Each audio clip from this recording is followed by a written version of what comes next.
like before connecting to you. That's probably because you ran into him before today, didn't you? Most people does, yes. I think I just have the fateful meeting with everyone because I'm very yappy. It's either they're scared of my yapping or like they want to meet more people. More likely they're waiting to see something new pop up. Yeah, because like VupeChat usually is to meet new people, it's not meet people again and again and again. Oh, it's to chat with people in general. It's to be able to make connections and chat. For me, it's just like I'm fine with like meeting anyone. It's just fate at that point. If you want to meet me, you can meet me. If you don't want to meet me, it's fine. But because here's how I look at it: if I keep getting matched with someone, keep talking, it's like over time you build kind of a little slight bond over time. Then you might actually start doing shit. You know, it's called organic. It would be difficult for me because I'm from Malaysia, time zone of the bitch, and also ping issues. Yeah, you wouldn't be able to game, but you can still be able to bullshit. Yeah, just able to chat only. Or like anything, maybe something like a D&D, then maybe I can kind of work with that. Aside from that, I don't... Yeah. Aside from that, I can't really like do anything like gaming or like like those kind of activity you need internet connections to do it. Maybe Jack in the Box kind of can do it, but aside from that, I don't really see like any other games that sort of can work. Yeah, you wouldn't be able to pull off Call of Duty too well. I did play a friend. I did have one friend is like playing a lot of Valorant. I played once with her. She's from Australia, so I'm from Malaysia. We're kind of close. Just a Indonesia in between us. So I play. I'm using a shotgun in a corner. Ran out. A fair distance. See someone. Shot them. Go back to the place where I come from. And then after 1 second, I die.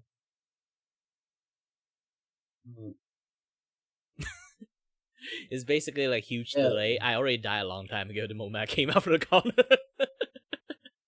Yeah, it's like playing Dead by Daylight and you have a high ping. It's like you could have already done died. You just didn't know it happened. Yeah, it can be a little bit frustrating. So those kind of games is like no go for me already. It's like there's so many fun games that's like collabing. It's like Played Up, or like like Overcooked, those kind of games. Like, but it's really ping reliant because it's like a collaboration game. Like Chain Together is also pretty fun, but if you have a very bad ping, they basically literally have a dead weight behind them. Yep. So yeah, like it took the fun out of lots of things because of like that. I used to be, I won't say big, it's like I used to like 2 years ago I have this like pretty decent like is it notoriety call it? Like not the bad kind, okay? It's still called notoriety. I can't find a word for it. I was still pretty known, just going to say that. But the problem is like I have fun time, like good time chatting with people, but the problem is I can't stream with anyone. So I decided to go to like Malaysians, like VTuber communities. But for a non-person going to Malaysian VTuber communities, everyone don't know me for some reasons. I feel like weird over there. Yeah, it's like I was known Sometimes in EN you wind up feeling like a stranger in your own. Yeah, it's like everyone, especially like they actually had something happen, so they have a little bit distrust on like strangers.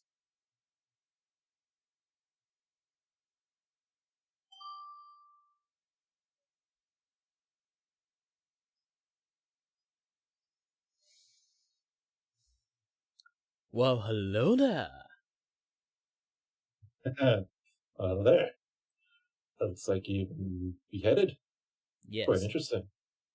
Because there's lots of people actually like ask like what I draw when I say like, I'm drawing and streaming at the same time, but they can't see that tiny ass like can't see it. They can't see it from the tiny ass stream that that I put in there. So I decided to be like, you know what? I'm just going to like put the entire pictures in there. Become the art itself. Yeah. Yeah. Funny thing is like she's supposed to hold something. I haven't finished drawing that thing yet, so I'll be like, you know what? Just hold my head. There you go. Very good. You become a dull hand, right? Is that how you call it, dull hand? No, this is a PSA. If you see like a yandere lady, you don't want to say hot and then go to contact her. This is what happened to you afterward. Oh, is that what happens? I see. Yes, this is a yandere PSA. All right, I'll keep that in mind. But unless you are the to... unless you are the yandere yourself, then it's Very fine. true. Approach anyone you want. Chop off the head. Well, yes, I have a yandere after me as well. Didn't get too far. And I get the little guys shy when they get brought out the gun. They brought a knife, I brought a gun, so I think I win. What happened if But they have no, lightsaber? it's all good fun. A what? What happened if they have a lightsaber? Lightsaber? I'm not sure. I'm not sure if I can counteract a lightsaber. A very clean cut. I might have to do some redesigns then. But, can they take down a horde of me? I don't know. Well, you did watch Star Wars, so you know they can take down a horde if they are worthy for a lightsaber. But those droids were nothing compared to me. They were not trained. To be honest, I think the entire Star Wars, like the most interesting, is not the Star Wars, it's the droid. I love the droid conversation most of the time. Yeah, the droids are fun. Yeah, they are kind of like self-aware and dumb at the same time. Mm-hmm. Like they see a Jedi, they'll be like, "I know I can't beat you, but I'm going to try." R2D2, even though he doesn't really talk, but he's got such a personality to him. Just little beeps and bloops. Yeah. Lots of people like having fun with a lot of droid and the guy who made it, Lucas, and he basically have the world most interesting way to name any characters. Yeah. I blame my bad naming convention because I watched Star Wars when I was a kid, so I'm really bad at naming characters when I do a comic or anything like that. Oh, yeah. Like all the novel I wrote, I have only a few names, and those few names are really bad names. And I keep reusing all the names.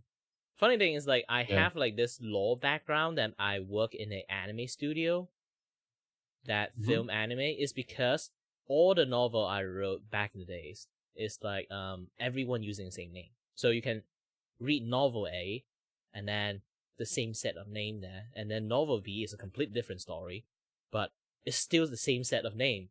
My friend, I showed it to my friend to read it. They'd be like, "Why is it the same people name? Is there like the same universe?" Or I'd be like, "No, they're just actor." So they just stick with the same name. And then afterward, let me have like this idea of like the entire studio is just the same people, just doing the things that I wrote. Oh yeah. Yeah. So like there's always like those names become like an easy way for me to write the characters too, because like the name is somewhat attached to a certain architectures of the characters, so it's easier for me to write them too. Oh, I get it. Because like you kind of like wrote that kind of personality like for that person, so you can kind of like imagine him, like how he's going to like react to the situations or like what he's going to say, something like that. Right. So yeah, it's like a puppet with the actual face there. I'm gonna end stream, so Okay. I'll see you around. Bye.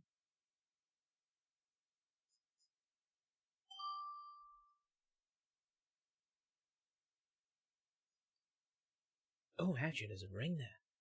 Alright. Oh, wait. Hi there. Hello again. Yes, hello. Oh, my screen's actually working. Yay. Well, hold on a bit. I'm still doing a bit of drawing and stuff. I'm trying to look at most of the detail I'm seeing right now. And yeah, I need to draw the eye stuff. Okay, there's like 2 different eye thing going on in there.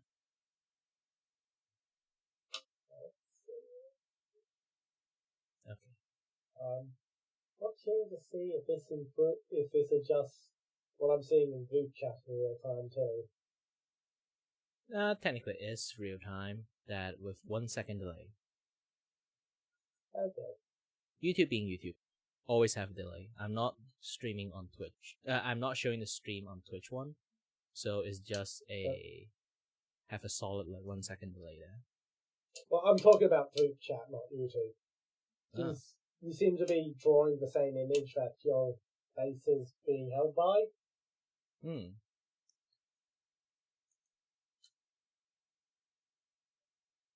So I'm just curious if that will update in real time too. It won't. Okay. Because I just upload the image and put it in there. I think VTube Studio is not that advanced yet. Who said you were using VTube Studio? And technically, I can make that happen, like the way you say it. I can use. Do you know Vought Ninja? Not familiar with that one, no. You can try to find Video Ninja because like VTube Studio have this like collab like DLC, right? You have to buy it. Yep. You can actually not buying it and then choose to use Video Ninja. Okay. Video Ninja is basically you can put your VTube Studio camera in there and then like share it out as a link. Okay, that sounds interesting. I mean, I've already bought the collab DLC, but I'm happy to have more options. Yeah, it's like if you have friends that they want to collab with you, they also want to show their face, like animate the face, but the problem is like they don't have to collab, then you can use it that and just like, you know, chroma key out the background they have. Yeah, or just all use the same solid color background and put yourself in a little box. So like it become like they use the camera that way. Oh, Yep, you did it again. You surge it again.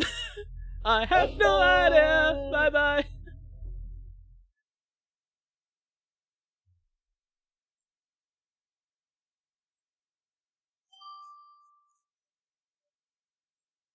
Why the color's different here? Oh, now it's the same.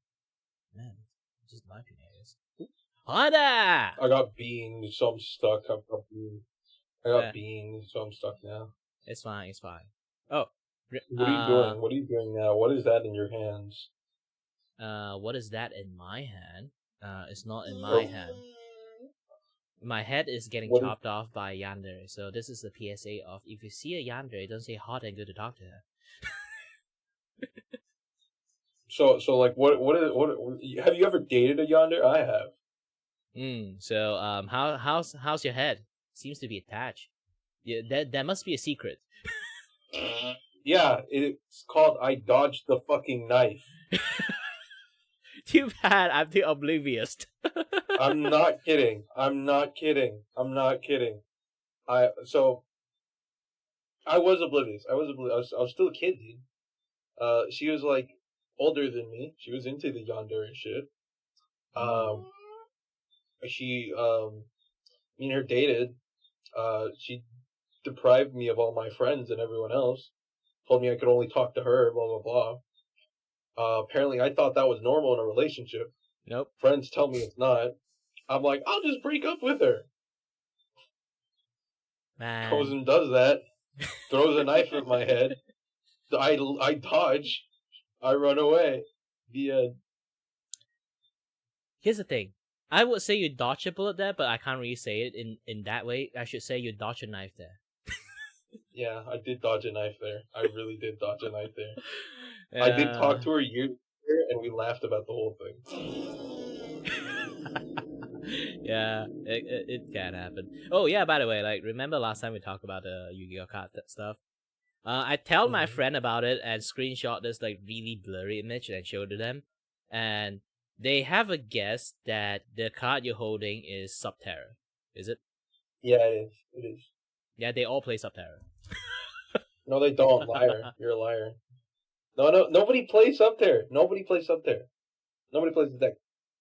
Yeah, they also play it for fun. Basically, they do a lot of like funny deck build and stuff and that. They love to experiment. Yeah. Yeah, I love to experiment. That's my whole thing. Like, I'm trying to make this deck even better than it is already. But like, I need more understanding of how to build the deck. Yeah, they always build like a shit ton of decks. Maybe next time I can introduce them to you. Then you guys can build. No, you're fine. You're fine. No, I don't want to do that. I don't want to do that. No, I don't want to do that. I don't want to do that. I don't want to do that. Yeah. By the way, yeah, that means like yeah, they are really expert, I guess. They can see from such a very blurry like image. I mean like actually it's really. I mean, it's a pretty easy, when like somebody knows the cards, they can pretty much tell. But it's like the thing is about me is like the difference between me and them is that a lot of people like that are they're like very competitive. I like being casual because I like teaching casual things. Nah, they're also casual. They keep doing fun ass deck, like slime or eggs or like I remember that's one thing. It's like Ra, but also slime version of Ra. I don't know what that thing is. Oh, Egyptian God Slime. That deck sucks. Yeah, he somehow make it work. He win almost every round. Yeah, I know. You can make you can definitely make that deck work. It's just boring. Like it's not really fun. Yeah, one bad hand, he's dead. Exactly. Like that's what I mean. Like there's no point in that. Like my deck, right? The deck I make, it can play through like 3 interruptions and that's it. So like if I get a 4th interruption, or even sometimes even just the 3rd, I'm fucked, dude. I can't do shit. One Nibiru and then one interruption. Technically, does it Nibiru can consider interruption or not? Yeah, it can be, but in my deck, Nib doesn't matter. Because I have so the way I do it is if I get Nib, it would be I'd add starter to my hand, so that way in case I get nibbed, I can starter and then grab any other sprite, so then I can then go into my sprite elf, and then elf can bring back my whole board.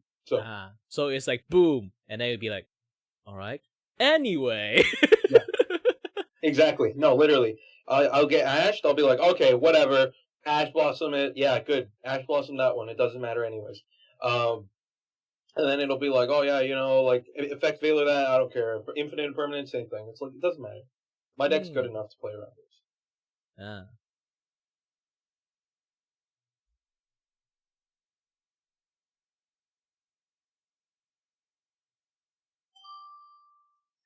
Well, I'm just going to keep on drawing the list.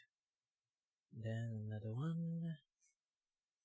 There's another one. Ray, I think I remember. Hi there, fellow boy. Yo, what's up? Yeah, What's doing your, great. Display here.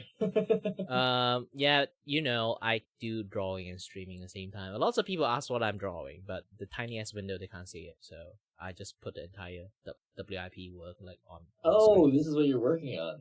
Yep. I said I'm already finished yet, but yeah, this is what I did so far in this morning. Nice.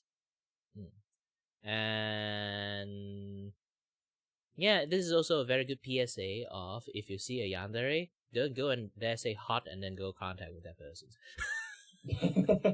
This is what will happen. I'll keep that in mind. I think I met you last time. I think we were talking about gacha games. Yeah. I think. I forgot. I talk to a lot of people, I remember your little screen. Especially with my green hair, right? Yeah. Not a lot of people have green hair, to be honest. I rarely see any like VTuber with green hair. Mm-hmm. How's your night been? You been going for a while now? For me, right now it's morning, so it's doing great. I just woke up and then do a little bit stream, a little bit drawing, a little bit chatting. Running smoothly, unlike yesterday. Yesterday, Twitch refused to show my stream for some reasons. I think I should talk on Twitch a little bit too much. Oh no.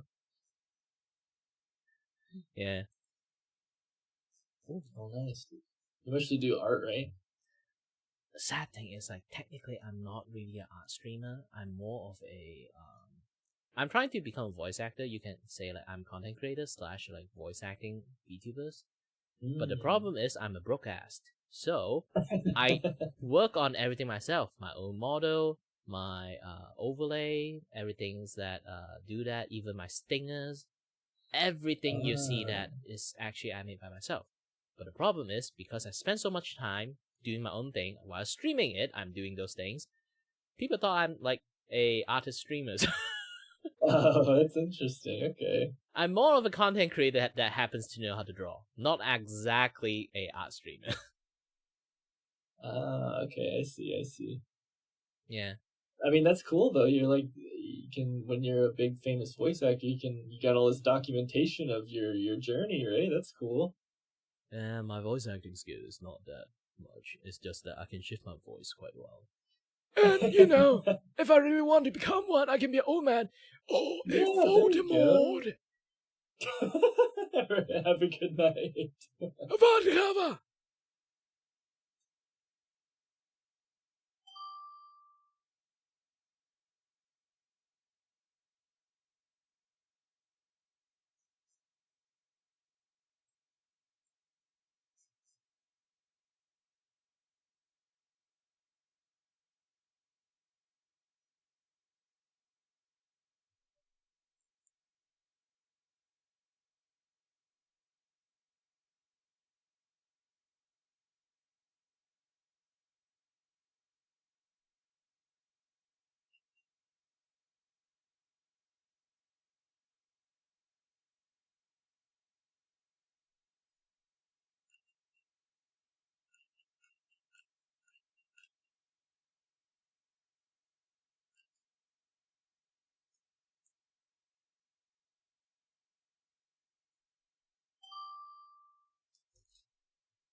Is it? Hi there.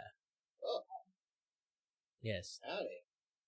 I'm also a living PSA that you're looking at right now. Is like you see a yandere character, do not say hot and go approach her. This is what will happen. Okay. Yeah, it took me a second to kind of make heads or tails of what's going on here. Technically, I'm doing like drawing and streaming at the same time, also like VupeChatting. Chatting. Lots of people ask like what I'm drawing because like you can see like that tiny ass stream like over there. It's like people can't see it, so I'll be like, you know what? I'm just going to put the entire image like in here. That's pretty funny. So just like that art, that's the current piece you're working on, just with your face on top of it. She's supposed to hold her mascot, but I haven't finished. I haven't finished drawing her yet, so I haven't done the mascot. So I'll be like, you know what? I'll replace that. I'll be the mascot instead. This is my head there. It's pretty creative. I like that. How long you been working on that piece? Been 2 days, I guess. More like 2 days, 3 days. I kind of got. But yeah, oh, sorry, this is what I look like. Whoa, I like the little void space thing going on the torso there. Yeah, a lot of people thought that I actually animated the entire thing in my live 2D since I made my own model. To be honest, I just make a big ass hole in my chest. It's a GIF. Hey, I mean, it works. Yeah, it's a nice little shortcut, honestly. Easier than having to try to make that all work in live 2D. Yeah, doing entire animations in live 2D is actually really, really difficult. Oh, I bet. I mean, I didn't even want to try live 2D for a model. I just went with V-Void. So I'm like, I know a little bit about 3D stuff, so. For me, I'm also a 3D animator, so I know a little bit about 3D stuff too. It's just that I'm too lazy to use Unities to do all the stuff. Even I have an entire rig model. I'm just too lazy to go to Unities, so I never have a 3D model. Oh, fair enough. I mean, you're already doing all this other art anyway. You don't need to throw a whole other program into the mix. Yeah. Apparently my friend says it's actually very easy, but I tell him then you do it for me, and then she'd be like, no, I'm too lazy. And I'd be like, then it's hard then. Yeah, and clearly some effort has to go in. Otherwise, you just do it for me. Yeah. Dang, I gotta try that Oops. now. Next time someone says, "No, it's easy," I'll be like, "You do it for me." It's a power move. Yeah. Cool. Yeah, I have like a tablet thing for like drawing, but honestly, it's just kind of more of a second monitor at this point. I really should put in the time so I can do stuff like that. Drawing tab is fine, but if you still have trouble like transitioning from traditional art to like digital art, I can see like the, you'd be like, oh, I have to do it again, like this kind of moment. For me, I'm in the... you go ahead. Okay. I was just gonna say where I am is like, okay, let me do the sketch. Oh, now I gotta do lines and then color. Oh, speaking I'm about just, line, sketching. here's the thing. I do have issues with the line work. Essentially, I actually are a very bad artist, despite like the thing you're looking at right now. Why? Okay. Because I can't draw. The thing you're seeing right now is I didn't use my hand to draw the line to draw this thing out. I actually use a different method to draw it. So if you are interested in it, I can actually show it to you like how to do it. Sure. You might have to click into my stream to do it to see that. Oh yeah. So my style is called carving style. Why? Do you have Clip Studio? I do. I haven't opened it in a long time, but Clip Studio Paint have this function called instant lasso fill. So if you look at this tiny little thing here, like doing like the circle stuff, have to draw circle and things. They have like this selection. It's called lasso fill. Usually, it's letting you like easier to paint color onto it. For me, I use it in a different way because Clip Studio have this third color palette. It's like transparency palette, right? So I basically just put a blob of color here.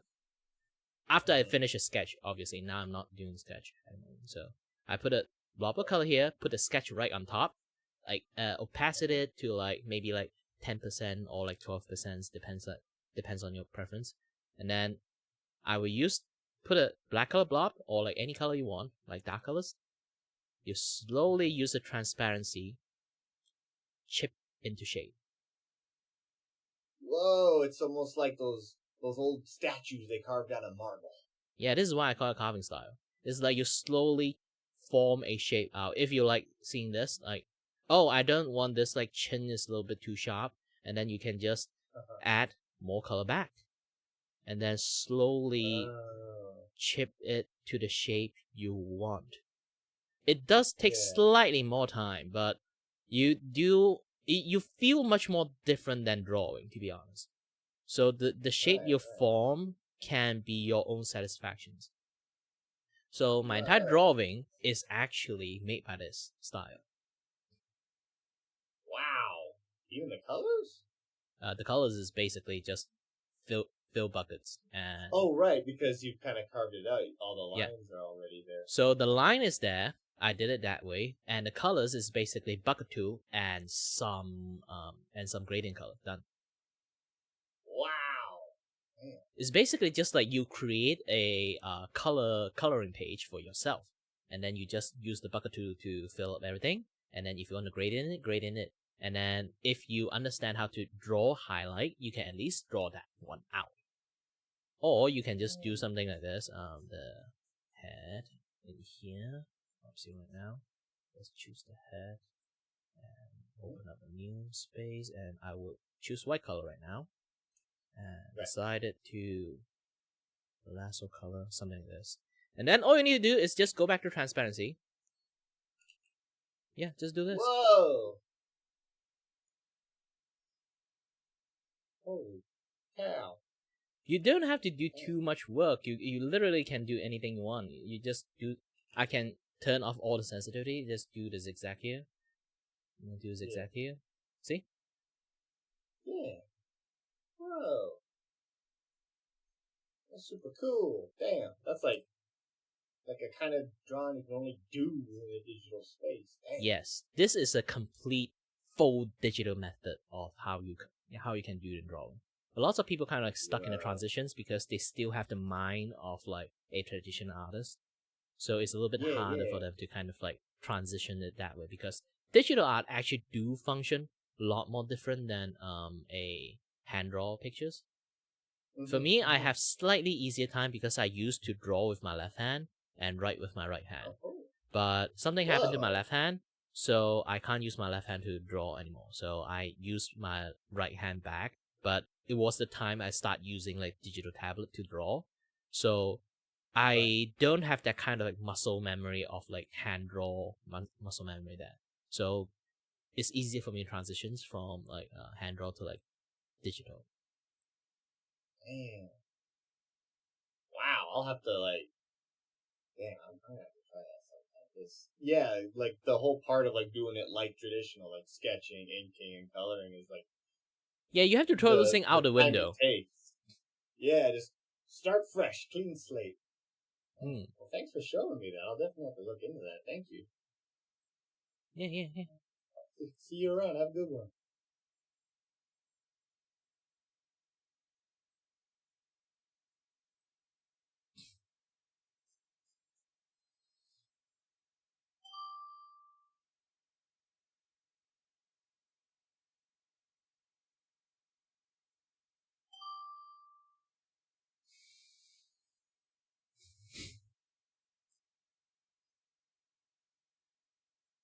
Oh, hi there. Hey, how you doing? Yeah, doing great. Just my head got chopped off. Aside from that, I'm doing good.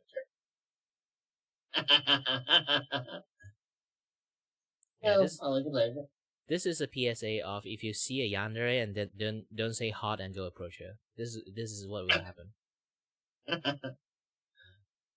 I mean, how do you know that I'm not yandere myself?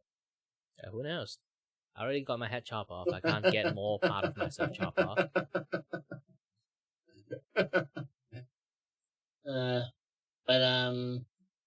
Yeah, how's the night been going for you?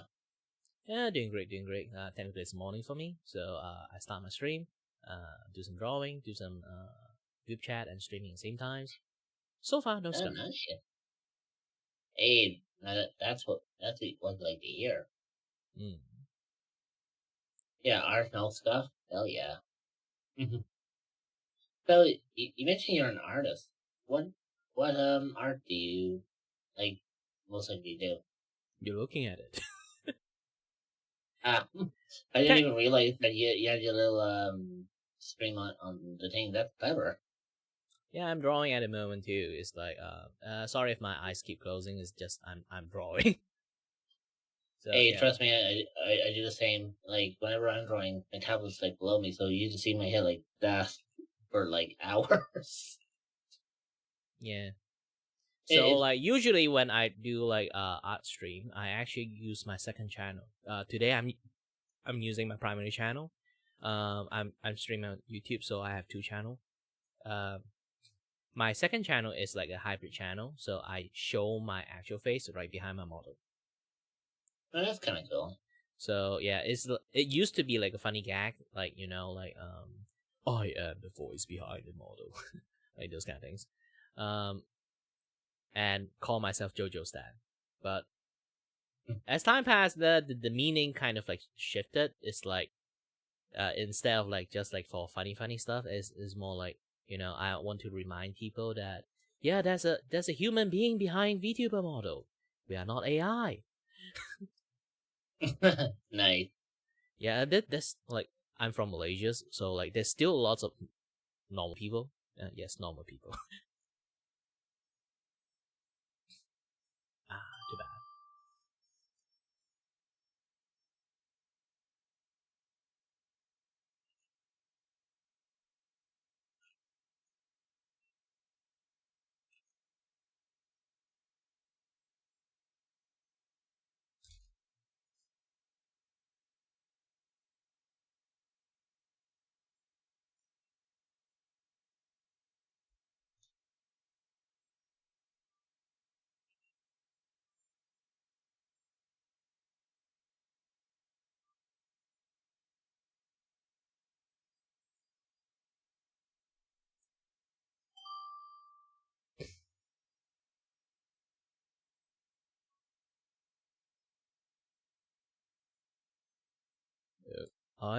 Yeah. Yes. Do you have any sleep? Well, I just woke up technically because Malaysia time's up. this morning for me.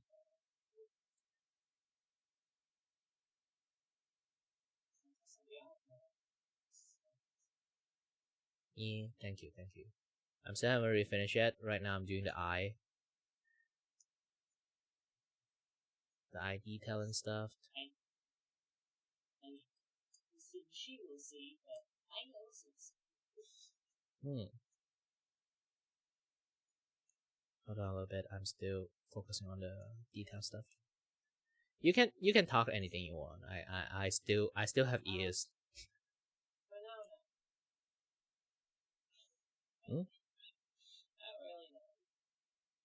I'm not good at getting things to talk about. You can do small chatters like how's the weather, this and that, other stuff. This is the simple stuff. It's probably kind of slow. Nope. Malaysia's eternal summers, always sunny. Oh. Yep.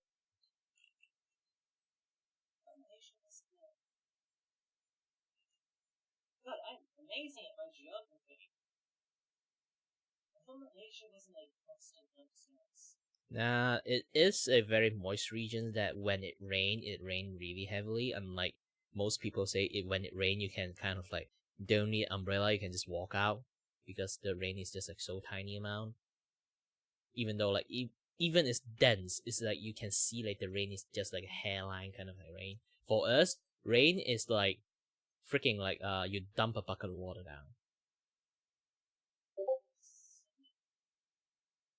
Yeah. So you constantly just get hurricanes. It's not hurricane. I know, but it feels like it was just torrential downpour. You would say if our infrastructure is that we don't really have a natural disaster, to be honest. The only thing that closest to natural disaster is more human made. Is because like lack of maintenance and then flood happened.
Ooh. Hello. Are there? I could say like this might offend you. You look really cute. Well, I mean, I don't think anyone should be called cute. And that was the idea with this model, so there you go. Yes, this model look as an artist, like I draw a lot of chibi model. Like this one is looking really. It exude that kind of like energy, you know. Yeah, it's based on the Charles Schultz's Peanuts from like the 60s and the 70s. Yeah, I can see that. I can see that. It's just that it's surprising. Those are the references I gave my model mom anyway, and then a picture of me IRL. So it's pretty close to me. I mean, maybe you're ahead. Maybe you're ahead with a cardboard cutout of a beautiful lady around it. I don't know. This is just a PSA board that if you see a yandere, don't just say hot and then go to contact. This is what will Yeah, happen to you. Understandable. I'm like, I don't know. I am in fact middle-aged, as it says in my bio. So at this point, I'm just exhausted dealing with like completely out there crazy ladies, quiet nerdy girls. That's where it's at. Yes. Wait, you're also Malaysians? No, I am not Malaysian. I've done some time in the Far East, but never in Malaysia. Ah, too bad. Malaysia keep getting ignored again. Yet again. There you go. But don't worry if you kind of like get intimidated. Technically, a lot of Malaysian can speak English, just not speaking like this usually. No. My mom was ESL. I have no trouble dealing with people who don't have English as a first language. Yeah. Because like here's the thing, like Uncle Roger has been like using that Malaysian accent to speak like this as a comedic side. So like some people actually go to Malaysia, keep hearing those everyone speak like that. They are trying their best to holding their laughter. Yeah, I mean, it's accents themselves generally really aren't funny to me anymore. Like someone will come in and speak with like a very exaggerated European accent. I'm like, yeah, you sound like half my relatives. It's a good thing you're actually like already familiar with it too. Yeah. No, and as I said, I've done some time overseas. Like I was literally in Korea. Yeah, a lot of like Asian like English accents. I wouldn't say it's funny. It's more like everyone Asian English accents is actually quite unique. Especially like you can not just like listen to it. Like you notice that even the grammar we use have a certain grammar is like technically is like our own default language. We just shift like raw translate it into English. Like no matter how good you are like pronouncing it English, you can hear that like grammar difference. No, I heard my mom speaking English as her. I actually think it was her third language for most of her life. So yeah, I could just definitely hear the points where she was like looking for the English word, like her brain was just sort of like frozen, but she picked up on it like pretty quickly. Yeah, there are a lot of people like that too. For me, it's like kind of fine, and I do. Here's the thing: I'm trying to become voice actors, and also here's one more thing is like I think since you already personally like close to you is multilingual, you do notice like when we speak different language, we sounds different, right? Oh, absolutely. Yeah, we have like different pitch almost for different language. So this one you're listening right now is my Chinese language, the pitch. And when I actually speak Cantonese and English, I actually sound like this. A little further down in the throat. Yeah, it's more like I relax my vocal cord for this particular one. It's basically just more authenticatedly to say it's my default voice. I actually have like a higher, deeper voice. So I've done a little bit of a study of voice acting myself. It's also something I like to do. Yeah, this become like something that when people like like the most of the time like people would do voice acting, they will always tell you like just use your default voice to like do like auditions. It should be fine. And now I'll be like, I have multiple default voice. How do I do that? Code switching, man. That's what they call it. Yeah, and then like because I shift my voice so much for different language, I kind of like have the ability to shift my voice even more. Like this one, I can actually talk like an old man. But the thing is, sometimes people thought I'm Voldemort.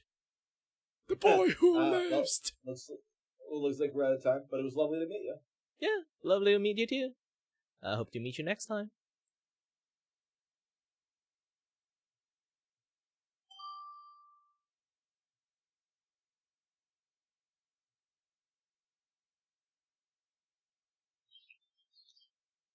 La la la la la la la la la la la la la la la la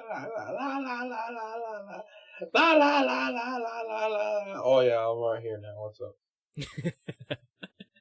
Yeah, this is always the best one, the best part. Yeah, it's always the best part. You know what? I'm throwing a flashbang at you.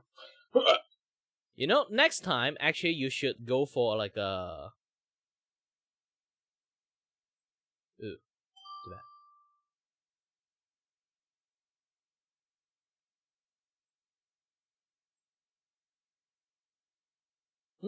Hi there. Hey, I know this person. Yes, you know me. Fellow green hair VTubers. Yes. Oh, Hi there, man, hi there. Mine's blue. Ah, too bad. Then. Get out of the way. But either way, hi there. Yeah, fucking green-haired VTubers. What the fuck? How are you today? Doing great. Still drawing, and lots of people ask me like, "What are you drawing?" Like that tiny ass window, they can't see it. So I decided to put the entire WIP work like in my VTube studio. I was wondering what the hell was going on. Like, why is she holding your head all this? Oh, this is also a PSA of if you see a yandere person, don't say hot and then go to contact. Oh. Yes, this is what will happen to you. Yes. So what are the purple things there? That is just like my model stuff. Like it's a ring, so like it's supposed to be the most front part of my model. So no matter what I do, it's still there. Okay. So you have it set as like a in between like a certain period of. Yep. This thing is like hold on, I accidentally locked it. Okay. If I even slowly go for horror show, see, like the most front part is, see, I can't actually like make the ring disappear. But if I do this, it's pretty fun to do it. Face is part of the picture, and that's it. That's pretty funny. Yep, just do this. Yeah. Well, I hope your art's been going well. It's good seeing you again. Yeah, it's good seeing you too. Letting you move on, meeting new people. It's always lovely seeing the same people, though. Yeah, it's by fate we can meet again. So yes. For sure. All right. Well, take care of yourself. Yep.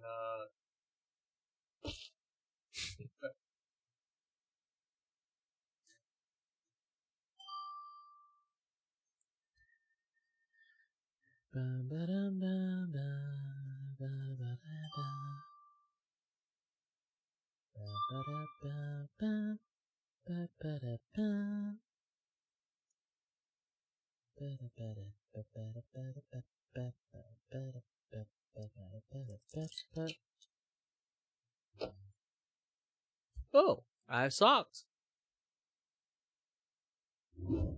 Finally, one socks.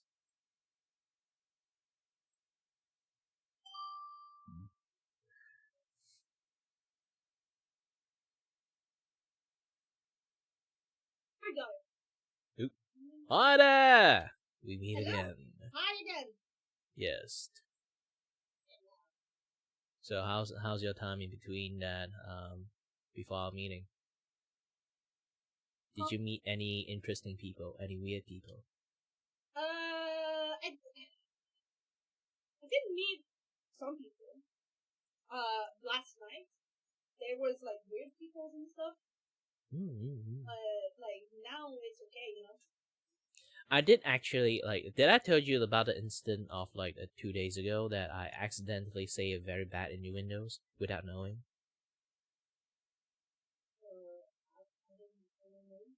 I think I didn't tell the tale of I accidentally say something very weird. Here's the thing, usually when I stream, I obviously don't have this thing on me. Let me move it first. So, my background is basically the void itself, right? Yes. So, I'm also a void VTuber. I am also a void itself. So, essentially, when sometimes I want to give out the context is, I am the void within a void. So, the paradoxical existence of void inside a void. So, I say that I'm inside myself. Imagine, without that context, you would think about something else. I would also think about something else. What the fuck? Yes, it's because I did. Myself. Like once I said it, I'd be like, "Oh shit." Yeah, you're hearing that and you're just like, "Oh, hey." Yeah, sometimes you remember like, "Oh, phrasing is a thing." It's like, yeah, phrasing. And then I'd be like, "Oh shit," and then that person be like, "I don't know what your answer," immediately skip me. I was like, no, I explain yet. Is it Deadpool? I mean, at that point, they're giving me Deadpool energy, yes. They're giving me Deadpool energy, that's for sure. Like, here's the thing. This is like, if you don't have a dirty mind, I think you're fine with it. But you have a dirty mind, so you see something else there. Not my fault. It's not my fault that I have a dirty mind, bro. It's not my fault. It's not my fault that person have a dirty mind and see that way. It's supposed to be the funny gag of void within a void, the paradoxical existence of it.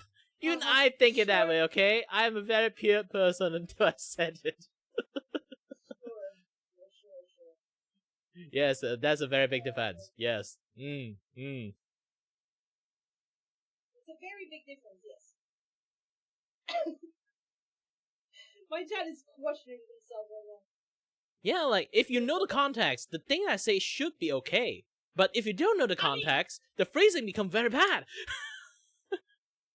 And I sometimes have a dirty mind. No, sometimes, Mel? I'm sorry. Okay, let me go chat with my chat for a minute. Sometimes, Mel? Sometimes. The hell do you mean you always have a dirty mind, bitch? I love my mod. I love my mod very much. He lives in my basement. What food you normally... what food you normally feed them? Usually I feed them ramens. Oh, just ramen. Still good. Yeah. Better than nothing. Noodles with water. The water they have is filled with the sauce in it, so like, yeah. When are you gonna feed me, by the way? When I'm gonna eat, okay? And tonight we're eating pizza, okay? So you're gonna have the crust. At least you got a crust. That's different than like noodles. Yeah, you're gonna have the crust that comes with it, okay? You can smell the garlic bread in it, but like you're gonna have to eat. And also, I do not have water, but it's raining outside, so like please open the window from the basement and drink from this. Yeah, if you manage to like keep some stock there, like from the noodles, then you can use it to dip the bread with. Yes, also it's frozen pizza. It is a frozen pizza. Yes. It is stuffed crust. No, it's not. It's thin crust. I remember if it's thin crust, I don't think there's like the side of the bread for you. Yeah. it's like noodle thin at that point. I'll take it. All right, my mom is taking it. That's fine. That's good with me. My mom is taking it. All right, have a good time. Have a void inside of your void, I guess. All right. Bye. Bye.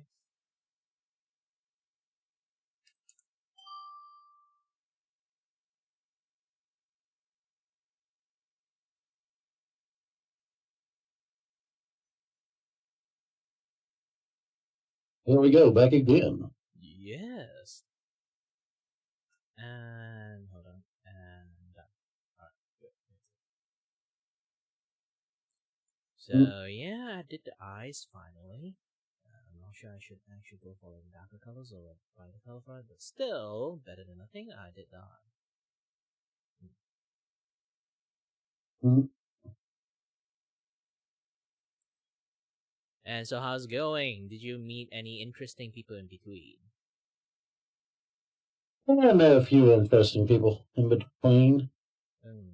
How about that little kid with the Yu-Gi-Oh card? No. Ah, too bad. He's a very interesting person. Yes. Especially when I talk about Yu-Gi-Oh. Oh, of course. You talked to him about his own game. Imagine you just imagine instead like you wear a kaiba and then like you just like the moment he see you, you'll be like, let's do.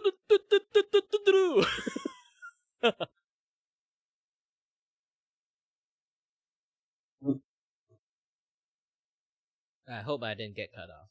Yes. Nah. VupeChat do have like this like noise cancelling system. If you did it too much, you actually do get some cut off sometimes. Yeah. I'm just looking in Discord right now to see what's kind of popping there.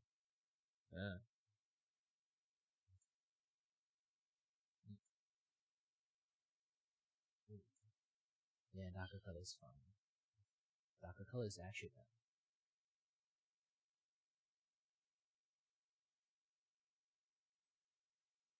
I almost finished my basic stuff. Yeah, even the eye is finished. I'm gonna do this a little bit more coloring. A little bit on the mouth, a little bit on this, a little bit on that.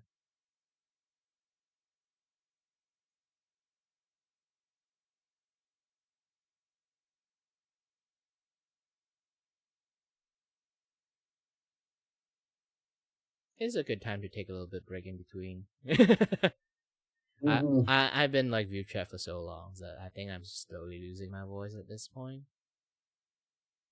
Whereas me, I'm just start drift a little bit. Like, I've already nodded off like twice. Well, I think it's also the time for you to clock out then. Almost. But not quite. I didn't hear no bell. I'll just sound like Randy off of South Park. Like, I didn't hear no bell. But that ended terrible for him.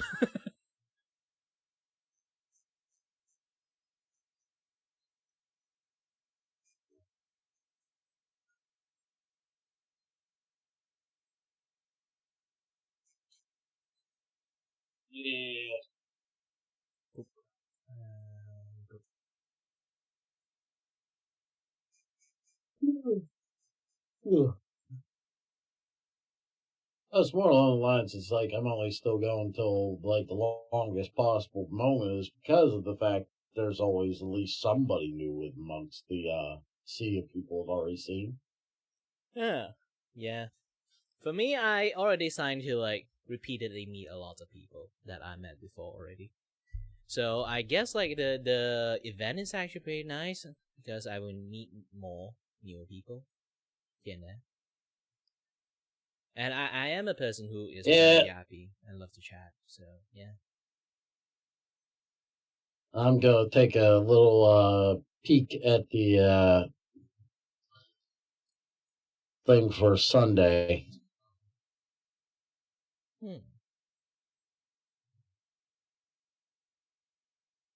So, hi there, Mitzi. Yes, looks great.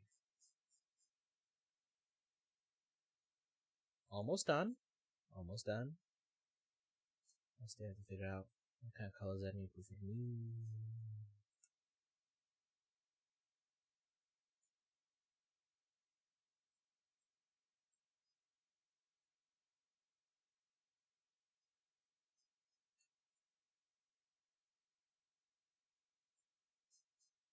Yep.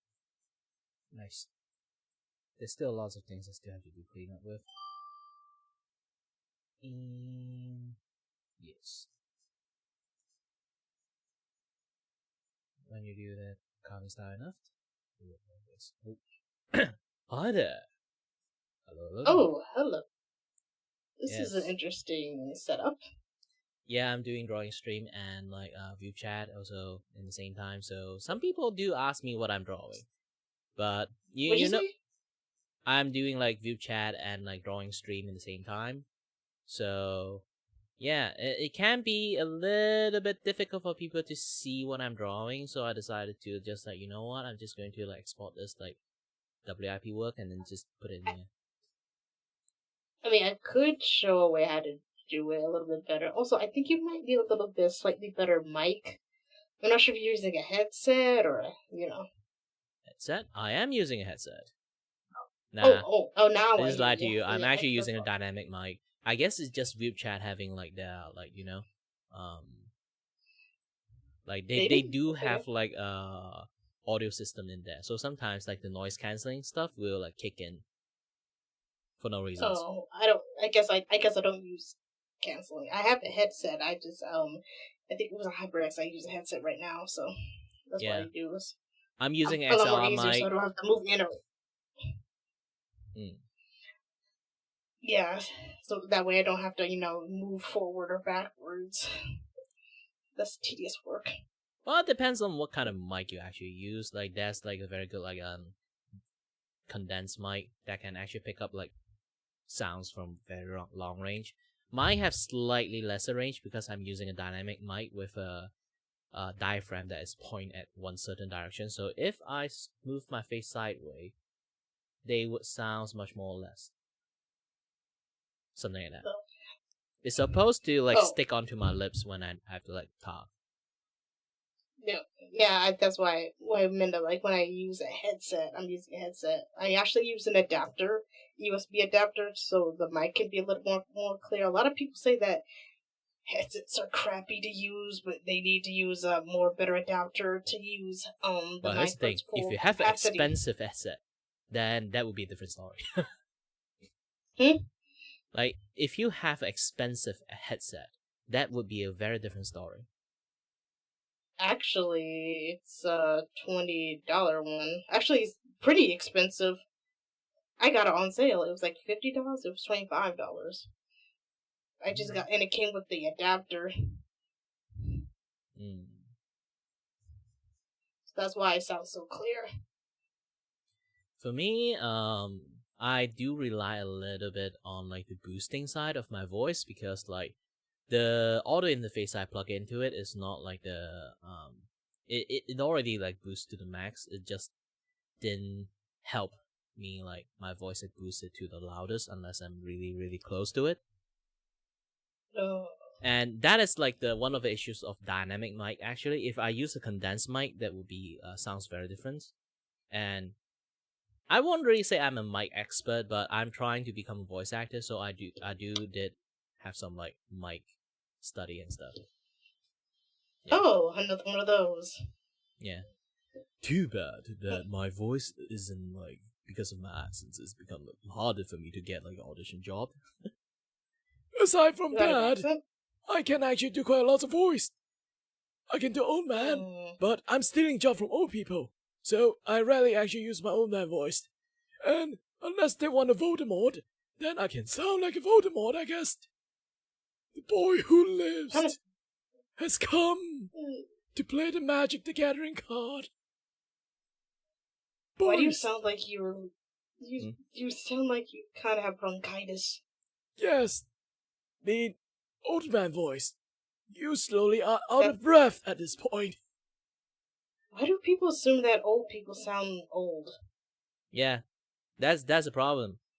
When they want to have like an old man voice, they would want people to sound like that. That's weird. Unless it's an old person who's already been smoking for years, I don't understand why they would sound that way. Maybe because like here's the thing, like when it comes to like in the ancient time, when I say ancient time, I mean like the 50s. They literally prescribe people cigarette as a medication. Yeah, at one point. Yeah, so this is why like they have like this stereotypical side of like old people have like bad lungs. So that's why it kind of like bake into like the cultures of like if you that sound like old man sounds always like sounds like that. Technically, the old man doesn't really sound like that anymore, to be honest. See. Yeah. And it's weird. Seriously. It's really weird. Like back then, there's like a health guru, like actual health guru, keep teaching people to eat veggie and fruit to like have a healthier life because back then the food pyramid is very screwed up. Is alcohol, meat, and smoking. That's your healthiest options there. And then when he talk about like you just have to exercise, eat veggie and fruit, you will have a healthier life. People keep like booing him and do lots of propaganda posts like shitting on him having mental illness. Talking shit like that. Veggie is poor people food. You should ask people to eat it. What? Yeah, it's weird. Like back in the 50s. No. I thought they said seafood was poor people food. Yeah, like there's lots of things. There's lots of like stereotypical stuff back then in the 50s. Is very weird. Yeah, the fact that they evolved so quickly and yet our population's still alive after all that crap. Well, we are still like having lots of issues. Haven't really fixed them yet. It's more like a gradual build up. We just managed to have a bigger resistance to all it. Technically, things is getting worse. Or slightly evolved. Yes, we just evolved to being able to resist it. Yeah. Oh, I ate really unfluorinated water. I turned out fine. I had a second of smoke near me. I was turned out fine. Right now, the water literally is poison, especially in America. Sadly, when I say poison, I mean do you know Teflon? Are you talking about how the tap water is treated? Yeah, it's not even fully treated because the thing they use is actually if you don't have a special filter for yourself, you can't filter that thing because the government didn't filter that shit. The non-stick pan, how they actually make the Teflon stuff stick onto your pan is they use a certain type of glue to put it in there, and then they evaporate the glue. So the Teflon stuff stick onto it. But those glue, I don't know who genius idea into it. Those glue is still glue. They pour it into the water supply. I was like, how? Like, what kind of Malthusian's brain they have to actually do that shit? I still will never understand how in the world people can just drink tap water willingly and not just think in a second thought. Maybe that's why we're messed up. It can't be just we haven't evolved. It has to be people drinking that freaking water. Because it's free! And they'll tell you you're paying for it. And also the lead poison people have back in the days due to the car stuff. And the paint. Yeah. And the fumes they thought were helping. Yeah, the car used to output a lot of lead back in the days. So, you can technically say we already are having an impact, even though they stopped doing that already, but the damage already done. There's a lot of lead in the air right now.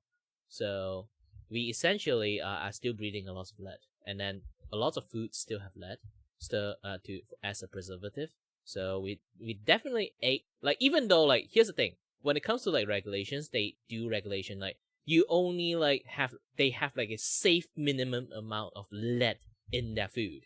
They do it as minimum as possible, but still, if everything you take, imagine food A, B, C, D have that amount of lead, everything combined together become you still have higher amount of lead.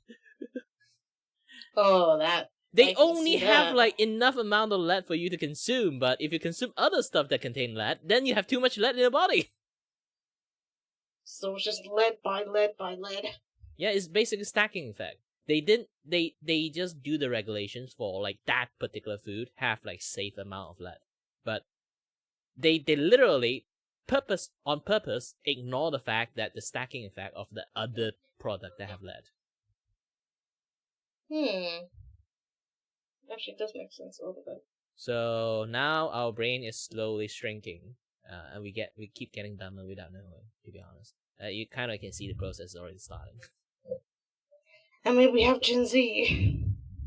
Yes, they actually legitly have brain rot from all the food they ate. Sadly, yes. I think the only healthy stuff they have been having is when they were baby, they had all those kind of very nutritious baby powders. No. Yes. I'm pretty sure baby powder became toxic at one point.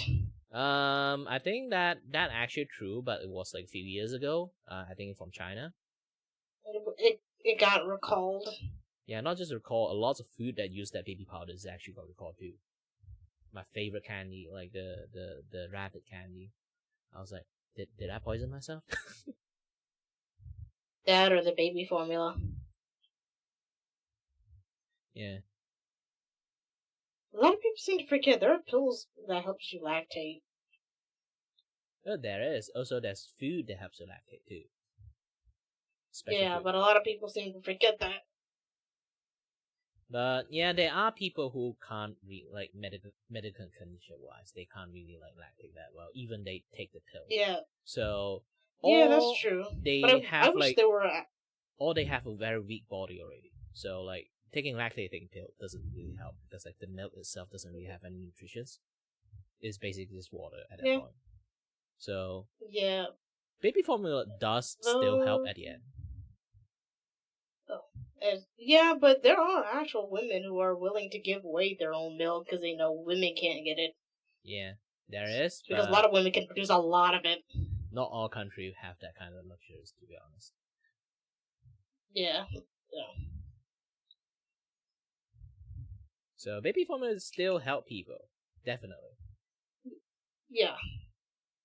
But it makes kids too hyperactive at this point. Sometimes they outsmart themselves. You know, the thing is, like, sometimes things are a little bit, like, too smart for their own good. Yes. When kids are a little bit too smart ass, their growth actually will be, the way the uptake will be very, very different when they grow up. Well, obviously. Yes.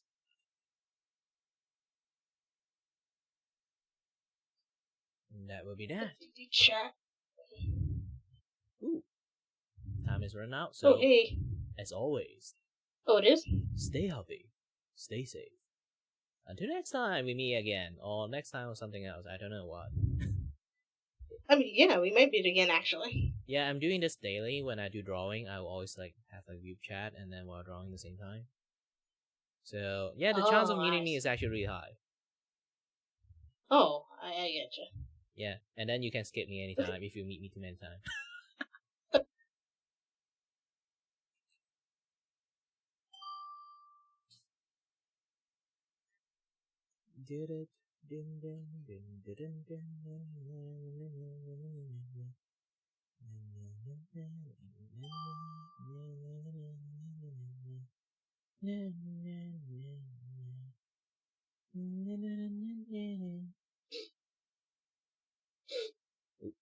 Hi there. Greetings. What can I do for you? I'll have a number 3. And what sort of offer you can swap? I don't know. I think we don't have anything, I don't know. Oh, Vupe, you no. did it again. You surged it again. Nice to meet you.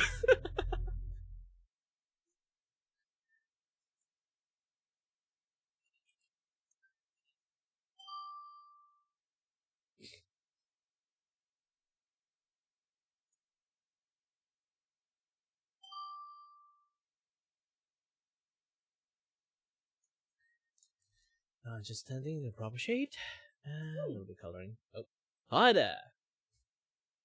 Hi. Yes, good any time zone wherever you are, whenever you are. Here's a PSA. If you see a yandere and don't say hot and go approach her. Wait, what? This is what will happen. Oh, I see. So, are you an artist then as well? Not exactly artist. My art stuff is more like an Easter egg, but I do drawing and streaming sometimes. I mainly draw comic. Okay. I see.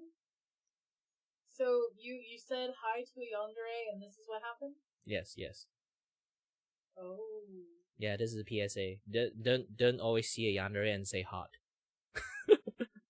This can happen to you. See. But you see, you also have to understand a lot of people like that hot goth mommy kind of vibe. I don't think Goth Mommy have a knife on her hand. I mean, you never know. She could have been sacrificing something, mainly you. Well, I'm still alive. Technically, they really did some sacrificial stuff, I guess. She do have a horn, so it's a dead giveaway. Yeah, just a little bit. Yes. So, lesson learned. Lesson learned. So, aside from being decapitated, what do you do normally? I do basically just like content creations for like being a VTubers or being voice actors. But because I'm a broke ass, I made my own model and made my own overlay, made almost everything myself, even my stingers. So that kind of end up that people always watch because I stream those stuff too. So people mistook me as an artist streamer. I'm just a content creator that happens to know how to draw. Understandable. Yes. I've been kind of like on the mend of drawing because I hate my art. Nah, So, it's fine. Lots of people went through that part. oh, of course. Oh my god! He's got his body back. Yes. She temporarily released me from my torment. I see. By the way, yeah, this is what I made. It's actually really, really good. Yeah, it's my second model that I made for myself. My first model is a prototype, actually. I just never bothered to finish it, so it's like half body only. Oh my goodness. So my 2.0 is basically the full body versions of that, essentially. Okay. I like this though. That's actually awesome. So, I'm assuming that's a void in your chest? Yes, a lot of people actually are curious that did I actually like manage to animate the entire thing in the Live 2D studio? Answer is no. Essentially, I crop a hole in my chest, legitly is a hole in my chest, and put a GIF on it. Yep. I can tell. But that's actually really cool. Yes. That's actually like super cool. Since I made my own model, I kind of like have my own ideas going on there. Even the rig and the sensitivity of like how things goes. When you make your own model, you can actually do quite a lot of interesting things to it. Of course, yes. Yeah, since So, you have a greater unfortunately, understanding. I don't have the same. I wasn't able to make my own model, unfortunately. Well, 3D model is difficult, obviously. I studied 3D animation, so I know. Yeah. I have made 3D models for other people though, but using Vroid Studio. Yeah, those are still easy, but imagine you have to like do everything from scratch, from model to rigging, and then later on you have to Yeah. port it into the Unities to do all the VMR like physics stuff. I can do the first two. The last one is the no for me because I have zero like experience with Unities. See, I have a little bit of experience with Unity, and it makes me cry every time. Yeah, that's the thing. Like I told that to my friends. Like, yeah, I can make a model. I can make a kind of a rig that should works, but I'm too lazy to use the Unities. But there's so many things that I don't know about it. And then my friends say like, it's easy, do it. You can just do this, do that, and then voila. And then I will say like, you do it for me then. And then be like, nah, I'm too lazy. That's the point.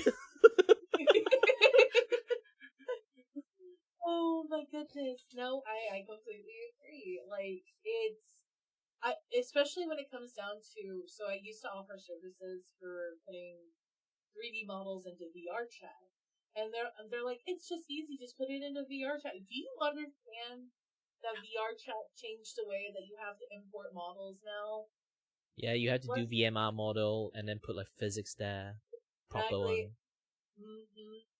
And now I have to figure out how to get my models working with Quest, and that's a whole thing because they have too many triangles. It's a beast. Topology has become a lost art. Just going to say this. Yes. And retopologize to a gaming model is even more difficult because it's triangle. I know how to do a square retopologize, but when it comes to like triangle, I just click right click convert after I do the square one. So essentially, they double that because I did that. It become like double the amount of like topologies, even though I already reduced it. I couldn't imagine. Because one square essentially is two triangle. You're right, yes. So when you already reduce the amount of like square you have with the topologies, retopo, and then later on you reconvert them back to triangle, means that you double it back. Right. So it become issues. Because of that. Just that alone. And then my friend told me actually if you really need to do like triangle retopologize, you have to like do it in another way. And he say like, how other way? He say, it's complicated. Then teach me. It's complicated. Gosh dang it, just teach me. I like I'm running out of time. I added you. I want to stick around. I want to add 30. Okay, I'll add more time. Okay. Okay. So yeah, like, just you go first. I was just gonna say no. Like it's hard to try and explain things to some people because they're like, "Can you explain all of that to me again, but in a language that I can understand?" Yeah, but here's the thing. I taught them all the 3D knowledge I know, but they don't know how to teach back. It's like teaching is a skill, actually. It's legitimately a skill. It's like learn how to like show the material and learn how to like either like teach them verbally or teach them like physically, like visually, all those kind of things. Mm-hmm. It takes like like either you learn enough to know how to do it on the spot to show it to them, or know the person enough to teach it in a way they would understand. Yes. I wholeheartedly agree on. Yes. Yeah. And even when it comes down to like just I don't know, what is it? Trying to find more ways to I guess make it easier for them to learn. Yeah, Would it be would the way be to say it? it's like game for like triangle retopologies. You can try to find it in the internet. It's really rare. Weirdly, a lot more people teach about the square one rather than the triangle one. So it's really hard to find one properly. And sometimes some people just, even those people who teach you how to do the triangle one, they would just teach you how to convert it in a way that doesn't really like harm your model. Yeah, and then I don't know. Then it comes down to like figuring out like then you go into polygons, and polygons are a part of the topology, and then you're just like you have too many polygons, and when you try and find any more polygons, it just gets even more worse. Yeah, it's basically that the conversion can mess it up, and then you have to redo all the UV again, this and that. Oh yeah, that is a whole bag of worm to like open up. Yep. So, but what? So, do you game at all? Like what you were talking about that gaming? Yeah, gaming stuff. Yeah, like what do you game normally? Oh, as for currently, I'm still playing Monster Hunters, and yeah, Have you and been enjoying Wilds? yes, I do enjoy. Actually, I almost enjoy all the Monster Hunter game because I play Monster Hunter once since I was a kid, and then I play almost every single iteration of Monster Hunters actually, except the cat one in the PSP. Yeah, that's like a cat side game in PSP. I never really played that. I started on World, and I have not moved off of Switch X at all. Yeah, Switch X is the best. It is. Technically, I'm play this game so long. I know how to play every single weapon.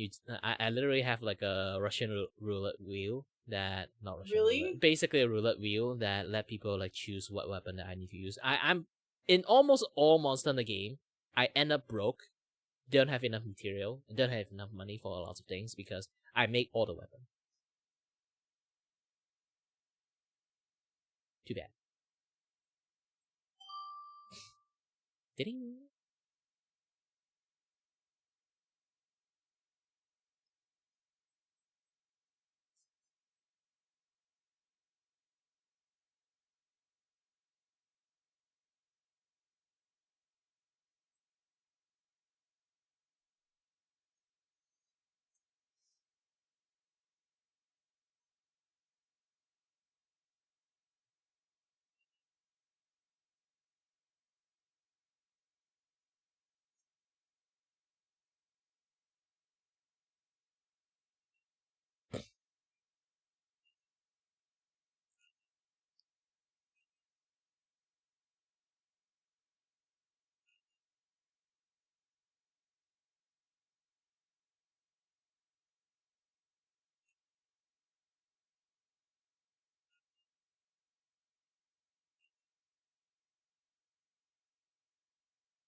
Hi, Kire. Hello there. Yes, How yes, you yes. doing? Doing great. So, how do you do that? Like, I guess, like, you've been, like, welcoming a lot of people with your flag. Actually, I only got on a little bit ago. Ah. I got home from work and I'm just kind of really tired. I also haven't really run into very many new people. Yeah, you missed the, like, the high tide part. Yeah, I missed most of the event, unfortunately. Don't worry, I'm still here. Technically, it's going to be, like, a daily routine for me, if every single time I draw. So, you will meet me more. Almost to the point that you will see, like, him again, and then skip. What are you working on? Oh, yeah, I totally forgot this thing. I should re-establish this. I love how it's not like your face is going right through it. Yep.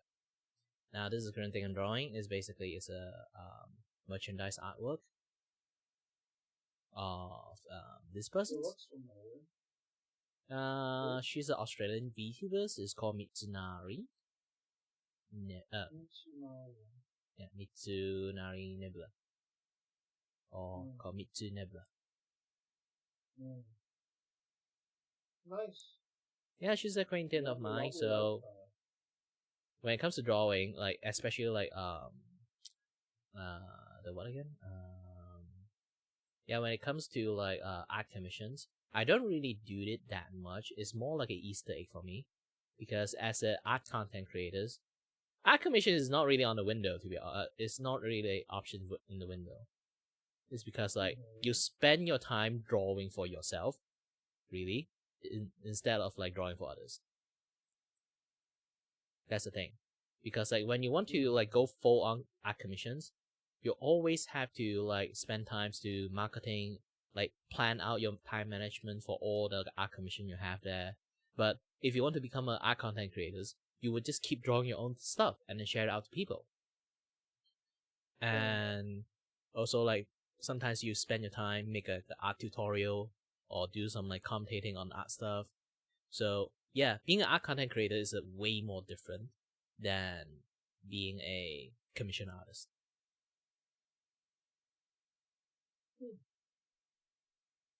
I just wish I had any kind of art style in order to just draw my own stuff. Well, have I actually shown you, like, how I actually do all this artwork? Because here's the thing, essentially I can't draw. It's a main point that I always like to talk to people is because I legitimately do not know how to draw. Even though you're seeing this thing right now, it's very contradicting, but I can show it to you. Like, if you click into my stream, I can show it to you this thing, how I manage to draw some things. I do. Is Sorry, I can't really click on anything more in VupeChat. Oh, too bad. It's basically you have to see, like, this small tiny ass window, I guess. Let me try to enlarge it. Oops, not this one. Why I keep enlarging the wrong one? I wouldn't worry about it too much, but like I like that you have all of that there. Yeah.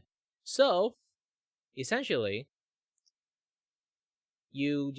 for me, I just draw a very, very random sketch like this. Have an eye. Just a very, like, poorly made sketch. Just random facial shape. And then I turn them into a very transparency line. And then if you have Clip Studio, then you have something called, like, a lasso fill tool. And that lasso fill tool can do wondrous things. It's like, usually it's letting you, like, paint stuff really, really fast. But I use it very differently.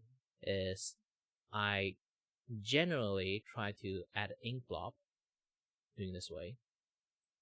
And then using that ink block, I use a transparency, like, instant lasso colors. Slowly chip away the line to reveal it as a shape. Nice. So essentially, I'm not drawing it. I'm literally handcrafting it. Because I'm actually really bad at drawing. So this is my alternative method to kind of do this thing. So if I saw like, you can see like the chin, I didn't like do it that well. So like I keep adding stuff, keep removing stuff, making it rounded. And then I realized that, oh, this like pointy side, like on the left side is a little bit too sharp. So I can just increase more ink into it and smooth it out. You know? It's just keep chipping it piece by piece until I form a shape that I desire. Instead of like, you know, people try to learn meticulously on line weight, this and that, yeah, there's stuff like high level, like drawing skill added into it. No, I didn't do that. Like the thing you're seeing like right now, like on the screen, that this thing is actually completely made by that method. That's pretty cool. So essentially, I will always tell people that I can't draw is because I really cannot draw. I just found a method that kind of works for me.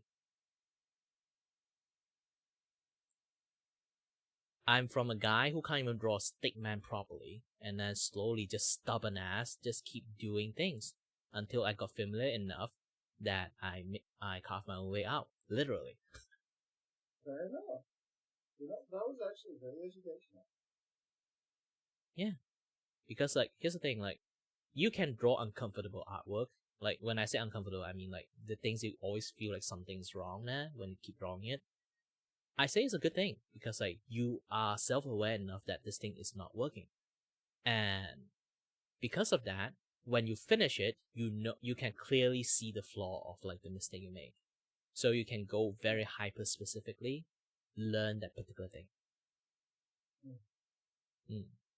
That's cool. Because sometimes some people want to learn art, they don't know what to learn. Because they don't know what they should start first. This is why people would say like, just start drawing first. Then you know what you want to learn.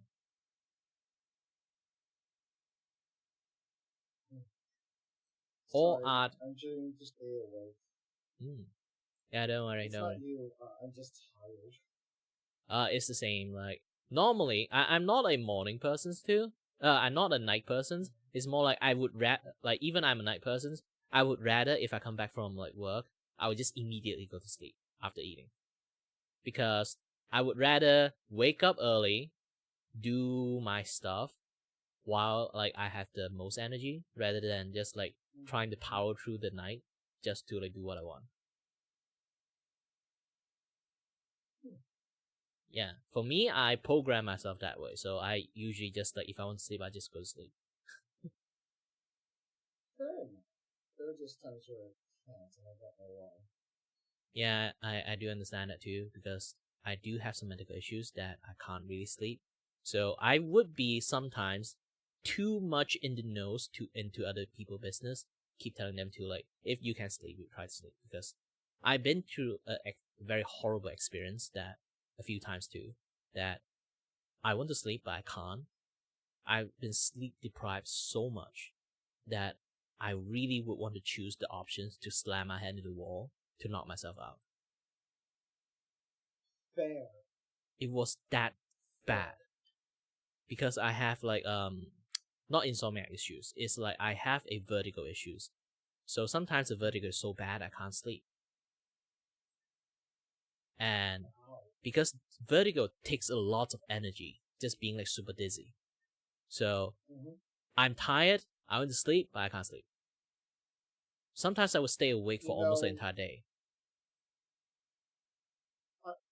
I know I'm not trying to make fun of your vertigo issues, but I find it amusing that you have a little creature on your head constantly spinning. Yes.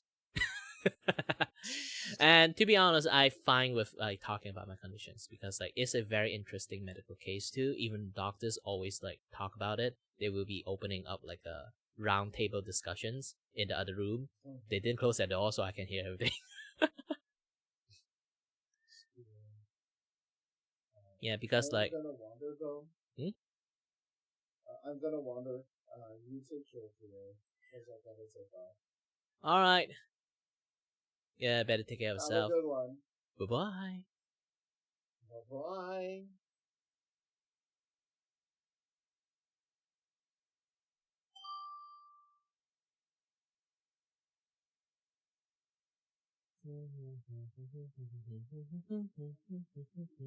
Oh, hi there. Hi. How are you doing? Yeah, doing great, doing great. You sounds very sleepy at the moment, so are you okay? Your art is pretty. I get it. Thank you. I'm still halfway through it. I hope you can see like the. I don't one hear line. you well. Yeah, maybe it's because I'm mumbling. I've been like in VupeChat a little bit too long. My voice is slowly fading away. Maybe you need to take a little break for your little voice so you can. Nah, it's more like I've been like chatting for this like few days. That's the problem. Not like the long term thing. It's not like the short term things. It's the long term things. You still should take a break. Yeah, and Or also drink water. I do quite a lot of stuff that is like flexing my voice acting skill. So like that strained my voice even more. Like sometimes so one more I have to talk one like more this. reason. One more reason to I don't know rest. Well, I did try my best to rest. It's not enough. It's not enough. Unless you need to like see me like 1 week just like disappeared for 1 week, maybe.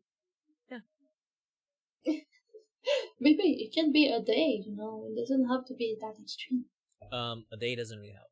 I tried a day. 2 days. Oh no, I know better. 1 month. 1 month is way too long. I want to say I'm an extrovert, but I do yearn for like human communications. Mm-hmm. Yes. You might be an ambivert, maybe. Yeah. A lot of people say that because like here's the thing, like I have the moment is like they think either I have bipolar or like I'm ambivert because like sometimes I'm a very talkative person, but if I go out for too long, I will become like super silent.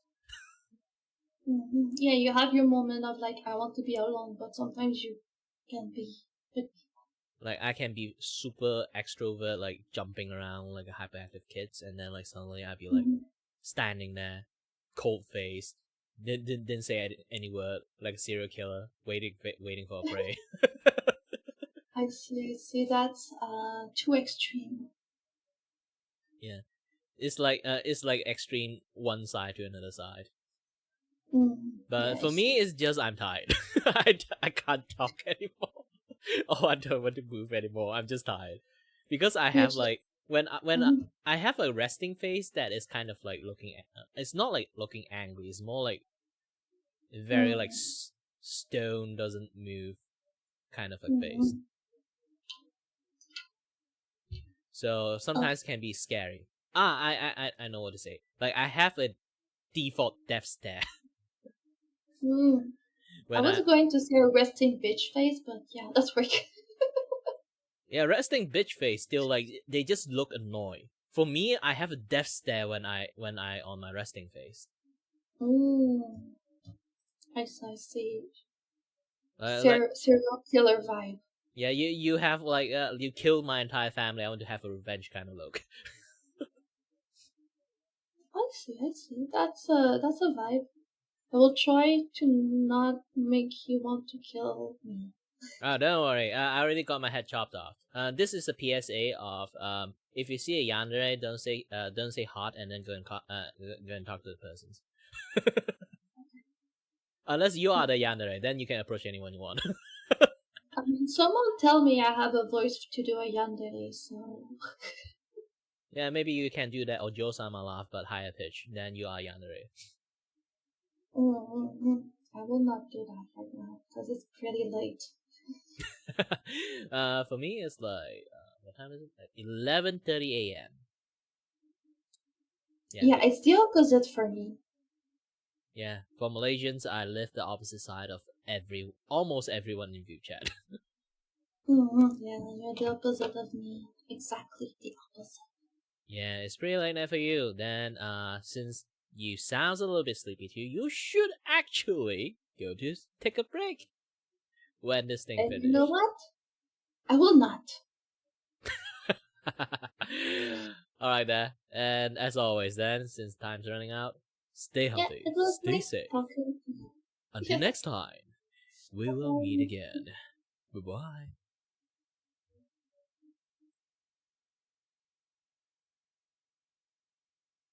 I should update the image actually, since I already did quite lots of coloring and stuff. And also, I haven't finished drawing the ring, to be honest. I'm still cleaning up.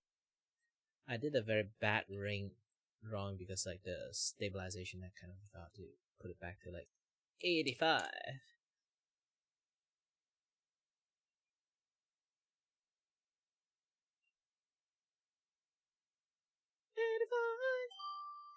Everybody try to sing, but I can't sing because I have very bad singing voice. 85. Some people like 69. I don't know why that number becomes very prevalent numbers. Oh, getting skipped one after another. Oh, that I will enjoy the next chat, I guess. Ooh.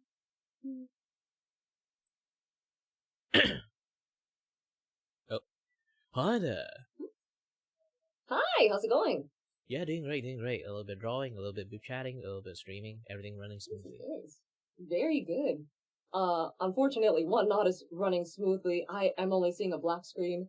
Oh, sad. No. Well, technically I'm streaming. If you want, you can go to my stream and you can see the hilarious thing I'm showing at the moment. Too bad you... What a strategy to bring me into your stream. I see your game. I see you.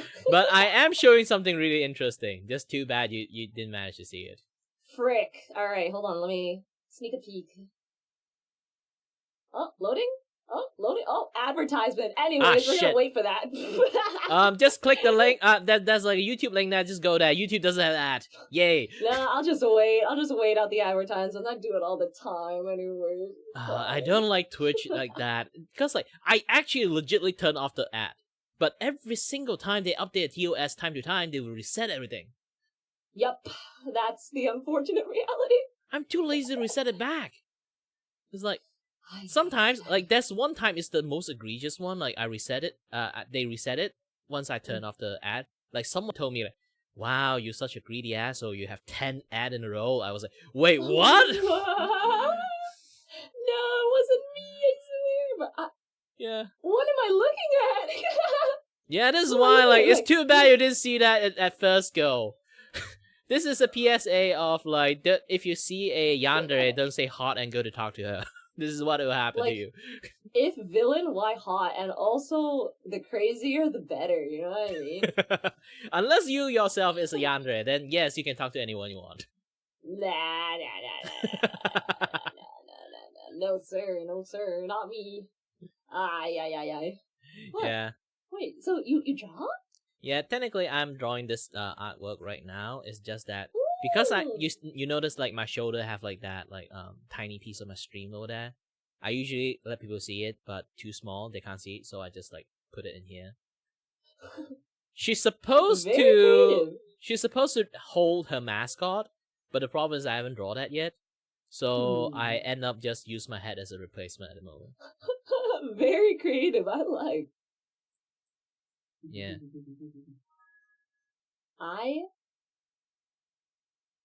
I've barely been on Voop all day because I've been at work all day, and I usually work every single weekend, so I never get to see any of these events. Oh, don't worry. I think Friday, technically you can, unless your Fridays are busy. Some people actually do it on Fridays. Yeah, For I me, am free on the Fridays, huh? I always stream almost in VupeChat. Stream and drawing at the same time. So you can meet me quite many times to the point that you want to skip me. You'd be like, this guy again? This guy again? Nah. It's chill. It's hey, I wouldn't mind running into people that, I fuck with. They chill, Yeah, But I understand if people want to, meet all the new people that are joining Voop, especially for events. So yeah. For me, I just, let the fate flow. The fate flow. The fateful meeting will be the nicest one, especially when you just randomly meet a person that have a good vibe with them. I agree. Yeah. and then you meet some very interesting people. Like it's a mixed bag sometimes, but people are like very chill. Here's the thing, like Omega, usually you just meet with random people. So like some Yeah. people don't really know boundaries sometimes. But Yeah. in VupeChat, everyone is technically streamers. So we all have like our own like understanding Etiquette. of like etiquette and code of conduct. Yes. Because we all are streamers. So Yes. it's much more easier to have good times instead of bad times. I agree. No, like, Yeah. this was a while ago. I was a minor. I was using Omega.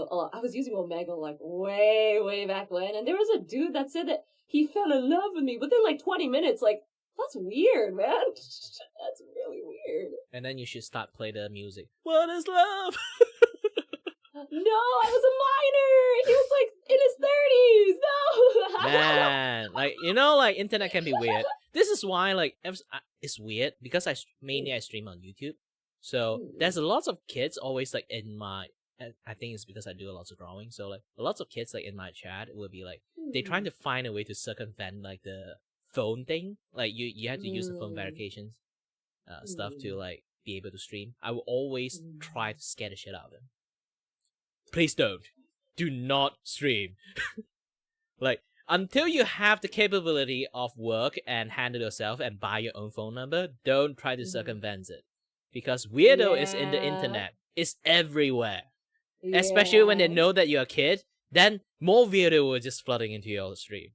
Like yeah. I'm already being lenient that going to say that if you want to make a video, yes, you can go and make a video. You can upload video whatever you want, but just don't stream until you learn how to take care of yourself. Yeah, I agree with that sentiment. And then I will show my analytic and tell them like, if you want to stream for fame or any hobby like that, this is how stream analytic look like. It like shit. I've been streaming for 9 years and this is still look like shit. And I was like trying to scare the shit out of them with like lots of numbers and stuff, and try my best to like explain Hitting to them with reality. Cold hard fact. I just try hard my facts. best, but funny thing is like sometimes my friend come to my stream every single time I do that shit. So like they think like I'm a very like person that always bitch about numbers and stuff. But I was like, you just every single time come in at the wrong time. I'm a very chill dude, okay? Yeah, you seem like a chill dude. I'm going to let you back out into the wilderness, though. Yeah, alright. See you next time.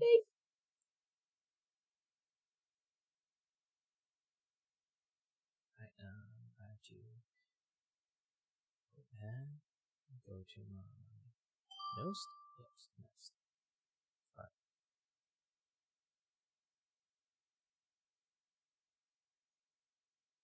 Oh, we meet again. Oh, now you're the one who's invisible. Yeah. I think like I should refresh my page at this point because last person also says it's invisible.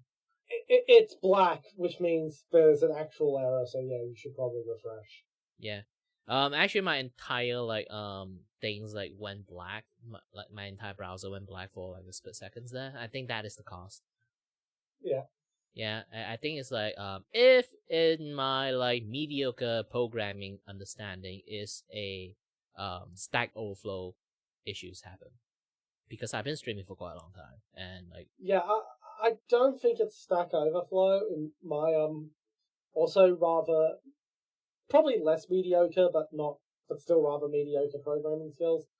I think it is a full on connection error. That one.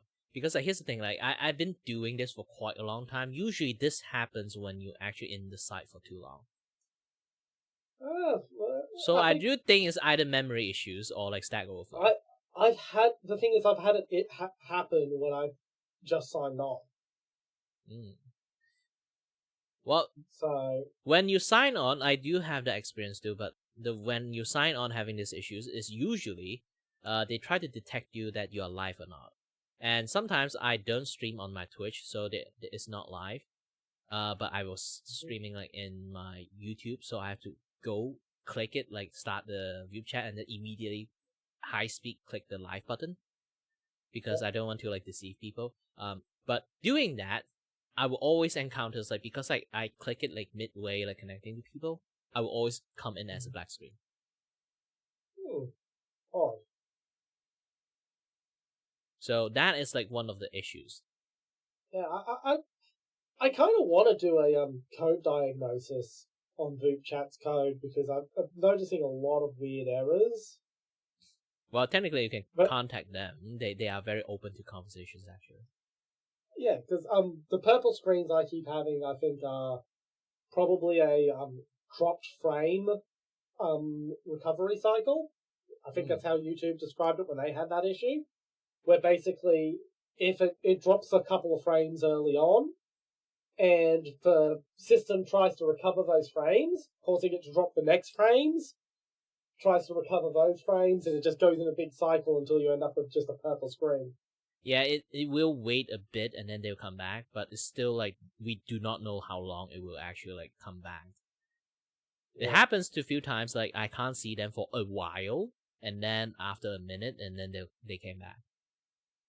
Yeah, I've had times where I've been purple for an entire 5 minutes. But yeah, as I said, just looking at the behavior and how YouTube had issues when they first opened YouTube streaming, it sounds a lot like what YouTube had. But I'd have to look at the code to see what's actually going on. Yeah, I think like the black screen that we experience both is actually it's not the same issues that trigger it. I feel like it's a separate thing that happens. Yeah. Well, I'm also talking about the purple screen bug where I the purple screen instead of the black screen. Yeah. The purple screen one, I think it is like the thing you talk about. Like the black screen one, maybe is the thing that I'm talking about. Yeah. Yeah, so it might be like it's a complex case of like chicken or the egg first. You don't know which one trigger which one. I'd like to see if they could just drop the WTF line in and see if that works. Are you familiar with that? I'm not, because I'm just like... So, the WTF line is a line of code in the original Doom, but if you remove it, the whole engine breaks. But no one knows what the line of code actually does. It's just documented in the documentation section as WTF. No one knows who wrote it. It just makes the whole engine work. No one knows what it's doing, who put it there, why, but if they remove it, it breaks. Sometimes it's just a, like it's a syntax code that they just... Yeah. It's basically like a file code for them. It's like you remove the file name, it's just like going haywire. The thing is, I've, during programming projects when I was working in IT, dropped the WTF code into non-functional systems that I couldn't diagnose the problem with, and it's fixed it. Because like sometimes, how should I explain it? It's like, sometimes some code, they can work as like a bridge to funnel the information into one point. Yeah. So they could be serving something like that, like a catalyst for all the code to like arrange it neatly to go past it. It sounds very like theoretical the way I say it, but in a way, like if you understand coding enough, you know it's like they. Yeah, I know what you're talking. I know what you're talking about. I've used bridge coders a lot. But So- yeah, this doesn't. The thing is, the WTF line doesn't even look like bridge code. It's. I would have to bring it up to tell you exactly what it is off the top of my head, but it's really weird. I've never seen anyone be able to explain what the fuck it actually is. Maybe computers are always sentient. We never know. That is like a secret code for them to behave. Or something along those lines. Like if you do coding long enough, you know that sometimes even you wrote the correct code, like they will still not behave that well. You'll be like, "What the fuck happened in there?" And then maybe like the WTF code is like you basically wrote like a very like stern, threatening letter to them. Like if you do it again, I'm gonna smack the shit out of you. Yeah. Anyway, nice talking to you again. Alright then. Bye-bye. See you next time. Bye.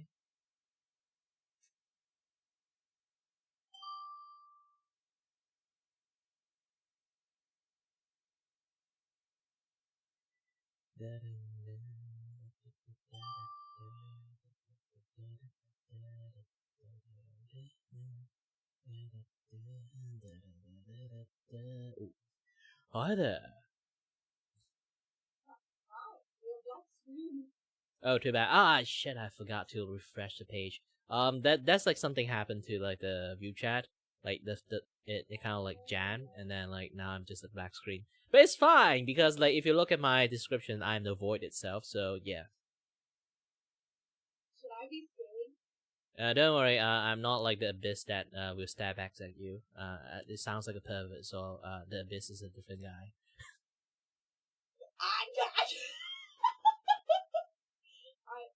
Understandable. Okay. Yes.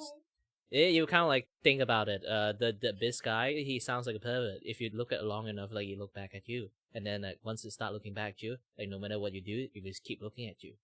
Like the description of the abyss is actually sound like that. I think like it's from Lovecraft horror stuff. So in a way, you're trying to rephrase it. That guy's just a pervert. Yeah, sure, yeah, that works.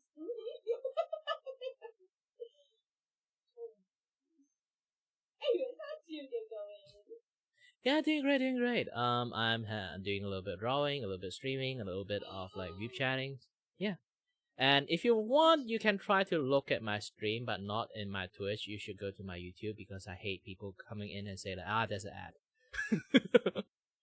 I'm not funneling people to watch the ad, okay? I hate Twitch because like, here's the thing about Twitch. Every single time you turn off the ad, they have a TOS update. They will reset all your settings. So I turn off the ad, like it will always like come back. I'm too lazy to turn it back off.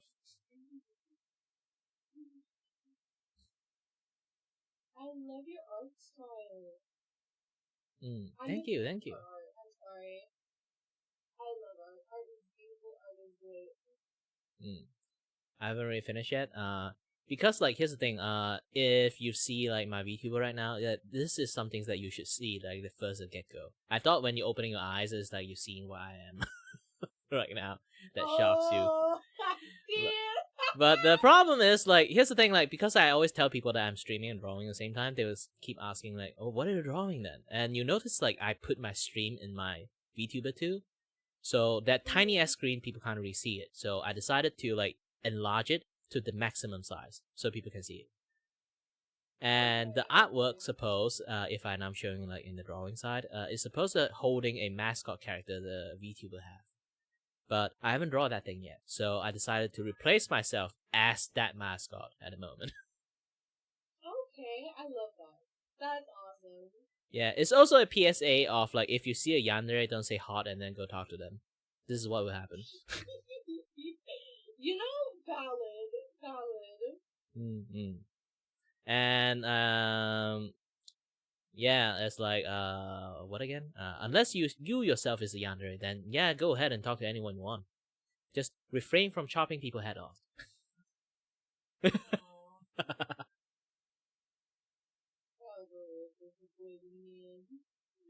Like, you cannot chop people's head off, disappointing, or like, you have to talk to people, socializing as a yandere. Can I sting people? Technically, I think they can, especially when you talk to an N. Masochist, yes. Yeah, okay, sounds good. Yeah. Yeah, masochists can do a lot of things until like you pull out a knife on the stab, then they'll be like, hey, yeah, time out. True.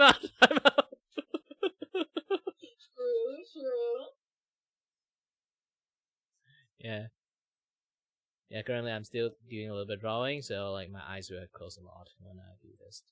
And to be honest, funny thing is like actually I can't draw. Are you using Krita? I'm using Clip Studio. Oh, and then is the tablet in your thing Artist 13.3 Pro? Oh, what is it called? Oh, yeah. XP 15 Pro. Yeah, XP Pen. Oh, 15 Pro. Okay. I'm the 13 Pro. Yeah, so I'm slightly bigger. Yeah. I don't think I could go bigger with mine, to be honest. I like the size of mine.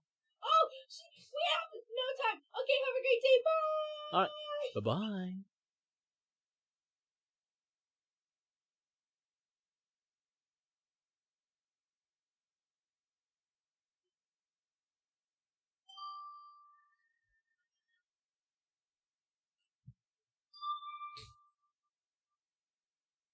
Alright.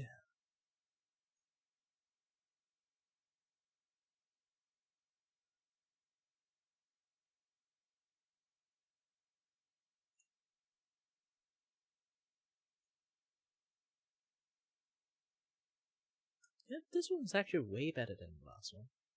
So, we fed in perfume instead.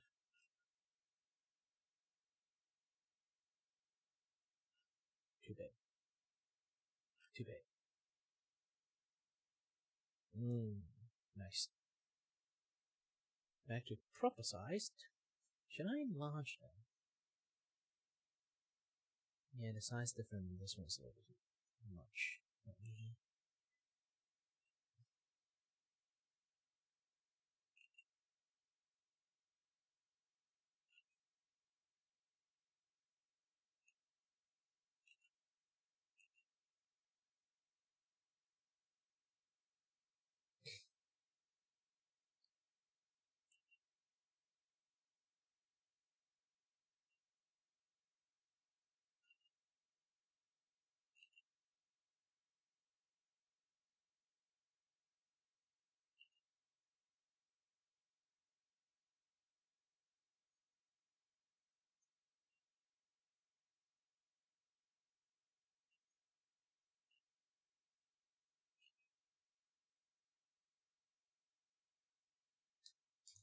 E. And then do this and shrunk them down.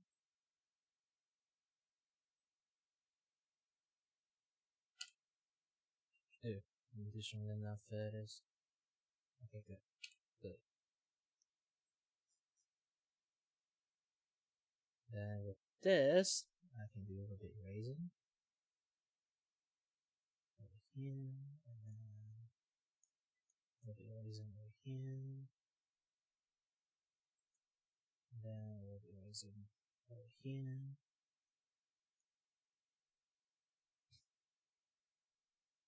A little bit here.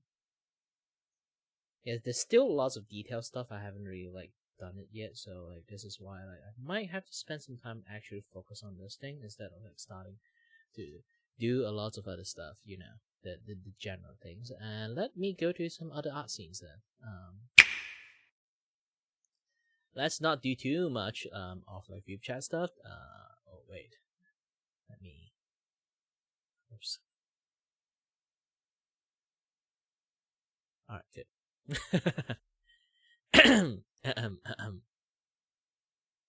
Good, I can't even see my chat. You guys can't even see the chat. It's fine.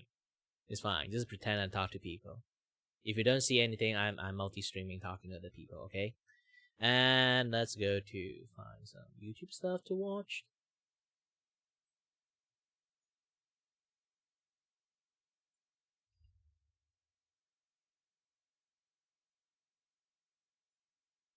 So, where's my YouTube border? YouTube. Yeah.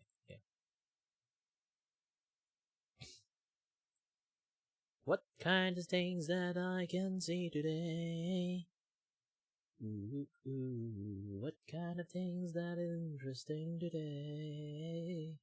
Ooh, AI's going to replace us, which is a close thing. Paimon is leaving, everyone is rejoicing. Oh, even as a voice actress, I think she go a little bit too far. I think there's one thing, she is definitely trying to defend her fellow co-workers, and went on the tangents, and now she is very fucked. She did say some unhinged stuff. I do think she is somewhat of a victim. I'm not even kidding. It's yes, not everyone actually know every single context when they do some things. She didn't know the context of fully that why this strike happens, and then people are getting fired from it, and then she just angry that their coworkers are trying to do a strike and then get fired, those kind of things, and then she tried to defend them, and then go a little bit overboard. To be honest, if there's a friend like that, I kind of I will actually try my best to. I know you're trying to help me, but this is not helping your case. So, try not to go over too much. So she tried to defend her friend, and then I think like her friend is not exactly the best friend of all. Didn't stop her and anything, just let her go. Too bad. And yeah, I do blame the guy who started all this. I mean, like, start the strike for no reasons. The guy who managed to convince everyone to start a strike. That guy is the most heinous culprit of all. Yes, the most heinous culprit of all.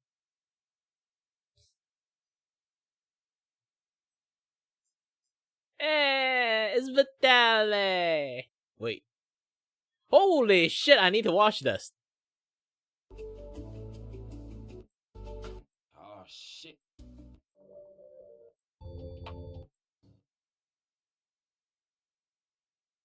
Again.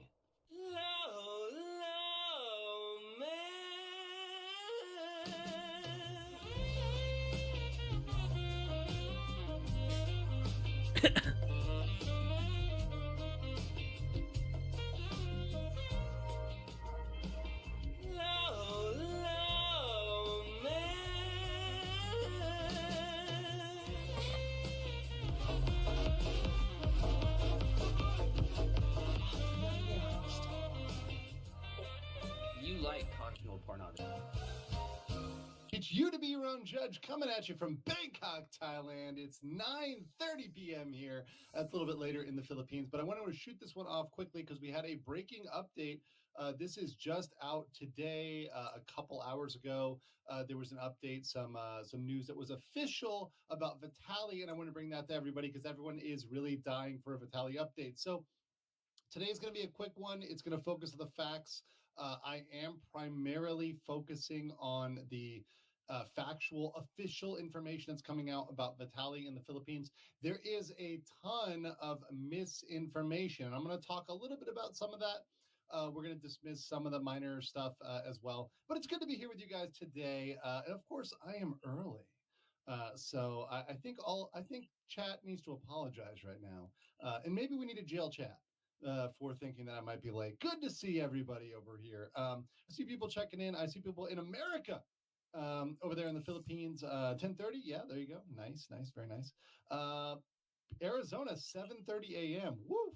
Shout out to people in Europe, Australia, wherever you are in the world. I am glad to have you here. Welcome to the Legal Mindset. Also, another little announcement as we kind of gear this show up. I'm going to be doing some interviews, and I should be going on some podcasts soon about my nuisance streamer coverage. So if you want updates for that, look out on my X account or on my legalmindset.locals.com. I will post any notices of any other shows that I go on and when those might air. So what's up to you guys? All right, King Lugia for 5 Legal Mindset memberships. Thank you so much for that. Yes. A little bit of lag today. I think it's because it's raining here in Bangkok, so it's rainy season. So the internet might be a little bit laggy, but thank you for that. Appreciate that very, very much. Bama says, let's get all these nuisance streamers locked up and away from the general public. Hope you're having a good day and even better night. Thank you very much. It's been a great day. Very busy for me. I've got a lot of stuff I need to do. And I got a lot of stuff. Probably a full day of work tomorrow as well. I'm going to try to do another stream tomorrow night, but we'll see what happens. Try to get one in to kind of close out the month, round out the month, and maybe a member stream. We'll see whether it's a member stream or not. If not, I'll do the member stream on Sunday. But yeah, it's good to see everybody here, and I'm happy to be here with you guys. Kobe Alley, member for 1 month, welcome. Digital Lee says, how dare you start 2 minutes early? I'm launching a class action lawsuit. Everyone that likes this stream will be named as plaintiff and harmed by your careless action. I know. How dare I start early? Sir Guard Pebble of the Nettle Soup says, you are not late, nor are you early. You stream precisely when you mean to. A lawyer always streams precisely when they mean to. It's good to be, of course, talking about this topic. Now, I am planning to go over there to the Philippines and interview some folks, talk to some folks the next month or two.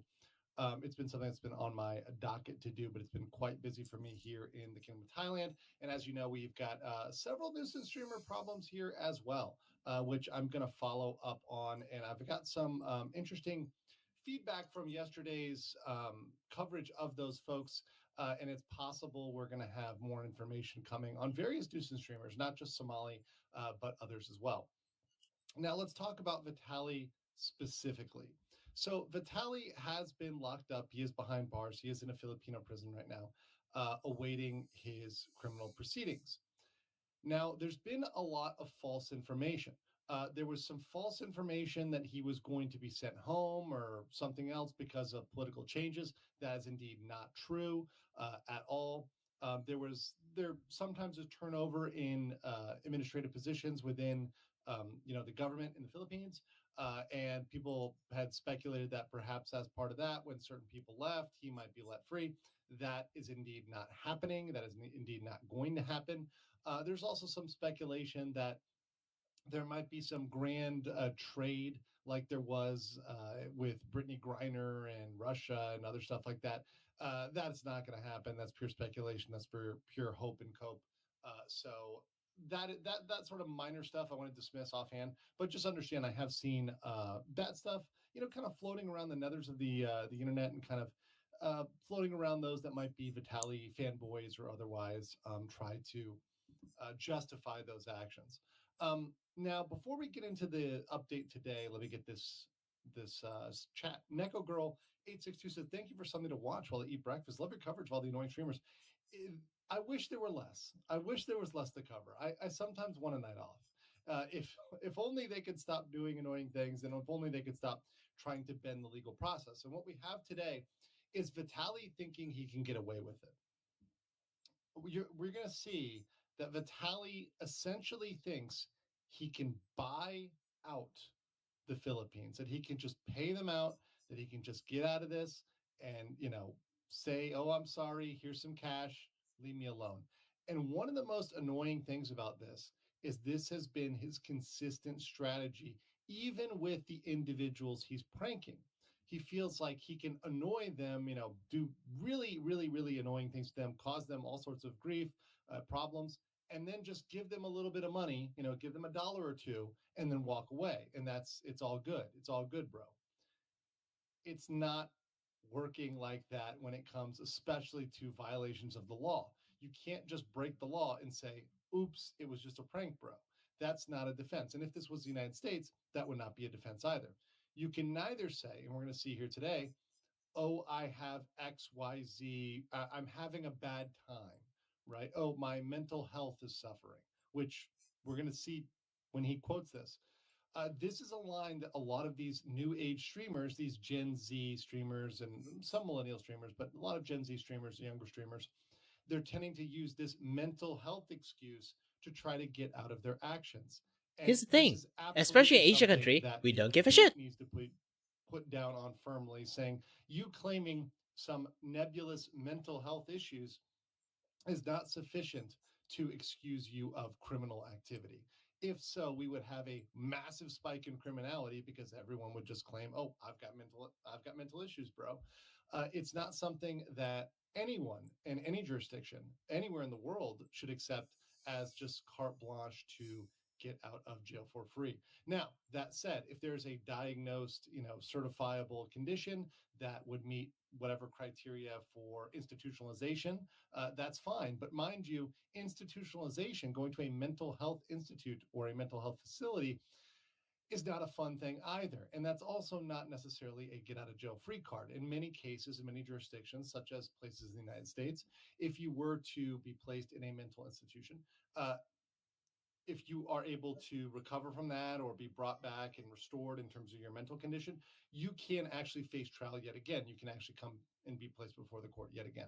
So I don't think we should just accept these things in other countries as a get out of jail free card. But we're going to talk about that today.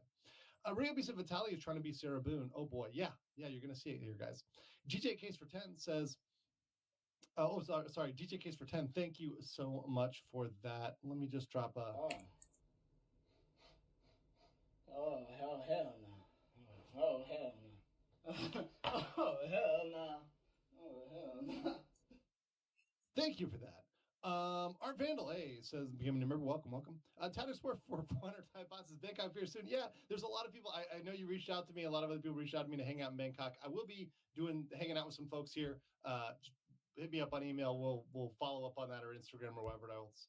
I love meeting up with people. And by and large, the one thing that's really awesome is that the expat community in Asia, in Korea, in Thailand, in Japan, everywhere else, tends to be really awesome. The people here tend to be great people. The people that stay long term, they are law abiding, they follow the rules, and they're completely opposed to people like Vitaly. In fact, some of the people that most closely follow this coverage are expats in Asia that are impacted by this or care about this, because they indeed care about the locals. They indeed care about their communities because they are living in those communities. So it's really awesome to meet folks with that mindset. Louis Cali says, yo, I got on my midday and was able to catch a live stream. Obrigado, Johnny. Well, no Johnny today. No Johnny today. Although we are going to talk about how this relates to Johnny. Pirate Skeleton for 499 says, if your actions are bad enough to unify a country against you, a change in administration isn't going to save you. Exactly. He offended the Filipino people.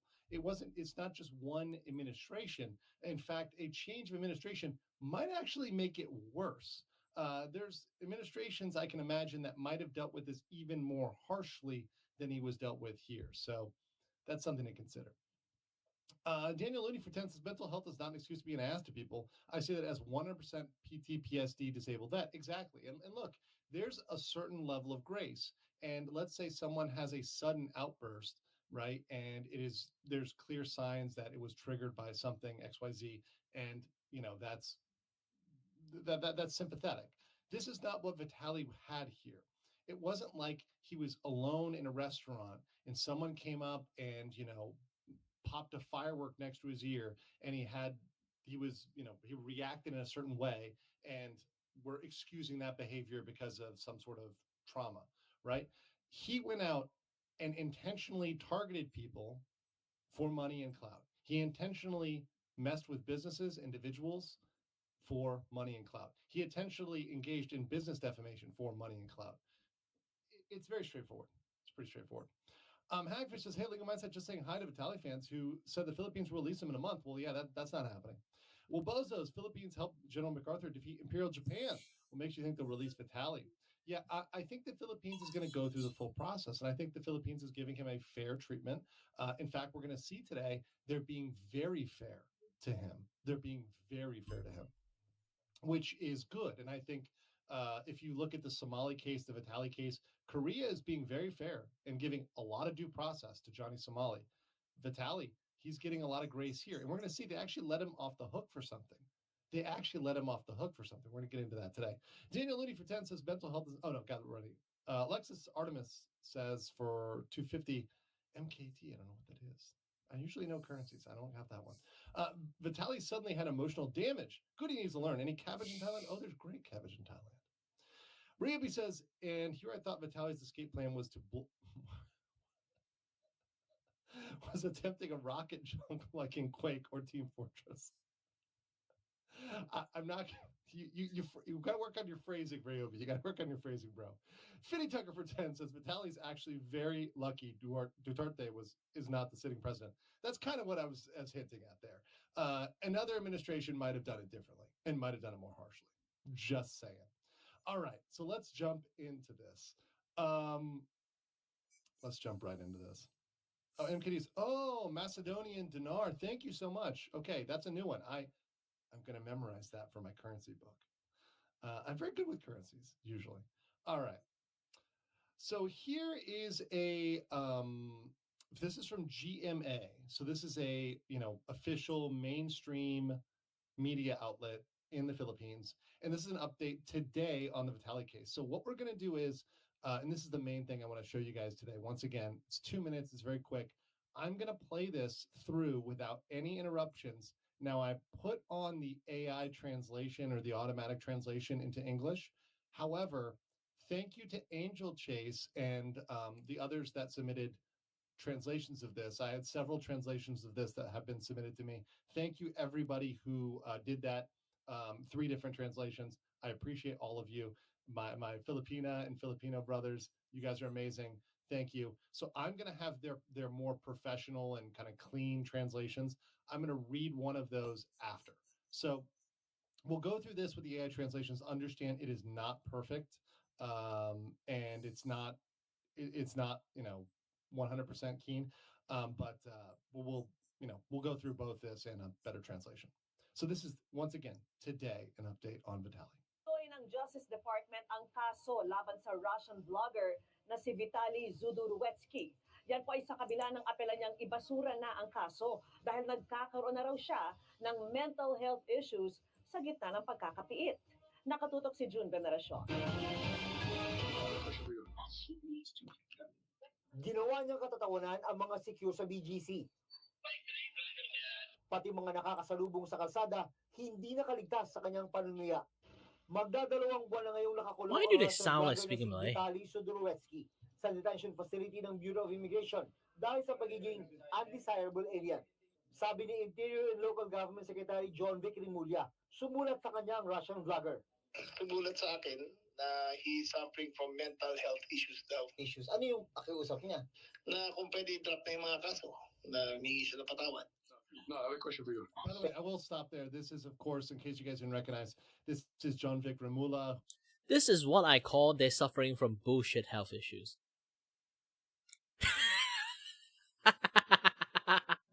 I know mental health issues shouldn't be like joking about like that, but here's the thing. All these people, they do all this thing and then pretend to be mental health issues is actually an insult to them.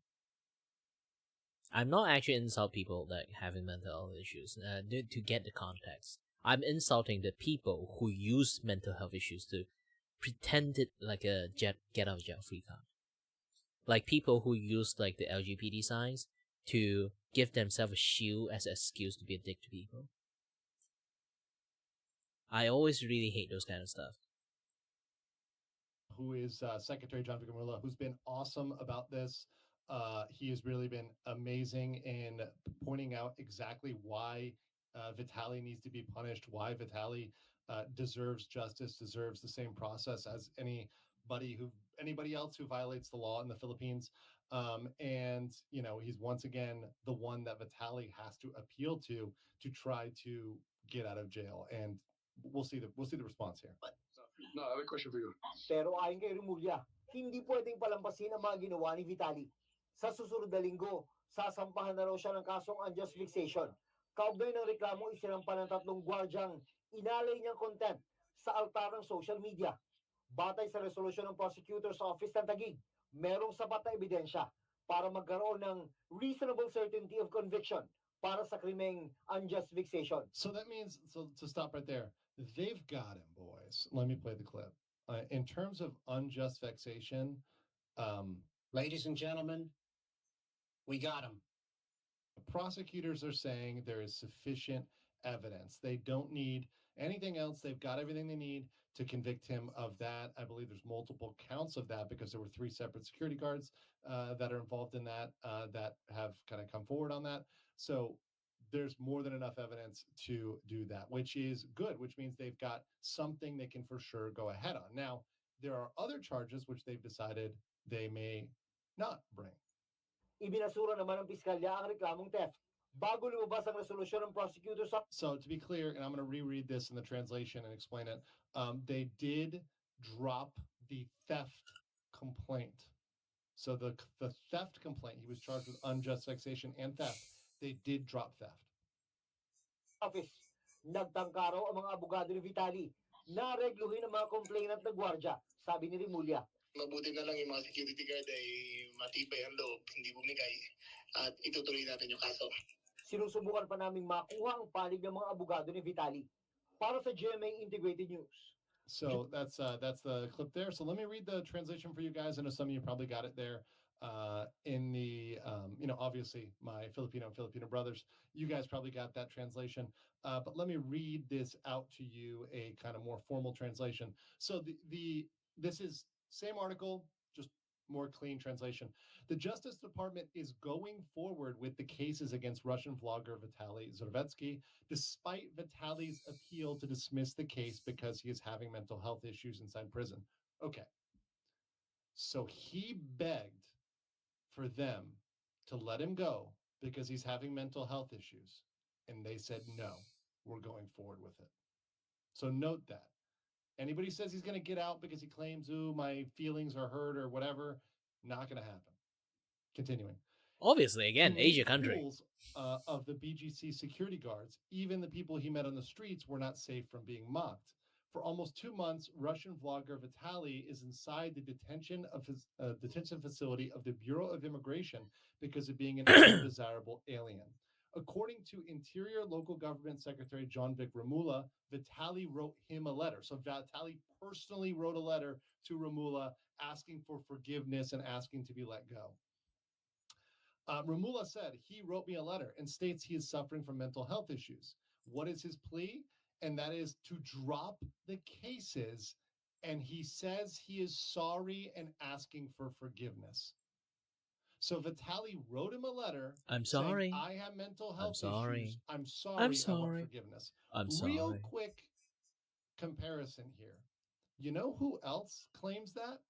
Johnny Somali. You know what other people claim that? A lot of the nuisance streamers.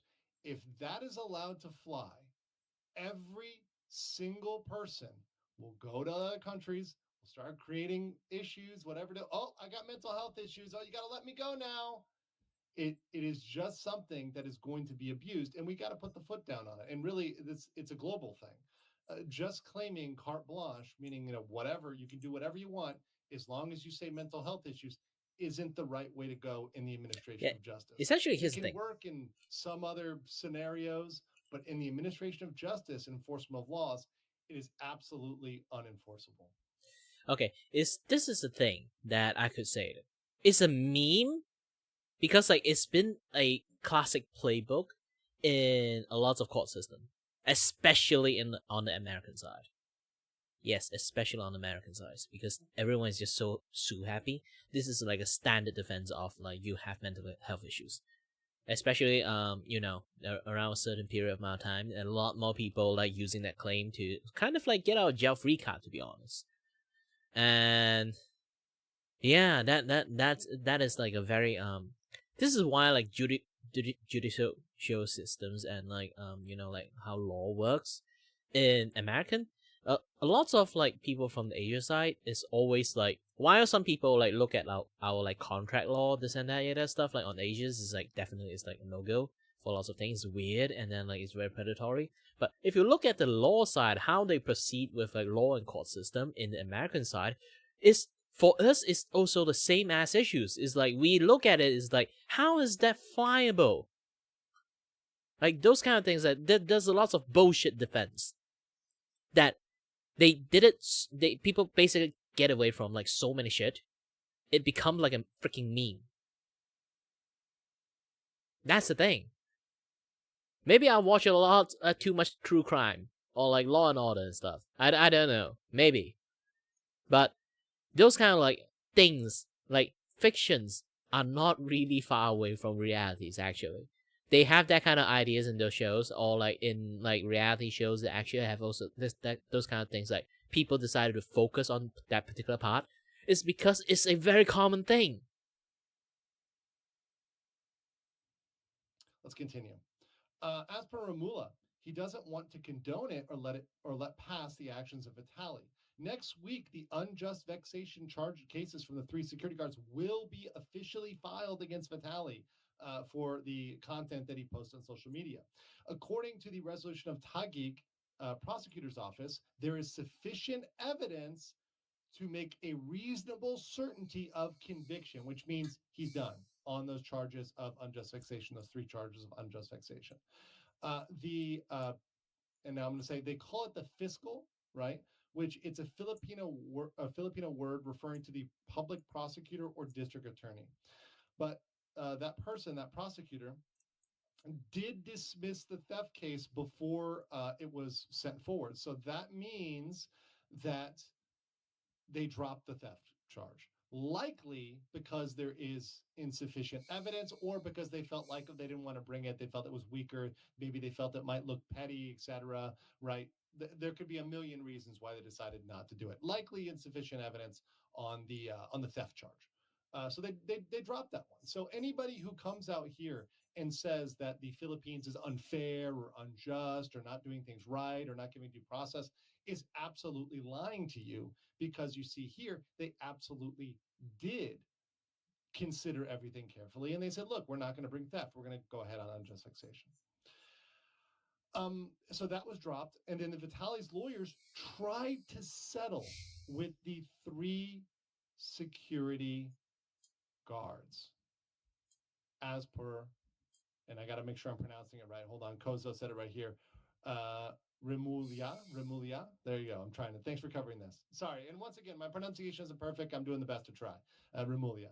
So Remulia, he, according to him, they tried to pay out the security guards. Think about that for a second. Think about how insulting that is to the integrity of the Philippines. Saying, hey, and that's exactly what he has been doing from the beginning, is trying to say, hey, I'm just going to buy these people out. I'm just going to give you a couple bucks afterwards. Here's $5. You know, that's worth your dignity. That's worth your respect. That's worth denigrating your country. That's worth making a fool of your, nation, your business, the individual. And it's absolutely disgusting. I mean, to me, and I go back to the video, let's go back to the original video, and I'm going to get back to finish the statement in a second. But getting back to the original video, I read that line and I thought about this, when he's with this woman, right? And you guys probably all remember this one, but remember what he did here. Watch. I'm going to rob you if you keep walking away. And she stops because she's scared, right? I'm going to, once again, I'm going to effing rob you. She stops. And then as soon as he realizes he's in trouble because he's just he just committed a crime there, he goes, I want to give you money. I want to give you money. I want to give you money. It's a behavior that he's learned.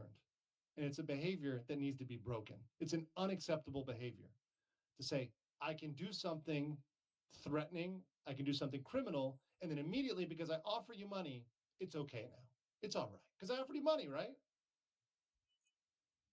If that, once again, imagine that person is your grandmother, imagine that person is your mom, your aunt, your sister, whatever else.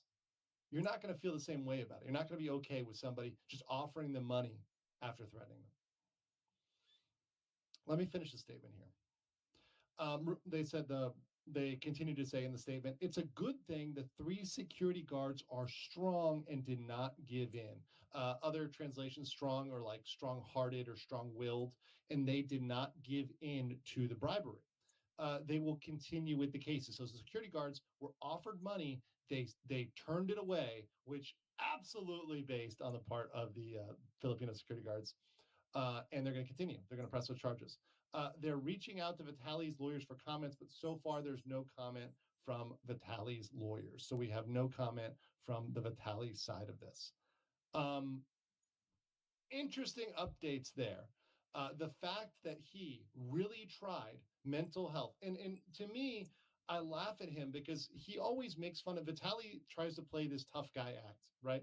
He tries to play this internet tough guy, this guy who's, so tough, and, oh, look at you, you're wearing a COVID mask, or, which it's not even a COVID mask. The air quality is not good in Southeast Asia. You often want to wear a mask just for air quality, whatever else. There's a million reasons, or you could be sick, right? Genuinely sick. So he's trying to pick on this poor woman and saying, you're effing liberal, etc. But, he goes over here and he's whining and crying about mental health. It's just the juxtaposition is very hilarious. In my light. But beyond that, to think that they're just going to drop it and let it go away, not even saying, okay, look, I'm wrong, please be lenient, but hey, drop everything and let this go away. That's not how this is going to work, right? You're not in a position to make a demand that they dismiss anything. You can say you're sorry, right? That's fine. If he's genuinely sorry, that's okay. But you're not in a position to demand that the country drop the case against you because you have mental health issues. Let's go through some of these chats. Chaos Smashes Vitaly is the 1 year in Thailand meme. Robert says for 5, well, shoot, I scuffed. Was wondering how the other jailed idiot was doing. Yeah, and the thing about Vitaly is, since he is behind bars, I don't have as much information coming as constantly as Somali, who is actively sticking his foot in his mouth, digging himself deeper, etc. Right? So Vitaly, there is less to update, but when there is something real to update you on, just like tonight, I will do it as fast as possible. In fact, the stream is probably going to be pretty short. Because that's the kind of meat of what we had to get to today. Mary Weddington says, I abhor these influencers all over the world, or they're going their ownish. I lost my daughters in 2020. Being harassed can do so much damage. I know. And the thing is, if you think about the trauma, you could get from someone coming up and threatening you in public. It's not something that, if someone came to your grandmother and did that to them, they could have a heart attack. There's a lot of stuff that could happen for somebody who is threatened by some guy who's, 3 times their size and threatening to rob them. Vera said, any news on the cameraman? So there is some news on this. So from what I've heard, based on how the system is working, they're probably they're looking for him, it seems like. But I don't think that, and I'm not positive whether they've actually brought him in yet or whether they've actually taken him in yet. It seems like he's still out there. But it does seem like they are investigating him, looking for him. And a lot of it is also going to be based on the filings against Vitaly. So now that they've officially filed these unjust vexation charges against Vitaly, now according to accomplice liability, and once again, this is not my opinion, this is me listening to Filipino lawyers, they should have reason to look after the cameraman and perhaps go after him and make filings against him as well. Louis Cali says, when the country you're in is having you're having legal trouble in and they don't have a translation for mental health issues, you're screwed, using that as a defense. Yeah, and understand, even in the United States, that's not a defense per se. You can't just say, oh, blanket mental health issues. If you have a lack of capacity issue or a true insanity plea, there's things you need to prove to get there, and they're highly contentious. Most people, even in the United States, don't qualify for those things. Stephanie Lerma for 99 says, love your vlog. Thank you so much. I will try to do more. I know you guys liked when I do one, like the Vitaly updates, like from, traveling around, or other ones traveling around my camera. I will be doing a couple more of those because I thought that was fun and kind of entertaining. And I know you guys like to see the backgrounds here. But thank you. Hagfish says, for 5, I know a PH licensed nurse, criminals claiming mental health. We will treat your mental health. And once you're cured, we'll continue the case. Ditzy for 179 says the apology would have worked if not for Cabbage Boy Ramsey and the pesky streamer friends. You know what, though? This is a very good point. If it was just Vitaly, it probably wouldn't have been treated this in the same severity. I will say that.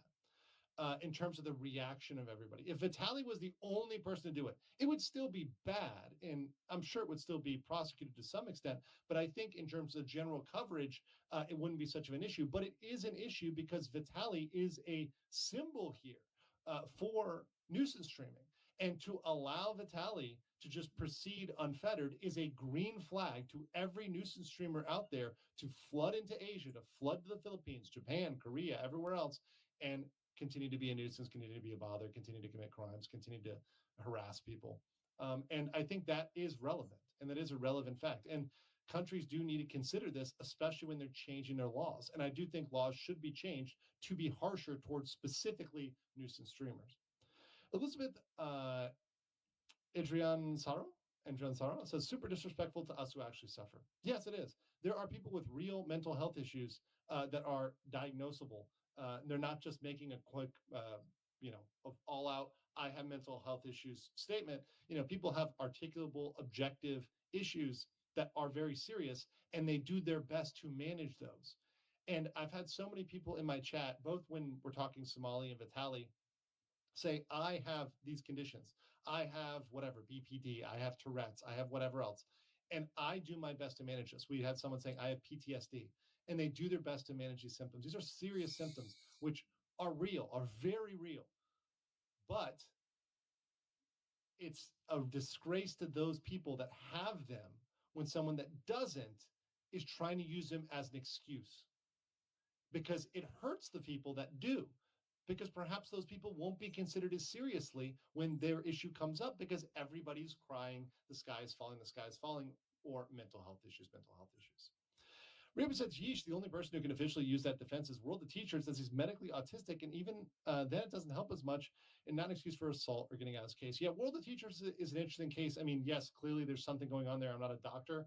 But once again, I've said this before. Let's say you do have autism, right? It's probably not a good idea that you go out there and engage in this behavior. And at some point, something's got to pull you back and say, hey, you can't do this. You can't just harm people, especially if it's something like assault or battery. You cannot do that and just get away with it because you say, oh, I'm autistic. There has to be some barriers. I'm sympathetic to it, but there's a line. Marcin Wazak says, here's £2. Now dance, monkey. Just kidding. Well, I'll do you know what? I'll give you an emotional cabbage, though. Emotional cabbage. Ruby said, meanwhile, in South Korea, Hank alone talking to himself. All right. I'm not going to read all that. But thank you for that, Ryobi. Appreciate you. Larry Powers says, he's lucky Duterte isn't in charge. He would have thrown him out of a helicopter. Letting Vitaly go due to mental health will set a legal precedent that other news streamers will use. Absolutely. And they'll come to the Philippines and do the exact same stuff. Exact same stuff. Patrick Elsa says, I'm a little late to joining, so take your legal golden shower, you glorious law man. Thank you, everybody, and thank you for helping hit the goal today. A lot of big cope in the Vitaly fan camp. No Name says, I'm so happy for the news. Suffer Vitaly. Philip Screwdriver says, Vitaly, I'm going to bribe you $5. Meanwhile, political candidates, those are rookie numbers.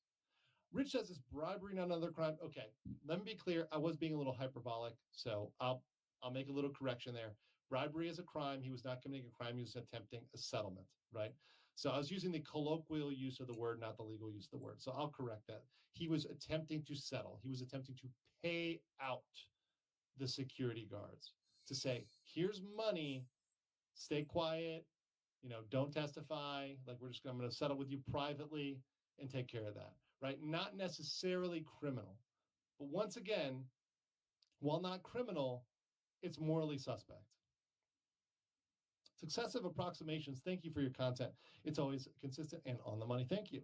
Dr. David English for Ochan says, I was fortunate enough to be on YouTube and see your live. Hey, awesome. Mostly watch Johnny Somali. These thugs need to be punished and warn others. Well, Dr. David English, I know seems you're there in Korea. It's a problem that does not just exist in Korea. The exact same streamers that I'm covering in Japan and Korea are now in Thailand, for example, and causing trouble. So these people are going to make a circuit. And it's not going to stop in Asia either. This is going to come other places. And there's streamer problems in America too, in Canada and Europe, et cetera.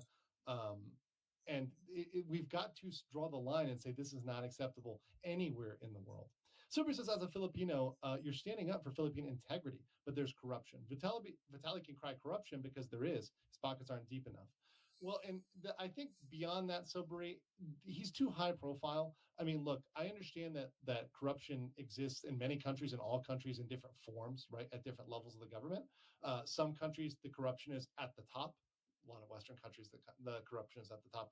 There's countries where corruption is more street level. That's a more complex analysis. But aside from that, he's gone too far in his provocations, and he streamed them.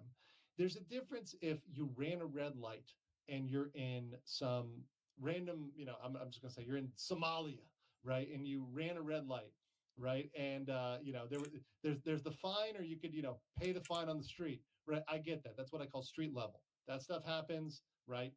We can have opinions about that. But this is not what we're dealing with here. We're dealing with him broadcasting insults to the integrity of both individuals and the entire country. Mark Mann says Vitaly was pranking and didn't care that he was being an asshole. Somali, however, tried to be as nasty and evil as possible. Feels different. No, it is a little bit different, but I don't think Vitaly was, when he was quote unquote pranking, it was beyond what a prank was. And I don't think we can just expand the definition of prank that far. So that's where I would disagree. They did do different things, but I think that they're still within the realm of criminality. Ryobi said, I could see Vitaly become the IRL gunpowder. Just wait. A2B for 50,000 Indonesian rupiah says Vitaly shouldn't worry about the guards. He should worry about the prisoner chief. That prison is run by prisoner chief, not guards. I'm very interested. I don't know much about that. I'd be interested to learn more. Lucky Dime says, what are the defamation laws? If I falsely accuse someone of committing crime or the damages presumed, that's a difficult analysis. It depends on a lot. It also depends on whether or not they have a positive reputation. Someone like Johnny Somali, for example, has a negative reputation. Therefore, it's really hard to prove any damages for him. So defamation is different in Asia, though, so I would be very careful on how you proceed. Lucio X30 says, much as I hate these guys, I can't help but notice the more questionable laws of each country they're stuck in, ones that aren't just local norms. Well, once again, there's laws in every country that we disagree with. As an American, and I cover U.S. law, there's many laws I disagree with in America. There's laws I think should not be laws. That is one argument. One argument is those laws. But then looking at their actions and what they're charged with, I don't see anything that Vitaly is charged with that is unreasonable. Same thing with Somali. I think all of those things are very reasonable crimes to charge people with, given the scope of what they did. Rolando says, for once, the insanity plea failed. Max Murray says, Japan have blood money. Thank you, Max. Sticks for 5 says, the differences in the way between the two countries due to the justice system is informative to watch, aka Philippines versus South Korea. And I don't think either one is wrong. They're just different. Jordan Josar, thanks for the 1 membership and saying Vitaly is suffering right now. Bion Bion says, if you wanted attention and trolling, Vitaly should have trained to be a WWE wrestler. But I forget this required talent and hard work is impossible. Robert von Beek says, Sawadee from Bangkok. Hey, what's up? Would he hope for diminished responsibility when they then assess his condition after his prison sentence? They would need to do it before. If he wants to say he has diminished capacity or diminished mental ability, they would need to do an assessment on that. He would need to have some sort of, medical assessment that shows that, more than just him having a panic attack because he's not on whatever substances he was on. Remember the other reporting we did, guys. The other reporting we did earlier when I was on vacation, rocking a Songkran shirt and some shades. He's been having health issues that are likely due to, especially according to other sources that have reported, some sort of substance abuse, right? So there was some sort of substance that he was going off of and going into withdrawal, and he was having health issues from that. It's now affecting his mental issues. I think that could be very much symptomatic of withdrawal, very much symptomatic. And it's on the timeline for withdrawal. Pirate Skeleton says, we don't blame a rabid dog for having rabies, but that doesn't mean we tolerate its viciousness or leave it to roam freely. That's a very good metaphor. That's a very good metaphor. Ryobi said, the only prank channel I used to watch was Dashi, and he fully changed to gaming. I'm proud for that. R.I.P. Etika, I miss those guys. I didn't watch many prank channels. Snowfire says, is the green card holder's LPR in the USA? I think he is a green card holder in the USA. I don't think he's a fully naturalized citizen. That's my understanding. Gary Lee says, I have no money pranking thieves. Innocence, no issues pranking thieves. Innocence, no. I would agree with that. Tatsumi says, I used to mentor autistic people during an unpaid internship program. After working with them, I gained a lot of respect for the people on the spectrum, is in no way a get out of jail free card. Yes, autism is not a get out of jail free card. It's just not. Snowfrost says, Asperger's. I hate people who fake being on the spectrum. Well, that's what we have in Somalia. That's what we have in Vitaly. All right, guys. So listen, this was going to be a very quick one today. I just want to make sure to get this update. I'm not going to keep it too long because I am not doing a summary version of this. I might clip it down, but I'm not doing a facts fast version because it's very short. I will have more updates on Vitaly as well as comparisons to, I want to do a longer stream comparing Vitaly and the punishment potential there versus in other countries that have had similar streaming incidents. That'll be coming in the future. Some new Somali stuff will be coming as well, and perhaps a member stream in the next couple days. So take care, guys. Stay based. Also, Mindblock says, I have autism. The misconception here is behaviors like bullying or things Somali did include social interactions. Autism types avoid interactions, like not looking in the eyes, but I still greet people. Well, that's good to know. Please take care and don't be like Vitaly because you know he's in jail right now and you know what he's doing. You are hoping to see them. You just can't believe what you're seeing. Yes, you're hoping to see them. The truth is all day, and now you are more than you're hoping so hard. Hoping you see them. Man, the song is there.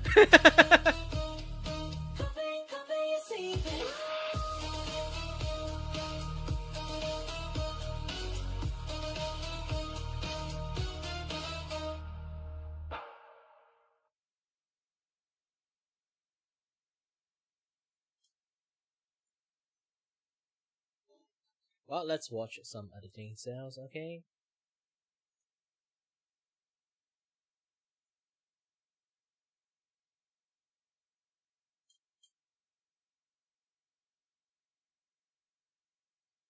Ooh, he got another drama. I don't really like him, to be honest.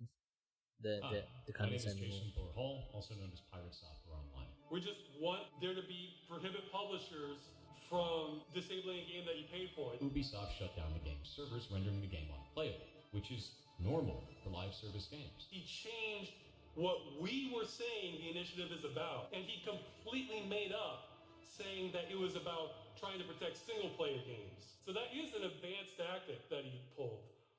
Pirate Software is a creator that is no stranger to controversy. I actually did a video on him quite a while ago talking about this huge drama he was involved in. But recently, unfortunately, he's found himself in some more drama regarding the movement Stop Killing Games. I do want to say as well, the merch shop is now open. So if you want to grab yourself some exclusive limited time merch, especially from the new Server Blight video on the main channel, the link is in the description or on screen. Now, there's one thing that is more scummy than any kind of crypto shiller, and that usually is a video game company. So you might have noticed with video games, there has been a very fast escalation to try to make as much money out of you as possible. We don't really have new games anymore. We've got remakes, remasters, but more importantly, loot boxes, in-game transactions. And one of my personal favorite things now, for some reason, you pay like $100 to basically be able to play the game 2 days before everyone else can play it. I call that a streamer tax. I will die on that hill, but genuinely that is one of the most stupid things imaginable, especially because, you know, like, let's go back 5-10 years ago, special editions, deluxe editions, usually got some pretty cool stuff. I mean, yeah, okay, there were skins. There were always skins. Look at Oblivion with its horse armor. That was always the thing,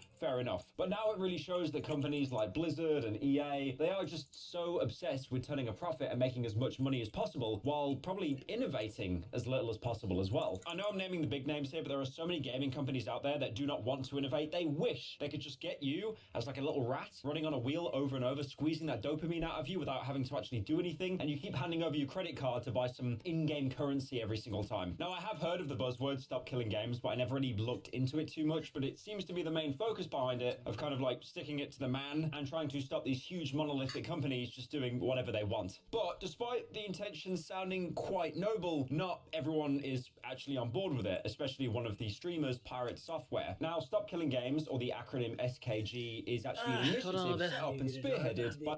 Pausing this. I'm not those kind of people who play the video and then go to the toilet. I'll be back real fast.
VupeChat Draw. Okay. I'm going to go for the darker side.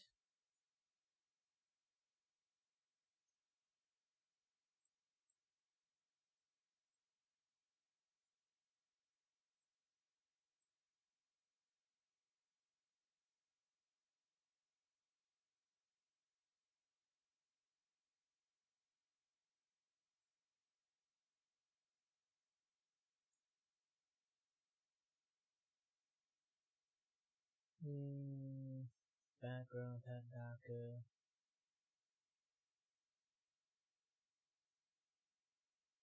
So you want purple. Okay. Bluish purple. On the hand. Done. Done. Just going to go for tonal corrections, hue saturations and luminosities. But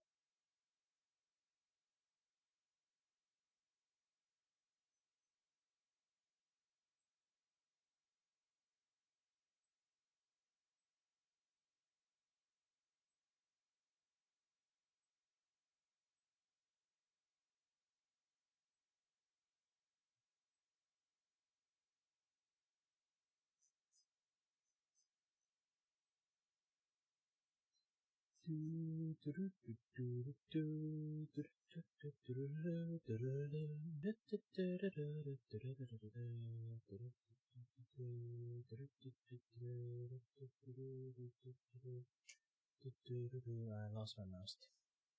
I thought like my computer froze. I'd be like, oh no, 2080.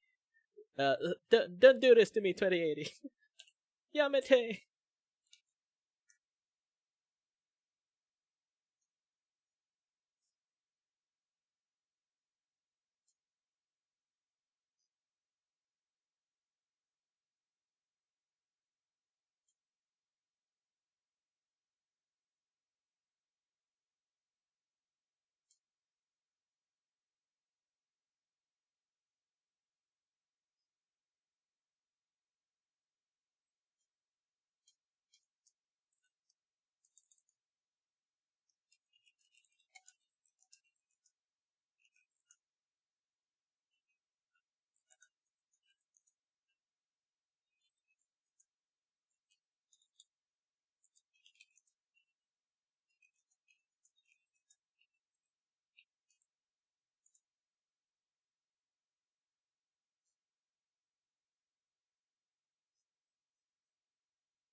It's more like darkish purple. I guess the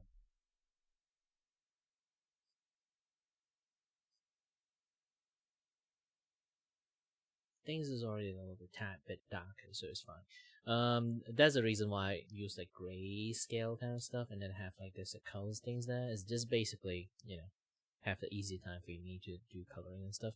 Also, hi there, Red. Yeah. Too bad I haven't like do like the latest like add-on stuff yet.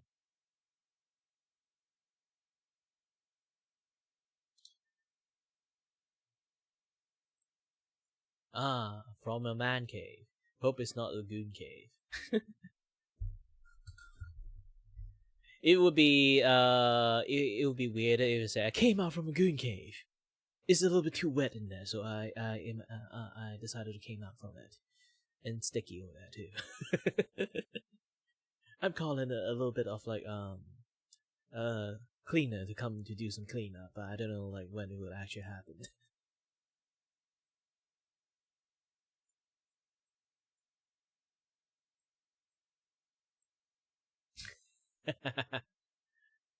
By the YouTuber Accursed Farms. If you know the channel Accursed Farms, you are a certified. Yeah. Now currently I not doing group chat because like not a lot of people in that anymore. So and I'm also meeting the same people a little bit too many times. I need to focus a little bit on my artwork. Yeah. Technically, I should go to this scene instead.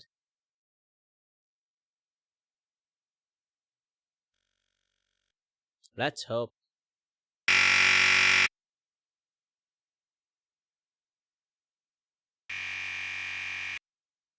Yeah, my computer is dying.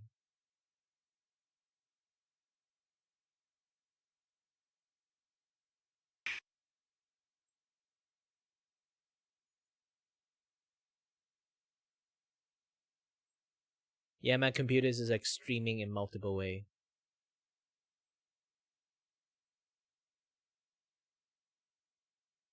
It is dying in a very comedic way. Yes. The memory is running out because I have like so many things running on at the same time. Oh wait, I'm not using like VupeChat anymore. I should remove this thing. Hold on a minute.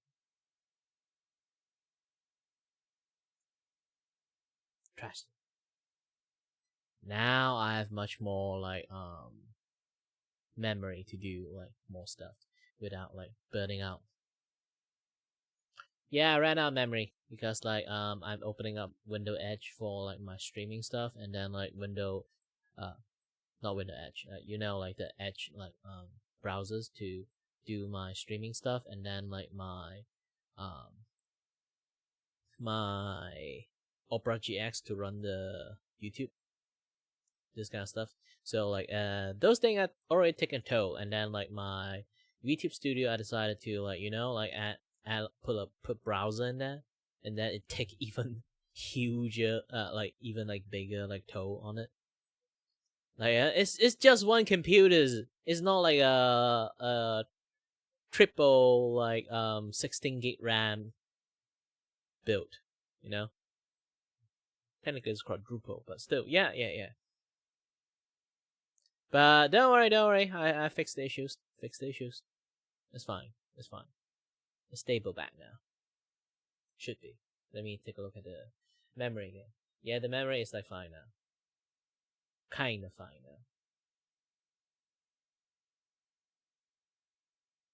now. At least it's not burning out itself.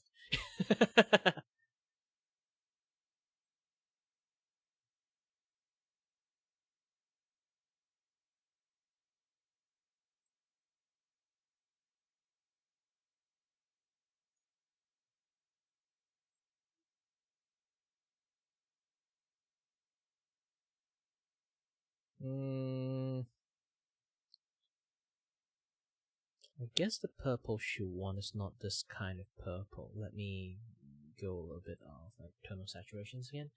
Alright, hold on.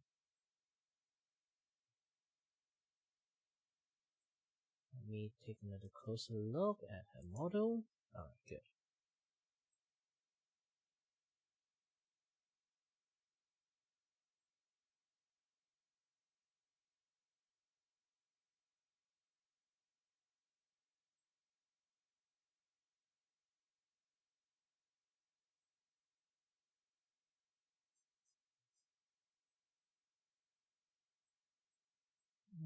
This is more close to blue than...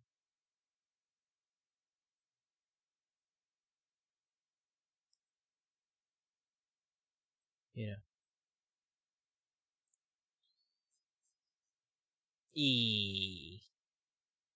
Better.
So let me temporarily export one image out first.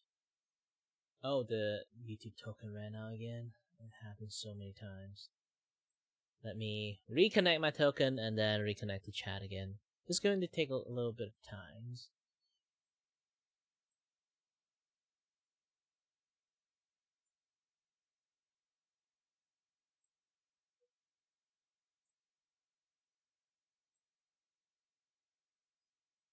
I don't know why they keep rejecting the token. And now the token is back. Let's turn off the stream.bot. Save them first. Turn them off. Yes. And then turn them back on. And then the chat is back to connections. Connection!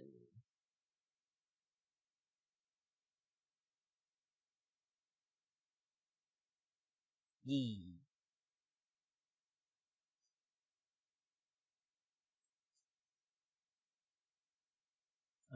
This is going to be test 4. Yes. Then I can finally switch my image.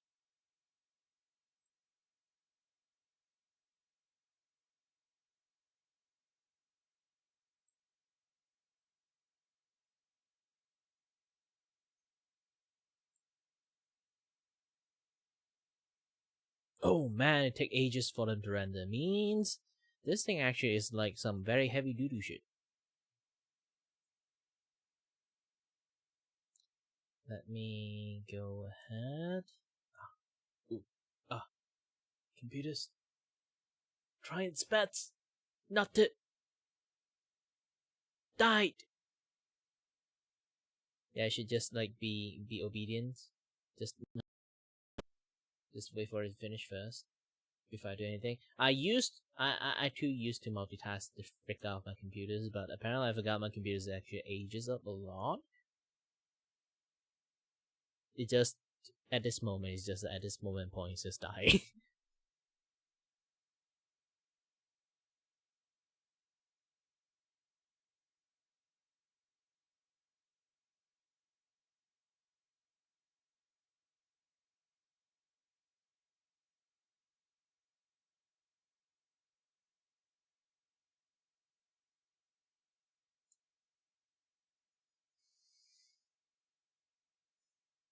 Come on, render stuff faster. I didn't have all days. Oh yeah, I do have to go and ask Grok about some very important questions. Totally forgot about that. Start this thing. Don't need more of that. Let's go back to Grok.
Oh, means I can't use them. Too bad. Too bad. Oh, I just didn't click yes. Now I know, like, it's not because it rendered like really slowly, it's just that I haven't. I'm a dum-dum. A big dum-dum. I'm a big dum-dum. Oh.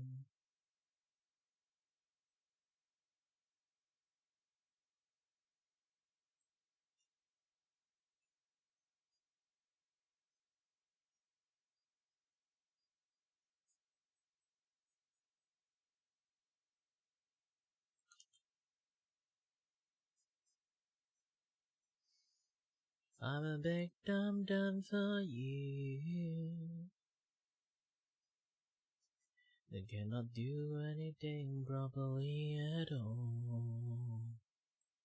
I'm a big dum-dum for you. But I cannot do anything properly. Ooh.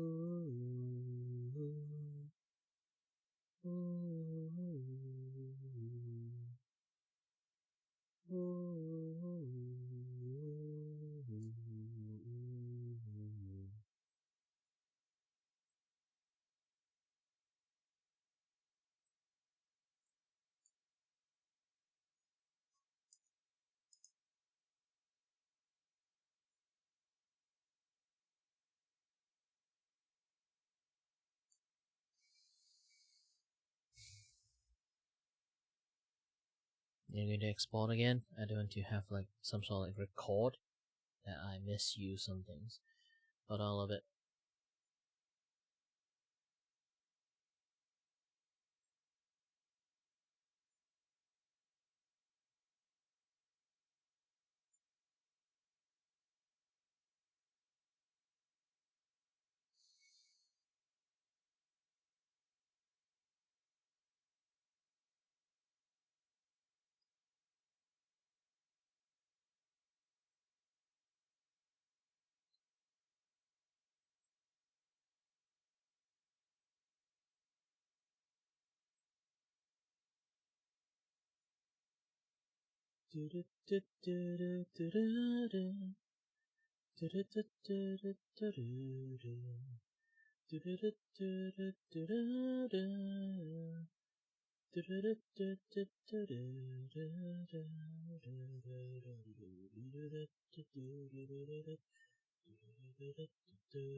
Oh no!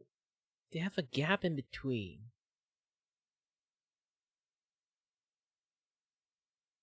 Where did that gap come from? I see.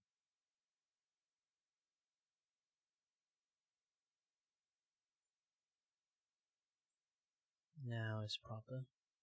Now I can do it in the preview again. Ooh, nice.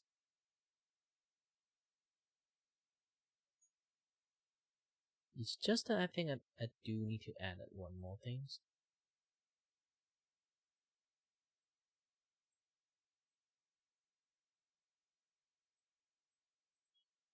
You mean like cut what as a square at the moment? Yeah, I'm just trying something out, see like it works or not, but yeah, it seems like it's actually working very well, the color and everything. I did make your hair more purple after this. and the purple a little bit much more purple, and then the background much more purple and darker. But I do see like there's like some sort of like seaming line like happening in here. If you don't mind, basically it's just their own like printing stuff.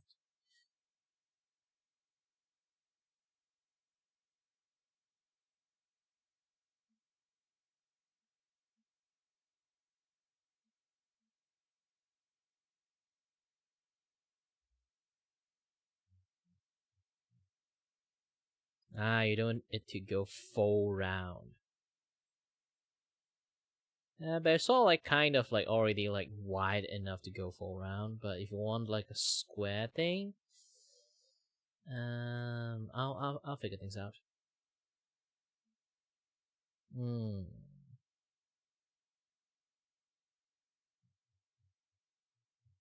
Okay, got it. Hold on.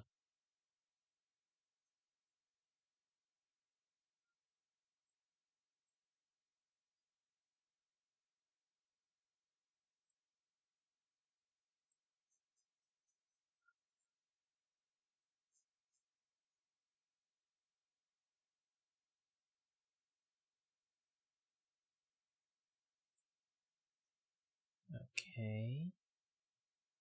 So with this thing, I need to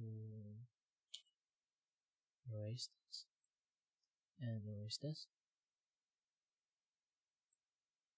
And then I need the logo gone.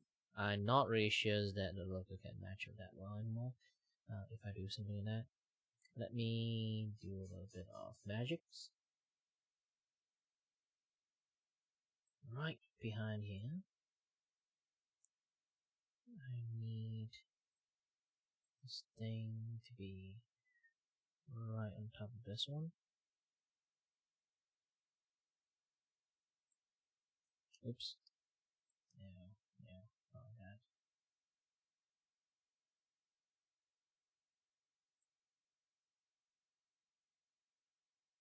Ooh, wait. Now I know why.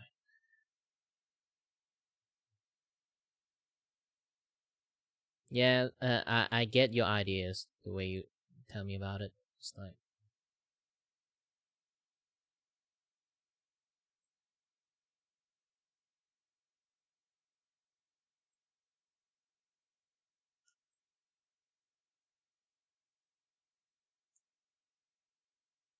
Oops. Not this.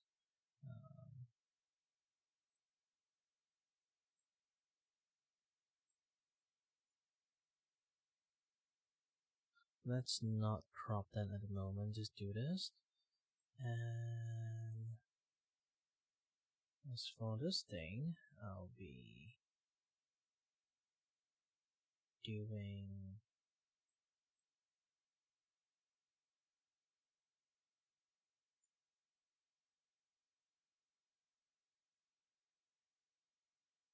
this. Oops. Can't.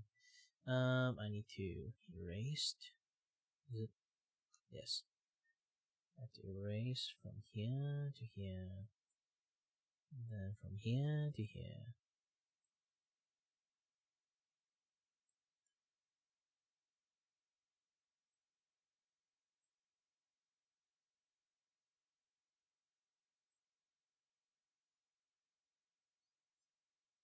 I remove this thing.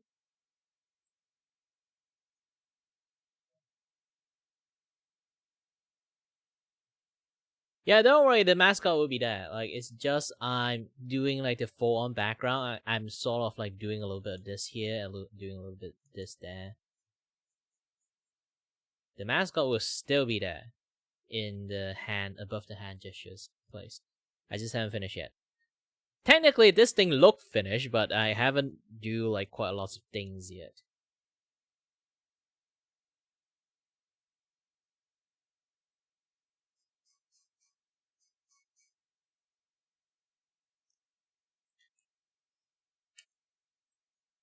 But I do want to try to like move a little bit more to here. I know like the things later on I moved it to. Move more to centers. Your hair pop up a little bit more. Because the thing is, like, later on, I have to draw like that. You know, like, there's a lot of star behind you. I have to do those things too. So if I shift this thing off to here a little bit more, like, the star would pop up outside the things too. Essentially, I'm just like doing framing at the moment. So this is why I send it to you. So now I got the framing that you want. I will be just doing my job. But I still have to move this thing in front.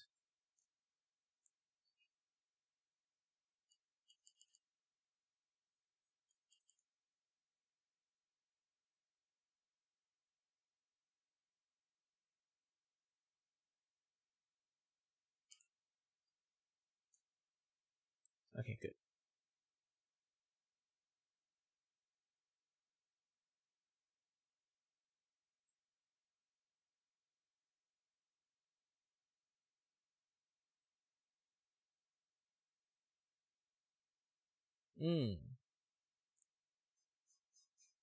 But there's still a few problems. I think I need to like adjust it later on.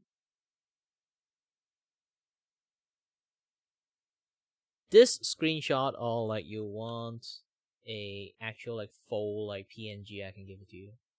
Since I haven't really exactly finished it, so like I don't have to send you the PNG yet. But if you want, I can send it to you now. So you can temporarily like use it on other stuff if you want it.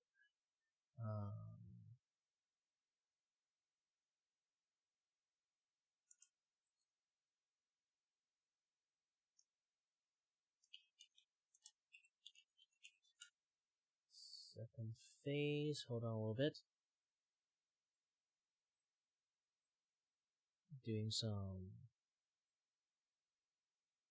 exporting. Requires sometimes because like the image itself, that is a little bit like complicated at the moment already. Because there's lots of like stardust, this and that, stuff like thing going on there. When I do exporting, I do need to take some time to actually do that.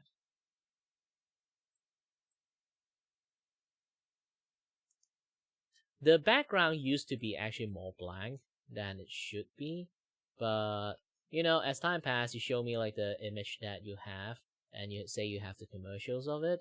I will be like, you know what I'm gonna do? Take my own like design choice. Decided to do this for you, since you already have like the commercial license. I can do this kind of things.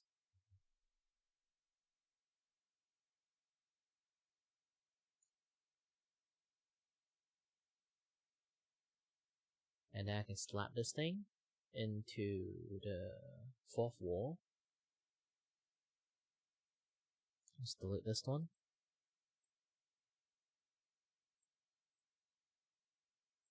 Go to layers and delete. And don't worry, I will draw the mascot. It's like I draw the human and mascot in a separate layer. That's the reason why I do this, because I'm going to send you the one with and one without, and then the one without background too. I'm a very good. I'm a man of great service. And I'm still trying to adjust to see like how much like space I need to give out to do this.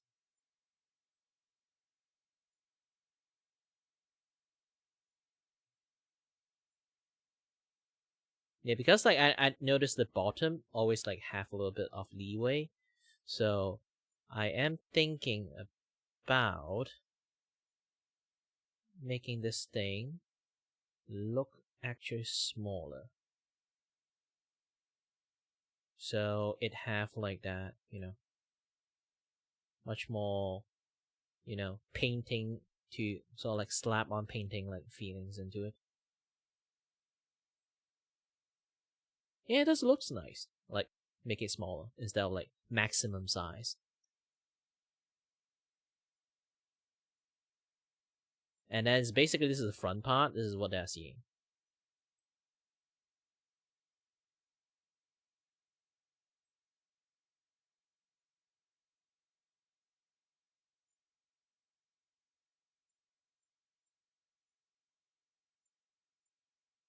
Too bad they don't have those kind of like 360 spin. There's actually a few store have like a 360 spin version of it, so like you can like see a lot of things. There's a blackened versions. Usually the product have like shown that they can do that, but this one I don't really see they have a blackened version of it.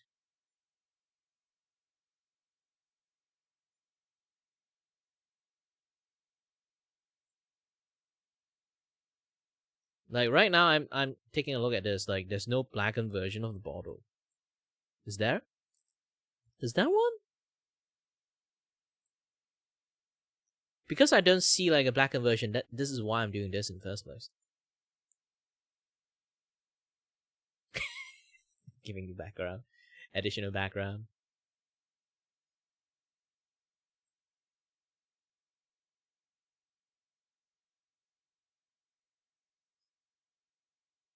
Yeah, and don't worry, I'm just clicking this for fun. I also want to make my own merchandise too in Fort 4, so...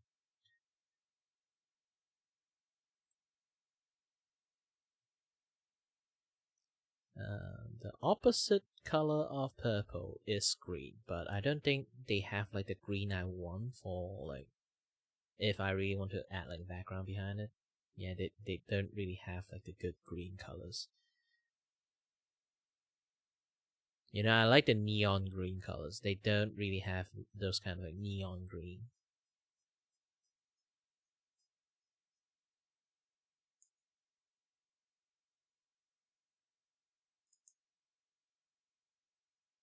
No, I mean like I want to make my own merch art too. It's because like here's the thing, like I say, if I want to become like a actual commission artist, because my art is generally like you can see something like this, like very solid colors. Sometimes people order like you know get like art commission stuff. It's like generally like paint like those kind of soft painting style, so they can use it on like their schedule page, or like sometimes they can share it out like wowing people. My art is not exactly that wowing. It can have like that effect due to the unique style, but you want to say like it's much more of a design of like a for utility use, you know, because of like the solid style it has. So it's much more easier to use it on like printing this and that other stuff. It's because like the simplicity of the artwork. It looks simple, but definitely if it you already seen like how it managed to do all this thing, you know it's not simple.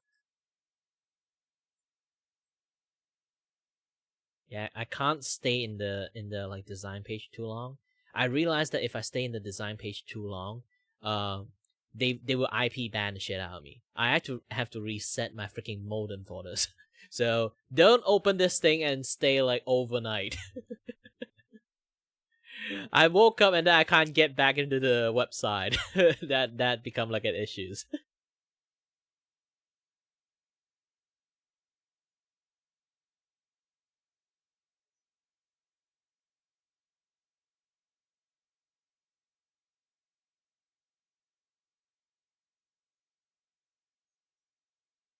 Yeah, there's still lots of things I haven't finished drawing yet, but you know what?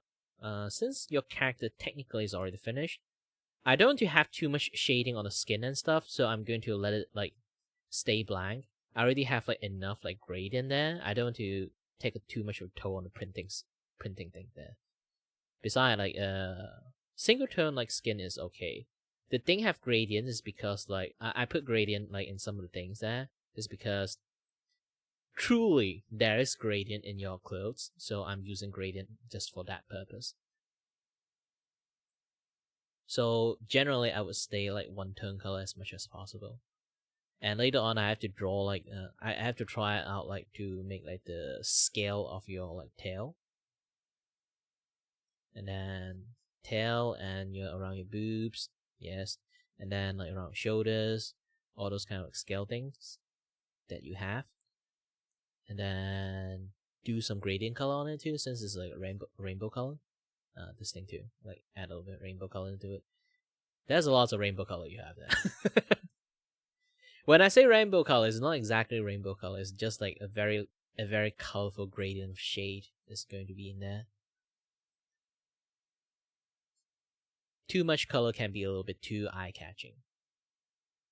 I'm going for like a much more dull color like style, which is actually quite not against, it's more like it's weirdly when you see most of my artwork is like coloring it like super hyper like vibrant color, right? So this is like the opposite of that. But somehow I showed it to my friend. I told them that my intention is to be creating like a duller color. And when he saw like most of the things I did so far, and then he'd be like, "How can you say this thing is dull color? This is still the most vibrant color I see. It's just one tone only." I'd be like, "Wait, what?" Maybe I just like have this like eye for like very like strong, very strong colors. So no matter what I do, it's always like in this like very high, intense color mode. But my friend did tell me one thing that I might have to be careful of, because like here's the thing, like he noticed like currently I'm using the RGB color. So he told me that I should actually change it back to CMYK, because this is like some things they would have different things come for, because like sorry, I never I might the color might be 100%, because even they can convert the color. It might go a little bit much more duller than you think. This thing right now is like very vibrant because like it's in RGB color. I remember I can change the basic format of like the color thing. Hold on.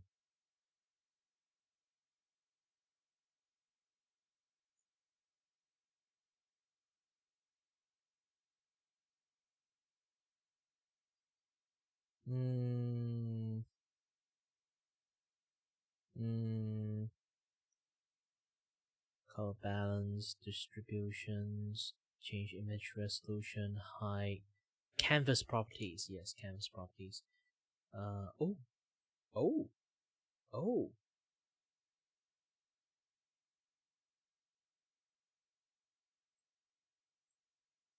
Let's try to make a new page. New page. I need to take a look. Oh, this is why I loved. This is why I loved.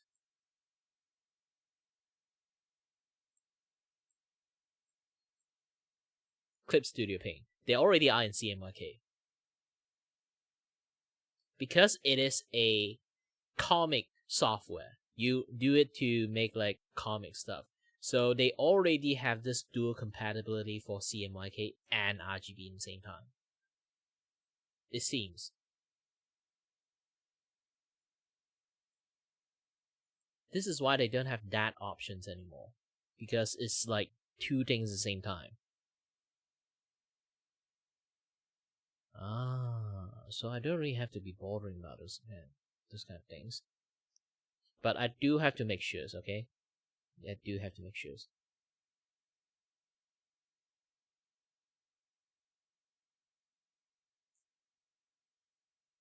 Let's go to the preference and take a look. Print setting. Yes, expression colors.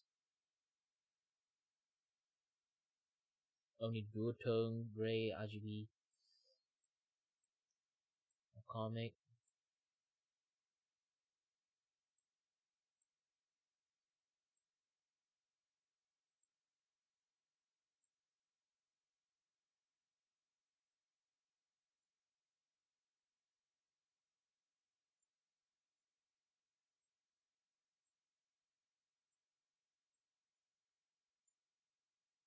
Yeah, maybe it's just like Clip Studio have like different way to do this thing. So they do have like very like export in PNG again. Randomly, let's see. Yes, going to do that and take a look at this. for illustration purpose, for comic, watermark, noise patterns. If I do comic, what do I do? Prefer quality fast. Okay. As for colors, depth, there's RGB color, auto detect the appropriate color depth. There's gray, there's toning, dual toning, auto detect, advanced color setting. Yeah, they don't really have like CMYK. Export in cyan, display colors, cancel.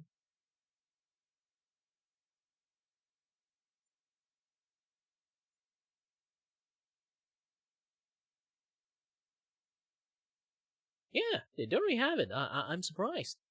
Maybe like CMYK and RGB setting has become like the ancient, some ancient stuff already. Man, time change. Way too many artists just sent in RGB color in the two printing stations. They decided to, fuck this. We just let them like auto convert itself.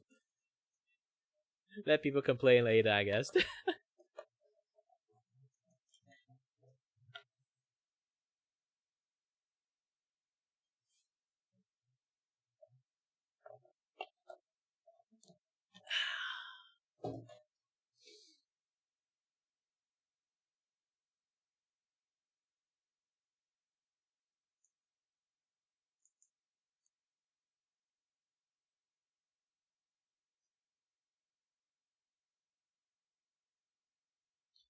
Doobie dooba doobie dooba doobie dooba doobie dooba. Sorry, the tail is like. The tail is going to be cut off like that. To be cut off like that. Originally, it doesn't do that. It's just that I increased like the size a little bit, just to incorporate like the bracket.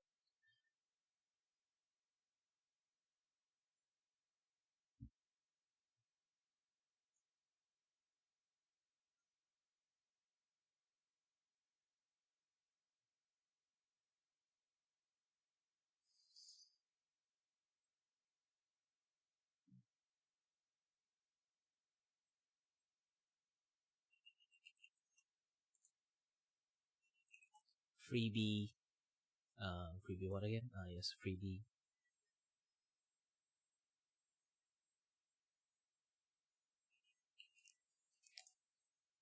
Freebie Fuji.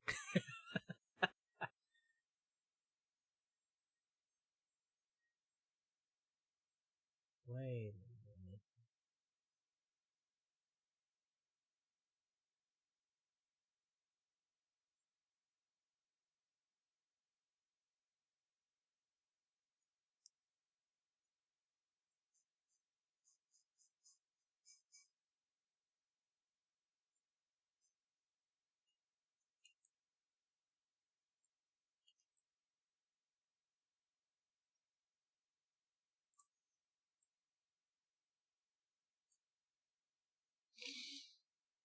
Doobie dooba doobie dooba boop boop boop boop. Doobie dooba doobie dooba boop boop boop boop. Doobie dooba doobie dooba boop boop boop boop. Doobie dooba doo doo doo doobie dooba boop.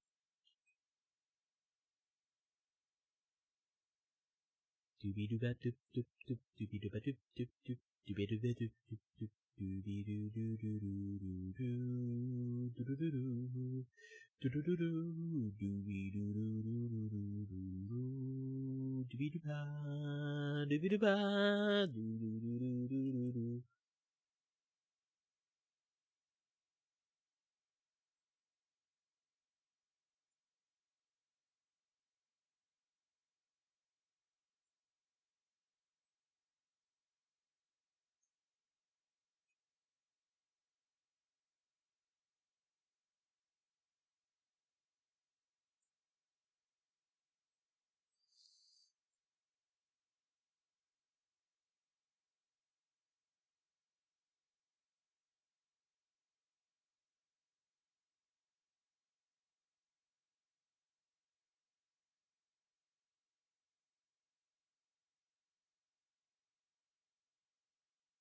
What is this? Where is the white bar coming from?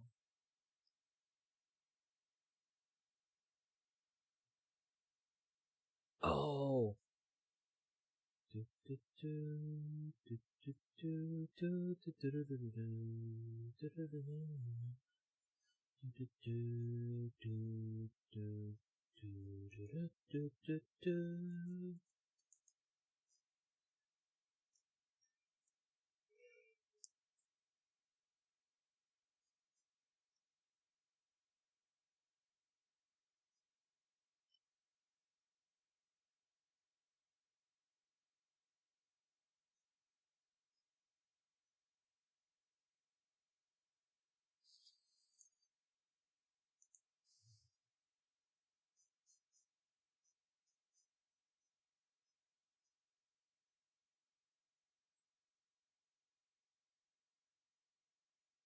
Temporarily putting photos, putting photo and insert into one layers, and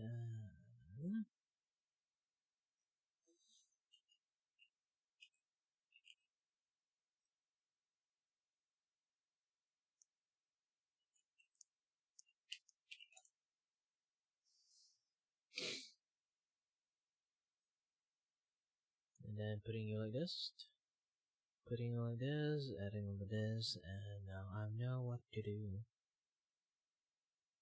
A little bit of that, a little bit of this, a little bit of everything. I can see everything that I am trying to draw. I understand that what I can do. Ooh. Scoop doopy doo, where are you?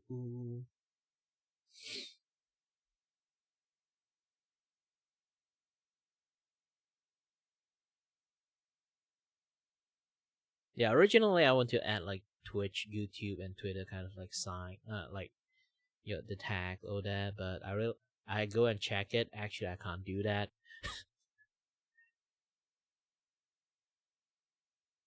Maybe you can, maybe you can't. I don't know. It's very vague about this kind of stuff. But in either way, I'm just going to do this 2 thing, 3 things. Don't we need it? Okay.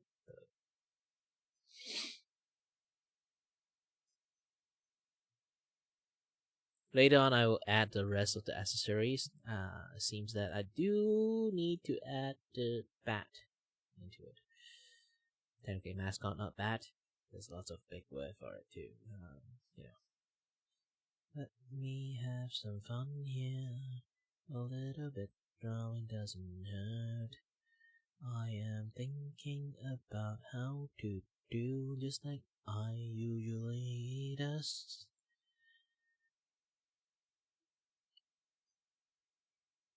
Yeah, my art drawing process is just stare into the abyss for long enough that my brain kind of like click and process it, how to do things. It's like lots of artists actually do pre-plan their drawing, but they pre-plan almost from A to Z, and then they start drawing. Mine is like do it first, plan later, and then afterward sit there and then look at the stuff I did so far. I'd be like, what to do next, and then start planning again. It's not like the best style to do it, to be honest. Like a lot of my friends told me that the way I do it maybe like is the reason why I can draw really fast, because lots of artists does that. Like especially when it comes to traditional artists, everyone is just like very cautious about what they're drawing. For me, it's like because I think I stuck in a digital artist for a very long time. I just don't give a shit. I just immediately do it and correct later. Or like maybe this is a very like Asians like opportunity first and figure it out later kind of mentalities. Asian do have that kind of like technical thinking patterns. So yeah.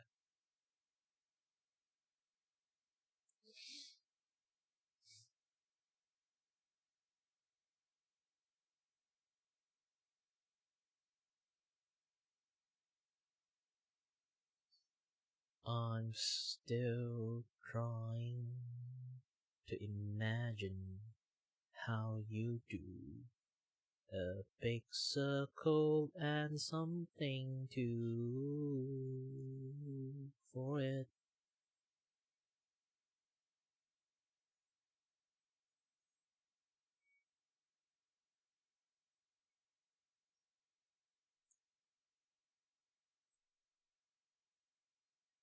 I should go for a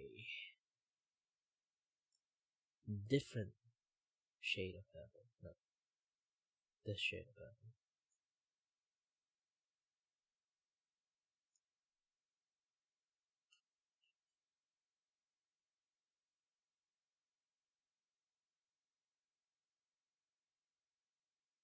Yep.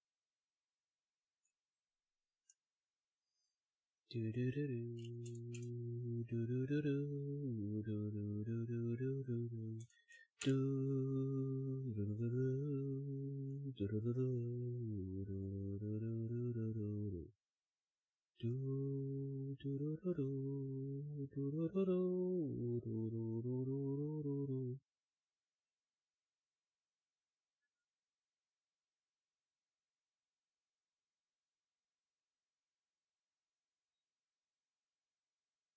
Yeah, this is how I normally draw most of text line.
This takes such a big toll on the edge.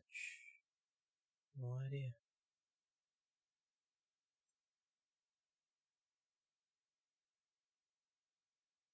Oops.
Oh wait a minute, I was like, I should keep on watching what I'm watching.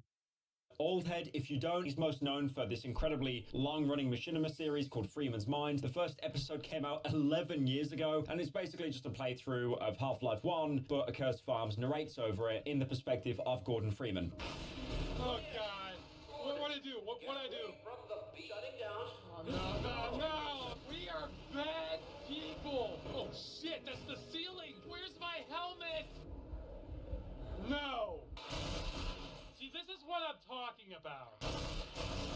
Aliens aren't invading Freeman. You're just being paranoid. Now, the video series that I know him from is Ross's Game Dungeon, and this was basically where he would play a game and do a full breakdown of it, the mechanics, the story, almost like kind of a narrated playthrough. He actually did a really good video on Deus Ex, and that was 8 years ago. Oh my God, we're all so old. He did a Game Dungeon on Deus Ex Human Revolution, and also Deus Ex Invisible War, the console one that everyone absolutely hates. I mean, I swear, like, I remember playing Deus Ex Invisible War as a kid. I did not have a problem with that game. I thought it was really cool, but I was also like 12 years old, and at that age, you're basically impressed by anything. So basically, Accursed Farms started this movement, Stop Killing Games. He was the one to establish it. I mean, a lot of people have been feeling like this for a long time, but he was the first person to actually give a title to the movement. So the entire point of Stop Killing Games, as Accursed Farm quotes, a consumer movement started to challenge the legality of publishers destroying video games that they have sold to customers. Now, the Stop Killing Games movement did actually get quite a lot of traction. At the minute, the European Citizens Initiative alone has nearly 500,000 signatures. And that is an insane movement, because if you go onto Accursed Farm's channel, you can tell that he's not really a huge YouTuber, especially not anymore, but still, he has created something, a movement that is a lot bigger than him, because a lot of people support this. They think that companies, especially in the gaming industry, became really greedy and just want to maximize profit while giving you as little content as possible. You know, why try to give you better experiences when, for example, there's like item stores and shops that are just churning out new skins for you to buy to feel special every 24 hours. Now, that was my little tangent on the side. That's not even the main purpose of Stop Killing Games. The main purpose is actually trying to hold video game companies accountable for basically selling games that have planned obsolescence to try and get you to buy the next title. This is obviously games that have a heavy emphasis on online services, like, for example, Call of Duty, Battlefront, Overwatch. Star Wars Battlefront 2, as you've seen recently, has had a huge player spike, which is really funny because the game is surprisingly competent. It's mostly because, you know, May the 4th and also Andor ended, and apparently that was a pretty good ending. I actually haven't watched Andor. Apparently it's one of the few Star Wars shows that's competent throughout. There is a guy in the show called Kino, so I might actually watch it. My name is Kilo Lloyd. The only problem with Star Wars Battlefront 2 at the minute, because it has such a huge player spike, EA don't really care about the game whatsoever, so it is just full to the brim with hackers. But yeah, one of the biggest problems with online services is game companies will bring out a product, and eventually, over time, which is pretty natural, people lose interest, they move on. But this then reaches the point where the owners basically go, you know what, we'll just shut down the entire servers, so now no one gets to play it, even though at the time when the game came out, you probably paid full price for it. One instance I remember of a very popular game actually shutting down its servers was all the way back when Mass Effect 3 came out. We are going back to old head era here, but Mass Effect 3 was basically the first Mass Effect to have any kind of like multiplayer mode. But then they actually enacted something called Sunset Multiplayer, which meant that they were, you know, kind of quietly winding down the servers and you couldn't play the game anymore. Oh no, wait a minute, this was back in 2012. So in fact, the servers for Mass Effect 3 are still up. That Sunset thing I talked about was talking about shutting down the servers for the Wii U on the Nintendo network. So that was basically Nintendo's choice, if anything. I believe that you can actually still play Mass Effect multiplayer to this day, despite the fact that the game came out well over 10 years ago. Now, one example that people love to use here about just being completely backhanded by a video game company is Overwatch. If you bought Overwatch day one, you'd be paying around 40 to 60 pounds. For the Americans, that's like, about 13 cheeseburgers, and that obviously depends on the version of the game that you got. If you bought the super deluxe special edition where you probably got some gold guns or something, I think you got you got a Widowmaker skin, a unique Widowmaker skin. It's a shame that Widowmaker sucks to play now. Now also keep in mind as well, the first Overwatch had no single player mode attached to it. It was online only. So less than 10 years in the game being out, unlike Mass Effect 3, Blizzard decided to shut down the servers for the game. Now I get it, Overwatch 2 is free to play, I'm really happy for you, but there are people that spent so many cheeseburgers buying the first Overwatch, and they basically have nothing to show for it apart from, oh my god, wow, bro, he's got this skin that you can get 8 years ago and you can't get now. Oh, you know that the same people that will brag about that and think it was a worthwhile purchase are the people that are trying to hunt down every single skin in the new Doom The Dark Ages. By the way, I saw this video on YouTube showing off all the skins in the new Doom game, and I thought, wow, this is quite a long video. Surely there's a lot of skins. There aren't. There's like 3 skins you get in the game by playing the game and beating it on different difficulties. The other like 7 or 8 skins are basically from buying graphics cards or buying pizzas. That is not a joke, by the way. It's basically this new wave of marketing that is just terrible for consumers. Like, I get it. Cosmetics, it's amazing, and companies are soy-facing over the fact that we're hooked on it because it's oh, dopamine. I get to stand out in the game. Unless everyone else buys the skin, then I don't stand out. Then I need to wait for the other skin to drop so I can stand out again. And now everyone else has bought the skin. It is just a self-fulfilling prophecy. I still remember when like the Mrs. Incredible skin dropped for Fortnite. Every little Zoomie was buying that game just because she had a fat ass. I mean, if you want to become really, really cynical, get it? I said the word, get it? You don't really own anything. You know, like for example, when you go onto Amazon or you go onto a streaming service, like you stream a show, you buy a film from Amazon, you're not buying it, it's just tied to your account. And if there's any kind of licensing changes or you can't, you know, watch this in your own country, tough luck. One really good example I have here, talking more about streaming, and I absolutely despise this, is, for example, HBO Max. They have some great shows like The Last of Us.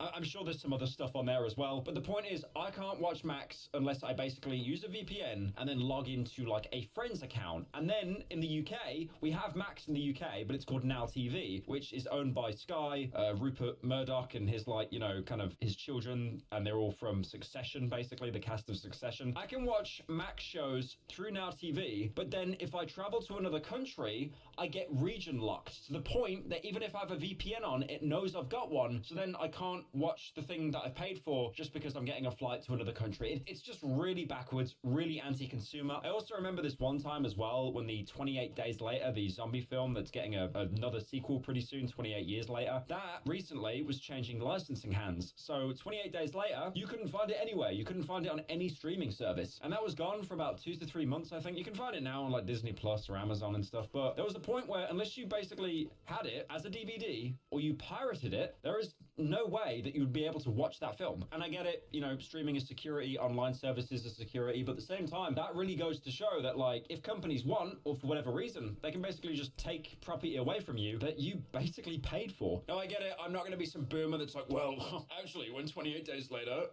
went offline, or when this one game went offline, I had it on disc, I had it on Blu-ray, so I'm actually the alpha. I'm not saying that. I think carrying around plastic to make sure you can actually engage with something is really stupid, unless you're a collector. That is a different kind of autism I'm not going to get into. Now, I'm doing a bit of a tangent here, but focusing more on the video games, another example, a couple months ago, Ubisoft actually put out a statement that they shut down online activity for a racing game called The Crew. And then they actually said in the statement, unironically, not even as a bit, players should get comfortable with not owning their games. I've seen this statement that gets like parroted a lot online, kind of semi-sarcastically, basically saying, you will own nothing and be happy. I think we're pretty close to that at the minute. Now, I know I sound like a bit of a negative Nelly. Maybe this isn't so many games, but the Stop Killing Games movement actually did an investigation of 700 titles that had some form of online requirement for play, and they found out that 40% of these games are just completely dead. No support from the devs. Yeah, and they sure, are but literally unable after to be played. I finish and then drawing another first. 40% were at You might not know after I finish drawing the eye. The eye right now is basically just a placeholder, like just a dot. The eye you have is really big. So once I draw the eye, it would look very different afterward.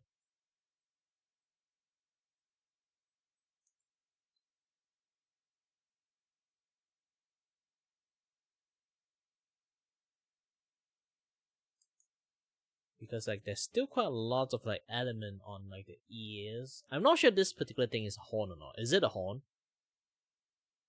If it's a horn, I might draw it a little bit much more differently. I thought it was just like, you know, like those things like earring that kind of cover your ears.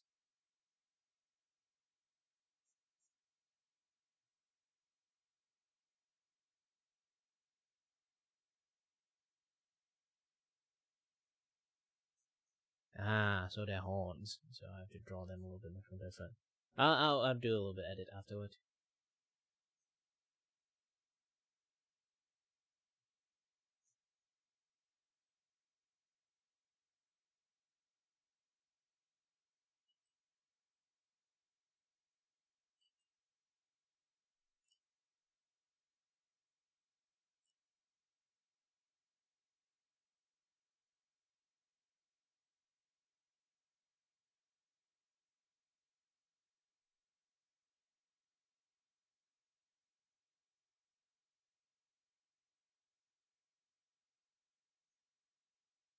Oops.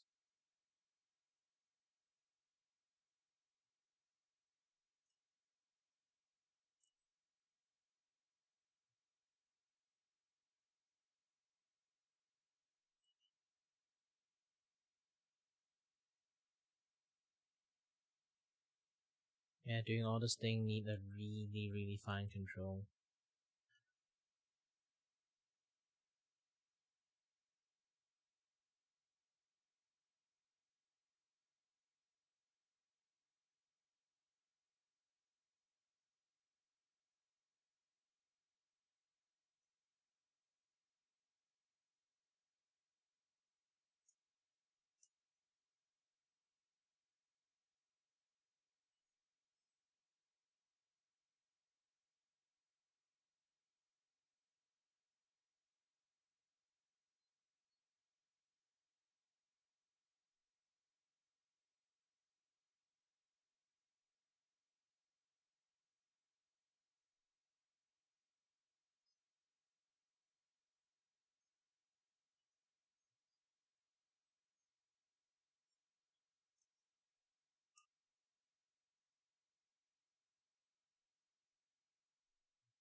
Risk of being shut down completely. And then only 2% of all of these games that were investigated actually ended up having services that were being supported by the developers using an end-of-life plan, like an actual roadmap. Sounds like I'm talking about someone in a retirement home or something. And then there was another 14% as well, where the community, the players, have actually managed to keep the game up and running by themselves. Which, if anything, reminds me like how Bethesda will release games and then the community basically has to do mod patches for them. I know it's not the same kind of thing, we're talking about online play here, but still, I feel like with video games, there is a huge group of people that take it upon themselves to fix a game when it should not be their responsibility. I respect it, I commend it, but it's just sad the situation we're in now. So what Stop Killing Games and Accursed Farms are trying to do is get as much support as possible through as many online signatures as they can. Will this do anything? I don't know. The problem is it's not like there's a legal requirement here. I know there's some exceptions, like for example with the UK government, if like something gets so many signatures, Parliament has to like at least try to acknowledge it. They don't have to do anything about it, they can just say no. But I think there's like some requirement they have to acknowledge it. With this, it's more of the private sector, so they might just look the other way. I think the problem is the only real way to like make these companies think, wait, we need to change what we're doing, is if people, you know, stop buying video games or stop buying microtransactions in video games, but they're not going to. And I mean, it's really hard to. What's the alternative? Oh yeah, I'm not going to buy video games anymore. Their practices are like really toxic. Instead, I'm going to browse on Reddit. You could also support indie games as well. Like for example, I've been playing through this game recently called White Knuckle. It's like a climbing game with horror elements in it. It's really good. Game is very unfair though, 0 out of 10.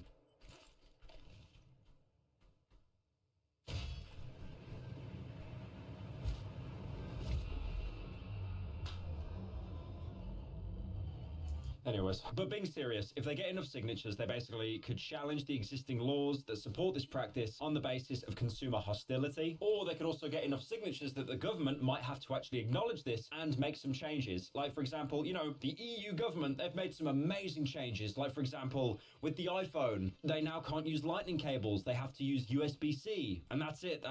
That's all I can think of. I don't even use iPhone. I'm just sick and tired of my mate asking me when I'm out with him, oh, do you have a...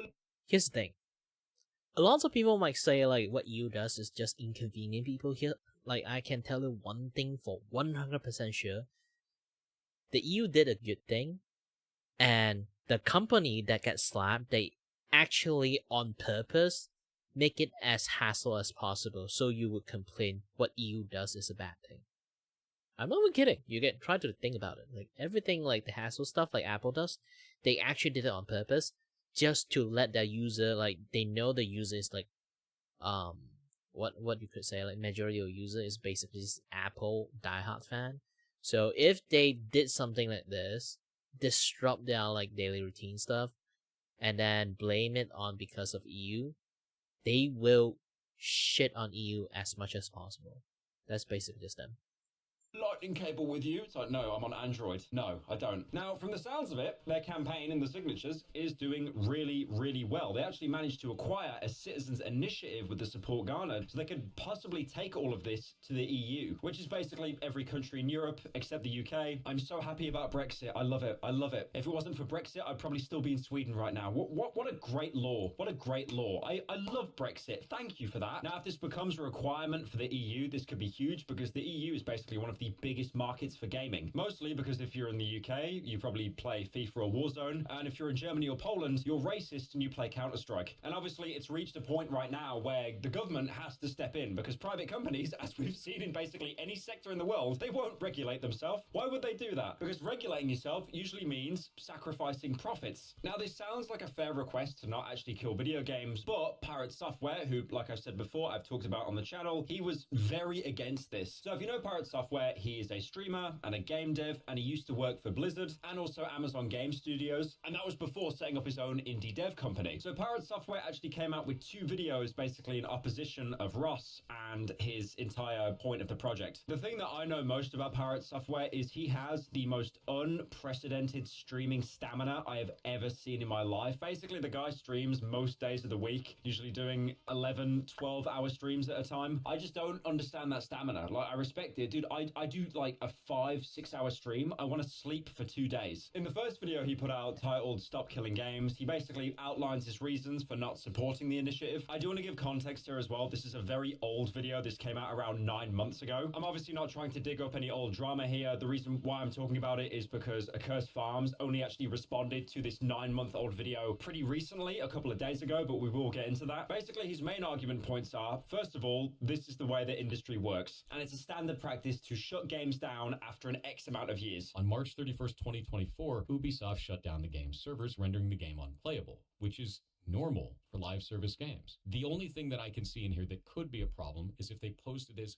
not an online-only experience. But everything that I found online shows that the game was always marketed as online only. If you're going to be buying an online-only game, that means it can only run when it's online.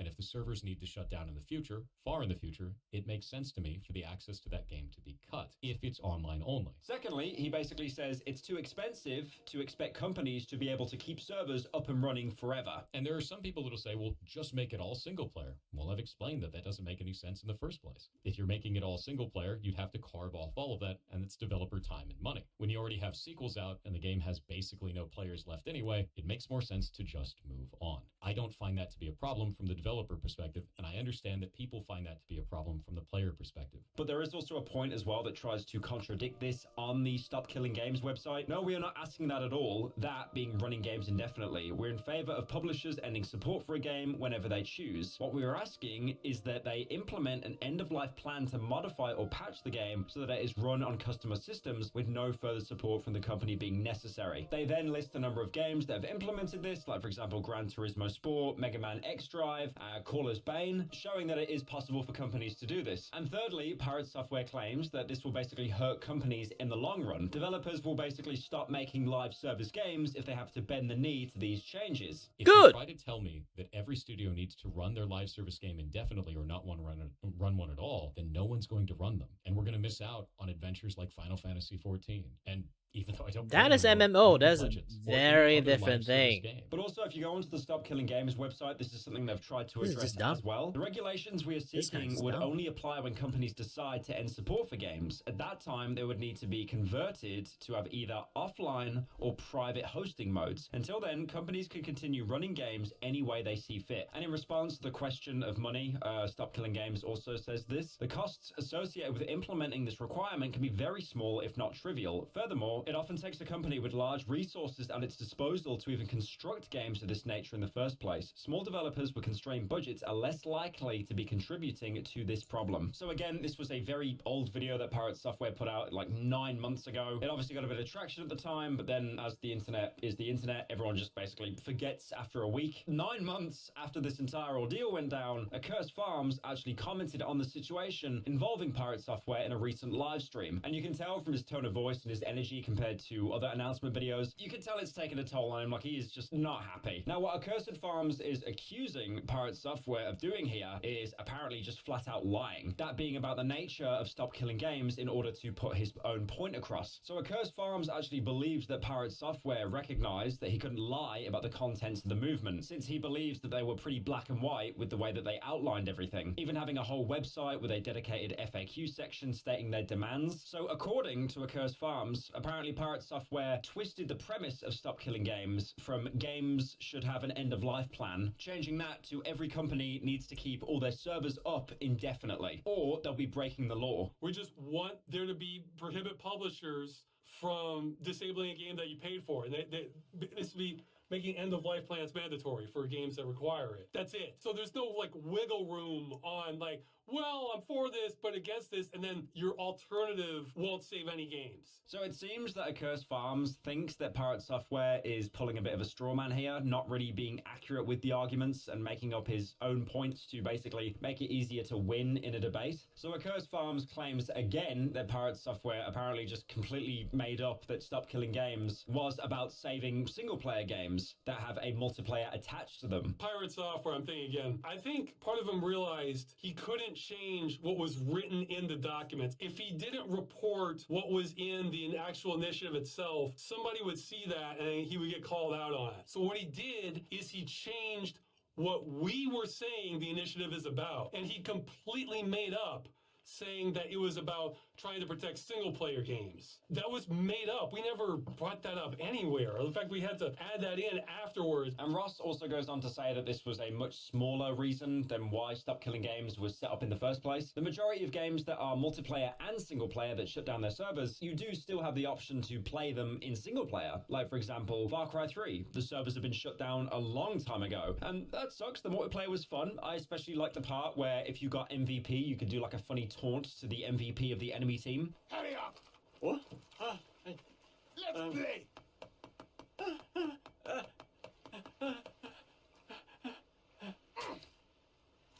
But yeah, those servers shut down in 2022, but you can still play the campaign for yourself. I mean, my Far Cry 3 video, like that, if they shut down the entire game, if the single player was online only, Far Cry 3 on my main channel, that would never exist as a video. Now, at the time, a lot of people tried to accuse Pirate Software basically trying to dilute the real movement that Accursed Farms was trying to lead. And also as well, Pirate Software has around 3 million subscribers, which is a huge amount. And Ross, on the other hand, has under 400,000 subscribers. So it's obvious that Pirate Software has a lot more reach, a lot more like clout. But at the same time, like, to be devil's advocate, is that really his fault? He couldn't really, you know, like take away his own subscribers to make the playing field more even. It just feels like a bit of a mute point to me. But Accursed Farms also goes on to say that he tried to reach out to Pirate Software for a dialogue, but he was ignored on multiple occasions. And then, of course, refuses to talk to me, and then deletes the video where he says he refused to talk to me and deletes my comments. Yeah, and then he's a much bigger streamer and YouTuber, so I could only do so much against that. So that is an advanced tactic that he pulled. But I do want to say as well, apart from a Cursed Farms word, we don't actually have any proof of this. It's basically just what he's saying. I mean, one point he's talking about as well, about his comments being deleted. I'm not sure if those are YouTube comments, but YouTube comments are the most unreliable comment system in the entire world, genuinely. Unless someone plucks out your comment and pins it to the top of the page, your comment will be buried. That's one of the reasons why I stopped commenting on YouTube videos, because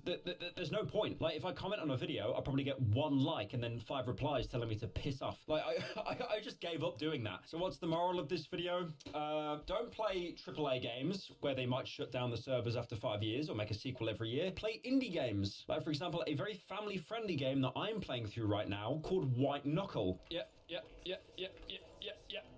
Don't shut the fucking door. I can't get a grip. Man, dead game. DOA, dead on arrival. Dead game.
There is no one who is better at getting in Randy Pitchford's way than Randy Pitchford.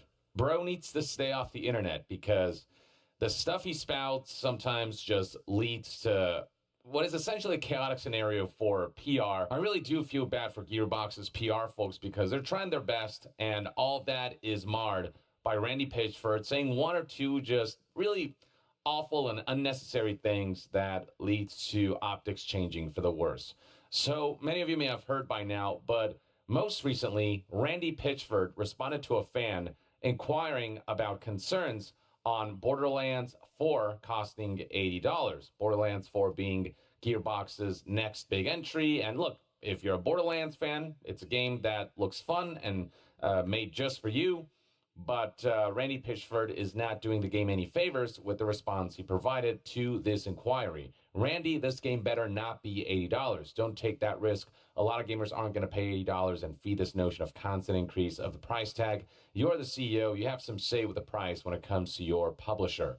$80 games being a kind of recent concern. Nintendo kickstarted that with Mario Kart World being priced at $80 among other games. Xbox recently announced that their games throughout the holidays and beyond will be $80. So it's, with Nintendo kickstarting this, it's becoming very clear that games will slowly but surely start to normalize the $80 price tag. And here's what Randy Pitchford had to say in response to that. A, not my call. B, and this is the real stinger, if you're a real fan, you'll find a way to make it happen. My local game store had Starflight for Sega Genesis for $80 in 1991 when I was just out of high school working minimum wage at an ice cream parlor in Pismo Beach, and I found a way to make it happen. That is perhaps the douchiest response Randy Pitchford could have given, basically insinuating that if you're a real fan, you'll bend over backwards to pay for our product. Otherwise, you're not a real fan. He's basically insinuating that what defines a real fan is their willingness to give anything and everything to acquire a product of an IP rather than the genuine love and the connection that they share with the product, the brand, the IP, with the franchise. It's just an incredibly shitty thing to insinuate, and as you can imagine, the backlash was swift and immediate. You can already see the kind of ratio that this post has garnered, with over 4.1 thousand replies, over 2.1 thousand retweets, and only a couple hundred likes. People responding by saying stuff like, dog, we are not paying $80 for a Borderlands game, fully knowing you'll do multiple season passes that cost another $100, and you'll probably sell weapon skins too. Here's somebody else saying that has to be one of the worst CEO replies from recent memory. This is on the level of EA responding to Star Wars Battlefront 2's insufferable grind with, it was all to provide a sense of pride and accomplishment. Here's somebody else saying, implying people aren't real fans if they don't fork over $80 for the game sounds like a Reddit user logic. Come on, man. Everybody disliked that, so on and so forth. You can scroll down and read tons of comments that echo similar sentiments. The backlash was so bad that developers from other studios even commented on this. You've got Michael Downs here from Larian Studios, the developers of Baldur's Gate 3, one of the most celebrated games of all time and one of the most consumer-friendly as well, saying, inflation exists. We give inflation bumps, for example, to employees, and price increase can make sense, but saying real fans will find a way is gross because it assumes your game is more important during a cost of living crisis than, for example, making it day to day. Real fans are people who love and understand what you do, keep track and engage with their shit regardless of how much they spend. Couldn't have said it better myself. And that's what makes Randy Pitchford's comments worse. It's the timing. He said that during a time when we're in an economic crisis, when the economy is woefully uncertain and people are struggling to get basic necessities. And he's saying, well, you're going to find a way to pay $80 for Borderlands 4 because that's what real fans do. Just a disgusting notion. It's also worth noting that the example that Randy Pitchford provides about how he purchased Starlight for Sega Genesis for $80 back in 1991 when he was just out of high school working minimum wage, highlighting that as a core point for his argument is just awful, given that, yeah, when you're in high school, you don't have all these other responsibilities, whereas plenty of folks who want to get Borderlands 4 might be adults who are looking after their families and whatnot, who have all these other financial responsibilities that may make an $80 purchase far more significant feeling. There's more at stake with every dollar that they make than a student from high school working minimum wage. They have more to deal with than a high school student who's getting support from their parents. The notion that real fans will make it happen is already pretty bad, but it's just so inconsiderate to compare everyone's lives as his own when he was in high school, when you've got so many people who have so many folks depending on their financial stability and on every dollar that they earn and spend. You've got major content creators who are Borderlands fans also commenting on this, saying things like, it's incredible how Borderlands 4 went from a guaranteed purchase for me to something I'm not remotely interested in solely thanks to Randy Pitchford. This guy is genuinely just PR kryptonite in human form. That's what I'm saying. Randy Pitchford has been such a PR liability for so many years when it comes to Gearbox releases. He needs to stay off the internet and stop marring the efforts of Gearbox's PR department. I really do feel so bad for them because Randy Pitchford keeps starting fires for them. Here's another Borderlands content creator who responded to Randy Pitchford's comment with a following post. Gearbox, Borderlands 4 is going to be absolutely amazing. Also, Gearbox, why is Randy at the keyboard? Saying if you're real fans, you'll pay what the game costs in the current climate is tone deaf, and you're driving off the people that were excited for the game. Here's one more response from a Borderlands content creator for good measure. Best I already course of action don't is really for like Randy how to they're going to apologize for go for miswording like his the thoughts and then stop crappy story tweeting. and design. Not your job to prize the game, and not your job to defend it either. Not fair on the devs to fuck Borderlands 4's hype like this. And then this content creator made another good point by saying the worst part about the Randy situation is that either the game drops at $80 and people are outraged, or the game drops at the normal price and he caused a major PR shitstorm for no reason, or PR shit show for no reason.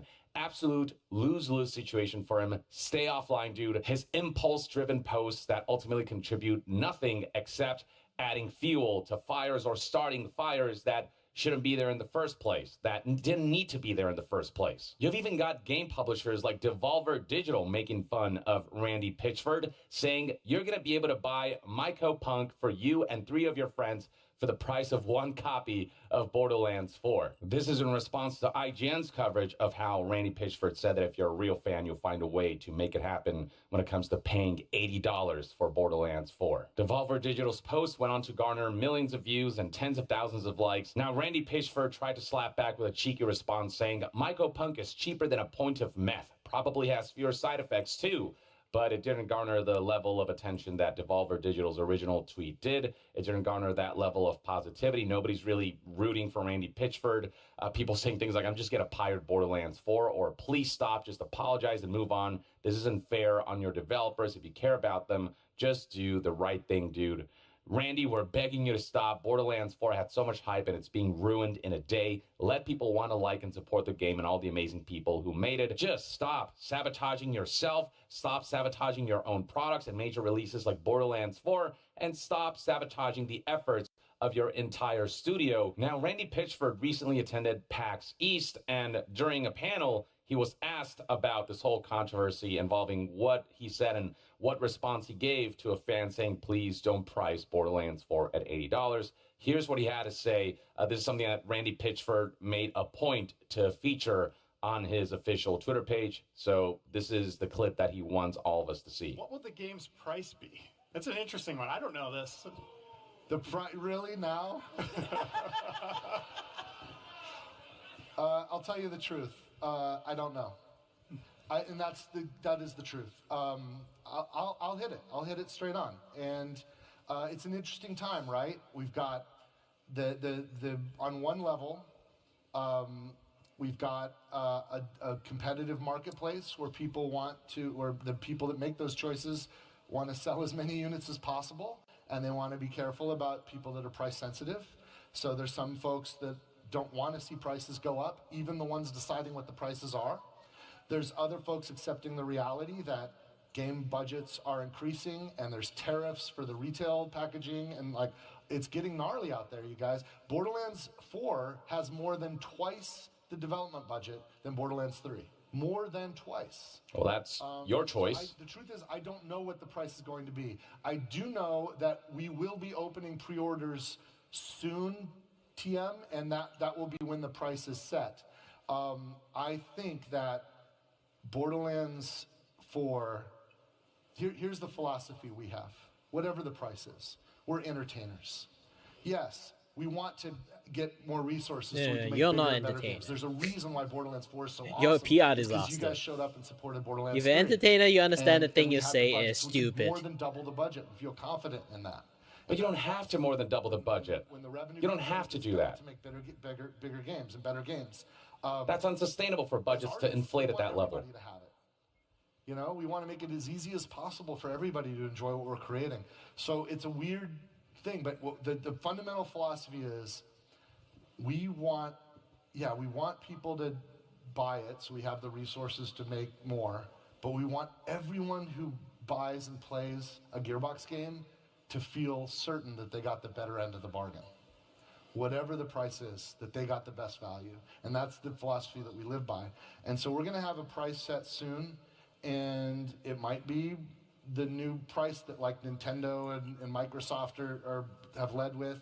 It might be $80. We stay back. It's going to be the people at the publishing house that decide that. And if it is cheaper, then maybe we'll sell you that mini map that you guys want, but we'll develop later. How bad do you want that? $10? I don't know. I'm just kidding. Or am I? I'm just kidding. Or am I? I'm just kidding. Or am I? I don't know. We'll know soon. Yeah. I think it's going to be fine, whatever it ends up being. I think it's going to be amazing, whatever it is. Borderlands is fucking amazing, and it's worth it. It's worth it. Yeah. Look, at the end of the day, customers will decide whether an $80. You know, I won't really say I'm a Randy Pitchford PR enthusiast, but the things he does is I always think it's like the worst thing in the world. But still, I got like a very odd sense of understanding. He might stir the shit up, so like it's kind of forced the hand of like the publisher will not do $80 because of that. Let's try to give him the benefit of the doubt. He did this on purpose. Since he's already seen as a clown on the internet, he understands that, and then he did that on purpose just to stir up so much trouble to the point the publisher would just, all right, this is a shit show. We shouldn't we shouldn't go for $80. Like it's going to kill the entire game if that happens. This purchase is worth it, but you do not insinuate that those who cannot afford the extra $10, those who cannot afford $80, those who cannot afford to buy the game, whatever the price is, period, aren't real fans. That is a surefire way to ensure that you alienate your community, because not everyone within your community is able to afford video games at that price point on a consistent level. Some people can buy, not all your a handful of tycoon. games every year because that's just their budget. They're trying to survive, and along the way, they're trying to, make purchases that are more on the luxury side, but offer some quality of life and entertainment, and that's video games. And when they make a purchase that is $80, they are very kind of deliberately considered about which game to get, because they can only afford so many of those every year because of the conditions of living. And when you say those people who maybe will decide that, I might have to skip Borderlands 4 because it's $80 rather than $70, when you insinuate those people are not real fans because they're not finding a way to make it work, I mean, you sound like a scumbag. There are real fans out there who want to play Borderlands 4 more than anything, but their situation might not just allow it, and that does not make them any less of a fan than the people who can't afford to spend $80 on this game. And you can talk about budgets and growing ambitions for IPs all you want, but that is a choice that doesn't need to be made. Games don't have to inflate when it comes to budget to that level. They don't have to be twice as big as the previous game. All we want is something that's densely packed, that offers some innovations and evolutions in the formula, and just a good game that doesn't have to be, hundreds and hundreds of hours long. There's a way forward where budgets and the number of people on a development team and the ambitions of a game are kept in check and at a reasonable level while still being able to achieve critical acclaim. Just look at how Clear Obscure Expedition 33 did. That was essentially a game with a AA budget, but with AAA ambitions and with a strong vision that allowed that game to become as critically acclaimed as it did. And it had all of the kind of aura of a AAA game, but its budget and the manpower surrounding it wasn't anywhere near what a lot of the big AAA games are. And it still managed to be one of the best games ever made, and one of the best games this year. Many are saying it's the front runner for Game of the Year easily. So you can achieve that much without doubling your budget every year. But at least Randy Pitchford gave a response here that was perceived as somewhat reasonable and constructive, with people saying that this was a perfect response and you should have left it as is. This was a perfect answer. Genuinely think you should start doing more video replies to tweets. Will help convey your tone better. So on and so forth, though others are not convinced, and others still don't like the fact that Randy Pitchford hasn't really apologized for what he said about how if you don't pay $80 for this game, you're not a real fan. Now, Randy Pitchford did make an attempt at apologizing via the following post published just 2 days ago on May 28th, 2025. I'll read this for you. Just suffice to say that this apology didn't quite land the way he thought it would. Here's what he had to say. I am sorry there was a misunderstanding. He did not say, I am sorry for my words. He did not say, I'm sorry that I insinuated that you're not a real fan if you don't shell out the money for Borderlands 4, whatever it costs. He's saying, I'm sorry there was a misunderstanding. And that by itself is already within the first sentence of this apology, people are like, this is not a good apology. He continues, the absolute sincere truth is that I don't want anyone to pay any more than they should or are comfortable with, and I always work with the intent and hope that a customer always feels they got the better end of the deal no matter what they pay. The actual context was that a guy replied to a post about Borderlands 4 on the Nintendo Switch 2 was warning me that if the price ends up being $80, the game will fail. What I was trying to do was explain that it wasn't my call, but that if a $10 price increase does happen, since that's obviously where the industry is going, it will be okay, and that Borderlands 4 will be okay because it's a great game, and there are a lot of fans who will see the value and want it, but that's just literally not how the post read at all. The wording was very specific. Real fans will find a way to make it work. Real fans will make sure that they will set everything else aside and spend their hard-earned money on Borderlands 4 because that's what a real fan does, regardless of extenuating circumstances. That's exactly what was said in that tweet. But he continues, I think my trying to shorthand that using the phrase real fans triggered some people, and I saw that it got inflated as if I was making some big statement. I wasn't. I was just trying to help someone who I thought was sincerely worried about us and looking out for us. That's not at all what the original tweet read like, but sure. And I could see that it was being pressed into the idea that I was taking the audience for granted, which is a super shitty look, but it was not at all my intent and does not reflect at all how I feel. The sincere truth is that I'm grateful that anyone likes our games and humble that so many fans show up to enjoy and support what we do. As an artist, I don't want prices to go up because I want everyone to have access to what we create. I get that business is a thing and that the market and economy are driving prices up, and sooner or later we're going to have to all adapt to that so that the creative engine can make at least as much as it spends to provide us with amazing content. Whatever the case, I'm here to try to entertain people, and my priority has always been to try to add some joy and happiness and creativity to the world. To whatever extent I succeed at that, I'm grateful and honored and take on every effort with passion and humility. May I recommend you consider the people who create entertainment you enjoy are actual real people who sincerely are working to try to make cool stuff?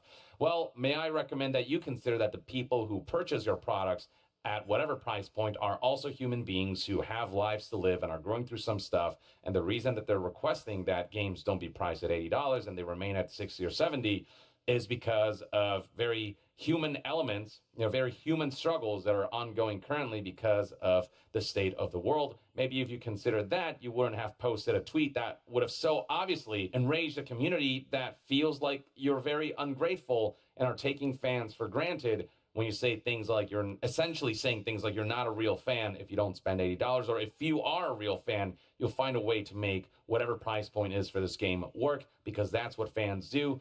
Maybe treat the customers as people if you want to be treated as people. He continues, I've dedicated my life to video games as entertainment, and I have made the choice to be accessible on here. I don't want to let edge cases ruin that for the majority of people who find value in using this medium for a positive connection.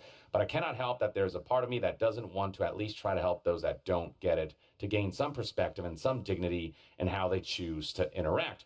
Except the way you choose to interact just leads to a lot of, either misunderstandings or you kind of revealing a part of yourself that people can peek into and say, so that's what you really think about us, huh? Regardless of what the case actually is, whether Randy Pitchford feels one way or the other, it doesn't change the fact that the words are said. And once you say the words, there's no putting the genie back in the bottle. And the words you chose for that tweet were so specific that it's hard to really interpret it any other way. There was no real misunderstanding. You just chose your words poorly, or you let your intentions kind of slip through a little bit and you had to obfuscate it again. Whatever the case, not a good look, and that's all entirely your fault, Randy, not the people who read the words exactly as they were written by you. He continues, I'm not claiming I'm perfect, but I don't deserve any less latitude than anyone else. I choose to think of others with the most amount of charity, and I'm often surprised to discover some that jump to the worst possible way to consider a thing as doing that is just counter to my nature. The fact that he's trying to garner any semblance of sympathy from the fans saying, well, I'm a person too, and I'm doing my best, it's not sitting well with people when he himself hasn't kind of shown a level of grace that kind of matches the level of apology that should be there because of what he said to fans, saying that they're not real fans if they're not able to shell out $80, that real fans will find a way. So you've got posts responding to Randy Pitchford's apology that say things like, if you respected the players as much as you claim and further have been doing this for as long as you claim, you wouldn't have said, if you're a real fan, you'll make it happen. That's not the kind of mistake a good CEO makes, respectfully. Gaslighting and acting like it was the players who misunderstood what you said is not acceptable either. That's not an apology. That's a refusal of accountability. I do concur with this. You are a CEO. Surely you've had at least some minimal training in public relations, but the statement you made suggests quite the opposite. As far as the cost of the game, don't try and justify it by blaming the market. You developers and CEOs, as well as your shareholders, have been waiting for an incident to happen that would allow all of you to increase prices on these games, which is also 100% true. They all say, we got to increase the prices because of inflation. But the thing is, again, as I said before, budgets ultimately decided by the publishers and developers, and there's ample evidence out there that you don't need to have overblown budgets and overblown teams and overblown ambitions to make awesome games, and yet for some reason that's the path they continue to take. And then beyond that, it's not as if we're seeing the base price of games increase and microtransactions lessen, they just want every possible monetization avenue possible. They are able to get by with pricing games at $70 and selling DLCs and microtransactions and all these things, but they'll also increase the price by $10 to $80 and still include all the things, all the other monetization tactics, because they just want all the money in the world. They don't want to make enough money. They want to make money from as many avenues as possible. So the increase of the base price of games is not about, oh, this is the only way for us to make games. It's just, this is how we can make even more money, because they want infinite growth. They want to appease shareholders. That's really what that price increase is in large part about. This statement continues from this user who ratioed Randy Pitchford. The market is actually not heading towards the direction of vastly inflated game price points, as you claim. There are a multitude of game developers who have created beautiful experiences for players for only $50 to $60 in 2025. And hell, you've got, Elden Ring Night Reign that recently launched, which is a smaller scale kind of multiplayer Elden Ring experience, but they priced that at $40, knowing that it was a smaller scale game. So yeah, that model is possible. And Clear Obscure Expedition 33, like basically game of the year, one of the best games ever made, one of the best JRPGs ever made. That's $50, despite looking like it could be priced at $70. He continues, you guys aren't the victims in the industry. The players are as a result of you higher up sitting in your executive boardroom with your shareholders trying to figure out how you can take more money from the players. They're not trying to balance things in such a way where players can spend just the right amount of money. They're trying to make sure players spend all the money in the world. This statement continues, you've yet to release an official statement to the tens of thousands of players you alienated with your comments. The best you can seemingly do is release a toxic gaslighting apology, yet again, shifting the blame onto the players by acting as if they misunderstood what you said. When again, yeah, like the words that Randy Pitchford typed and posted could not be interpreted in any other way, really. So either Randy has just like comprehension issues, or he is just really that tone deaf to his own words, or he genuinely feels that way where real fans would pay $80, but now is backpedaling because the backlash got so bad. Either way, it hasn't paved the road to people trusting in Randy Pitchford, especially when his apologies continue to kind of not meet satisfaction. This response statement finishes with, it was clear you had zero sympathy for players who were concerned about the prospect of Borderlands 4 costing $80. So yeah, pretty scathing words from just this one comment alone. But scrolling down, you'll find that nobody has been particularly receptive to this so-called apology that doesn't feel very apologetic to the exact wordage that Randy Pitchford chose. And one of the things this has led to is that all the other Borderlands games have been review bombed. If you go to recent reviews on Borderlands 1, you'll find that recent reviews are sitting at a score of 23% from 592 user reviews. Borderlands 2 is in a similar position, 23% from 1,895 user reviews, and finally Borderlands 3 also sitting at mostly negative with recent reviews, with a 34% score from over 1,700 user reviews. Now, it's not just Randy Pitchford's words, what he said about if you're a real fan, you'll make it work, that's causing this review bombing. People have also kind of taken to criticizing Take-Two's end-user license agreement. Some people recently just took a look at that and found that there are some elements in there that they don't feel comfortable with. Scrolling down to the reviews of any one of the three Borderlands games, you'll find posts talking about the terms of service, some kind of going to extreme detail, saying things like Take-Two and 2K Games have updated all their games' terms of service. This extends beyond the Borderlands franchise. Some of the important information in the terms of service include how mods are a bannable offense, display of cheats and exploits is bannable, even if you're using it in a non-MMO, non-shared world, single-player or contained multiplayer experience like Borderlands. Furthermore, forced arbitration clause and a waiver of class action and jury trial rights for all users residing in the United States and any other territory other than Australia, Switzerland, the UK, or the territories of the European Economic Area. Forced arbitration meaning that you have to settle any legal disputes with the company one-on-one, which is an advantageous position for companies who tend to win about 90% of those. This forced arbitration clause just makes it so it's more difficult to take the company to court. Furthermore, you can be banned for using a VPN while connecting to online servers. You cannot access game content on a virtual PC. And the best for last, they reserve the right to modify this agreement in whole or in part at any time. That's on top of clauses suggesting that they're collecting all kinds of data, combined with the fact that they gain root access to your, like PC, for example, to make sure you're not cheating and stuff like that. Now, a lot of what's in Take-Two's EULA or End User License Agreement, it's nothing new necessarily. It's something that you can see across many other titles. So, for example, things like root level access. A lot of multiplayer games utilize that. Ones that are dependent on players not cheating, they want to make sure by gaining root level access that they're able to track stuff like that. Furthermore, when it comes to Take-Two's End User License Agreement, that was updated a little further back than you think. It was sometime in late February that the EULA changed, but I guess a lot of people started noticing it more recently, sort of around mid-May. And there are folks noting that even if the EULA was updated back in February, it's not like it was changed drastically. A lot of the stuff that's in there was already in there for many years. So, I guess it's more of like the awareness surrounding what EULAs demand from players is just gaining more traction and more notice. And with Borderlands having kind of been put in this controversial situation because of Randy Pitchford, people are looking for more reasons to kind of stay away from Borderlands, and Take-Two in general, as the EULA is just a Take-Two, a kind of all-encompassing EULA rather than a Borderlands-specific EULA. So yeah, sentiments on that front are mixed, but for some reason, it's something that's garnered a lot of traction as of late, on top of Randy Pitchford's comment adding fuel to the fire. Now, I'll be curious to see whether this controversy ultimately has some kind of long-term effect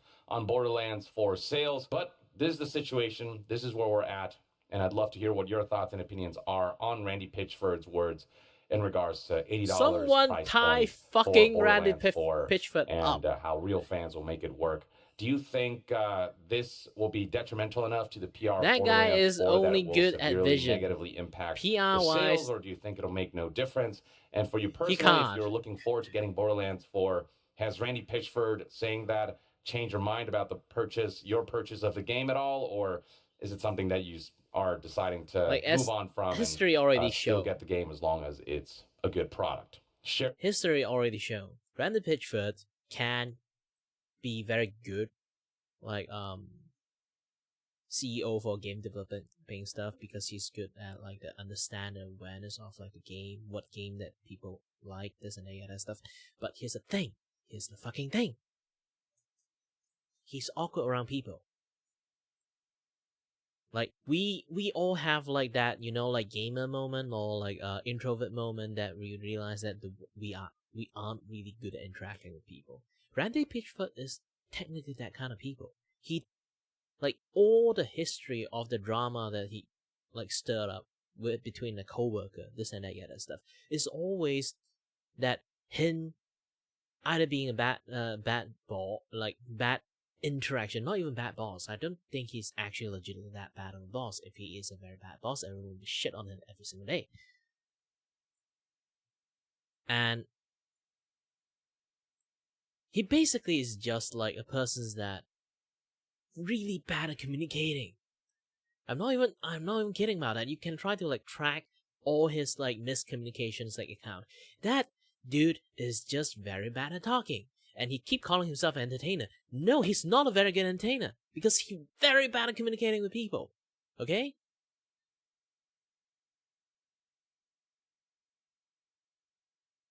Like, one-on-one conversation might be a little bit better, but when he do like a conversation represent everything as a whole, man, he's full of hole.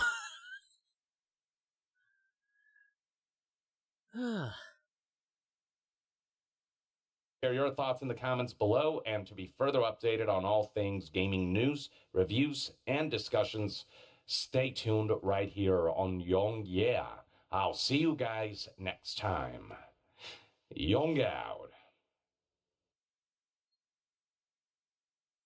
That guy's just a good visionary. He have like a certain way to see stuff, but also that because of it's like a double-edged sword, because he have a certain way to see stuff. It made him like have a little bit like take it for granted, like his vision is always like on the highest point, and then yeah, he did all these things because like his own hubris, to be honest, in a way. And then he kind of like forgot that, oh, I'm just bad at talking with people, like those kind of things. But he already have like that, like unwanted confidence, you can say it. Unwanted confidence on communications.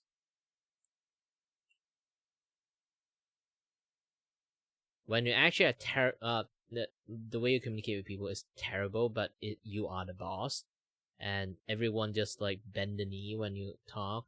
You kind of got used to it, and then you forgot that, oh, I'm actually just a guy that very terrible at communications, and people just got used to me, so they know how to deal with me. Yes, similar to me, because like my friends just learn how to deal with me. They know I'm just a guy with a lot of excuse, to be honest. So they know how to talk to me in a way that I will just take accountability, stuff, this and that stuff. They're like they know how to fish that word out of me. You know, I have trouble like conveying my word. I have trouble phrasing, so that's the point. And they know how to properly correct my phrasing. This is why when I do like I don't really like truly focusing on commentary when I do this kind of like content stuff, because I can't really like sometimes put things in good phrasing, even though I'm the kind of person who can see bullshit everywhere. Like I can see through bullshit, but the problem is I don't know how to do a phrasing good enough to explain what this is bullshit, you know? Asmongo is really good at that. Like, he see the bullshit and he have a good way to convey that message to people.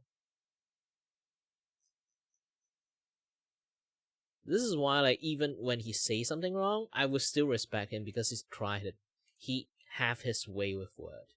That he can convey the message, that the bullshit he see. And then he can convey it and speak it out in a very proper phrasing way.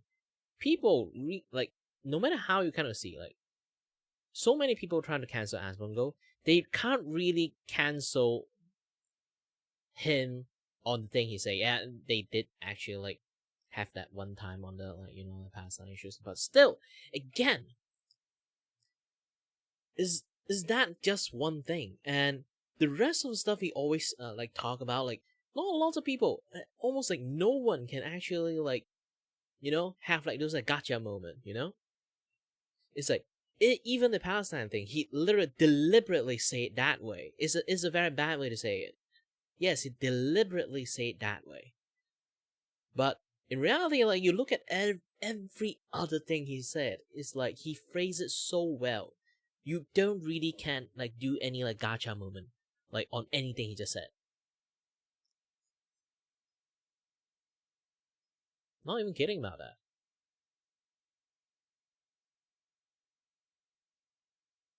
Even you can people can don't like him, they will still like in a way I think like I truly believe that people will still respect his capability of like word phrasing to say like what he want to say out loud. Because there's so many things sometimes it's just like we know, we just don't want to say it out loud because we don't know how to properly phrase it in a way that, you know, doesn't give a shit. He knows how to do that properly. This is why like he like a lot of people watch him, because they understand where those words come from, where those like thinking pattern come from, like where those situations would have those kind of thought process come from, like all those things. Yeah, how's everybody doing today? Chillin'? That's nice. Yesterday I was so sick so I couldn't do streams, so I have been watching Chica for a whole day. Good ciao. Yeah, watching what? Chica! Ne, ずっとちいかわ見てた。ちいかわ is the best. ね。Chico is the best there. Chico is the best. If you haven't checked it out, please go check. Go check, Dial. Ne. Just found out that Madeira from Pokemon's Eye is making a return in Legend CA. I'm excited for the game now, for that alone. Ooh, really? New Pokemon? Wait, there's a new Pokemon? Ooh.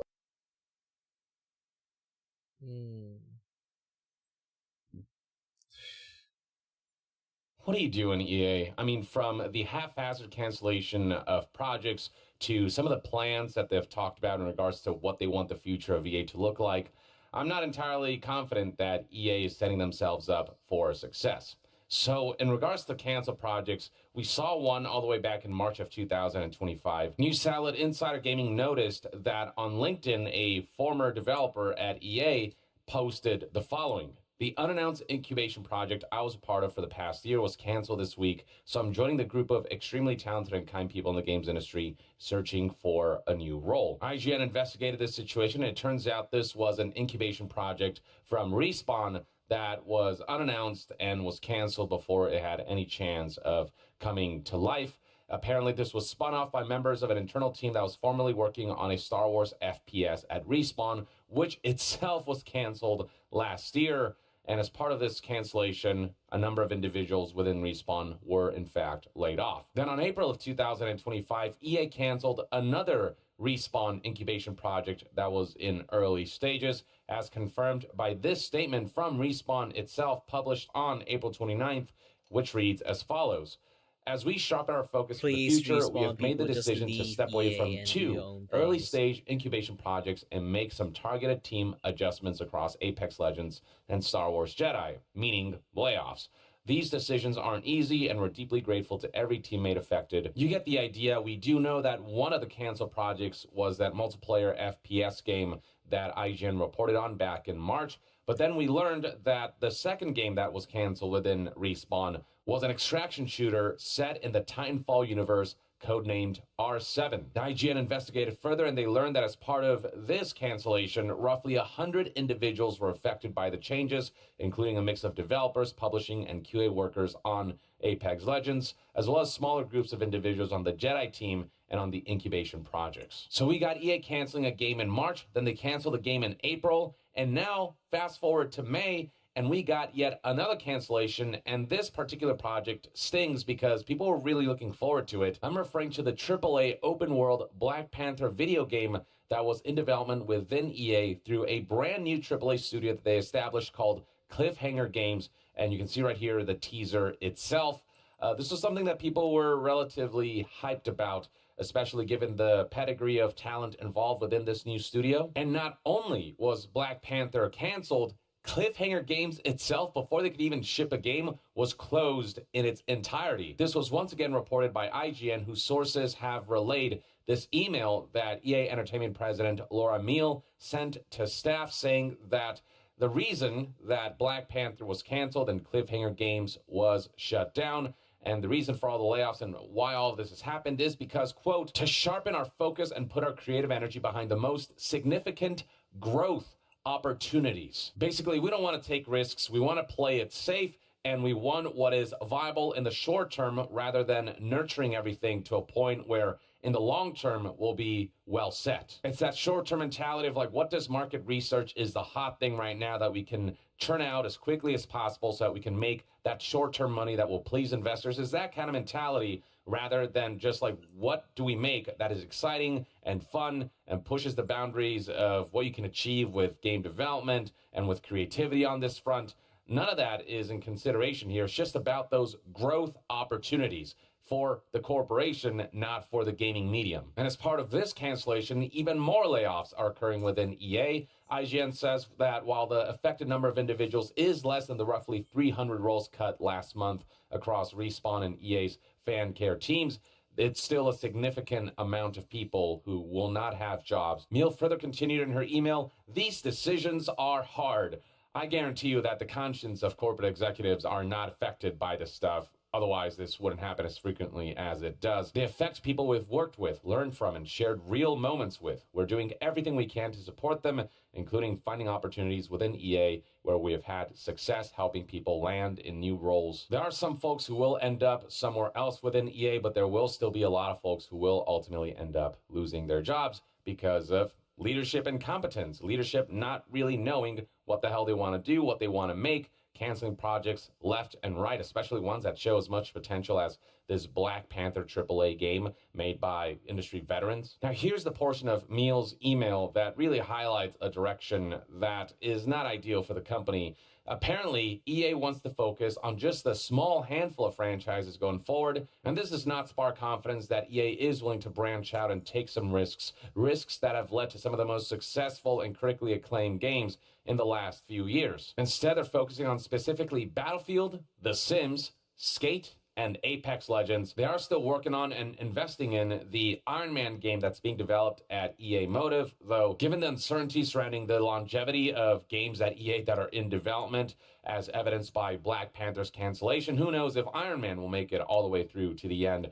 And alongside that, the third Star Wars Jedi game is still in development at Respawn. EA specifically wants Respawn to solely focus on Apex Legends and Star Wars, which is why their two other incubation projects were ultimately deemed not worth the time and investment and resources. And finally, Meal highlighted how the mobile business is something that they still want to maintain. If this is kind of the focus of the company, if this is all we can expect, if these are the franchises that will be the primary focus, we're looking at a publisher that feels like it's running out of steam when it comes to creativity, and it feels like their output is just not going to be all that enticing or exciting. They don't even mention Mass Effect here, though I do presume that Mass Effect is still in development. But the fact that BioWare and Mass Effect aren't mentioned at all, despite it being such a big part of EA, I think it highlights just how on thin ice BioWare is right now, especially with Dragon Age The Veilguard not having succeeded, and their last two projects, Mass Effect Andromeda and Anthem, both being flops as well. We're looking at a situation where BioWare's last three projects have been financial flops for EA, and if they can't pull it off with Mass Effect 5 or the new Mass Effect that they're working on, then I think BioWare is done for, and I don't think EA is particularly enthusiastic about supporting BioWare based on a lack of mention. Now, EA and Marvel are both trying to do some damage control, saying that, our partnership with Marvel remains strong and our multi-title long-term collaboration continues, referring to a deal that EA made with Marvel where EA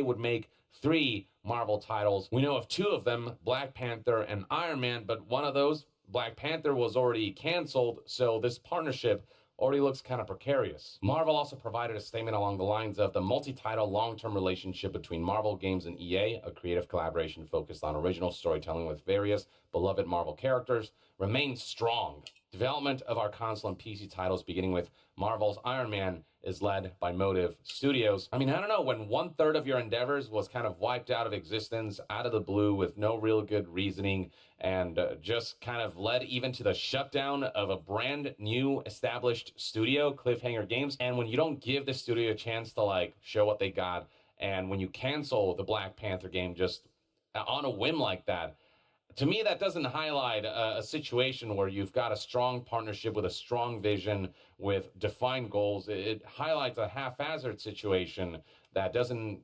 just bring a lot of confidence about EA's vision for, Marvel games. There's such disbelief on social media that this Black Panther game got announced and then promptly canceled before any of it was really shown off, before any gameplay was shown off, before people really got to see it in action, before it had any semblance of a chance. Scrolling down here, you'll find Discussing Film talking about this. This is a post that's garnered almost 6 million views with almost 60,000 likes. And scrolling down, people are utterly baffled. Some feeling like, at this point, it feels like they never intend to make games like these. They just make announcements to manipulate stock prices. Obviously, that's just a sentiment, not fact, but the general kind of feeling is that people, it just feels like they're being manipulated, they're being hyped up, and then let down consistently with these kinds of cancellations. And you've already got journalists and developers speaking out about just the string of cancellations occurring within EA, with Rebecca Valentine from IGN noting how they're really, really upset to see what's been happening at EA over the last several months. It feels like every month, just about another thing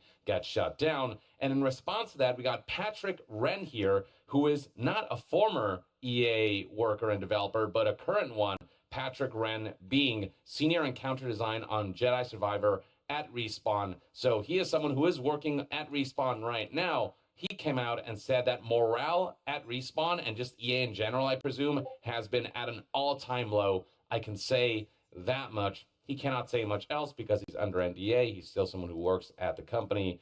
But the fact that he is speaking out, even to this degree, and highlighting how morale is at an all-time low, and agreeing with journalists who have expressed dissent against EA's methods, highlights just, how fed up developers are within EA. And Patrick Wren being, one of the more senior developers coming out and saying stuff like this, that doesn't happen unless there is extreme discontent within a publishing outlet or within a development studio.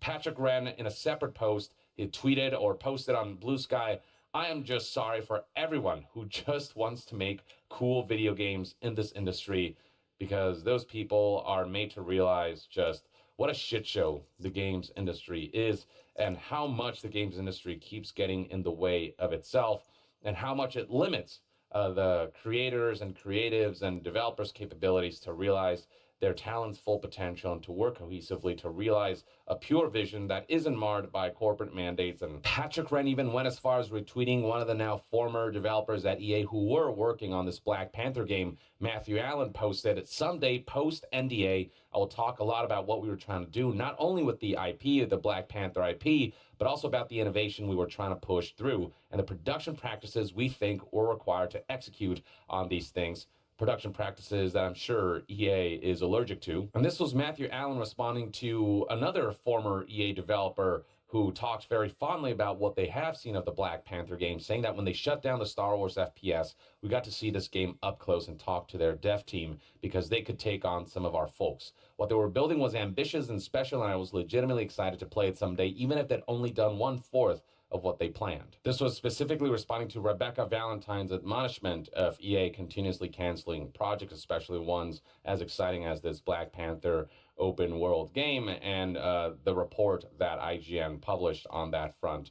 Apparently, even if 1/4 of its ambition would have been accomplished, that already would have been incredibly exciting. Patrick Wren also retweeted this post from Ed Zitron from Business Insider, talking about how game publishers are aiming to replace talent with AI, stating, "Here's actually what is happening. Brain dead management is pushing AI wherever they can, launching it, laying off some people, then realizing it can't replace them. AI cannot replace people yet, then hiring back less people than before. AI is used as a soft layoff excuse to dress up, flagging growth." Flagging growth being the operative term here, which mirrors a lot of what Laura Meal said in that email to staff, where she said that all these recent cancellations and Black Panther getting canceled and the development studio Cliffhanger Games getting shut down, it has been about significant growth opportunities. This is the kind of growth that is unsustainable, the kind of infinite growth that corporations expect that is just not possible. And in pursuit of that infinite growth, they will do anything and everything they can to that end by any means necessary.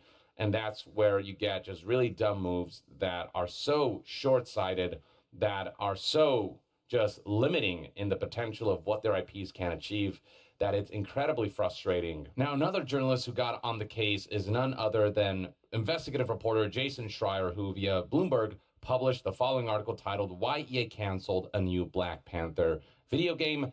And this article goes on to kind of explain the behind-the-scenes goings-ons. Cliffhanger employees were shocked that this happened at all because they recently had one of those, what you call a gate, that they pass through, basically a development milestone where they show executives the game, and if they approve it for further development, then it keeps going. And apparently they were approved back in March, so the cancellation and the shutdown of the studio came as a shock after passing that particular gate, especially because the project was picking up momentum. But the big issue with this game for EA was how long it was taking to make. Apparently, it was roughly in 4 years of pre-production. Cliffhanger was founded all the way back in 2021, and for those who don't know, it's comprised of ex-Monolith production employees, developers who worked on the Middle-earth series and established the Nemesis system. And the plan for this game was to implement something similar to the Nemesis system. And they had ambitious ideas where there'd be multiple playable heroes like T'Challa, Killmonger, and Shuri, all of them competing to become the Black Panther. And you take control of one of the characters, the other characters become rivals who you interact with and establish relationships with. And then another layer on top of that is the Skrulls being one of the primary foes, and you kind of develop relationships with them. Skrulls being shape-shifting entities, and they can disguise themselves as allies and whatnot. And throughout the games, you'd have a situation where different Skrulls remember players' choices and actions and behaviors, and it would affect their actions in turn. So very similar to the Nemesis system. And that's all on top of creating this brand new open world video game. And that's all on top of creating this brand new open world video game with Wakanda as the backdrop. So yeah, I mean, pre-production would have taken a while for this game, but EA expected that it would take less time for pre-production. And despite having approved what they saw of the game back in March, with the next milestone having been a vertical slice for them to present, and that despite having picked up momentum, EA recently decided to look at kind of their slate of in-development projects and decided to kind of cancel the ones that they felt was moving the slowest. The canceled Respawn projects that were also victims of the executives wanting to kind of get rid of anything that wasn't moving as fast as they preferred. This is all part of a reorganization effort on EA's part, where they want to prioritize on specific things rather than spread themselves across the different slates of IPs that they have too thinly. And something else that didn't help Cliffhanger Games was that because they were based in Kirkland, Washington, the salaries that developers would have to be paid in an expensive city like that was just really high. So from a financial standpoint, EA decided that they could save money by cutting Cliffhanger Games and by canceling Black Panther's development. Though the general sentiment from developers who have seen the game is that this game had so much potential, and EA should have allowed, despite the long pre-production time, allowed the developers to cook and allow them to realize their vision, as it could have, potentially made EA some money, and it could have been like a really cool, potentially special product.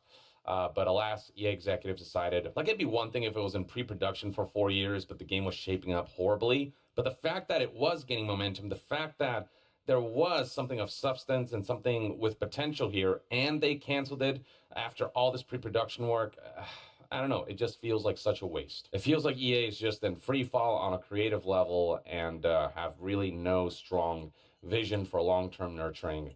And I think this could be a huge detriment to the company in the not-so-distant future. For now, this is kind of everything we know. So yeah, you've got the canceled Black Panther game, 2 canceled Respawn games, and who knows what else has been canceled behind the scenes that we're not aware of that will make us go, why the hell would you cancel that? But this is everything you need to know, and I'd love to hear what your thoughts and opinions are on all these recent developments and what you think the future holds for EA. And to be further updated on all things gaming news, reviews, and discussions, stay tuned right here on Young Yeah. I'll see you guys next time. Young out. Because, like, when I take a look at the picture it gave me, like, the wing does have a lot of, like, nebula stuff in there. Like, it does have star and stuff in there, I can see it. Not star and stuff, it's like star sign. Yes. So I put that thing there. But I don't want it, I can actually switch it back.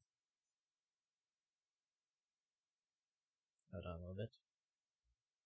I still have to adjust the body color a little bit more to much more brighter one, because like it blend too much with the black background. So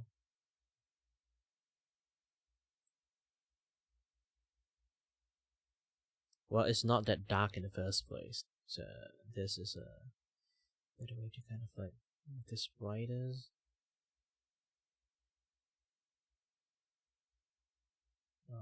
Much more.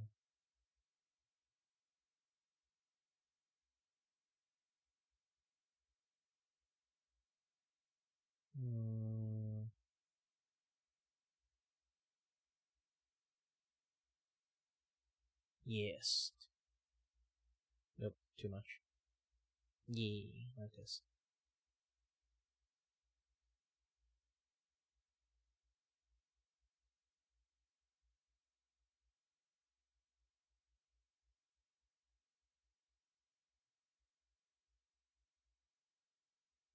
Good.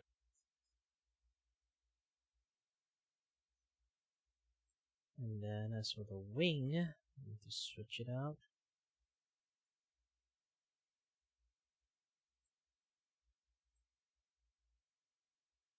It's going to be darker gray, and then up to forgot.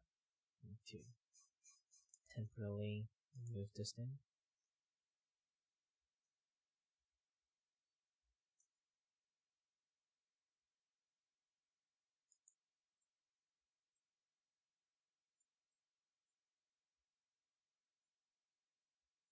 Then, if going to accordingly, I'm going to switch it up. I still haven't do all the cleanup yet, so you see like some white spot there, like in the corner here and there.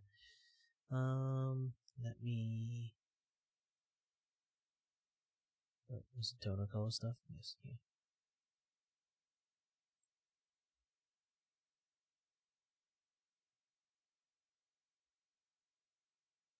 Much more on the blue side. And let's go ahead. Increase a little bit.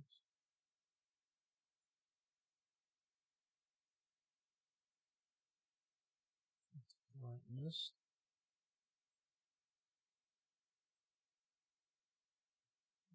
Okay, and then another one. Add another layers.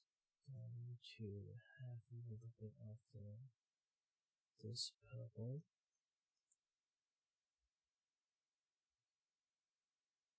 Will be added to this one.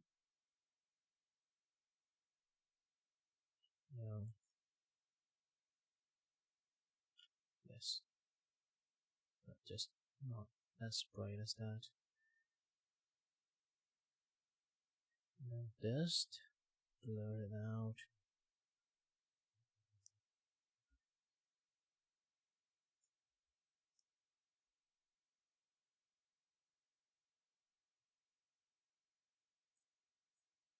Then going to use the effect tool. Yes, the sparkle again.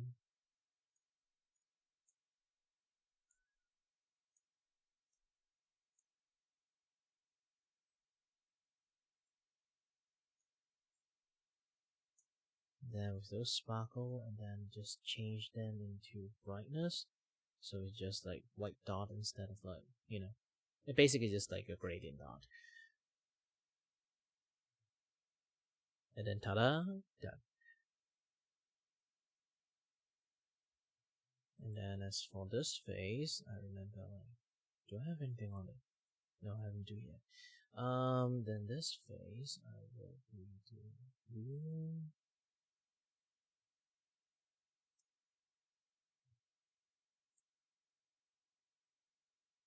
Personally, I don't like to do too much of this like gradient stuff going on there, but again, I will honor the artwork with gradient if they have one, so yes.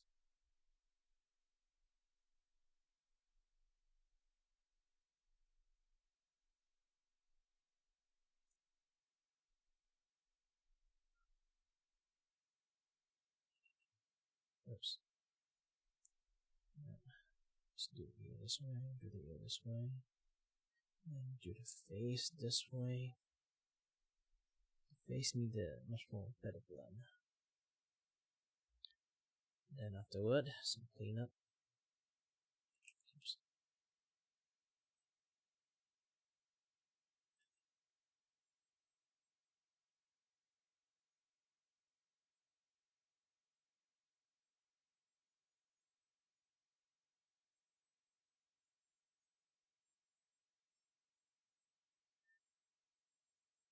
Yeah, this problem with the eye that you're seeing right now is basically, it's just that the white is actually in that layer, so you kind of like can't see the white getting contaminated, but don't worry. Out of voice back.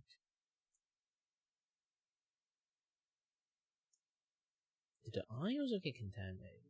Nope, the eye didn't. Just for some reason it looks like it did.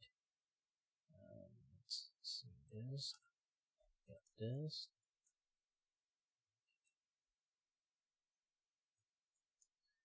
Do a little bit of corner cleanup.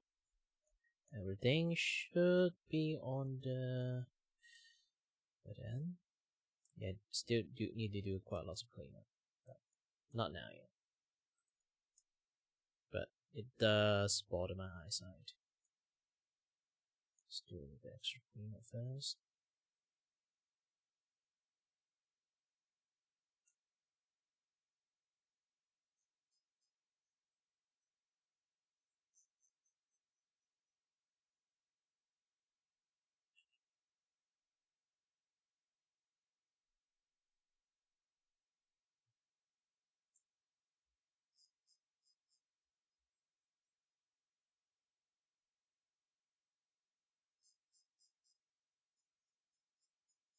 All the pointy stuff need a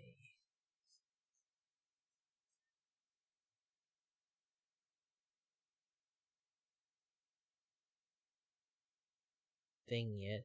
By the way, the ear fluff I know is just that the ear fluff you made it at the moment looks like freaking. I don't know how to explain. I don't know how to describe. It doesn't look like fluff. But don't worry, I'll do it. I'll do it properly. Since you mentioned it is a fluff, I can make the fluff happens. I thought it was just like, you know, like skin patterns. So later on, I'm going to do like the colors of skin patterns over there. Good to let me know.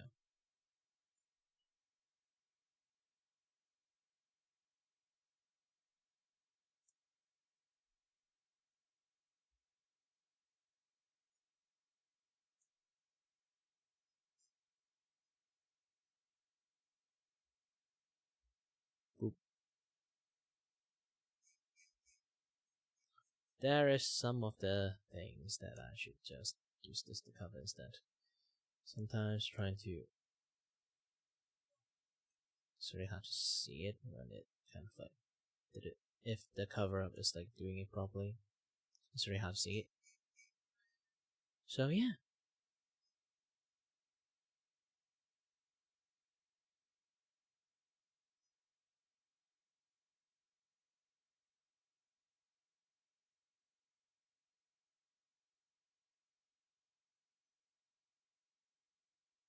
So just going back to normal and slowly adjust this opacity.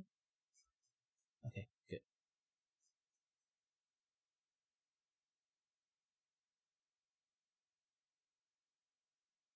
I still haven't do the eyebrow yet. Don't worry, I'll do the eyebrow later.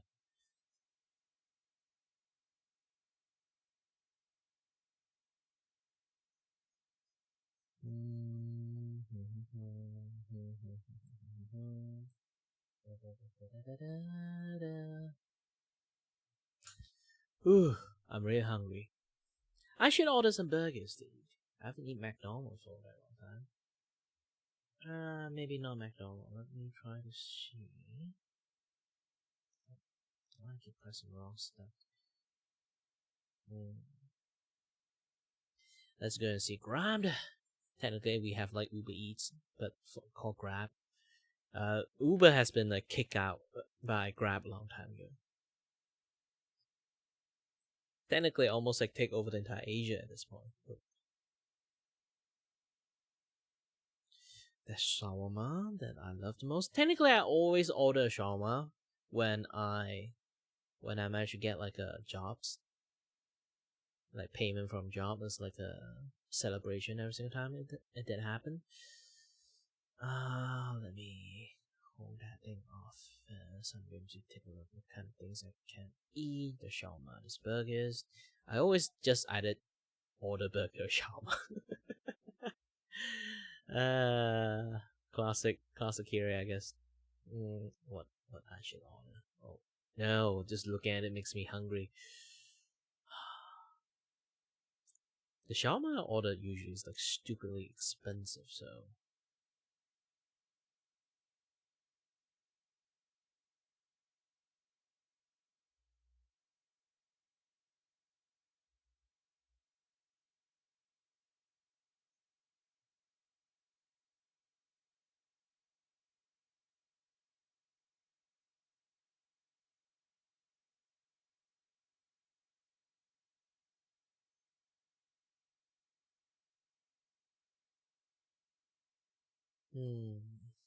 There's prime beef burgers, Brooklyn cheeseburgers, supreme beef burgers, Michigan chicken burgers, supreme beef burger, Alabama beef burger.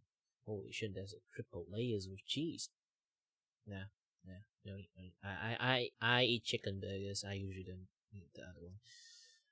There's spicy Thai chicken burgers, there's spicy Korean burgers, there's spicy Michigan chicken burgers, there's double spicy Indiana chickens, also spicy Indiana chicken burgers.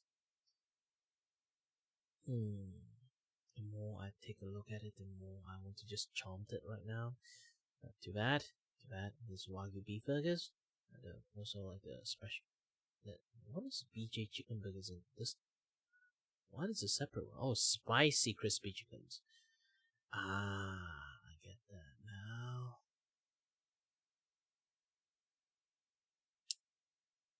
So the Indiana chicken burger I have like a double A one. Or I can try the spicy Michigan chicken burgers. Because the Korean I ate it before is like super spicy. To the point that I don't know why it's that spicy. I question my life every single time I eat that thing.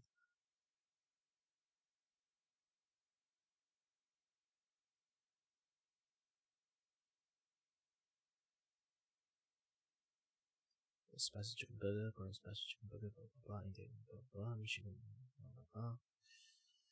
So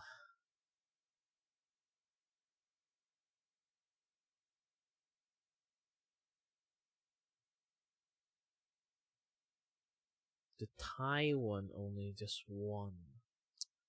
So the Thai chicken burgers, I might order the Thai chicken burgers just.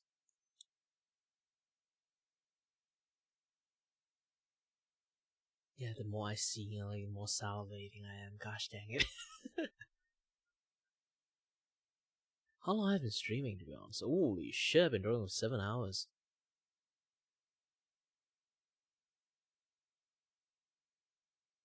Well, technically, if I just, like, focus on drawing, I'll finish the drawing a long time ago.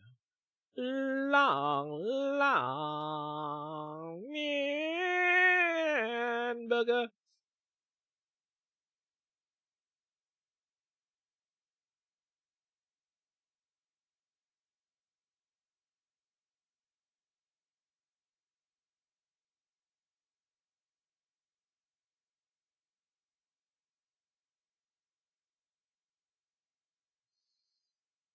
Okay, just going to eat that. Good. I am very, very hungry. Hungry.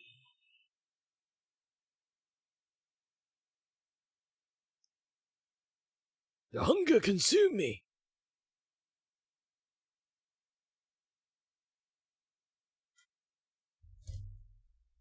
I'm more of those kind of person that can actually get really easily get hangry.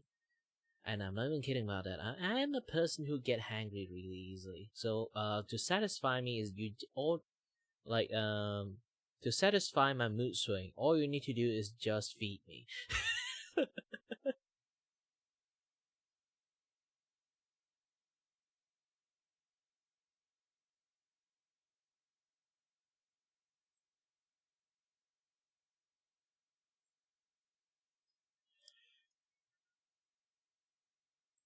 No, it's not. I've seen people unironically comparing this to like Lord of the Rings Gollum in terms of quality and calling it like an asset flip and a bunch of things like that about how horrible it is. And I definitely think it's overhated. But that being said, it's not great either. I posted a video yesterday for the first 4 hours of my playthrough where I called it pretty good. And now that I'm almost done with it, I have 3 Night Lords left. I can say it is still just pretty good. It's fine. Which, in a From Software catalog, that's a big eyebrow raiser. That's very unusual. The reason I'm reviewing it now, even with 3 Night Lords still left on my plate, is because I know even when I gobble them up, my opinion on it's not going to change because the game isn't changing at all, and it hasn't been for the last, like, 6 hours. After killing the second Night Lord, everything else is just exactly the same over and over and over again. It's just getting really stale, and it has been for a while now. I don't regret buying it, and I'm still enjoying playing through with my friends, but there are some serious problems with this game. I still don't think it's a bad game by any means, but it is definitely one of From Software's weakest games. There's some baffling decisions too that a lot of people are talking about. With no crossplay, even in a game that's all about playing with friends and a co-op experience, there's no communication tools, which is inexplicable, and there's also no duos. How the fuck does that make sense? There's trios and solos, that's it. I think they just forgot about the option of having one other friend as opposed to two. Very odd.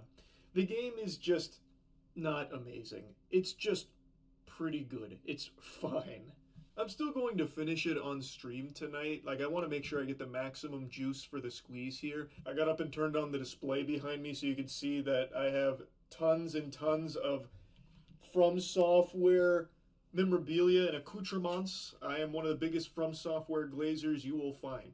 It's rare that a From Software sentence leaves my mouth without their dick deep in my throat. I'm a huge fan of their games, so it pains me to say that Night Rain, I think, is more of a miss than it is a hit. Its biggest saving grace is it's not a full price title, it's $40, but even then, as I've been saying on stream, I think $40 is still a little expensive for the experience this offers. I'd say after you defeat your first two Night Lords, which will take most people, I imagine, 3, maybe 4 hours, you've experienced everything this game has to offer. It's a co-op, boss rush, gauntlet, roguelike. All of these terms I'm using extremely loosey-goosey because it is malnourished in all of those departments. To break down the gameplay loop, you and 2 friends will queue up for an adventure, or really lack thereof an adventure, and God forbid if you don't have 2 people to party up with and you play this solo, you're in for a miserable time based on all the people that are talking about the agony of solo. So if you are going to play this without friends, I would say at least random queue. You can just publicly queue. That's going to be your best bet. I haven't even tried it solo. I couldn't imagine. But once you queue up, you will choose between one of 8 classes. The classes offer some skills that you will utilize, and they excel in different things. And then you enter the Elden Ring map, the same map that you're familiar with, and you drop in, and as a storm is approaching, it corrals you like sheep, fucking herds you into a central spot at the end, where after killing a bunch of enemies and a bunch of bosses, all of which are recycled from Elden Ring, the only difference is there's a few new movesets for some of them, but after doing that and getting randomized loot, the storm pushes you into a central location where you fight a boss at the end of day 1, and you do the same thing, repeating that again on day 2, where you will fight a boss at the end of day 2, and then after that, if you're successful in defeating it, you will then fight a Night Lord. After fighting a Night Lord, your run ends, whether you win or lose. The Night Lords are new, and some of them are cool. A lot of them are bad. The 4th Night Lord in particular is, I think, one of the worst From Software bosses we've seen since fucking Bed of Chaos. It's not like a gimmick boss or anything. It is just so boring. It is a flying jellyfish amalgamation of ass and poop that just flies around forever and will occasionally touch down, and it spawns some little hands and it pisses water at you sometimes. But the only way it seems to fight it is by picking the archer or anyone with range, because otherwise you just don't have any real windows to attack it, and it'll occasionally drop a nuke. I hate that boss. It's not a hard boss. It only took 2 tries to kill it. Like, we killed it on our 2nd try. It's just so boring and tedious. But some of the other Night Lords are cool. Even the first Night Lord, I think, is cool. But for some reason, it feels like some of them really took a page out of Elden Beast, where they're always running away from you, which just isn't fun. But anyway, that's the entire gameplay loop. You spend 2 days on the Elden Ring map that you're already familiar with fighting the enemies you've already fought a million times, and then you'll fight the Night Lord, and you get randomized drops. You will get relic drops at the end of a Night Lord attempt, and the relics are used in your classes through like your urns or your goblets, and you will set up like your buffs going into each run to make your character stronger. Now, my biggest complaint here is how every run feels exactly the same. You drop into the same map, albeit in different locations, but your route usually kind of stays the same. The enemies change a little bit, but not often. There's some enemies that are always going to be in the same locations, it seems, no matter what. And the bosses that you encounter at the end of day 1 and day 2, like, there's only like 5 total, it feels like. I've seen every single one of them multiple times, and I've done only like 11 expeditions in total, I think. Maybe only 10. And I've seen every enemy, every boss, and I've killed almost every Night Lord. There's just not a whole lot of meat on the bones here. In every run, like I said, feels the same. The loot is very underwhelming.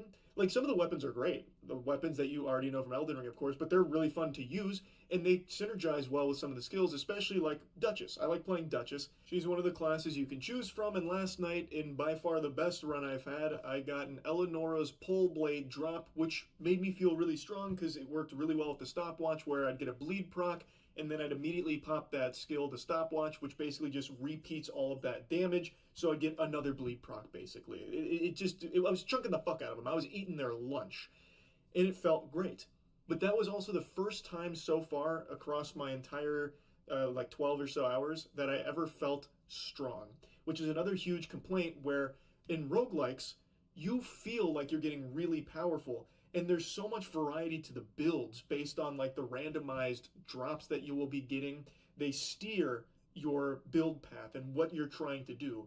In Night Rain, every drop just feels so trivial, and it never really makes you think. It never really makes you have to even like consider a build option, really, because pretty much all of it feels very lazy. Most of like the passive buffs you get from killing a boss are just increased stamina recovery speed, increased maxed health.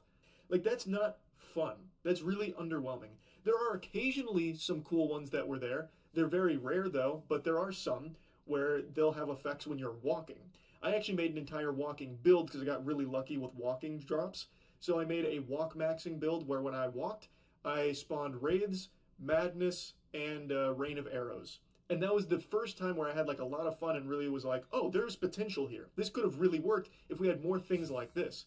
But that is the only run at all that had anything even slightly resembling some creativity and a interesting build. Because everything else you see is more iframes on a dodge, or increased status ailment resistance, less frost buildup, that kind of shit.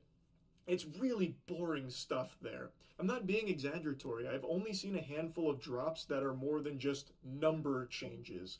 Like the walking ones I mentioned, there's also some rolling ones. There's one at the start of Sprint, and I think that's pretty much it that I can think of off the top of my head. Every other like passive buff you'll find after defeating a boss is just numbers. More poise, maybe, faster stamina recovery. That's really it. Oh, one more I just thought of. Successive attacks healing a bit. But, like, again, the vast majority of what you're going to find, the main bread and butter of the roguelike are increase HP. That kind of shit.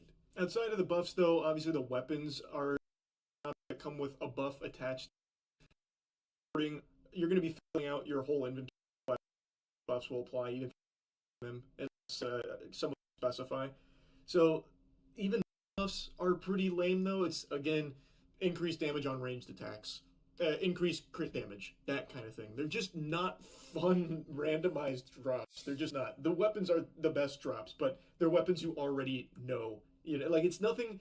I don't think they really cooked when it came to roguelike here. I don't think they really nailed the assignment, which is the antithesis to what roguelikes are supposed to be, where the most exciting thing is the randomized buffs or randomized gear that you're going to get that's going to dictate the build that you want to try and make work, and it makes you feel stronger, and it makes each run feel unique. Here, that is just completely gone, because all of those like passive buffs and shit are just number increases. Like, it's not interesting. The most interesting drops are the weapons, but it's weapons you've already used before. Like, they're not new in that regard. Like, there's new things you can do with them, like synergizing with skills, but there's like nothing really creative about the roguelike element of this. It's just so weak in that department. And it's not just that. As I mentioned, the relics that you get after defeating a Night Lord, or even failing against a Night Lord, you still get the drops. Those relics that you put onto your character that's supposed to like bump them up and make them feel stronger, it feels really negligible. Dexterity +3, Fizz attack up, successive shots increase stamina, which I thought sounded really strong, but in testing, you don't even notice a difference. Whether you have it or not, it does not make a noticeable difference at all. It's so trivial. Like, the buffs there from the relics are so minuscule. There are some that do make a difference. Like, some of them will give your starting weapon a status ailment like poison. Like when you kill the butterfly, scorpion, Voltron Force, the fucking Gundam, when those two fuse, that's one of the Night Lords. When you kill them, you get that relic, which will start your weapon with poison. That does make a difference. You can see that. That does feel right. Equilibrious Beast drops something where when you take a drink of a flask, if you sip an Estus, it will heal your party around you too. Also, that makes a difference. You can feel those. But those are very rare. Again, most of it is just random number go up a little bit, and you don't see a difference in your runs at all, and your builds never ever really change. It only matters what weapons you get. So you'll constantly just be trying to get the weapon that has the best buff attached to it, because even if you're not holding that weapon, even if you're not using it, you'll still have it active and applied to you. Unless, of course, it has like the red hand icon. That means you have to be holding it to get the buff. But those are like the only things that matter. The other ones that you get like outside of weapons, again, are just flat numbers or like some defense that you're never even going to feel. It's just sad because there is potential here. After playing this, I can see like a good vision. If they had just put more time and creativity into the actual roguelike elements of better, more interesting drops that lead to interesting builds, like the walking build that I cooked up, that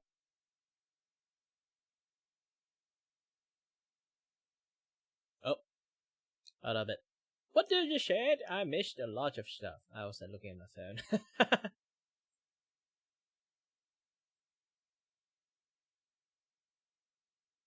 Take a look. I know. Switch is really bad at this. Huh? Oh, yeah, it's not like I'm shaking. I'm just looking at my phone and stuff. Let me see. Yep.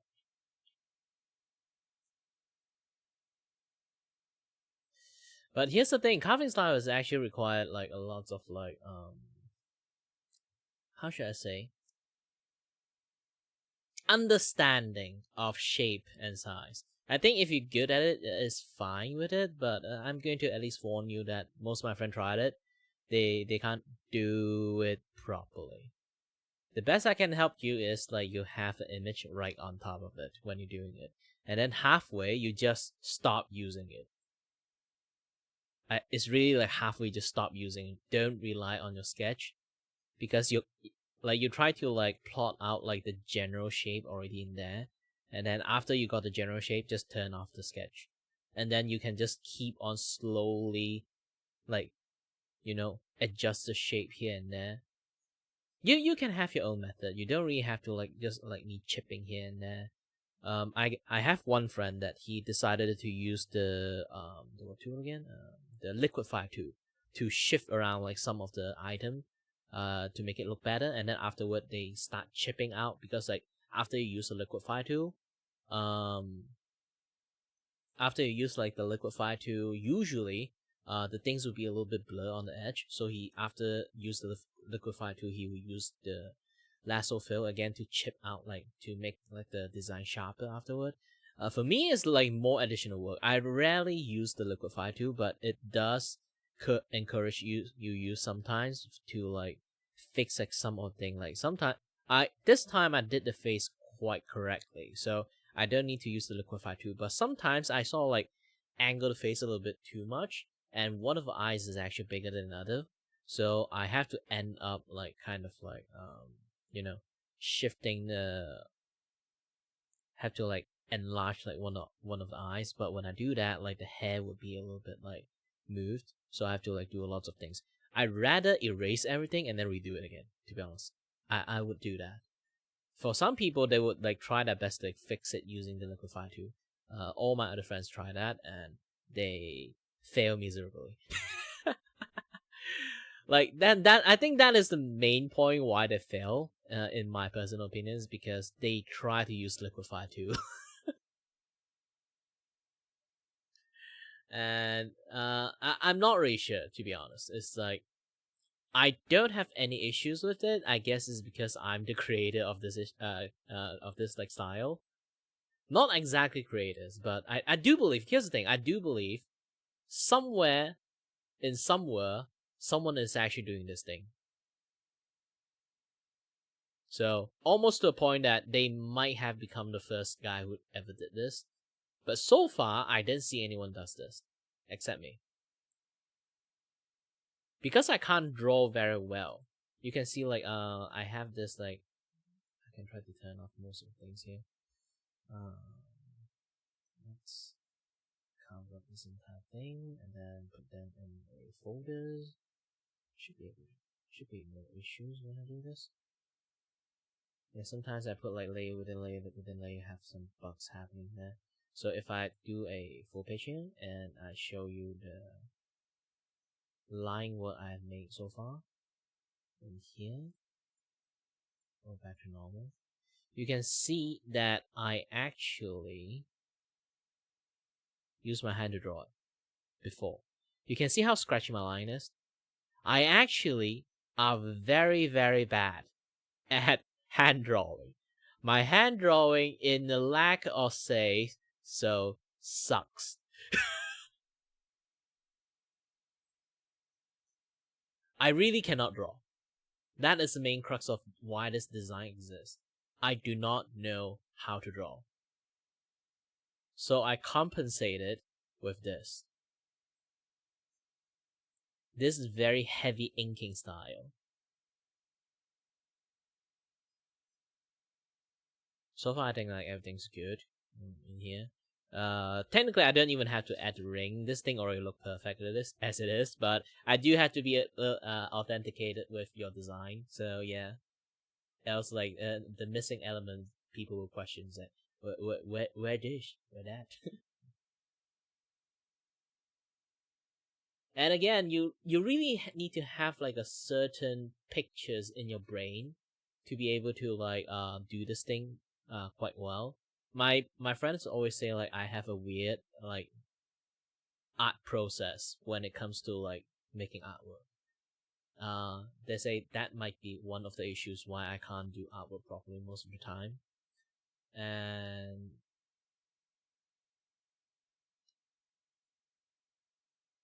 again, like people plot stuff up ages ago. Like this is why some of the art people like commissions like this and that and stuff took like a few weeks to actually make it happen. I technically can finish this thing in 2 days.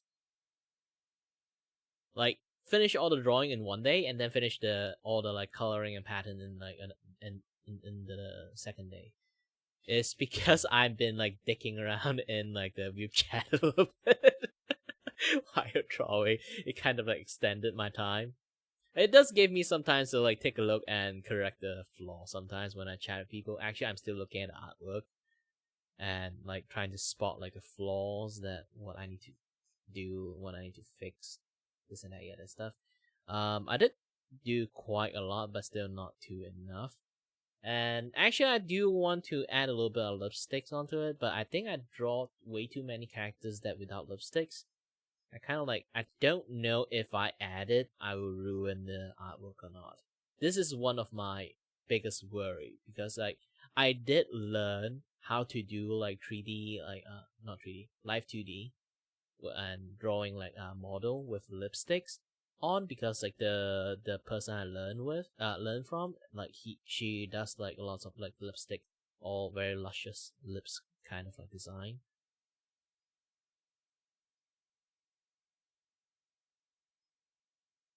But I never really like caught on to that because like personally I don't really do lipsticks. Let me try it out. Might work, might not work.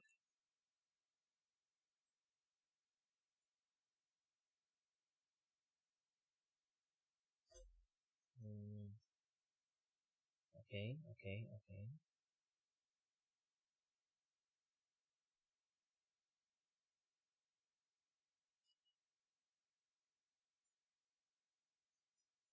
The thing is, I need to do it right below the teeth layer. Yes, this one.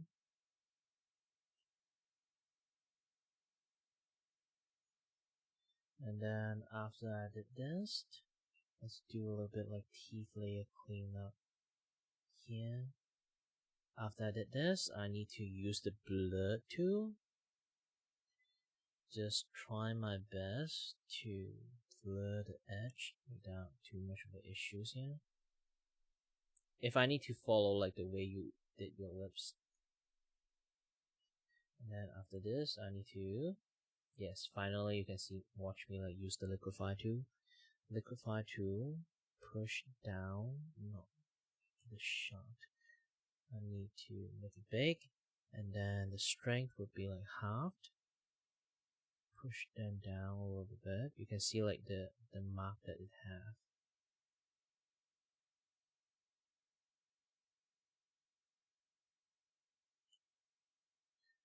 And then afterward, I notice a little bit of leaking floor here, so do this, and then another one. Let's go back to blend.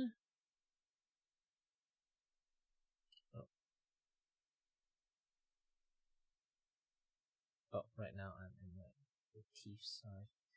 Back to the lips.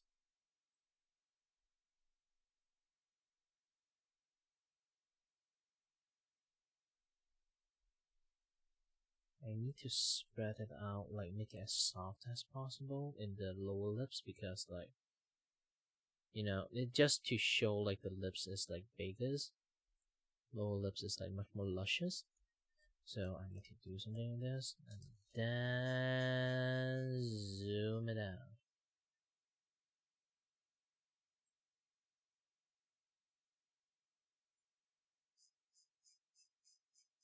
Hey, lipstick works. What do you know?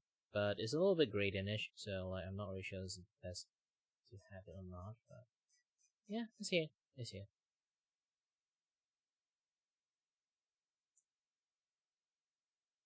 Ooh.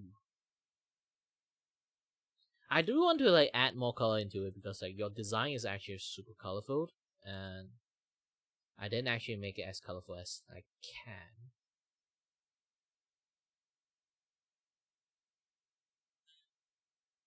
Ooh, my camera just ran out of battery. I've been streaming for so long.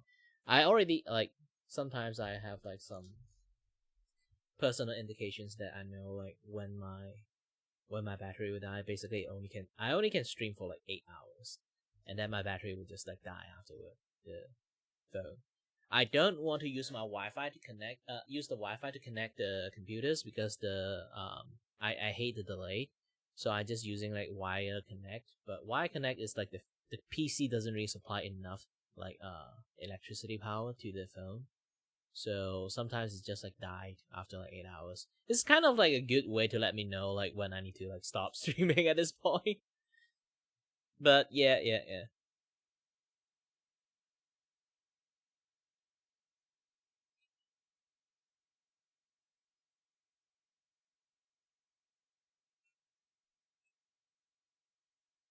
Let me finish up the hair.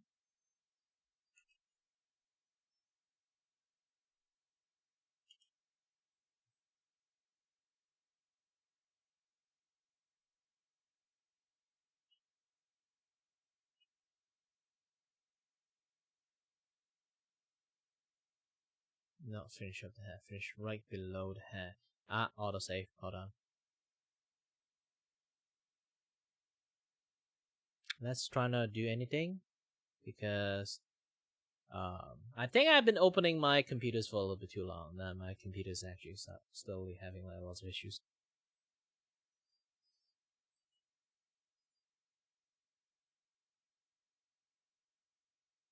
Just have to be very careful on the things I do.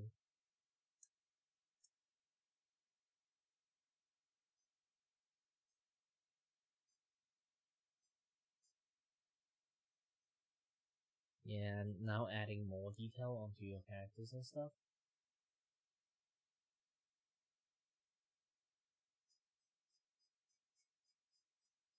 I would take like a short break, because for one, my camera already like stopped working, and my Grab is basically my Uber food is like will be coming.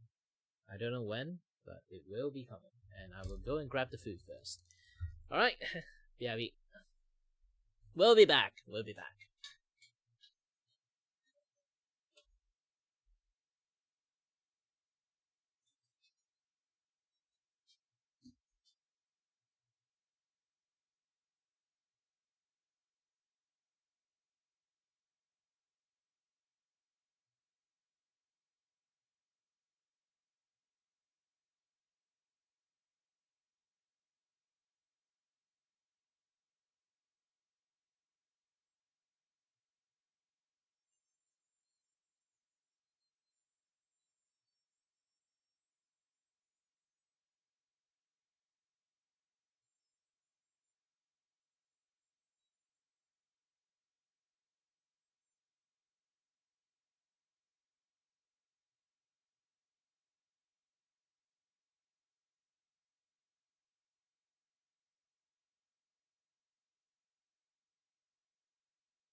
Ooh wait, I'm back. I go and grab the food I'm ordered.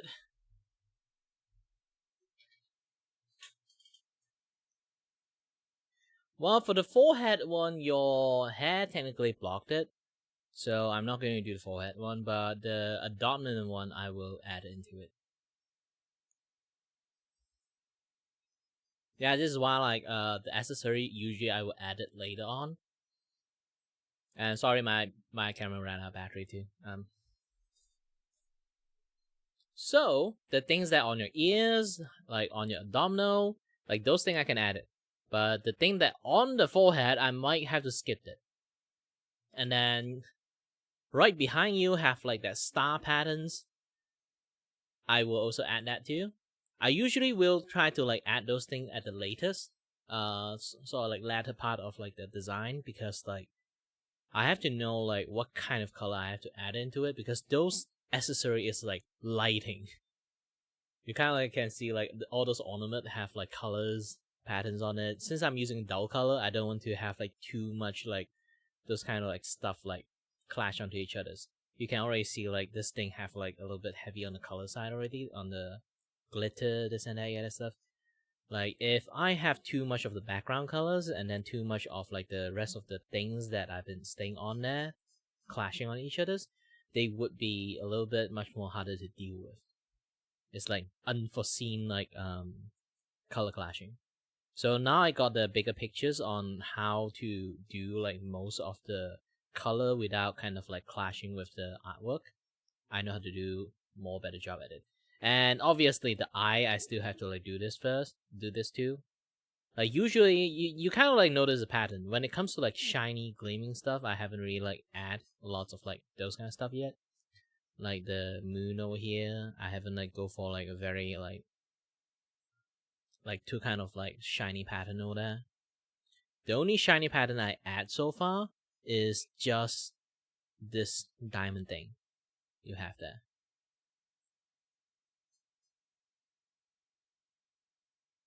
It's more like a point that lets you know like this is how like some of shiny stuff will look like. Metallic stuff and most of the stuff like you're seeing here right now is like haven't really like truly like added into it yet. I haven't really like adjusted the lighting too. Like you can see like they clearly are purple, but they should be looking like silver looking like colors.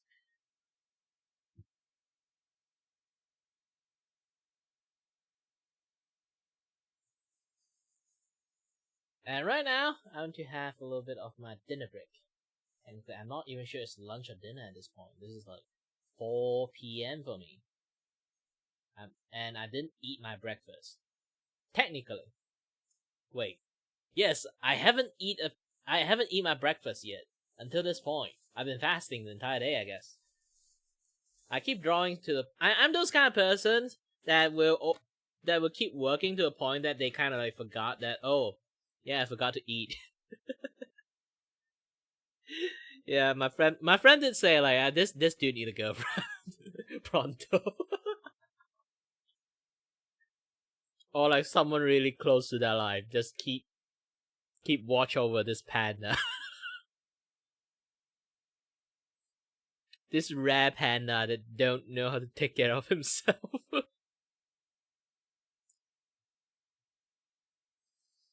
And I'm not even kidding about that. All my friends treats me like a freaking panda for some reason. I don't know why.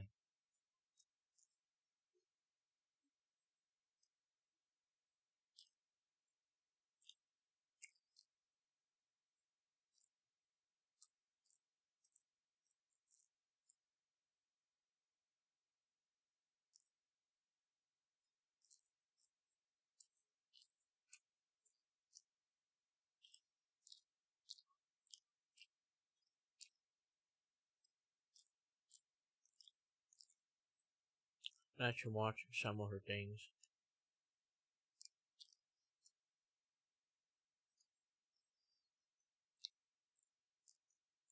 Okay, next one, because I'm still eating. These are the dumbest drivers ever. Uh-oh. Am I gonna be one? Speakers might have like a big loud boom.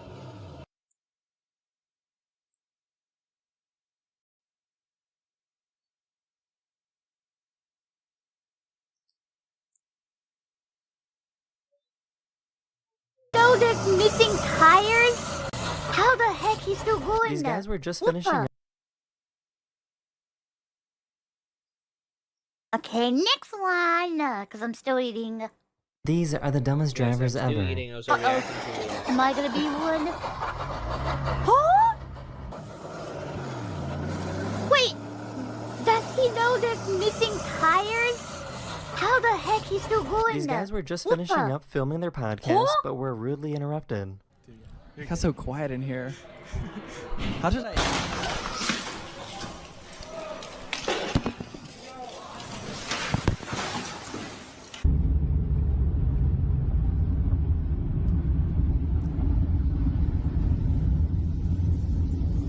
It still works!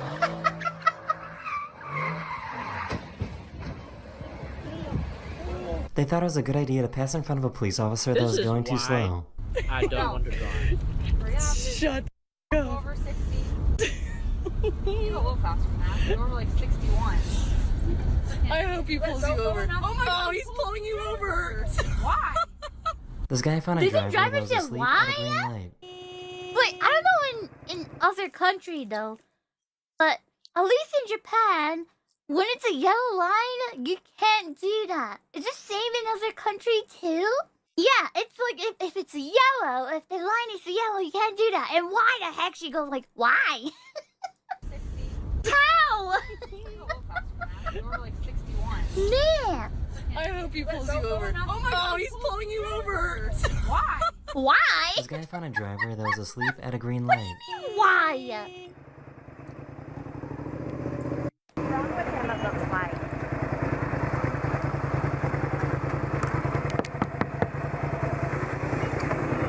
Is he okay? Did he pass out?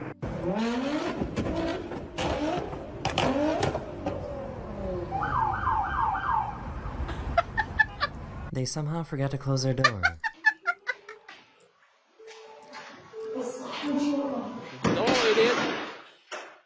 Oh no. What? What is happening? Me too. I don't What know, is but I don't wanna happening? drive past them. Oh my god, not them speeding up. He didn't properly tie down his mattress.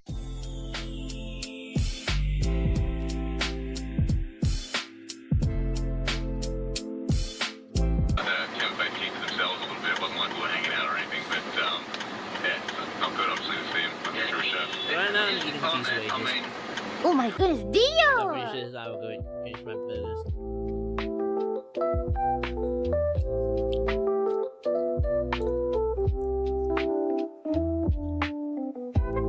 He forgot to close his door, but his car was nice enough to help out.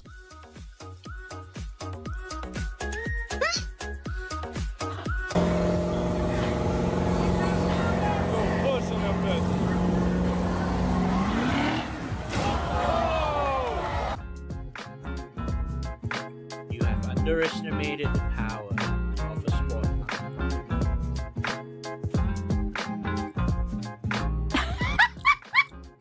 They thought they were driving on a road, but they You were just actually keep driving looking on a at frozen it river. and keep going. What the heck?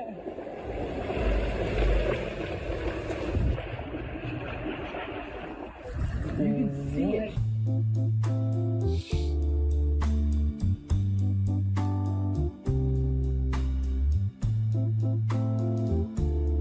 So, this driver thought they were putting their foot down on the brake pedal.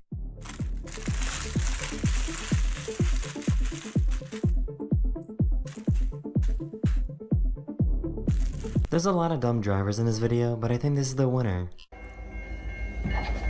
Uh-oh. Wait, no! No! What? No! Why? The brake pedal broke. Ew. These people said that they were just following their GPS, and it said to turn into the water. There's a line in the front of the boat. John, show me where we're going. Yeah. This is people who doesn't read math. We need somebody to pull on this. What happened? This person ran into the same car Yeah, twice what's within the a few deal? minutes. Oh yeah, these days After the can be crash, like they got out to slippery. exchange information. 美味しいよね。滑るんだよね。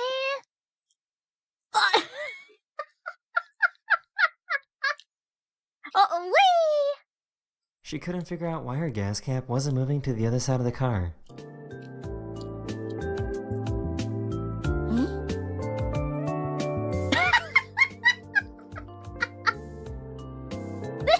Sally is also a lady too. Is this her first time of driving? Why? Why?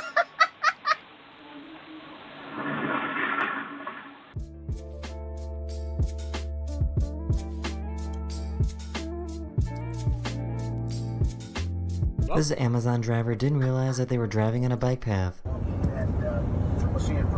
Shaking my head. Another deal. Deal working at the Amazon? Nice, tayo!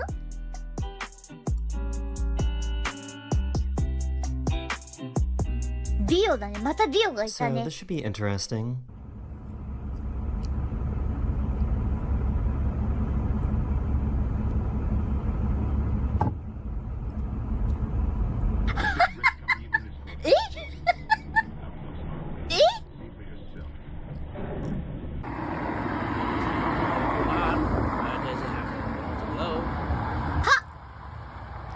He took this でもさ、日本でもさ、なんかね、高速道路の逆走とかあるもんね。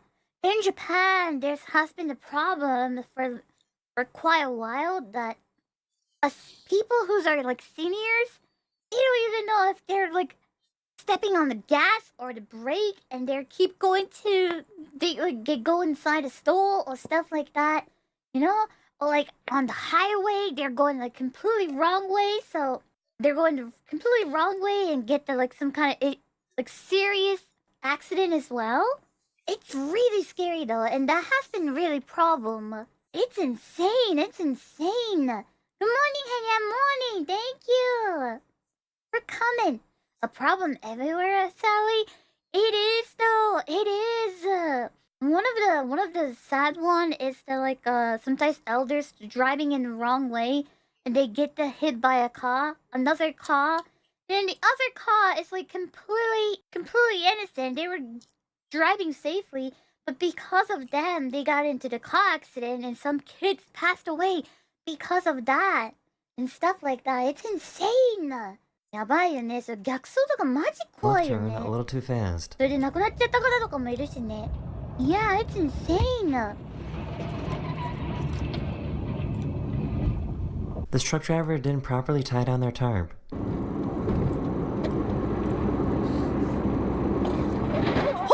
Oh, they can't see it.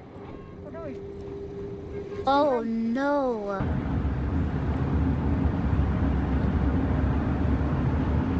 Who the heck thought this will be a good idea? You can fold the How? fucking table.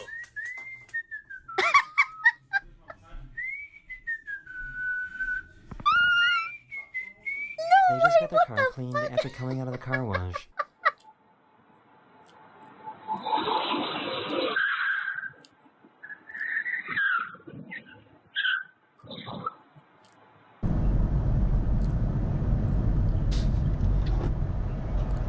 Hello? This has to be the worst parallel parker. Oh shit. Why does she keep pushing? Oh no. I don't like that too, but holy. Student driver. Ah! He said that he hit the wrong pedal on accident. Most of all these issues is panic. Not like those kind of panic. Yeah, this happened in Japan too. It happens in Japan too. He forgot to take off his ladder before going in a car wash.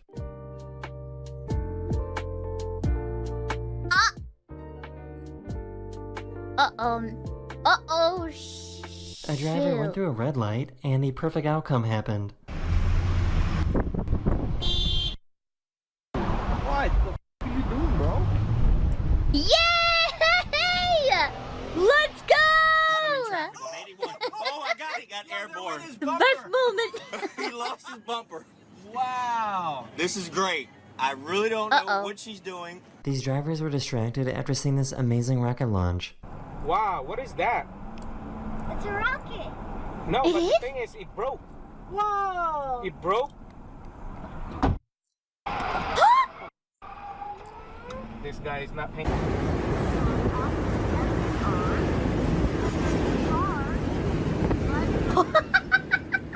Wait, does it hit?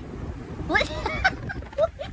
Wait! The truck driver was waiting I for saw it's one of those cars that like they changed it. That like they're going backwards, so like their driver's seat is at the behind the car, like back of the car. No, he's actually going reverse. What the heck? Right, this is not a GTA. What the heck, Dayo? trying to move their car. What the heck, Dayo? Okay, next one, cause I'm still eating. These are the dumbest drivers ever. Uh-oh. Am I gonna be one? Huh? Wait! Does he know there's missing tires?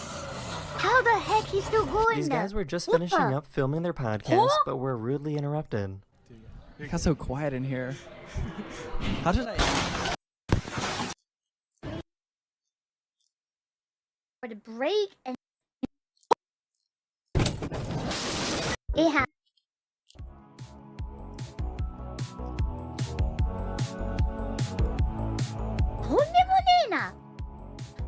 This bus driver stopped way too close to the train track, so everyone on the bus panicked and got out.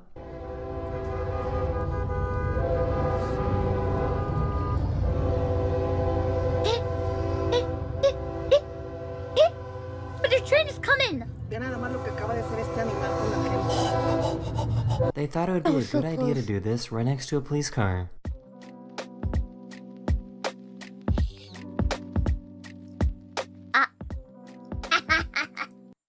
You know, we had those in those moments too. My mom was driving and there was a person tailgating us, and then we kept ignoring, but then that guy decided to go like go over us, go faster than us, and then there was a police car, and then he got caught, and I was like, yes.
Alright, Mac. Too bad. The Thai sauce is good, but the problem is too wet, too watery. It kind of make the entire like burgers very soggy. I still haven't finished yet.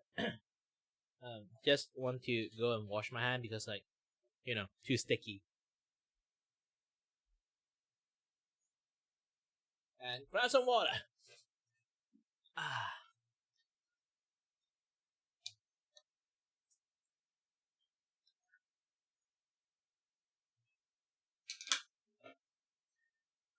Yes! The best moment, Dale!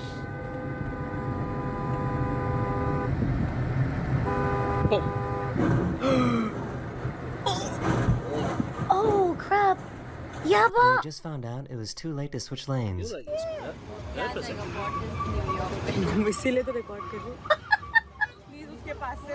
They just got done with using the car wash. Maybe we do need an auto driving. I mean, I need it, but some people does too, I guess.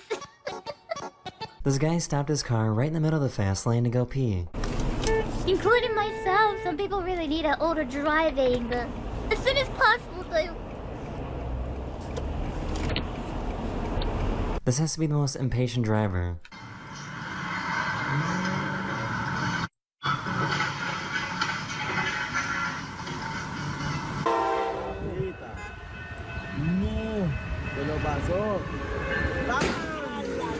This truck carrying new cars got stuck on the railroad tracks.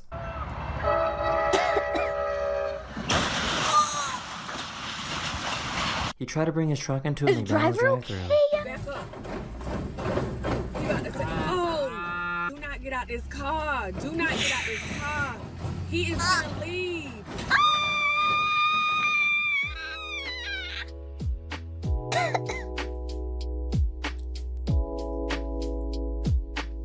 This bus in Russia didn't have a spare Monday. wheel, so instead they What? used a giant log. Запах жженого древесины. Huh?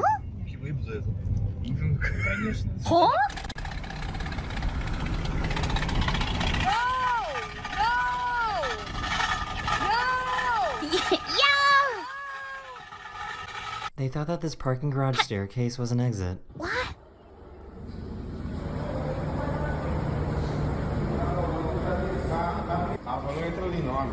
A minha vai rebaixada. No way! No way! How did this happen? Hannah may not be the best driver, but even we know she is better than these people. I mean...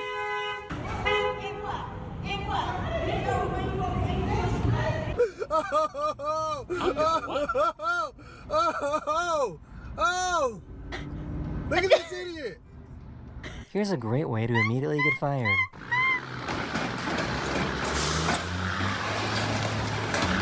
Oh no! Gotta know you're doing He still keep going! He was so excited to show off his car. Wait, what's that? Ah! Oh! Oh! Yeah, but...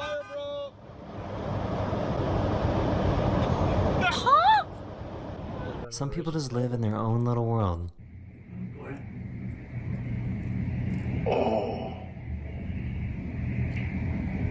Oh my gosh.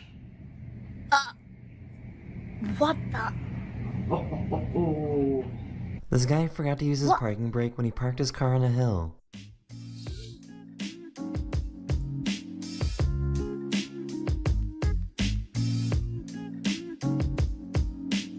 Really gotta go. Same as his car.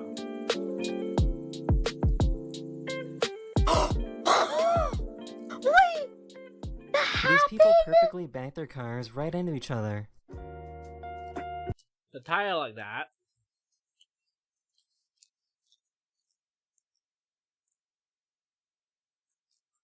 It's like the outer rim just like fell off. But you still can see the rubber that is basically just they use a very like dodgy patchwork that kind of glue another layer of like tire on top of the tire that running out like, you know,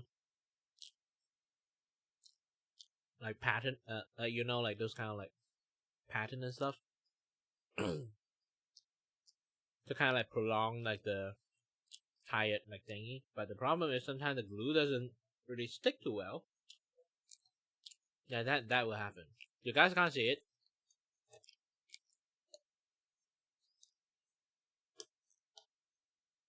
But yeah.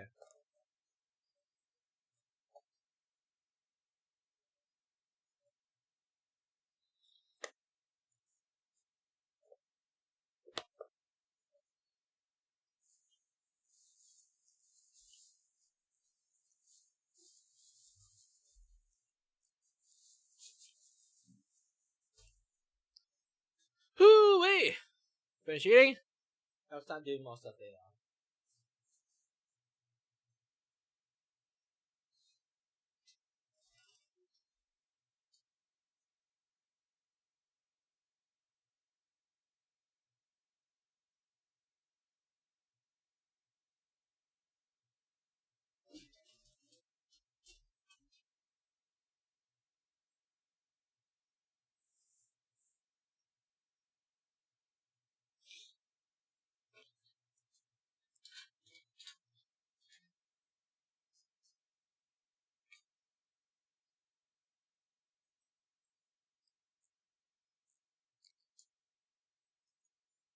取れちゃうことあるんだ。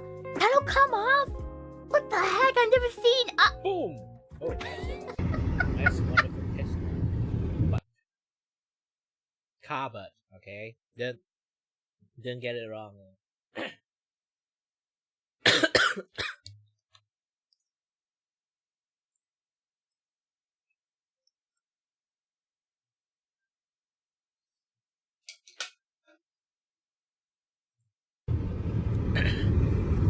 They somehow managed to lock themselves out of their own car while it was going in reverse. How do they keep going? They must be hearing all the like weird noises and stuff like that. How do they keep going? Don't they know?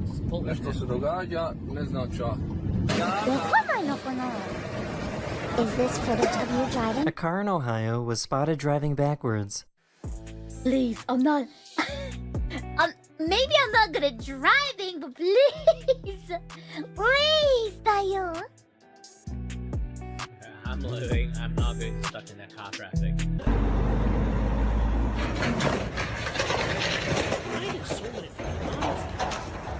This timing could not have been more perfect. They raised it for what? Did the hydraulic like something like broken or something? Either way. Let's not watch too much of this kind of stuff, alright? I do love like one day I can do those kind of things, but generally, nah, not yet.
I think you get like an off-road ability later in the game and stuff, but like at launch with that base car, that was a punishing game, a horrible experience. It railroaded you. It didn't rail. It roaded you. Because you were disincentivized from ever exploring the world because you needed your car for every major story beat. So far away, Lucas, and lovely audience at home, welcome to another episode of Wiki Weekends. And today's episode is very special because the topic was decided upon by the audience at home. And Lucas, I have in front of me 3 of the potential options our audience picked. So right now, I'd like to say 1, 2, or 3 to pick the topic of today's video. Okay, sure. Let's go with option number 3 then. Do you know what? It doesn't matter, Lucas, because it's all the same option.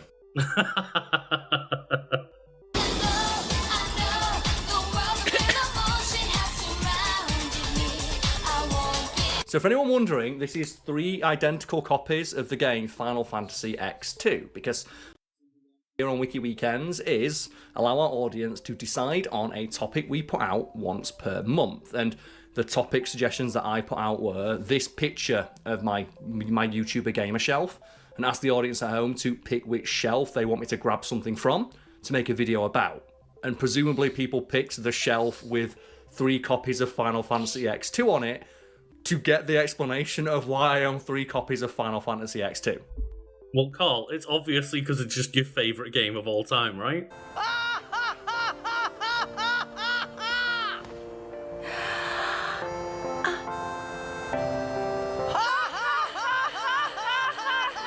Okay, so should we just get into that and just explain why I have 3 copies of the same game? Yeah, I can't remember why you do. Okay, so Final Fantasy X, which we've done an episode about, or at least we did an episode on the protagonist of that game, Tidus.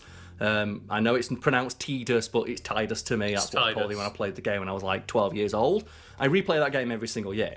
Final Fantasy X-2, I replay it every other year, just to see if maybe I'll like it this time. And I never have. So one of these copies is mine, that I owned and just didn't like. Another copy belonged to an ex-girlfriend who also liked Final Fantasy X and Final Fantasy X-2, who I played through Final Fantasy X with, and then she bought this copy for me so we could play through it together, not knowing I already had a copy. The third copy, I don't know where that came from. I don't know where it came from, but the funniest part is I was looking through the discs, and this disc must be the one that belonged to my ex because it doesn't have a copy of Final Fantasy X-2 in it. It has a copy of a Mighty Boosh DVD. Which I don't watch, but she did. So this must presumably be her copy of Mighty Boosh Disc 1. Right, yeah. And somehow I ended up with 3 copies. But what cracks me up is they're the same copy because they got the same little sticker on, giving it 9 out of 10 from PlayStation 2 official magazine. Of course, yeah. And that's what cracks me up. So that's why they're on display on my YouTuber gamer shelf. Because I find it funny that I own the same game 3 times. It's a game that I don't like. Even though apparently one of those games is Mighty Boosh Disc 1. Well, I didn't open it because I replayed it earlier this year. I did like my usual replay of like Final Fantasy X. I went, oh, okay, I should probably replay Final Fantasy X too. Is it good? Does it gel with me yet? No, it doesn't. YRP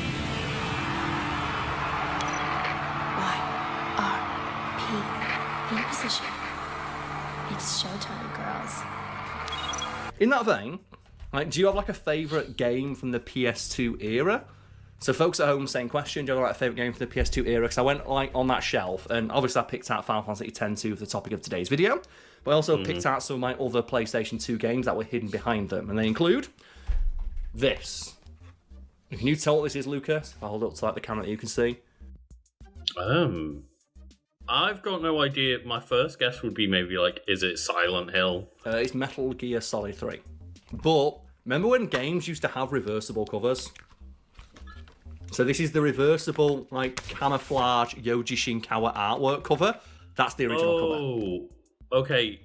When you got it out the casing, it showed up a bit better on your camera there. Yeah. Like you can see it's like camouflage colours and Yoji Shinkawa original artwork. And that is like a common trend with the Metal Gear Solid games, because I've also got Metal Gear Solid 2, where it's a bit more clear, where the front of the box is Snake and the back of the box is Raiden.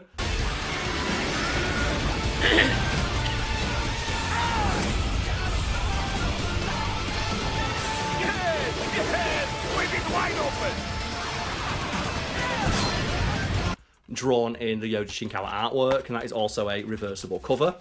You can see. Because I miss do you miss reversible covers? Like, do you miss just like having like shelf space for games that just look good on your shelf? I do, yeah. I really miss that. And do you know what else I miss? I know everyone always talks about this. Like, people our age at least always talk about how they miss instruction booklets for games. 'Cause games don't come with instruction booklets anymore. They come with like a download code to actually get the rest of the game, or fuck all. And the ones for Metal Gear are really fun, because the ones for Metal Gear like include little comic books drawn to teach you gameplay mechanics. Right. And in that vein, Lucas, like, you got a favourite like PS2 game, or like, maybe a favourite instructional booklet? Because I remember like just reading through a lot of the Metal Gear ones because they're really fun.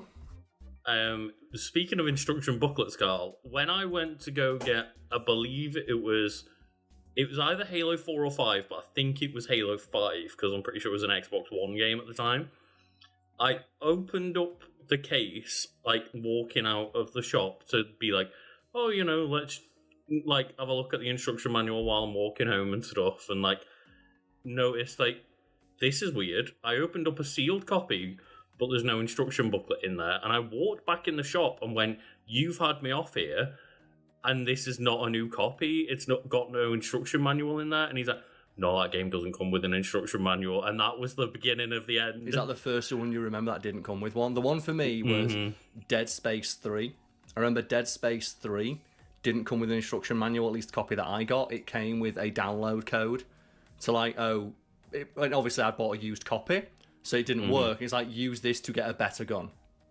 I remember that being the beginning of the end for me. But the fun thing about as well, Metal Gear Solid 2 comes with an extra DVD that is the making of the game. Oh, that's that includes like interviews with like the cast and crew. 性を書こうという気はないですから、おそらくトータルとしてそういう風に見えるんじゃないかなと思います。ただセクシーな部分は欲しいんで、それがライデンであろうとスネークであろうとセクシーに見える方がベストだと思います。And it shows you how they made the game. And it's like, I love that shit. Why? And obviously, I know the answer why they don't put it in anymore. It costs fucking money. Also, exactly right. You don't want Ubisoft like having an interview with people behind the scenes, right? Because you know you're going to look them up like they're all been fired. What, you know? But my favourite PlayStation 2 game is actually a game that the worst version is on PlayStation 2. Is it the one that I'm about to pick up now? Tell me. It's Resident Evil 4. So I've got like a special edition of Resident Evil 4. So Joe, speaking of nice. Shelf presents, I have the... Do you remember steel bookcases? Yeah, I've got like a few Pokemon ones and that, yeah. Yeah, I've got the steel bookcase, the special edition of Resident Evil 4, and it looks fucking sick, doesn't it? It's got some weight on it as well. And this similarly has a reversible cover, which remember like the original cover for RE4, where it's like Dr. fucking Salvador in the woods. Like, how do you have a reversible cover for a steelbook game? That doesn't work. Well, it's on the inside, so when you open up the steel bookcase, because that cover was so iconic, the inside is the woodland scene. Oh, okay. And do you know what's really fucking cool about this game? It comes with 2 instruction booklets, Lucas. 2. Count them.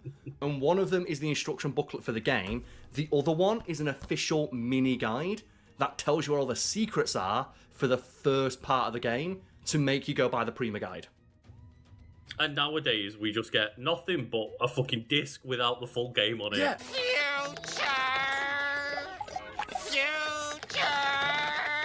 As mentioned, it's just a walk through the first chapter, and it gives you a little bit of extra information. It tells you where the treasure is. It tells you like some story information. It gives you some hints about like, you know, combat and stuff as you go through the game. It tells you like, hey, maybe you want to shoot that crow. Maybe that's a lesson for later that you can take on while playing through the game. Always keep an eye out for crows. And it tells you what each crow can drop. It tells you where traps are. It tells you how to escape them. It gives you advice. It's like, just like in regards to these, so I fucking miss Prima guides. Oh, yeah. So something I collect periodically when I find them is I collect the Prima guides when I find them in stores because they're normally like £2 or £3. I love those. I've got a collection of them under my stairs, just in like a big stacker box that I occasionally go through because they're just like, you know, they're time capsules for things that I enjoy, video games. And just want to put out an offer right now. If anyone out there has a Prima guide for a game, go to our Discord, found link below, and tell us about it. And if you live close enough, or within, like, you know, postage distance, I will pay you money to post it to me, 'cause I want them.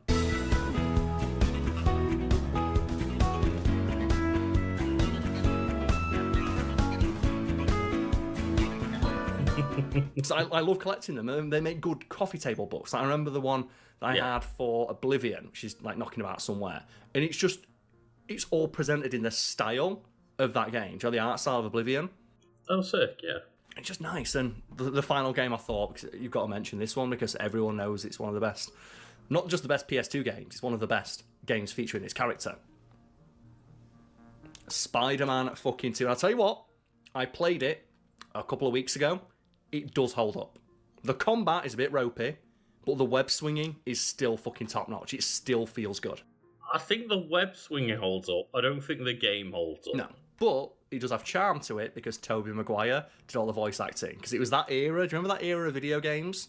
Video game tie-ins actually managed to get the voice actors who didn't read their contract properly. And this is Mary Jane. The girl next door. The girl I love. But love is a tricky thing when you live part of your life behind a mask. Fate handed me amazing powers, and I made a promise to use those powers to help people. With great power comes great responsibility. Yeah, and I think Spider-Man 1's the one with the, like, incredibly bad Tobey Maguire lines, right? He did a little bit better in the second game, but you can clearly tell Tobey Maguire did not want to do it. And my favourite example of, like, a person not reading their contract is Orlando Bloom. So Orlando Bloom, fun fact, reprised his role of Legolas in like every single one of those crappy PS2 Lord of the Rings games. Taking the hobbits to Isengard. And all of like the PC games, and even a couple of the Pirates of the Caribbean games. Because I'm just going to assume he didn't read his contract. Because obviously they didn't get fucking like Viggo Mortensen back, but they got Orlando Bloom. His agent landed him a dodgy deal, but at the same time, did they? Because he was relative unknown at the time. And I think that's what it was, yeah. Like, Orlando Bloom was, like you said, a relative unknown. So just like, okay, yeah, you reprise your role for the video games. Well, I'll get more work and more pay. Yeah, I'll do that. Not realising what that involved of like, okay, you got to go to a studio to just record a bunch of Legolas lines when you want to like see your kids. Say like Tobey Maguire, right? Like, it's a video game. How long do they take? And it's like, well, it's a 30-hour game with like 5 hours of cutscenes. Toby's like, fuck! Yeah. It's like, there's going to be multiple days of your life. No matter how much I might wish things were different, there's only one Spider-Man. But I digress, Lucas. Let's get now to the topic of today's video, Final Fantasy X-2. And I have just at the top of this wiki entry, the tagline for the game, which is, last time she saved the world, this time it's personal. And I'll be honest, the first time also felt personal when the thing she's fighting killed her dad. Now is the time to choose. Die and be free of pain, or live and fight your sorrow. Now is the time to shape your stories. Your fate is in your hands. You travel through the land of Spira, acquiring like all of your Aeons to help you summon against Sin to defeat it. And it turns out that no, when you defeat Sin, it always comes back. And in the world of like Final Fantasy X, there's religious dogma that says, well, Sin always comes back because the people just don't believe hard enough. And it turns out that, spoilers, the church is lying, religion is fake. Sin always comes back. Yeah, Sin always comes back because it just takes over the Aeon used to kill it. So it's like this endless cycle of violence, and you break that at the end of the game. Everyone here has lost homes, dreams, and friends. Everybody? Now, Sin is finally dead. Now, Spira is ours again. Yeah, and basically there's like a lot of to do with like the religion basically being like immortal ghost people, basically, right? Yes. And the main character you play as, Tidus, is the man from Zanarkand, the man from Dreams, where he is like the physical manifestation of the hopes of the people of the previous land of Spira who just want to rest. And they're tired of always being brought back to fight as Aeons or ghosts or monsters, and they just want to go home. They're just fucking tired and they want to go to sleep. And I respect that. The main story is, I'm fucking done. Let us sleep. No, the main story is learning the jet shot. It's learning the jet shot, fuck yeah. So,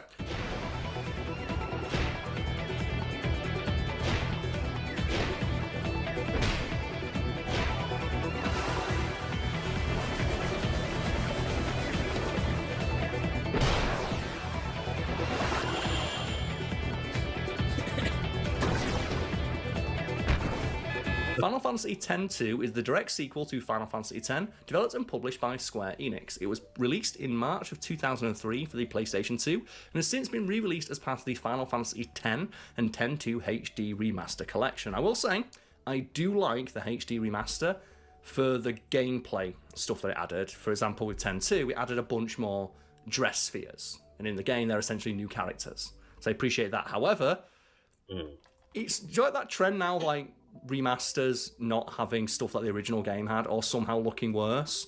Like, I think like, you know, the Dark Souls remaster, that looked worse.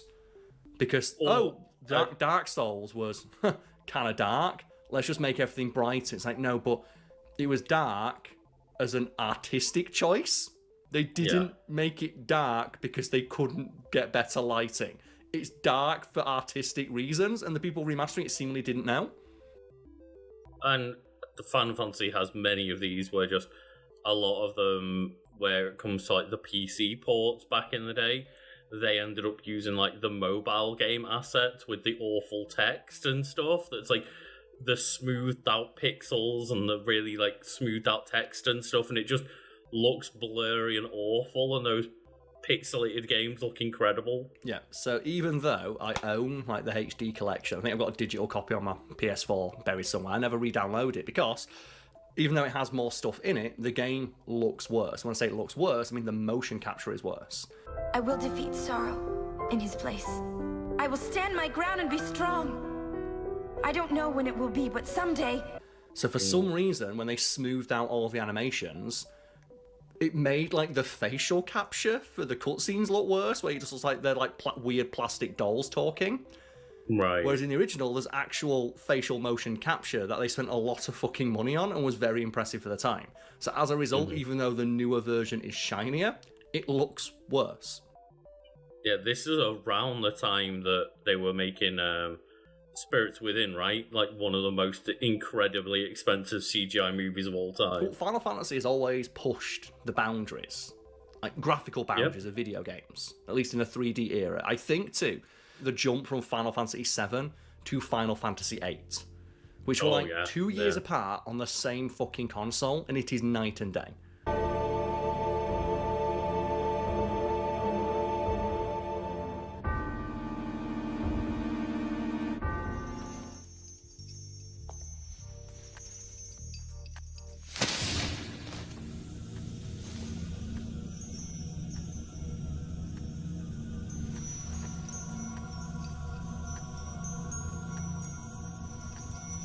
It is wild that they got it looking like it did. And it's like, Final Fantasy X and X-2 are some good-looking games. And I think the only games on the PS2 that look better are Metal Gear Solid 2 and 3.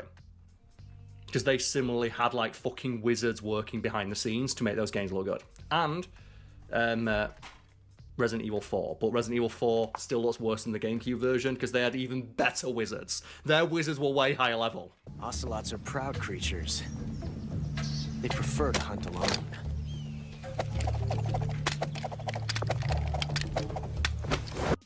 I will obviously, come back against you about them being the best looking PS2 games because, of course, as with every console, the driving games kind of cheat, right? Well, Gran Turismo is, I don't even consider that to be like a video game.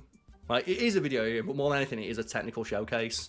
Because like the Gran Turismo games, and it's cheating because the things it's rendering are smooth.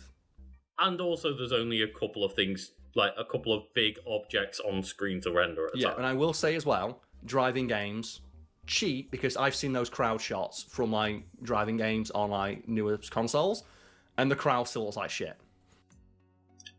That is one thing that is still not great yet. They also, as well, the more advanced car games get, they don't let you like damage the car because car manufacturers don't want them damaging cars, and I fucking hate that. Bring Burnout back. That's why the one that I was going to pull out is Burnout Revenge. Burnout Revenge was so I've got that. That was one of the games I was going to potentially bring out, but I can't put a clip in because it's like it plays like music, and music will get us immediately copyright struck. Yeah, so I want to give shout outs to like those games as well. We both know that those are the like nice looking games, but you also have to render like a few big objects, as we say, like rather than entire like detailed worlds and characters and stuff. And I will give props as well, I guess, to the Jackass 3D game. We did a fact feed video on this a few years ago that the Jackass game for PS2 is one of like 4 games for the PlayStation 2 that can natively output in HD. Alright, I'm Ryan Dunn, and this is called the Chingo Precipice.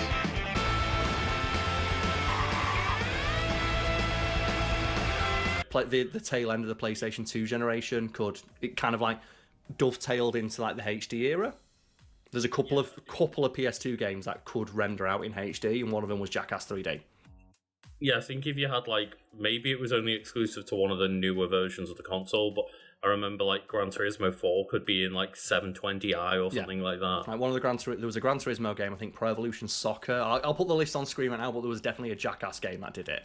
Because that's what the fact theme video was about, of like, yeah, Jackass and technology mix way better than you think. Because you think, oh, it's stupid, right? It's just guys like just hitting each other in the nuts with like cricket balls. Have five!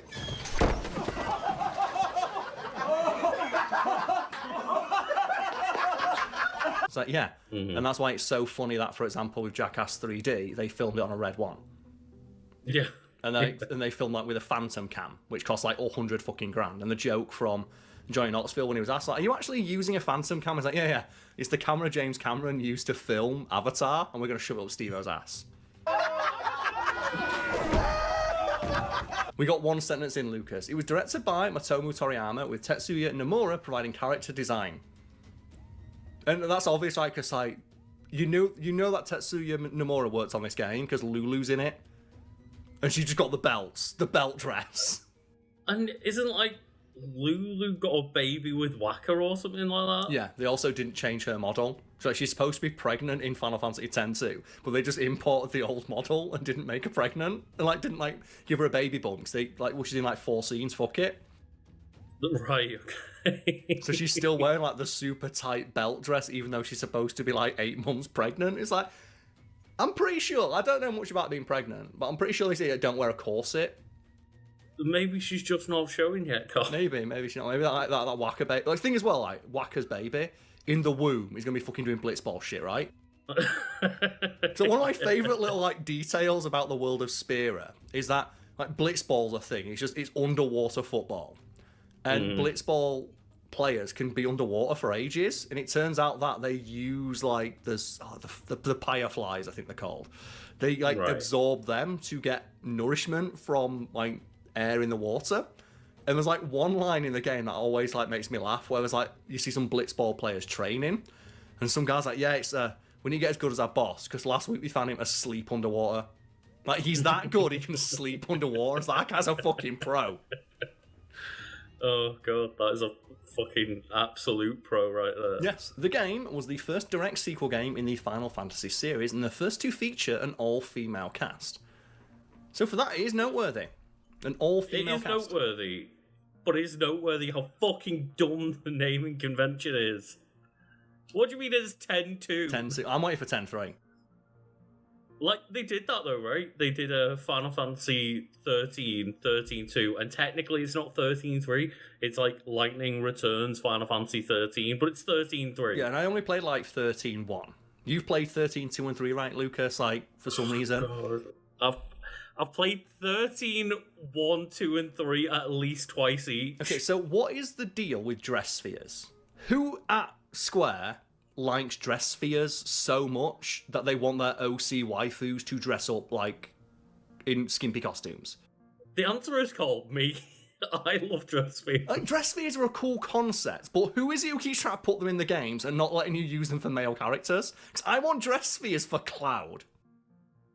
Yeah, true. I'd like them all to have outfits, but I'm, totally on board with the idea of, well, you play as Lightning, and every character in your party is just Lightning with a different cool outfit. That was fun. It's because they realise she's the only character who's got a good design. It's like Final Fantasy 13, the game that has, like, the worst party designs in, like, the mainline series. Because, like, I think to Snow and how fucking boring his design is. It's so boring. The male designs are bad, I think, is the answer there. I think the females will have pretty good designs, but just like I can't even remember the name of the shitty kid. And then there's like Saz as well, and like I like Saz as a character. He's got a weird, goofy design that I don't think fits in that world at all. Yeah, like I just think like Final Fantasy 13 just had really boring, safe designs for a lot of the characters, and as a result, they don't stand out. However, you can't knock the design of Lightning because, dear God, that's just peak design. I can't criticise a character either. She doesn't fucking have one. She does. Like, isn't it in the third game they say like she's literally a blank slate created by the god of that universe because she didn't have a personality?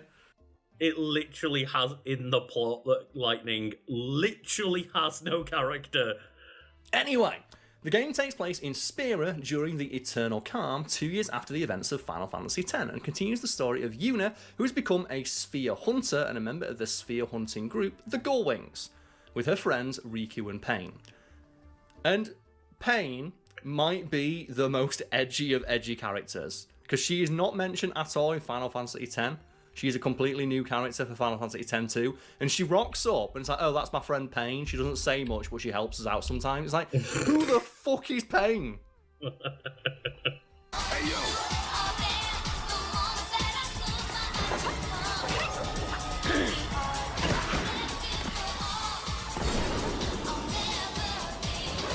Okay, okay, yeah, that's pretty cool and edgy It's a design. cool yeah. design. Like, I'll be honest, like, the only reason it's not the edgiest design in the game is because Lulu exists, and she wears, like, the dress of belts.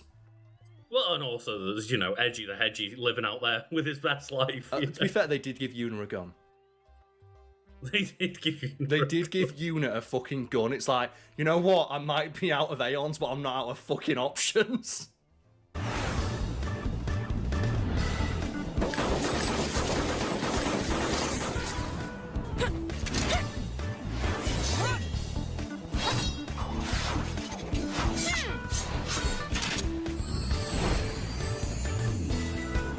And honestly, that pain design kind of saddens me because they've got a gun and a sword. That would have been perfect excuse to bring back the gun sword. Yes. Which, actually, no, they do seem to have in one image. Yes, so one of the cool things about Final Fantasy X too is like the dress system. Like I said, I criticised it, and the reason I criticised it is because on a replay, you can really tell how much they loved the dress system. So Final Fantasy X 2, one of the reasons I love that game so much is, say like you've got your party, you've got Oren, you've got Tidus, you've got Wacker, you've got 3 dudes, right? Like Tidus is like is your thief, Oren's like your sentinel, your damage dealer, your warrior, whatever you want to call him, and Wacker is like the one who gets flyers. Oh no, you come across like a flam. You need a magic user. You can just press like L1 and just immediately bring in Yuna or Lulu. And it takes 4 seconds to switch characters, and now your party maker was completely changed, and you now have access to all of the magic. Yeah. Perfect. Changing a dress sphere takes 30 to 40 seconds every single time. And yes, you can turn off that animation, but the problem is, and this is why I think like someone on the staff is obsessed with them, every time you like reload a new save, even if you turned off dress sphere animations, they will play again. Even if you've seen them before, every time you load up a new save. And as a result, changing, like say, I've got 3 warriors in my party, I need a thief to steal this item, you've now got to watch a 40-second cutscene of them transforming into a thief dress sphere. Is it at least a cool transformation of like the magical anime girl? It is cool, but the thing that's frustrating is that each girl gets their own unique design for each dress sphere, but the cutscene's always the same.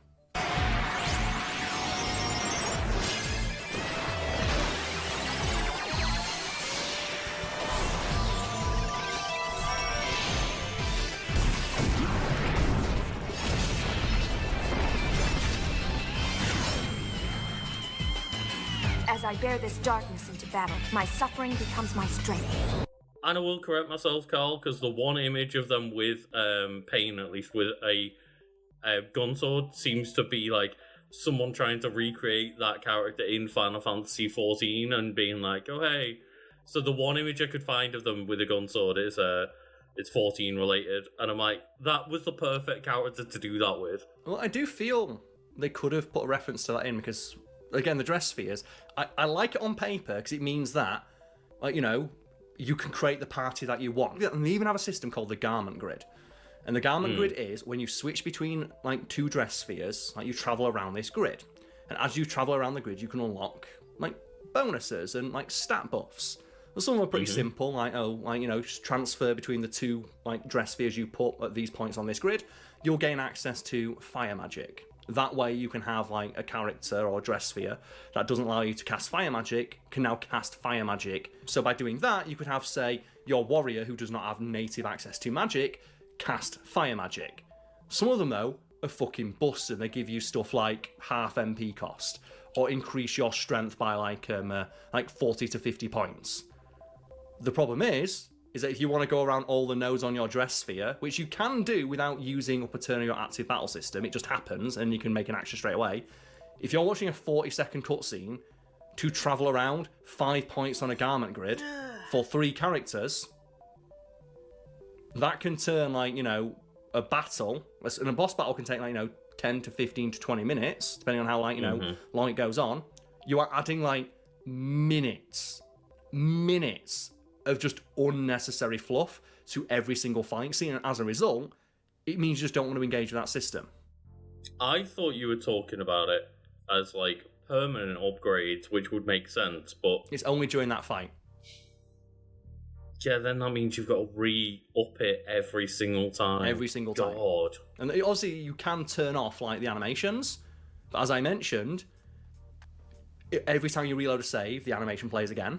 And also, even if you've seen the animation for a thief, say if you turn Yuna into a thief and you've watched that animation, the next time Yuna turns into a thief, she'll just instantly transform.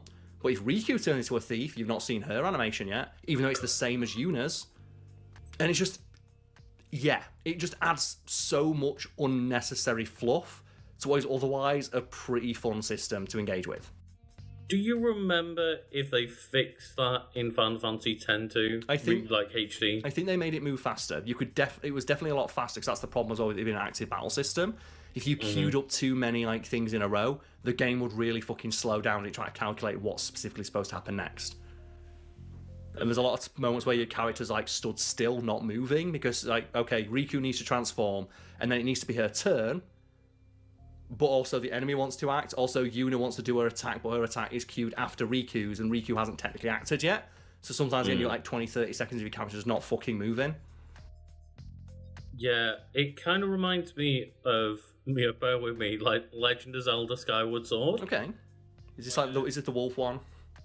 No, that was Twilight Princess. Skyward Sword's the one after that, but basically when you like would pick up a collectible like a rupee or a crafting material or anything like that, every time, right? It would do that every time you picked it up for the first time. And that's fine. Every time you pick up a new thing, it's like, yeah, show you the thing.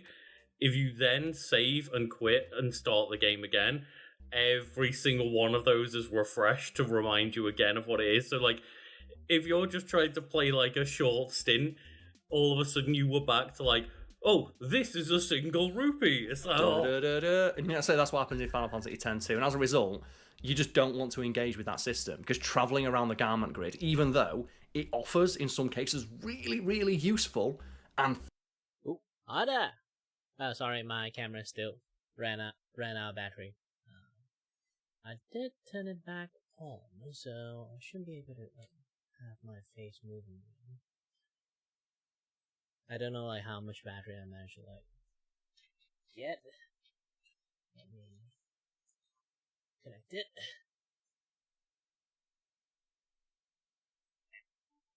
Doo-doo.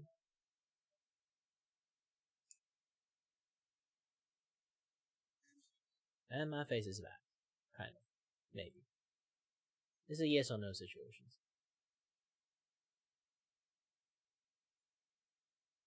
Yes, it does.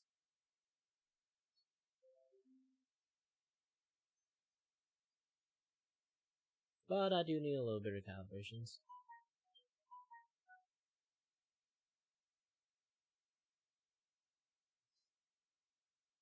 Man, my computer is like super duper laggy here, so I'm going to save just for safety reasons. I think like the one last two touch up is the, like the lighting stuff you have there, like on your waist and on your ears. And the forehead one I can't do it because like your hair is already blocking everything, so I just don't want to add too much stuff onto that side. Aside from that, yeah, the general stuff is already there. I can't do too many things at the moment. I think like my computer is stressing out.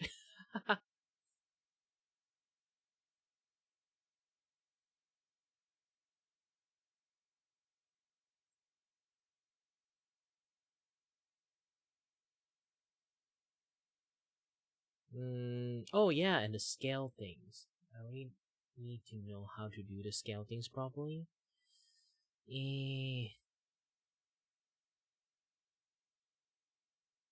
I have a method that can do it.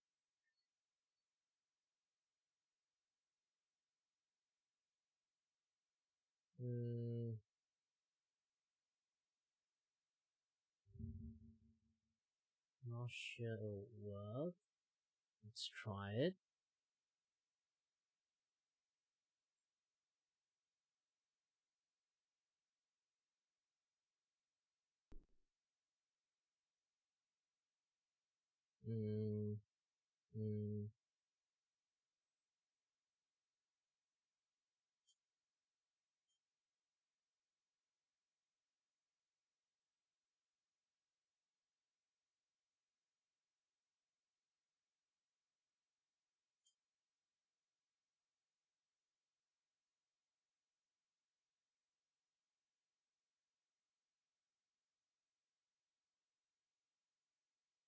Yeah, quite a lot of things I used to have is like it's not compatible anymore. Ah, too bad, too bad.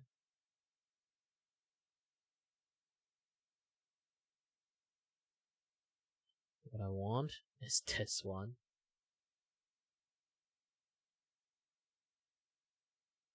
Oops. So I'm going to do something really, really idiotic in some sense. Let me see it does it work or not. It is something very stupid. I only do it for fun at the moment. It's not actually I'm going to do that. Is this like the skin part? Nope, this is the hair part, so I need to do the skin part. This is why you always need to name your layers, unlike me. I just do as you do all that shit.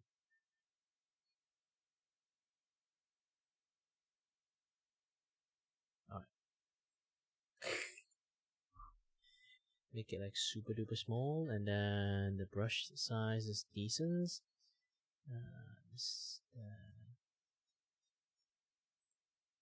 Too much.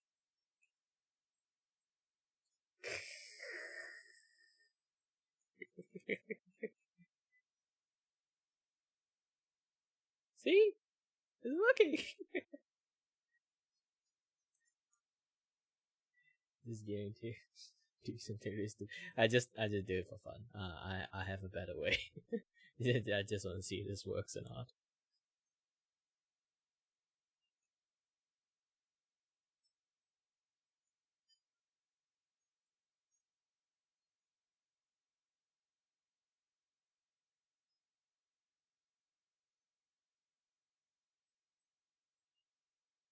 Oops. Hey, wait a minute. Yes.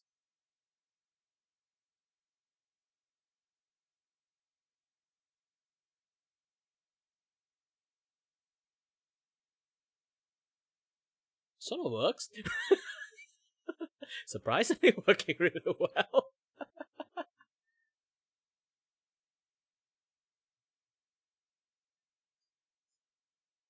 Yeah.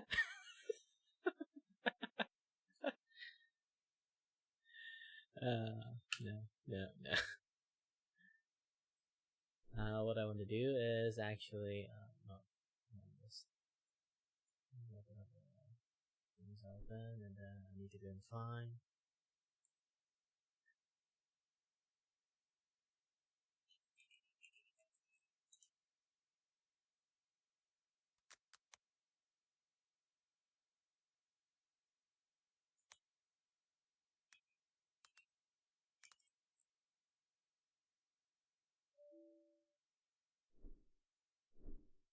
Well, YouTube. Again. I've been streaming for too long. YouTube decided to say, like, this guy's suspiciously long with his streaming.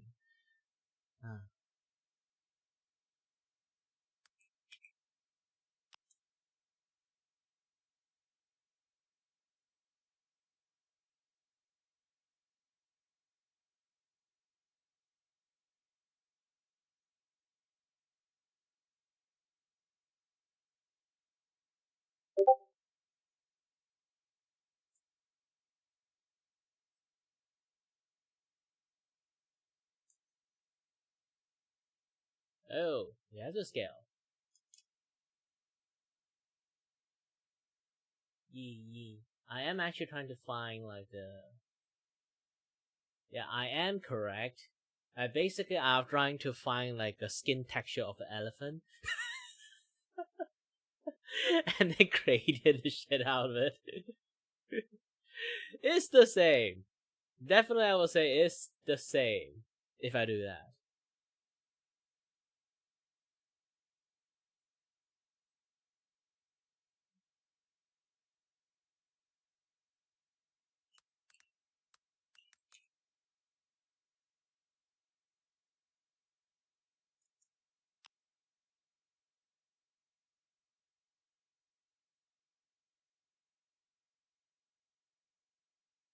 Yeah, and if you don't believe me, you can try to search elephant skin textures and then look at the scale you have.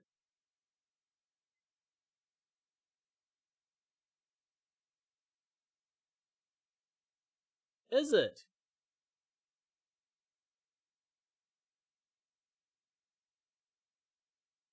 Because here's the thing.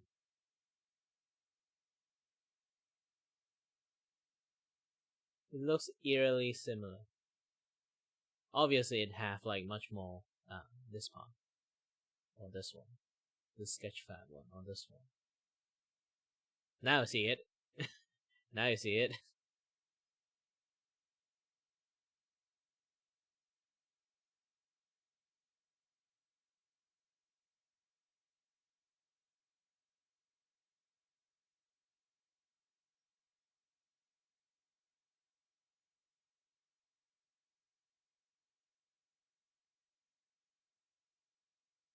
But if you say it's on the store, maybe I can go and take a look at it. And to be honest, the pen might not be free anymore. Really depends. Sometimes the artists like only let people download free things for like a bit, and then afterward they would turn to charging one. It's like a promotions thingy. And again, my computer is like slowly dying for some reasons. I have no idea why. Did I have any other things open up? Taxing my computer a lot. Yeah, my memory is like stupidly high for some reasons. From Clip Studio.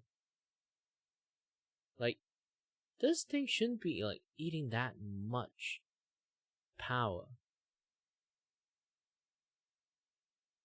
You know, let me save this thing and turn it off.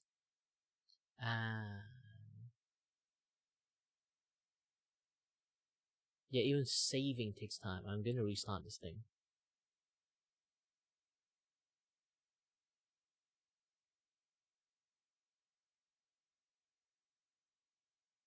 Yeah, imagine like this to that. It's like really. I already did like quite a lot of jobs at the moment. I say again, I can definitely finish everything in 2 days. I just drag out a little bit too much. So I need to quickly save all this thing. I cannot rush. I'm not even kidding. I killed one of my hard drive by clicking too much while it's saving. So I don't want history to repeat again.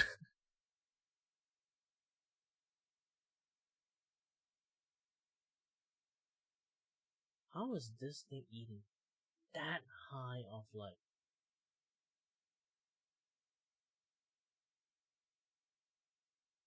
Anyway, closed. E.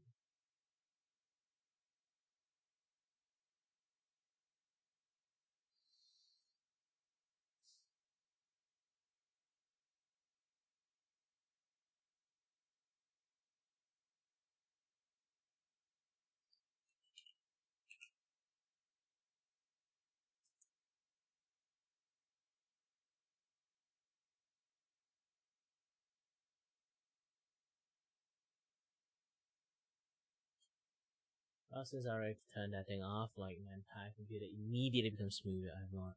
That definitely has some bugs going on in there. So,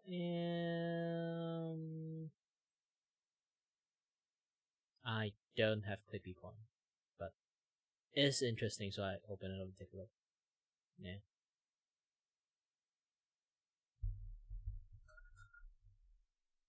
Well, this is a scale brush. Oh,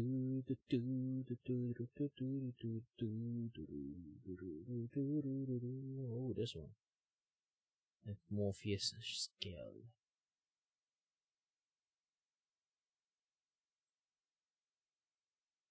Download. It's not exactly yours one, but it goes for like the grayscale version, so I can have a better use of it. And then let's go for the draw.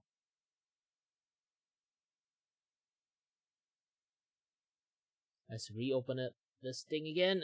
Let's take a look.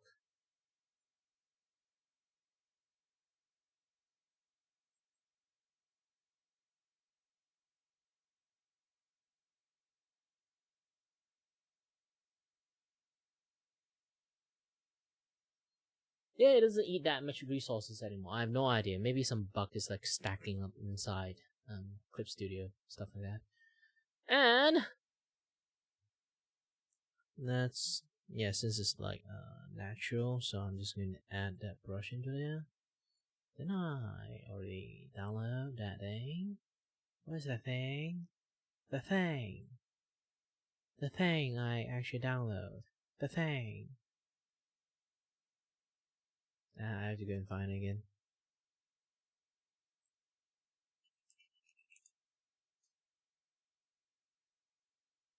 Yeah, I already got it. Man, it haven't like recognized that thing yet. Brush tool.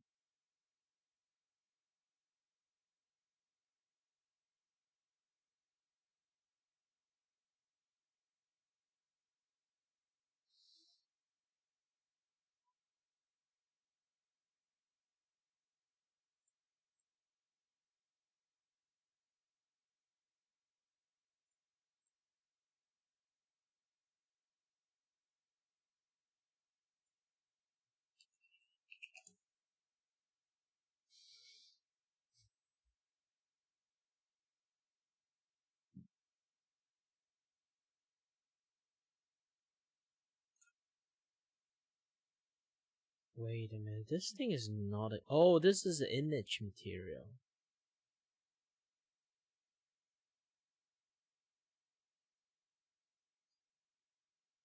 Good.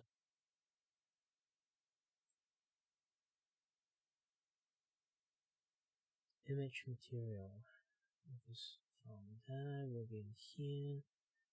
Let's go to find all material. Should have the latest one here. Yep.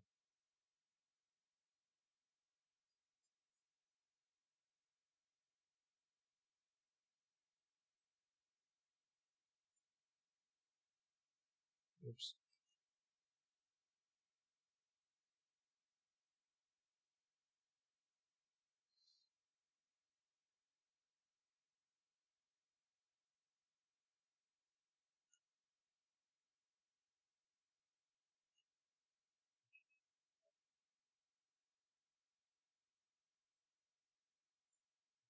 Control C, Control V. So I'm just going to use this one.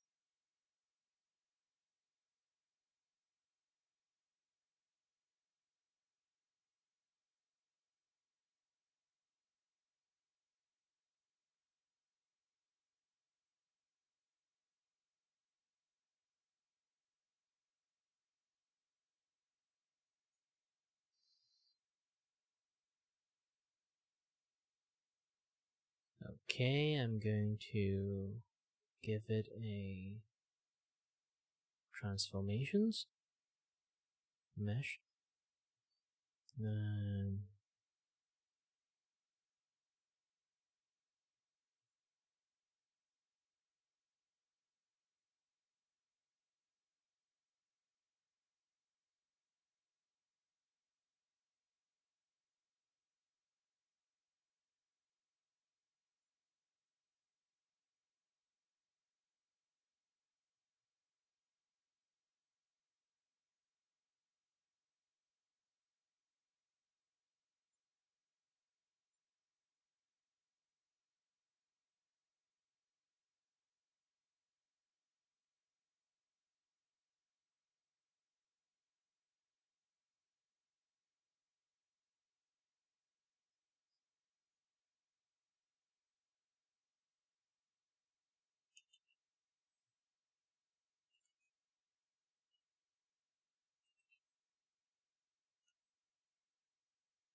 Where's my glove?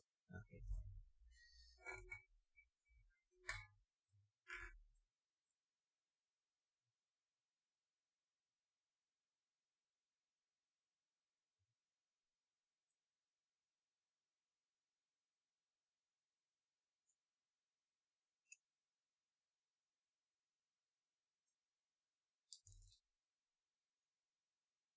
Buy everything. Let's just select the layers. And then I need to go for again another transformations. This is going to be mesh transformations.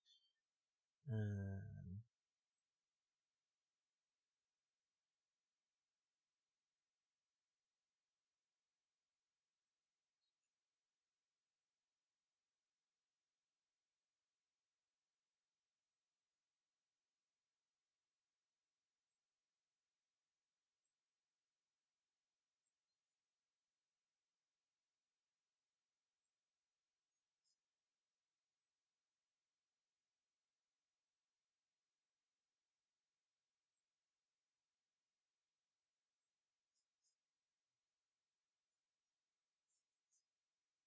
with that, having a blur brush,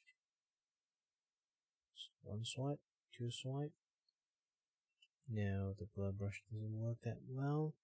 Let's use the crunchy one. Crunchy blender, too much. Frost blend, too much.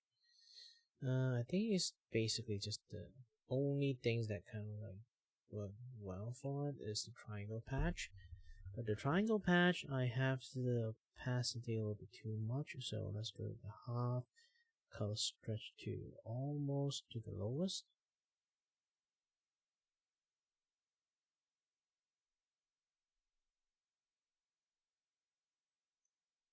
Ooh, too bad. Nope, it's not a good one. So, become wash blender. Yes, wash is good.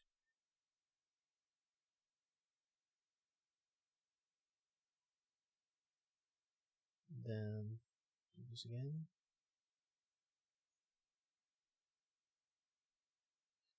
Then go back to here. Use the blur to ultimately like patch up some of the work here.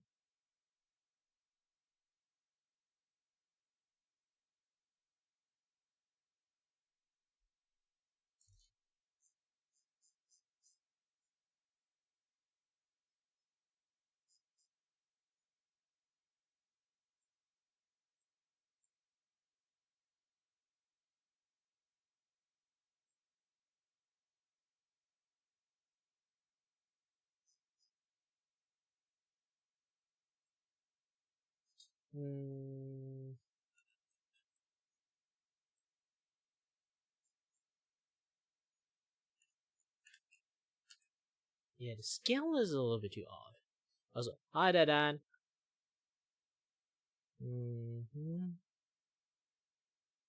Alright, shoot. So I have to do a scale. Yeah, I have to shop a little bit more. There's not lots of like scale brush.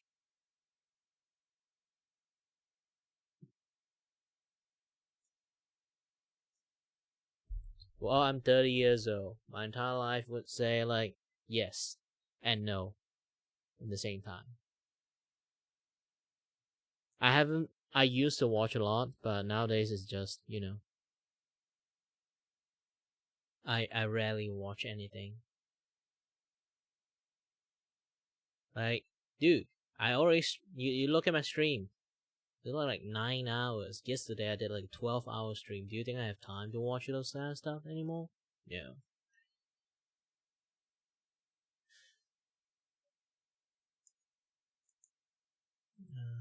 After I do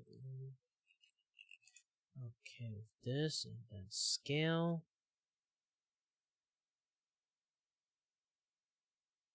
I think this is a scale brush you used.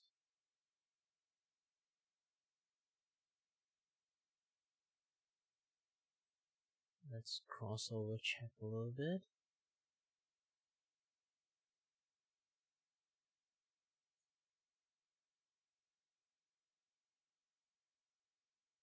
Depends. I only read interactive novel. I rarely read actual novel.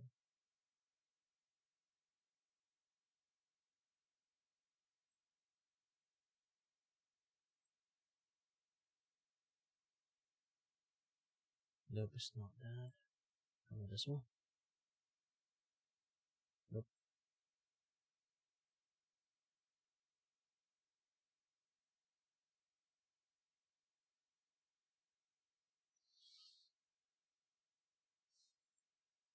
Fish scale? Well, can be nice, but too bad. Oh wait, I get 10 clippy point. I can get this. Check out. Get it with 10 clippy point. Yeah, I'm just going to give it fish scale at this point. The fish scale brush seems nice, okay?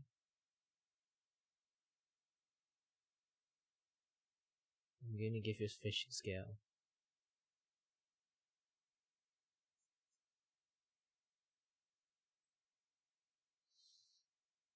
Well, back in the days, I also like bought some novel. I got Halo. I got like The Hobbit. I got like just a few straggler one, but I never know why I bought them, to be honest.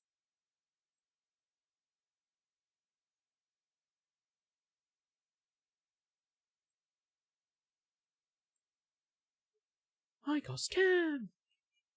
This is not scale.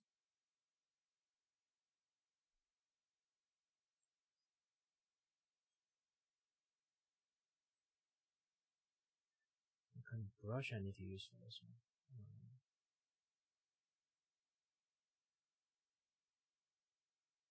So this is not a dual brush. I need to somehow find this work.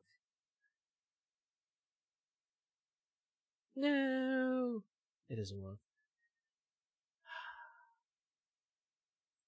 Well, nice meeting a fish scale. I see them like did such a good job, and then I decided to get it, but apparently I need some skill to actually use it.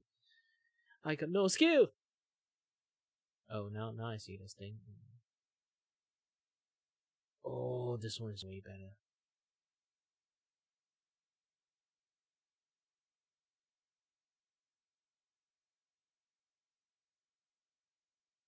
Scale brush, scale brush, scale brush.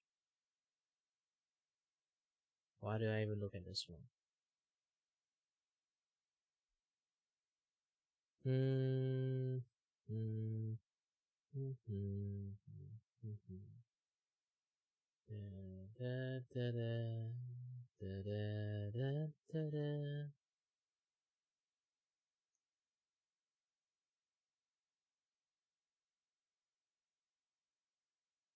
Oh, I think I found the scale brush she used. Yes.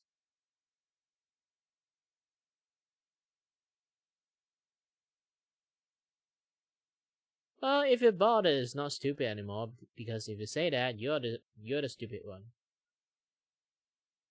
So you have to believe in yourself, you're not stupid.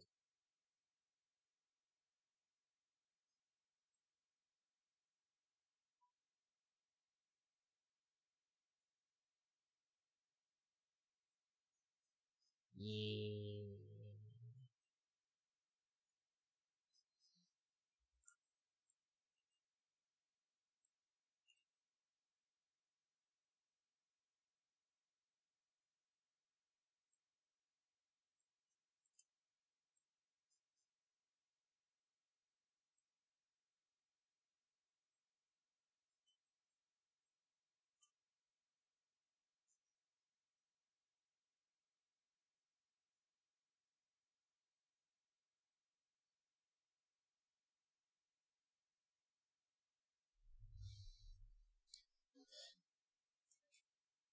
My favorite comic, I don't really have a favorite comic. If you want to say like I have a comic that I kind of like to read back in the days, is mainly because I have too much free times in my school, so I go to the library and read it. It's Tintin Adventures. Aside from that, I don't really read lots of comic at all. Manga, I would say when I was a kid, I would read a lot of for book wise, like physical book. I would say I got Crayon Shin-chan, I got Doraemon, I got Lao Fuzi. If you don't know what Lao Fuzi is, then you don't need to think. You don't need to know that. Yeah, just this 3 different books. Oh, and also like that particular one. Only people from KL would know. It's like a comic skit makers from KL. They is mainly is for Chinese audience one. So you won't know anything about it unless you actually read the like stupid kind of like comic. It's like wow, this can do it something like that. I forgot like what the name is called.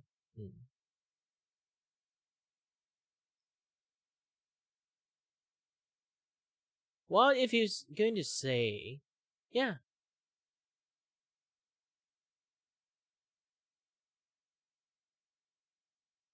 What is Candy Gene series?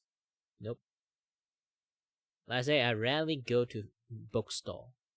I'm the kid that plays a lot of game. I'm not the kids that read a lot of book. Despite I have a lot of fun fact and stuff, I don't read books. How do I gain all this knowledge? Who knows? I just woke up with a lot of like fun fact and knowledge, I guess. Maybe I'm a genius. Who knows?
Whew.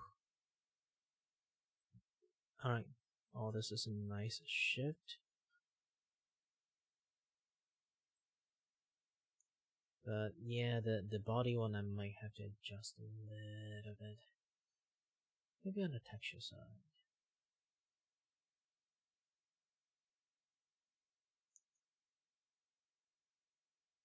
What's the body one? Now I'm getting like lots of that vibe that I should have.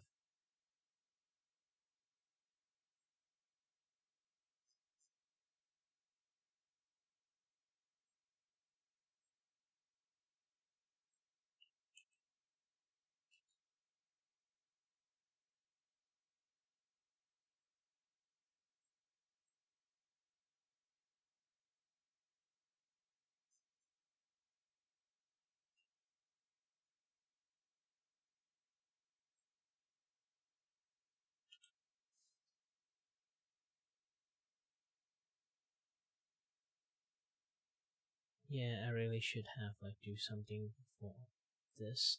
Oops. Yeah, the brush.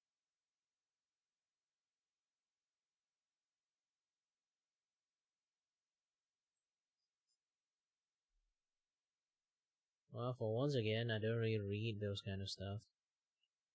So yeah, too bad I can't help you with like book thing.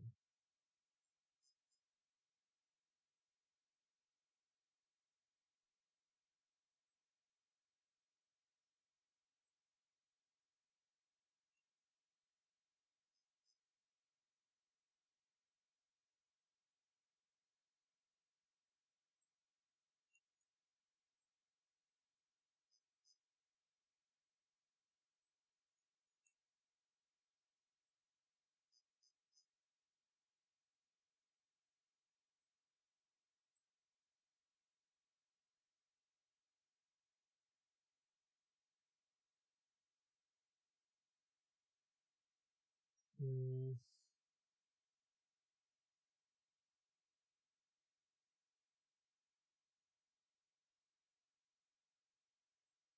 let's put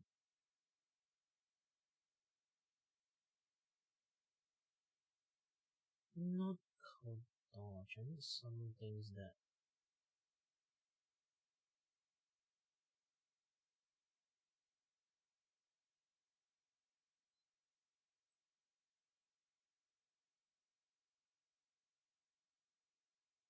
I need something that have some color on it, but not enough to be like very invasive. Yes, like this one. And let's do a little bit of cleanup. Don't really need this part. If it reached this part, I don't need. And as for the tail, yep, I already got what I want.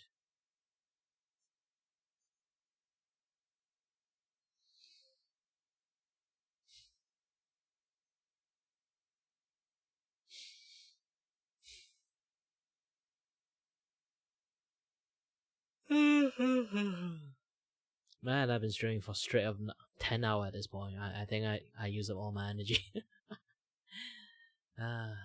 Fun, like stat buffs and increases and new mechanics. You just don't want to fucking engage with it because it takes so fucking long. Also, just from a build perspective, the fact that every character has the same stats and access to the same moves with the same dress spheres means that you don't want, for example, Riku, Yuna, and Pain to all max out their thief grid because they're gonna learn the same moves and have the same stats. So all you realistically want to do is like, okay, one character will max out one sphere grid each, and as a result, like the build flexibility feels really limiting as well.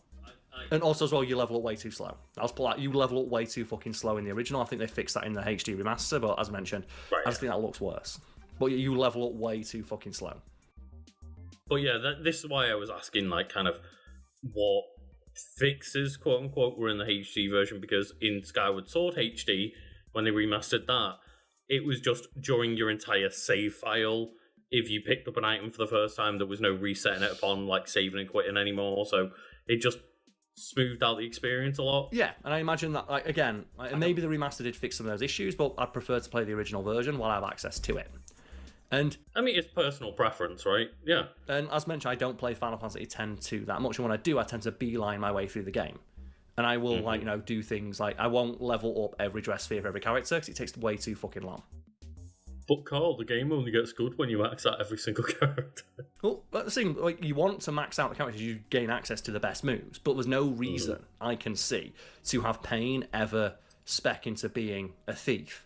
It makes way more sense to have one character spec into all the magic ones, one character spec into all like the thief and like stat buff ones and the ones that like interact with the game in that way, and one character spec into the one that has like attack damage.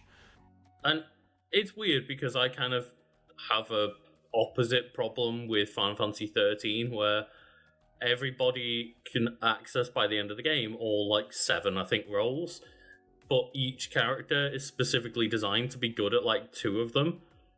So there's no reason to go against the grain and be like, well, I'm actually going to make Lightning my healer. It's like, but Lightning's one of the worst healers in the game as far as I can remember. It's like, why would you use the bad healers, not just use the good healers? I think it's handled quite well in Final Fantasy VII, like Remake and Rebirth, where a lot of people probably don't realise, hey, Cloud's one of your best magic users.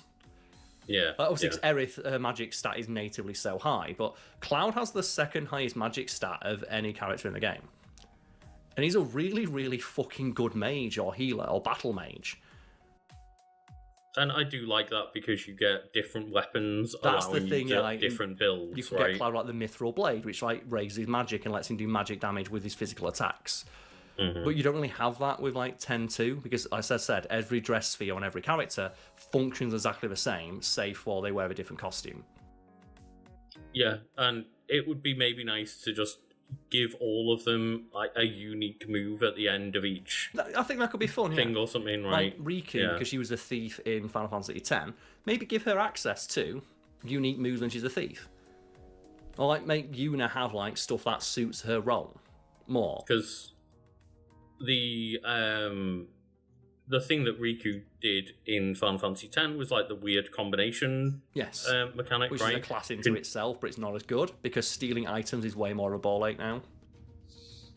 Right, because like something like that where it's just you can all be a thief but give Riku the ability to combine things. Something like that to just set them apart, right? Like it's because you no longer have access to the weapon creation system because every like dress sphere comes with its own default weapon, and as a result, enemies drop a lot less resources and materials because you don't need them for that much. And as a result, when you gain access to the mix ability, you don't really have that many items you can use it with. Whereas in like 10, the original, when you get Riku in your party, you've probably fought like 500 monsters and they've all dropped a shit ton of materials that you can combine and mess with. Because they expect you to use those to add effects to your weapons and your armor. Yeah, it's quite interesting because one game that I feel like has done a really good job of having individual party members feel individual is Claire Obscura. I need to play that 33. game. Every time you mention it, I'm like, fuck. It goes up like the list of things I need to play. You really do, because each character, they all have the same access to, like, they're called, like, Lumos and Pictos or something, but they basically all have access to the same, like, perks, essentially. So, you know, extra, like, you know, cast haste at the start of battle, extra damage on your basic attack, etc., etc. They all have the same access to all of those, but each character has a different playstyle and abilities, so kind of every single one of them has a place in your party and feels individual and has like a unique mechanic. Yes. Whereas like in this game, it's like there's no reason to make Yuna your Black Mage, save for the fact that you just like Yuna's Black Mage outfit more than you like Riku's Black Mage outfit. Yeah. And 100%, I know that's how I would play the game is, well, which outfits do I like the most? Yeah, Figure and that out. that is a valid way to play. But for me, like the reason I love Final Fantasy X so much is you have a lot of build flexibility. Like I said, the fact you can just craft your own weapons, crafting your own weapons and giving them like unique effects. That might not always be useful, but sometimes giving Waka access to a blitzball that blinds, poisons, silences, and petrifies an enemy all at the same time is really fucking funny. That's like making a fucking Skyrim weapon, that. Yeah. Just the paralyze for 1 second on the edge of a cliff. Whoop. Anyway, development. We're 40 minutes in. Final Fantasy X wasn't originally planned to have a sequel. No. After a strong fan reaction to the short story titled The Eternal Calm, included with Final Fantasy X International, which I have read, it's fun. I have also read like the sequel to Final Fantasy X-2, which we mentioned in the Tidus video, where Tidus comes back, kicks a bomb thinking it's a blitzball and blows up and dies again. A dipshit to the very end. Producer Yoshinori Kitase has commented that at the time the team was ready for a new challenge and thought that creating a sequel to Final Fantasy X would be the kind of challenge they hadn't yet tried. It's weird to think like they were 10 games in, like, you know what we never made? A sequel? Which I guess is true, but it feels weird for the 10th game in a series, them to consider making a sequel to be a challenge. I guess it was still true at the time, right? They never made a direct sequel to a storyline. But, like, Final Fantasy VII hadn't had all its bullshit spin-offs yet at this point. They'd not made Dirge Cerberus. Maybe they had made Dirge Cerberus. That's a spin-off, not a sequel.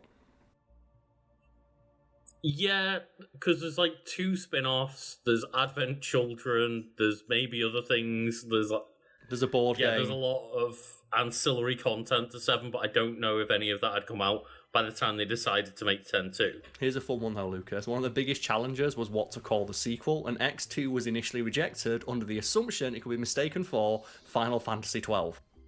I mean, like, I guess... It does read, because when you look at the title is very fucking stupid, but I think that the name is so stupid that it's completely divorced from actually being a numerical designation. Yeah, exactly, because I know people struggle with Roman numerals a lot somehow, but like, I don't get it. I don't get it. Like, I can read a clock. Yeah. It's real fucking simple. I understand it when it's like the Super Bowl, and it's like Super Bowl LLX3. Like, wait, what? Because I've not seen an L before in Roman numerals. It normally only goes up to like 20. I think L's are 50s, right? But yeah, it's one of those when it starts getting into ridiculous numbers, but when it's 12, it's not that hard. Yeah. But like, it's like the Fast and Furious franchise, right? Of like the numerical additions to each film are completely divorced from any sort of like counting. I'm still just so pissed off it wasn't Fast 10 your seatbelts. That's like the one everyone wanted, right? Fast 10 your seatbelts. Like, I always think though of like just that fake image someone made of like, I can't wait for the Fast and Furious movie to come out and it's be this, and it's Vin Diesel just like leaping into a T-Rex's mouth while he's on fire. Or speaking of like sequels to Final Fantasy, in what is it now? Deus Ex: Human Revolution, because that was made by Square or like published by Square. Published by Square, I think. Yeah. In that game, there's a little poster on a wall because it's set in the future, and it says Final Fantasy 27. Oh shit! Yeah. And apparently, that was a huge source of contention because they thought, we're going to put a nice nod in to the people publishing our game. Final Fantasy is going to be around forever. Let's just put in Final Fantasy 27. They had to get permission to make that joke.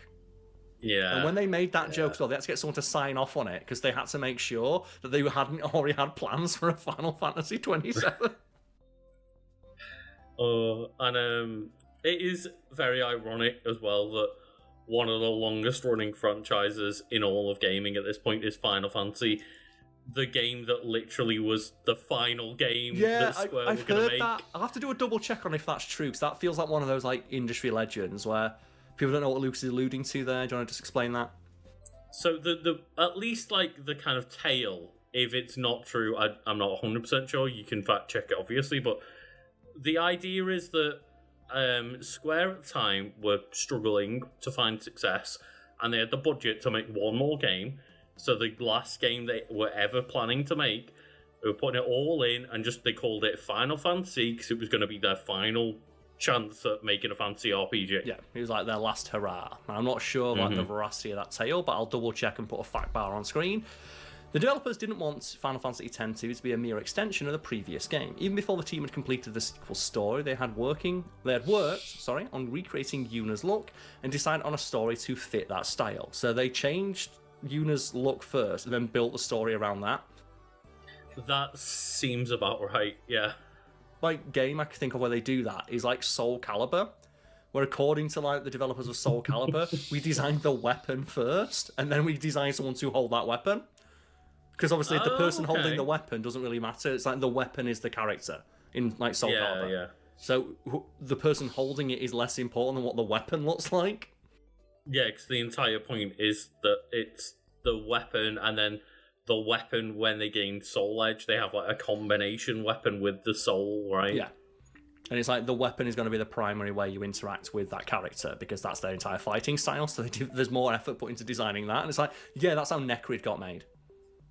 Because Necrid's not a fucking character, right?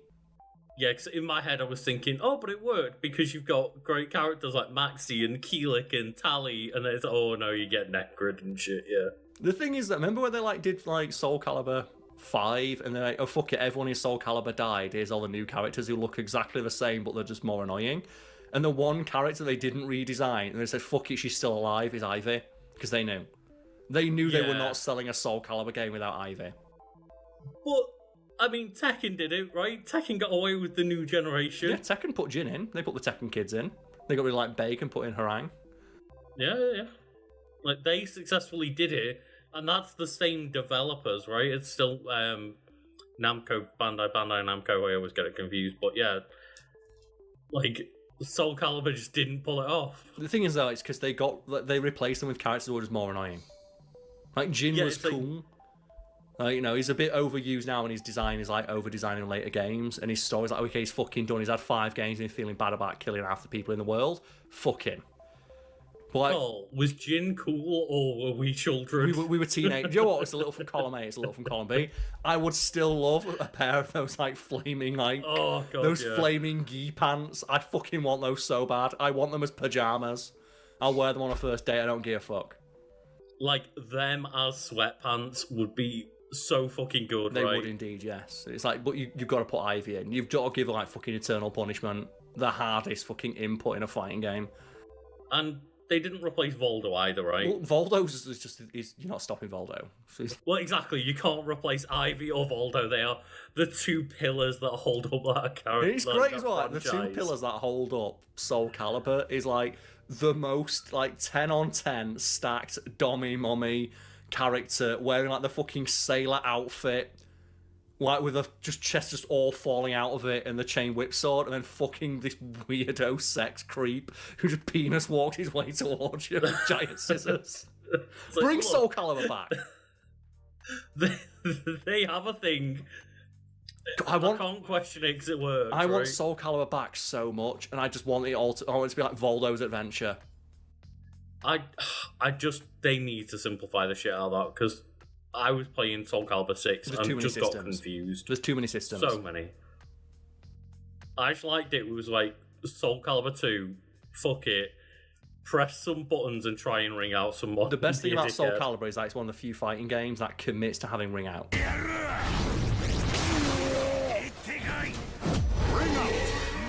I know Virtua Fighter has them, but I'm not convinced the latest Virtua Fighter game will have as many ring outs as it used to, because they say ring outs are uncompetitive. They are, but they're fucking funny. But anyway, Luke, we've gone for quite a while, but I do think it's interesting to mention this. So, one challenge with the localization was getting the tone right. As explained by Brian Gray, who worked on the Western localization of Final Fantasy X-2, between Yuna's wrist-flapping run, and I love the way Yuna runs, she runs like she shat herself. Okay. Which actually she runs like she's in like that anime run, like you know that the run that only girls in anime do when they're late for school. Yuna, run. What's wrong? Don't ask, just run. Run now, run fast. Okay. Wait. Can you demonstrate for us, Carl? No, I'm not going to demonstrate it on screen because I need to stand up and run towards the camera, and I know I'll eat shit. But you know what I mean. Yeah, Brothers' anime-esque antics and the in-game J-pop musical numbers, which it opens with a fucking J-pop song. It's great. See, this is why I think I should play 10-2. I think I'd really vibe with this. If you imagine you are a girl band on tour and shit keeps going wrong, it's an amazing game. That's why I should probably play it, because, you know, I've watched you play Final Fantasy X, and I think that sounds like my kind of game, is just like girl band on tour. Do you know what? I think we should play it, or like play parts of it, if we ever get around to making that gaming channel we're on about. So if you support us on Patreon, one of my goals is to start a gaming channel. And I would do a playthrough of Final Fantasy X-2, as long as we only play it as if we are a girl group on tour. I'm happy with that, because that's how people describe Final Fantasy 15, right? It's just like, oh, it's the boy band on tour kind of vibes, Which right? does work if you can find a complete copy of that game, because Final Fantasy 15 immediately lost me when I bought it day one and looked up like, why does this story feel so underbaked? Oh, go watch the CGI movie with Sean Bean, play the mobile online game, download the 4 bits of DLC that go into what your characters do, because characters will fuck off midway through the story, come back and say, what an adventure that was, download the DLC to see what they did. Also... Yeah, and I even think that they did like 2 of the episodes and then bagged off or something. Like, I don't think they did all of them. Yeah, and I remember in the very, very initial release of the game, you couldn't fast travel to your car. Yeah. And I remember, well, I'm driving on the road, it's like, it's a Final Fantasy game, there's a Marlboro over there, fuck my car, I'm just going to walk to the next location and fight stuff on the way, get all the way to the location, you need your car to continue the game. Oh, okay, well, I'll just there's no way to teleport my car towards where I am. I now have to walk back 2 hours to get into my car. The one thing I'll say about the car, though, is that you could play so many songs from so many Final Fantasy games. That was great. But you can't drive it off-road. You can't drive it off-road. And when I mentioned people say, no, you could teleport to your car. Yeah, in an update, because they realised how fucking stupid that was. And I think you get, like, an off-road ability later in the game and stuff, but, like, at launch, with that base car, that was a punishing game, a horrible experience. It railroaded you. It didn't it roaded you. Because you were disincentivized from ever exploring the world because you needed your car for every major story beat.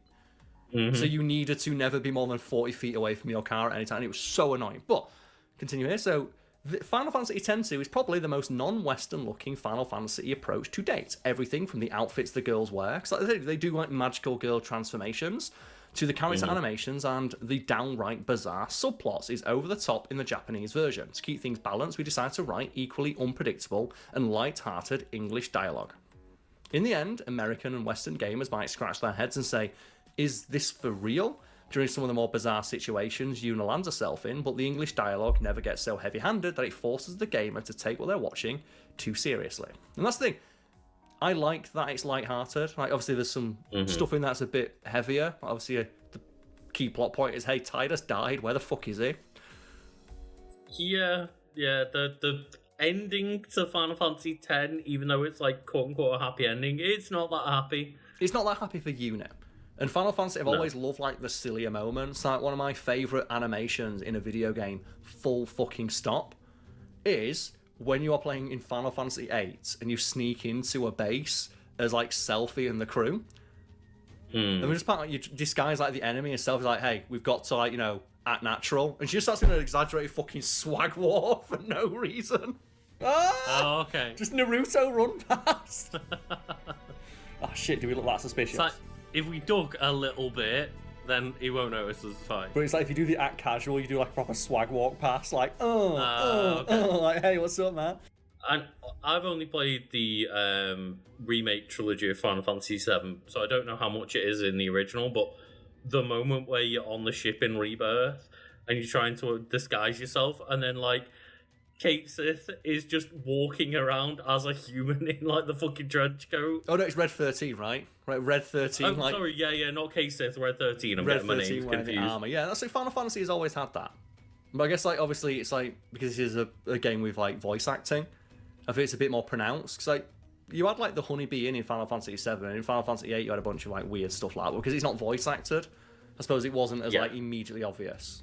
That's like, you know, the direct translation.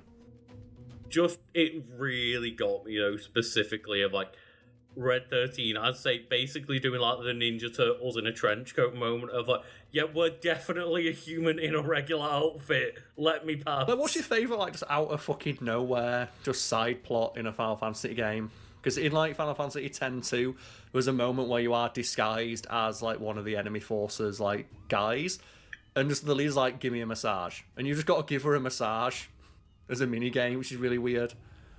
Before the mini games broke me in Rebirth, I loved the moment where there was just like, can you do some like sick ass dolphin moves? Oh, that one's good. Like, yeah, I want that to be an entire game. Mr. Dolphin, right? Mr. Dolphin is so fucking. That should have been like an entire game. I did like that. And just to say that cruise ship moment as well, just that entire plot line got me. They're just like the fact that everyone fucking loves playing Queen's Blood. Yeah. And when you get to the end of that storyline, it's like, oh yeah, like the game takes over people's lives and you have to go fight a fucking ghost. Yeah, 100% the best minigame that they've put in since Triple Triad. Yeah, Triple Triad is the tits until you fuck the game by incorporating rules from other regions. Or you just lose all your cards if you're not very good. Like, they have like Sphere Break in Final Fantasy X-2, and it's fucking annoying because there's the game clearly is designed for, oh, you want to grind this game out for like 50 hours, right? No. So I had to look up a guide online that's like, here's how you win. Just play this card on this moment because it's the only way to complete like the mandated minigame to get the costume, which is like essentially an entire character that you lose access to if you don't complete this one minigame that plays this bad, unfun game. Because I knew so much about Blitzball in terms of like what it was, and I was so hyped to see you try out Blitzball, and it's such a bad minigame. I know people like Blitzball, because in the Tidus episode, I talk mad shit about Blitzball, and half the comments in that video, no, Blitzball's great, you just don't understand it. It's like, I do understand it, that's why I don't like it. Because the only way to win at that minigame is to min-max your fucking team and basically just Real Madrid it and just buy all the best players. And I don't like, for role-playing reasons, deleting half my team and then just buying all the best players in the league and winning that way, because that doesn't feel like the Bezaid Aurochs are winning. That just feels like Tidus came in and just started flashing cash to buy everyone. The oil baron bought the business and it's like, fuck it, just buy everyone. I did not realise that Tidus was a Saudi name. He's just coming in and takes over the Bezaid Aurochs. And that's like... That's the, I understand the game, that's why I don't like it, because its systems are really fucking annoying and obtuse. And as soon as you know how to play it, it's a piece of piss. And that's the problem. Like, if you know exactly what the game wants you to do, it's very easy. And as a result, it's not challenging. It's also just very not hype to play a, like, turn-based system that is a sports game. It's like, sports games are meant to be active. Yeah, there's no challenge there if you understand how the systems work. And the only challenge that does exist until you understand it is just in how obtuse the systems are. Mm-hmm. Got a banging soundtrack though. Perfect. Are you just gonna leave it there?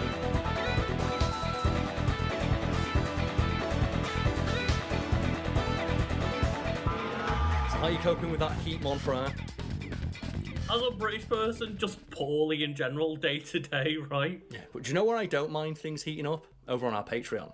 Oh, goddamn, yeah. Where we, you know, have a lovely shout out here, and there are plenty of people to shout out this month for our lovely support, or their lovely support. Not our support, our content, their support. Yes, and if you all happen to be watching this for the first time, we have a standing challenge, a gauntlet that has been thrown down. We hope our audience will pick up if they choose and want to support us over on our Patreon. That is, come up with the funniest or hardest to pronounce name possible, so that we look like idiots at the end of each video this month. Le Grill?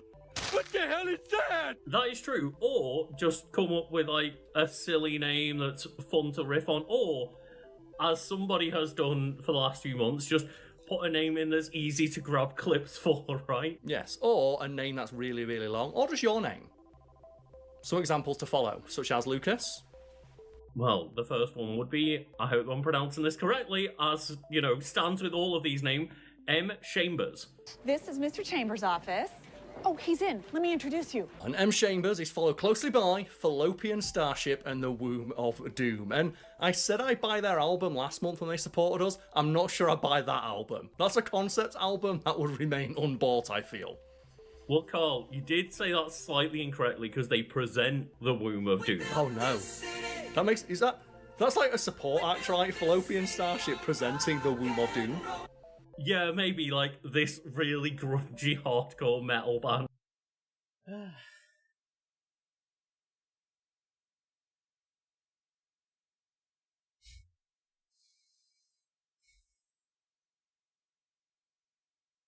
The greatest heroes in all the galaxy. The Last Jedi, Wallcrawler, Earth's mightiest hero, Armored Avenger, and Man of Steel. I have just one question. Why do we suck? Well, yeah, actually. How did you guess? You gave the same speech to the supervillains last month. Can my title be changed to Genius Billionaire Playboy Philanthropist? Finding women attractive? That's disgusting. Get a load of intergalactic Karen over here. Why was I invited? I don't even work for you. You're the most iconic one here. Did you know those scumbags in Japan have been copying you? Damn, really? Yeah, they gave a hobo Roy and called him All Might. He's totally stealing your stick. This is like Pearl Harbor times 911. That number was oddly specific.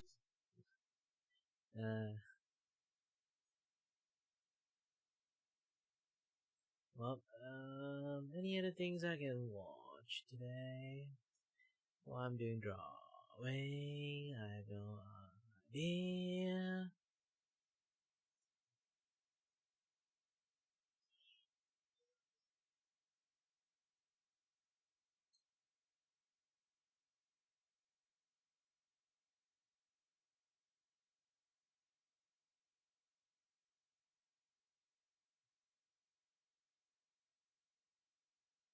It's safe to say this pathetic excuse of an IRL streamer is now desperate after destroying his career and losing his now ex-girlfriend, as he's now doing more and more reckless stuff in the name of content and I guess getting back the attention of his ex-girlfriend. Jack Doherty just casually live streamed himself breaking into someone else's house because I guess harassing people for content doesn't cut it anymore. Sorry, we'll have security cameras. Oh wait, maybe this isn't good, Jack.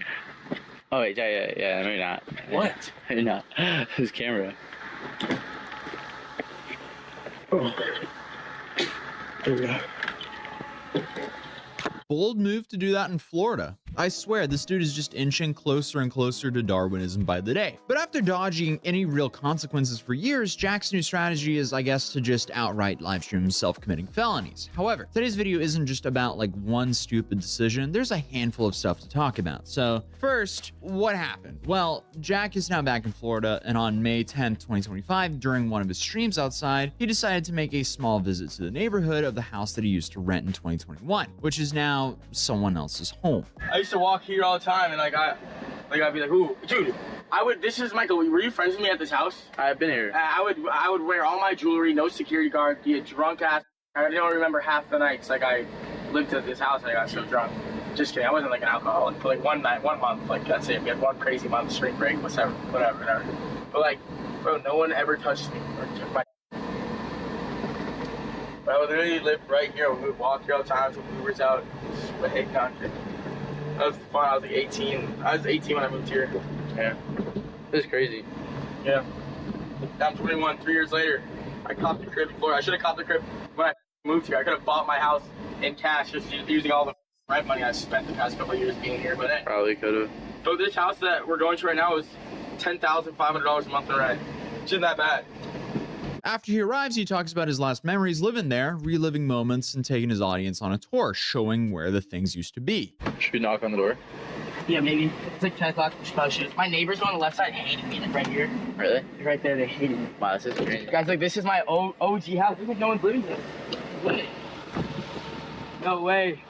Yeah, I mean, I wouldn't be so quick to assume that here. I mean, it's nighttime. It's the summer. Sunset's pretty late now. What if it's just a family with young kids that went to bed early? I lived in this house 3 years ago when I first came to Florida. Yeah. Let's go. Oh, wait. Staffing? No, we're good. All right. Guys, I moved into this house 3 years ago when I first moved to Florida. And I lived here for like 10 months. And then it flooded on me. And then there was a crazy storm. And there was water up to here. Like there was water all the way up to here. And then we would walk. We had to walk out of the house and evacuate with like the dogs and like we were taking the dogs. We'd walk all the way down the road, like a mile down the road in waist deep of water, not even knowing where we were going because it was just insane. This whole entire neighborhood flooded, except that house. That house didn't get touched. It was elevated. So at this moment, he believes no one's currently living there. So he decides he's gonna go finesse the fence gate, kind of wrench it open a bit, even though his cameraman reasonably recommends him to absolutely not do that since, you know, there's cameras everywhere. But he does it anyway. He's dumb. Show your little house. Security camera. Yo, wait, maybe this isn't good, Jack. I don't know, used to get in the gate.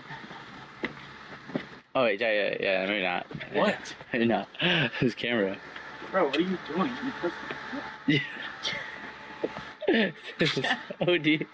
This isn't him just being silly. He's live streaming himself breaking into a property. At this point, like, there's just a handful of IRL streamers having one big stupid off. Like, it's just this big game of whoever can do the dumbest thing possible and label it content. Yeah. Ah. Thank you.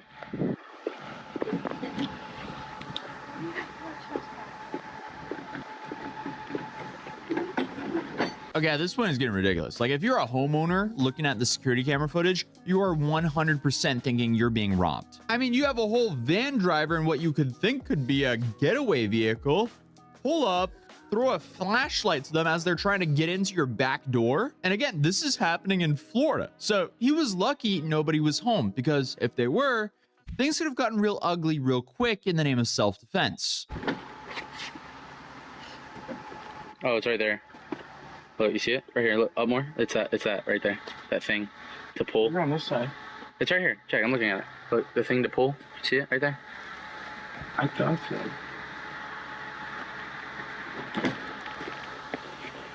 Oh. There we go. Yeah, that's not even just trespassing. That would be the case if the gate was open and he just entered the property without the owner's permission. But the moment he jumped over that gate and unlocked it from the inside, he committed breaking and entering. That right there is a felony in most states, definitely in Florida, classified as a third-degree felony. So after he breaks it open, he takes us on a short little walkthrough of his OG house. And I guess this time, from the inside before they all turn around and start running away from there. Dude, this light's insane. No, we're breaking in. Chris, you go first. No, I'm scared. This is my old backyard, bro. Look at it. Oh, they put the net. Yo, there's a guy at the guest house here. It was vibe. I'll jump off the roof into the pool every day. But let's go before we all die. Cool house, all right? Guys, jumping, break and enter. We're trespassing. Yeah, I'm pretty sure you already did that by spending like 5 minutes trying to open that gate. But that quick shot for the stream is what he committed a felony for. Just this quick little pan. They ran out back and they were like, oh, yeah, I jumped off that roof and into the pool. Remember that, guys? Yeah, it was really cool back in the day. Well, that's massively, absolutely not worth it in my book, and could have easily just been done in a recap. It's not like this guy doesn't have an editor. He could be like, hey, play the clip of me jumping from the roof into the pool. And just like that, you didn't have to commit a felony. Instead, you committed a felony to, I guess... Actually, I don't know why he committed a felony. What for that shot? Really? Okay.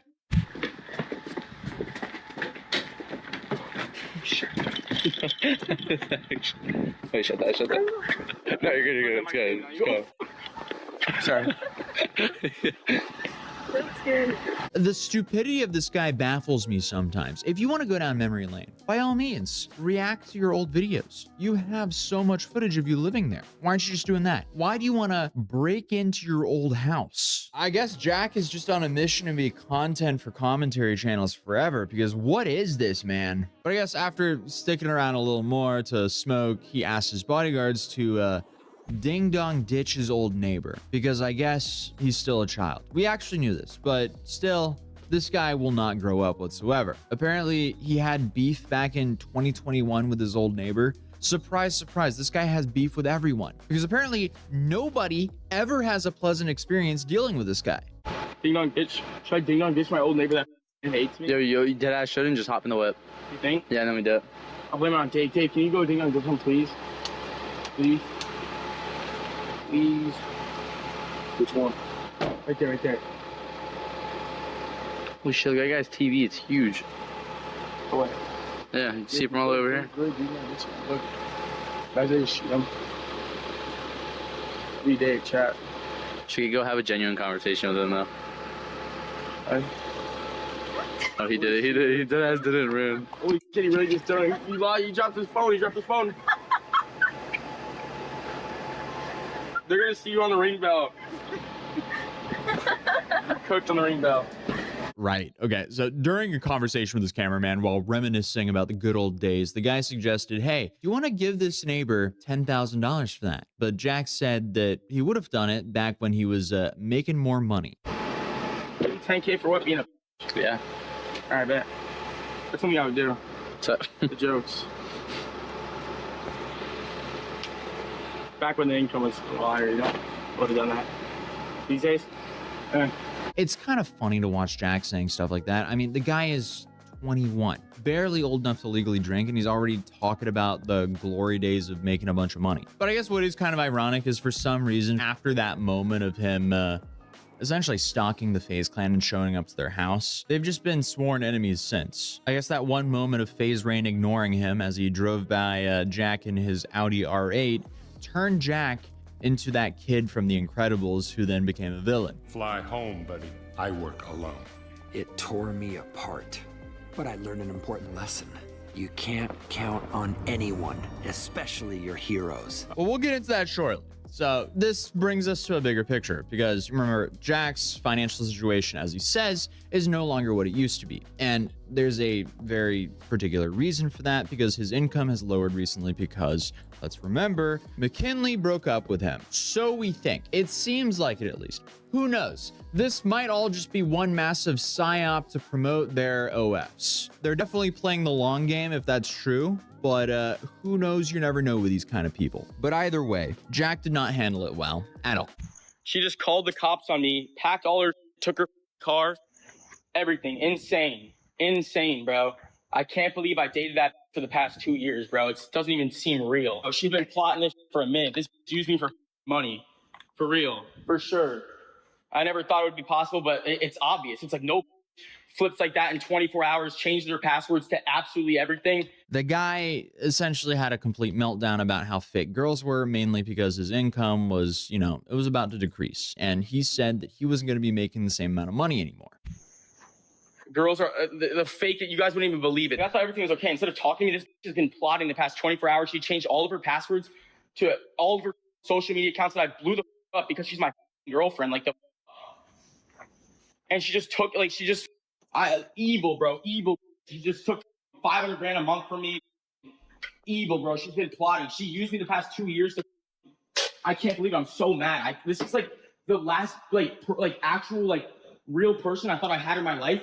24 hours gone like that. He said that he abandoned all of his projects because he sacrificed his businesses. Businesses, by the way, consisted of, you know, harassing strangers on the street and then hiding behind his bodyguard. Actually, that was just his hobby. That wasn't even his business. Or, well, I guess he was making some money from it, but more hobby money. His real business was managing OF girls, and he allegedly ditched all these other OF girls to make McKinley his only business. It's so bizarre just calling women businesses like that because, yeah, it's a slippery slope. But essentially, his business was, you know, commoditizing these women's bodies and e-pimping them out. And then to make things even worse, when you realize who watches Jack, kids, that's who's being advertised this crap to. Overall, safe to say, not a fan. Clearly, this breakup is still majorly affecting him, even though he already has a new girl because he keeps complaining about throwing all this money away on his ex-girlfriend.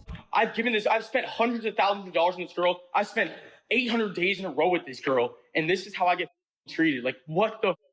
Yeah, dude says all girls are fake and then proceeds to keep throwing money at his current girlfriend. How much does this one cost? Let's add it up. You only spent like 6 or 7K at Louis. I took her to LA. I'm taking her to Dubai. I also just sent her like 50K recently. So like about 100K in the first couple of weeks. That's not that bad, right? I have never seen someone compensate more with money for a lack of personality than this dude. But I guess this whole shtick is like very amped up now because he really needs to show that he still has money now with all these public financial L's he's been taking recently. And he also keeps on saying that he's learned his lesson now. I'm happy that happened in a way where it's like I learned my lesson in the best possible outcome. Like no one got like seriously injured. Like. Meanwhile, I mean, he's out here spending $500,000 to buy 2 chains, allegedly, if that's even true, despite his numerous complaints about money and despite confirming that his chain robbery was real and not staged. Now you've got a new chain now. Yes, sir. What is that, like princess cut baguettes or what is what do you call that? Emeralds and diamonds. Man, that is insane, bro. Let me ask you this, man. I'm watching the Nelk Boys podcast. And they're basically saying that everything was set up and that it wasn't real and that you were doing it for content. Is that true?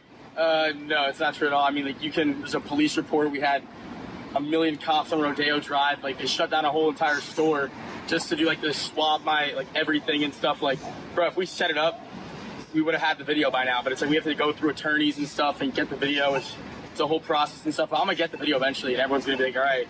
It was real, but even though, I mean, if you look at the comments of my video on that, a lot of people think it's fake, including Nico Linard, who is a famous watch collector, because the thing that set him off was why was the extremely expensive watch not stolen off his wrist? I don't know. There could be some reasons for it. I think that the chains are just easier to grab. And number two, for someone who doesn't know what Richard Milles are, it could easily look like some watch from Amazon. Let's be real here. If we went to Amazon right here, look, and then we type in Richard Mille lookalike watches. We got this brand right here, Passoy luxury chronograph watch, $37, and it looks to an untrained eye absolutely abysmal. But still, people could think he was just wearing a $37 watch, realistically. But either way, I mean, he claims he didn't have insurance. It seems like he took a massive L there, and he also, like, you know, filed a police report and all that stuff. So for now, we'll take it at face value until something comes out that contradicts that. But you know, he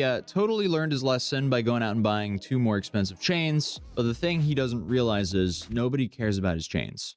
Get your chain back. Come on, get your chain back, dog. All right, first of all, those aren't even my chains, but whoever actually robbed me, you can keep them because I just bought 2 new chains for $500,000, so had to upgrade on them. But yeah, everyone thinks I had insurance on the first.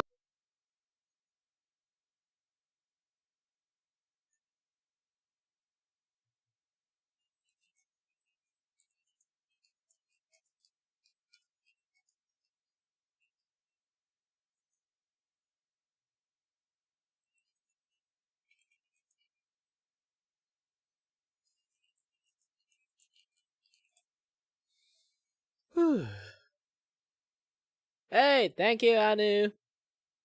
Yeah, I try to use as least color as possible to do it, but you know, the person I'm drawing right now have a very colorful model. It's basically like, imagine RGB. Yes, a lot of RGB is mixed into it, and yeah, so far I don't think I can do the RGB that well.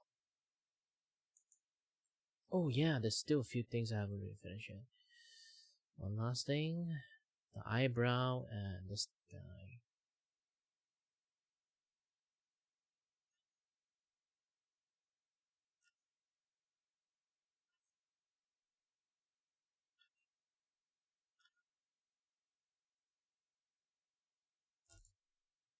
And then this guy eyebrow need to be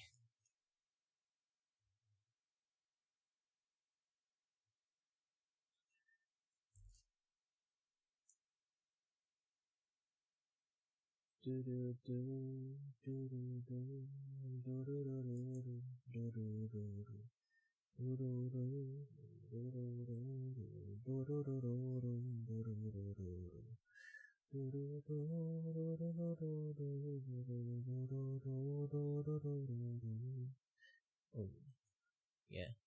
Do you think I still need this?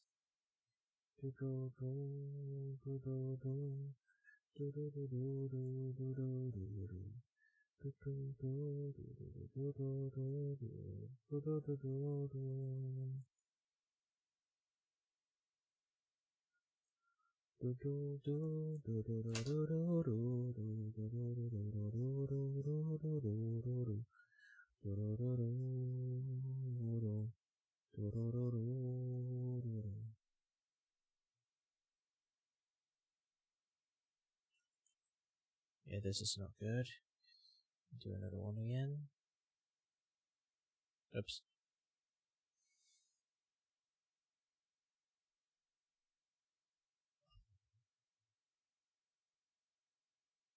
I'm not really sure it's Neopet influence because I never really played Neopet before. I know I was born from the era that a lot of people play Neopet, but back in the days when you want it from like you do, I remember in my memories, you need to play like Neopet. Maybe in some sort of like form and things, because like I forgot like the reason why I never touched that is basically just I think it's involved payment and stuff, and being Malaysians, internet is like very expensive, and those kind of payment stuff like, so I ended up just never tried out Neopet at all.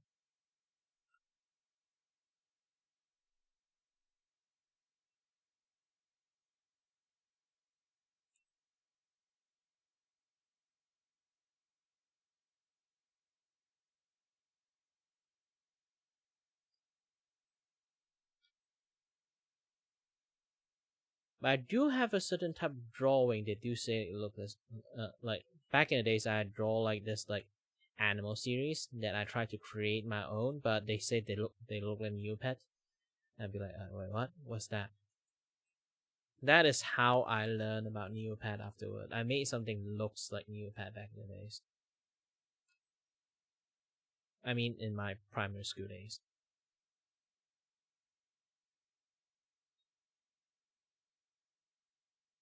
I'm the kind of kids that oblivious to a lot of things.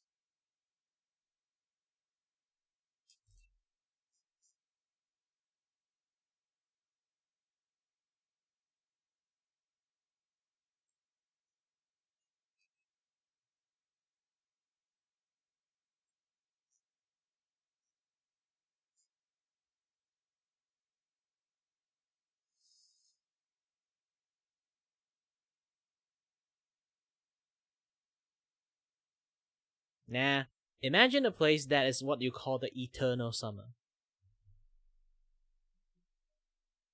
You have to have the imaginations of place that always hot, no matter in what situation. If you don't have an air conditioner, you're basically screwed.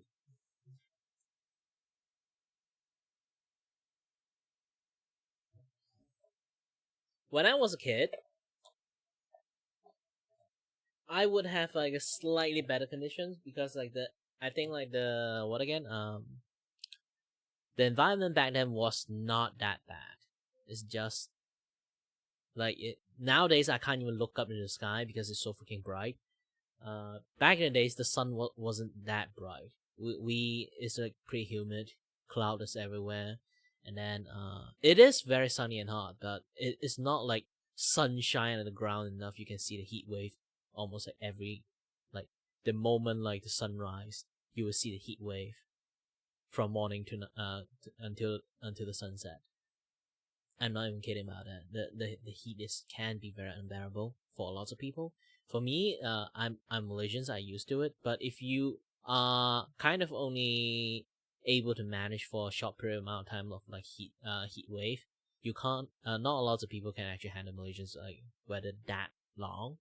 If you just come here for vacations, like a week or 2 weeks, yes, you can handle it.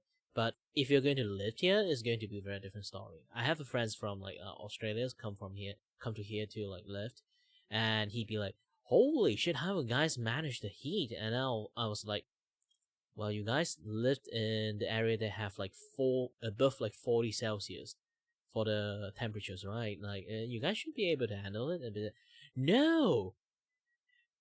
The heat is dry heat. Here is like the air itself is like heat up. Technically it is because like despite like Malaysia's is like if you're going to say like consistent with like the heat of like 37 to like 38 kind of Celsius, because the air itself is moist. So imagine you just lived in the areas that is the wide range sauna. So even the air you breathe in is actually like heat up moisturized air.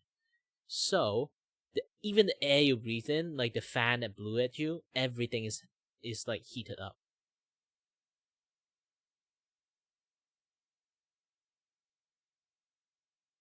Now I think Hawaiian is like much more breezier because like despite the heat, you still can have like the wind breeze from like the sea. Like if you close the beach area, you will still feel like much more like breezier. But Malaysia, like even in like the mainland, like the central land area, you're fucked because like even central like area is like very wet. It's like constantly. Imagine here's the thing. I think if it's Hawaiian, I think they will also have like very heavy rain, but. Yeah, on a lot of like U.S. places or on the Western places, they will have like a lot of those kind of rain. It's like it's raining, but if you can literally walk from point A to point B barely wet, because like the sparseness of like the raindrop in between is actually really like big wide area. And sometimes like if they rain like even you say heavily, it's more like tiny needles that's falling down like a freaking snow. In Malaysia, it's basically you're just pouring water down. It's literally you're pouring a bucket of water from the 10th floor, and then those water kind of like spread out only a tiny little bit and then hit the floor. It's basically that. Malaysia doesn't really have any natural disaster like earthquake, maybe even tsunamis or even like typhoon. Or volcano issues. Like we literally are like within like the safest part of the tectonic plate and surrounded by various islands and places that kind of like protect the entire Malaysia region. It's basically like everything will hit first before us. If we actually got an actual earthquake, it's actually the end of the earth.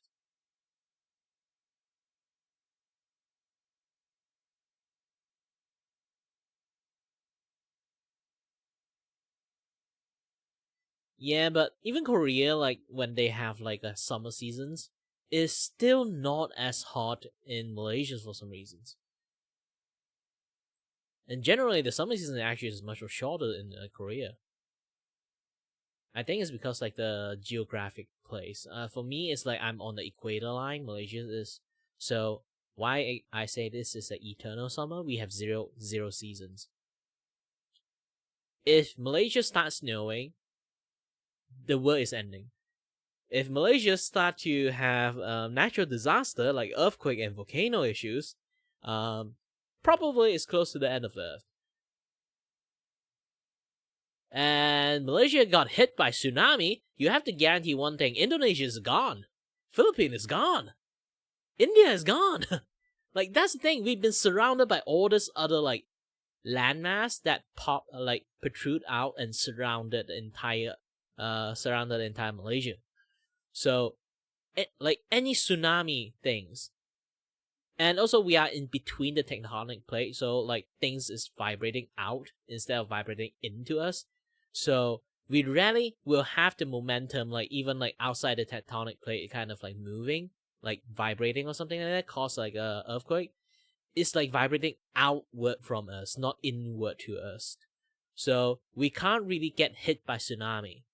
If we manage to get hit by tsunami, means, like, the surrounding islands, the surrounding, like, protrude, like, geographic place that we have is, like, again, like, Indonesia's, Philippines, or, India. Like, all those places are just getting annihilated by that tsunami. Then we will get hit by tsunamis. It's almost impossible for us to get it. Almost impossible, but doesn't mean it's, like, not possible. There is a chance, but even if we have it, it's going to be so mild to a point we can't feel it. The only natural disaster we have is made by man. It's like poor infrastructures, and then we get downpour, like, a lot. So if we don't have enough infrastructures to keep the maintenance of the drainage systems, we will get a lot of flooding.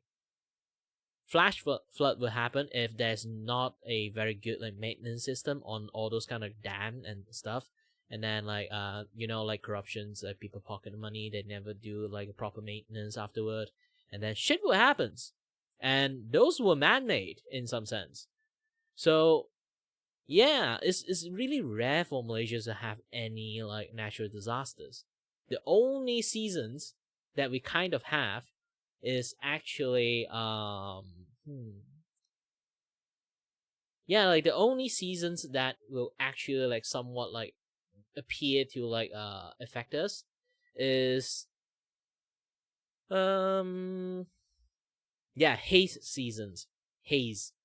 It's like a bunch of, like, smoky times that just, like, flow from Indonesia's to Malaysia's. Technically, Singapore also, like, get caught by it too. So Singapore decided to sue the shit out of, like, Indonesia for it, and then they finally, like, stopped doing it. Malaysia's, like, never complained that much because Indonesia's always do a lot of control fire on their control, like, forest fire to prevent, like, big forest fire. But all those control forest fire, all the smoke and, like, smoke that they created from it, because how the wind works, it always blew to the Singapore, Malaysia's and Thailand's and Vietnam, like, all this area will get, like, very smog up. Like, we will, like, get, like, super heavy haze because of that. And I think it's, like, everyone collectively, like, gather up together. Like, I think it's, like, after, because COVID, they decided not to do control burning anymore. And we realized, like, everyone realized that, holy shit, without the haze is actually really good, really nice. And then after the COVID season, they everyone gathered up and sued the shit out of, like, Indonesians. Stop burning so many trees that all the smog just come to our place. And yeah, and then they stopped doing that shit. I think they're still doing it, but in a much more controlled, sparse way instead of, like, like, massive, like, everything in one go. So now we barely notice it.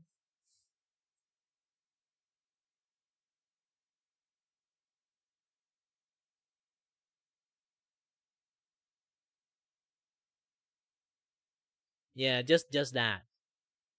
Personally, I don't know too much about, like, the rest of the stuff, but yeah. It do be like that. And let's try to export this thing in PNG. I'm going to do a test drive this item.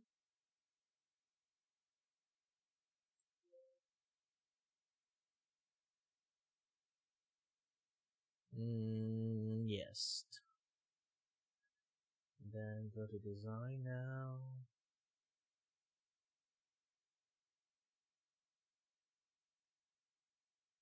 It's going to take some time to render because like this is a very like highly dense piece.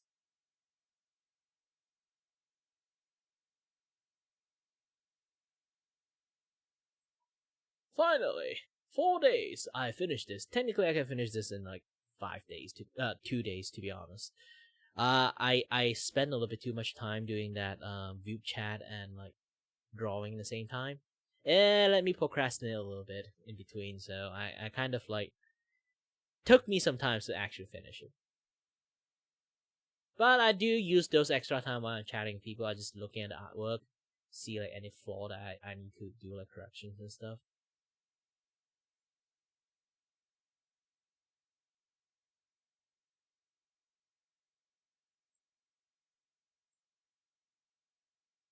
Alright, let's toss this thing in. And let's see.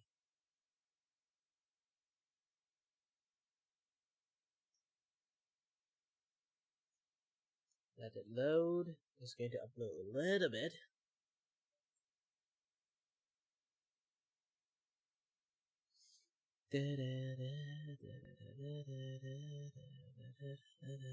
I'm going to like shrink it down a little bit. I already let her know she should like shrink it down a little bit for her own side. Maybe a little bit like in this center. Ooh, nice. So after this, move a little bit to the left or to the right.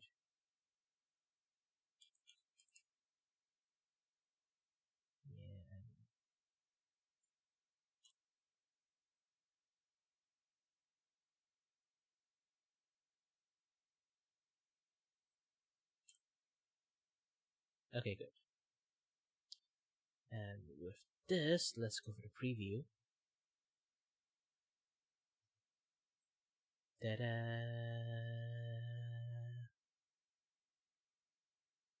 Ooh, nice. Technically, what she said there's the black versions, I don't know.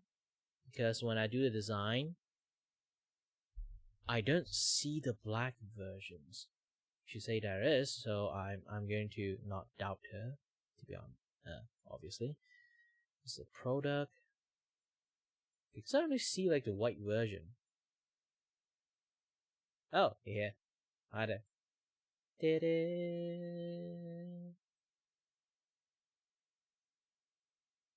Yeah, like the light bulb stuff you have, like Mistaltin or something like that. You say it, Mistal or something. Yeah, those things doesn't work like in like gray form, so I didn't use it. There's already as much glitter as it is, so it's going to be confused. Like those things are like the glitter or like the ball, so I kind of like removed those things. Doesn't work. I did add a little bit more like shiny stuff onto your metal part. And then the bad eye, I just do a little bit of like gradient, not gradient, not even gradient, it's just like some highlight shine instead of like the rest of stuff. Then this will be like the most minimum color that I put it in it. Like funny thing is like your characters have like so much like gradient in there, and then I did the most, I did the not gradient, I mean like RGB. I decided to choose like, you know what, 2 color. 2 color it is. Slightly reddish purple and then slightly bluish like purple. Done. Not sure, just become lazy or what. Now I kind of think of it. It's more like it kind of like make the color basics. It's much more attractive somehow.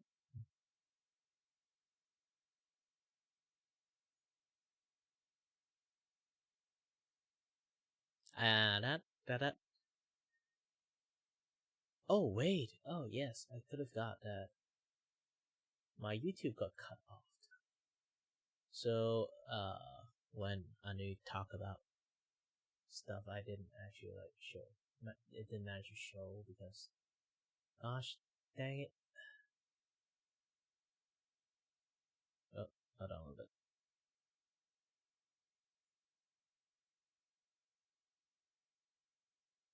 Choose! Okay, choose. Now it's reconnected.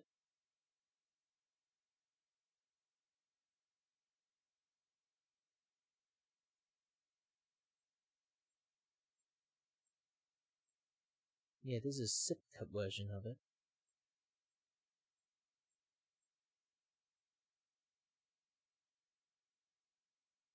Yeah, so far I even gave you a little bit of lipstick line, a little bit of like purplish line. Yeah, you can actually legitly show this to Ryu and say you're her older sisters at this point. Because it's kind of remind me like the very OG of like artwork I made. Technically it's like the third ever carving style I made, like after Take. Like I did one myself and then did one for Take, and then after Take, and then I did a Ryu version. So I can show it to you, the Ryu one. I think back in the days you actually like stuck using that particular artwork for her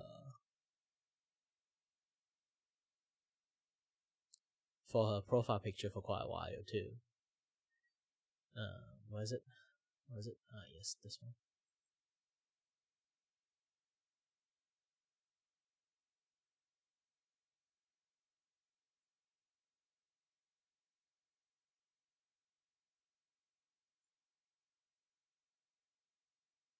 You kind of see a similarity, right?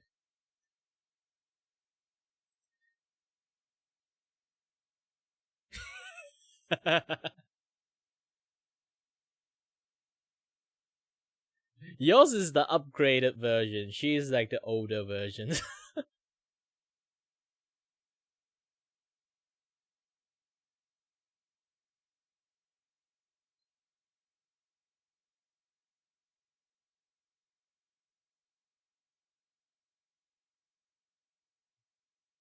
Because you can see like the face is actually like angled in the wrong way. Well, this is like back then I still don't know how to use my drawing method that well. So I'm using this like very like how should I say? Like this way you can see like I'm not really relying on that very thick like inking anymore. This one is like I do a lot of very thick inking to block out like all the detail that I need to draw.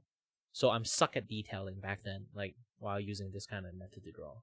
So this one is like I can do a lot of detail while I'm at it. So you can say like different styling at some point. Like this one have a much more like way that is like you can see more colors into it, and then this one I kind of like you can see that I use very vibrant color because I have a lot of like very dark color into it. So I'm using very vibrant color to kind of like hide the fact that there is actually no detail. There's actually no detail in the artwork. You can see like there's zero detail in there. And then like the blob, you can see I didn't even like do it properly back in the days. I just like randomly do some random scribble. Done. Yeah, I'm going to like send you the file for it, zip file, and the zip file is going to be contain all the work that I've been like saved up so far in here. Like even include like clip art, so you can like do quite lots of things with it.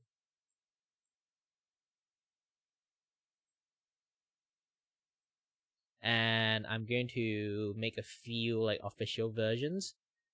Right now, I'm just going to make a test file.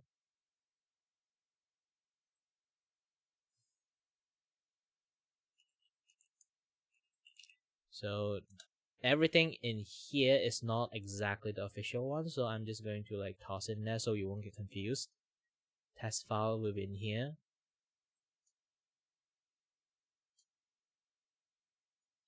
Oh. Just seems like it's much more easier to see it. If you want it not that dark, I can actually change it. Because like you can see like the line that is actually the back of the head is like brighter.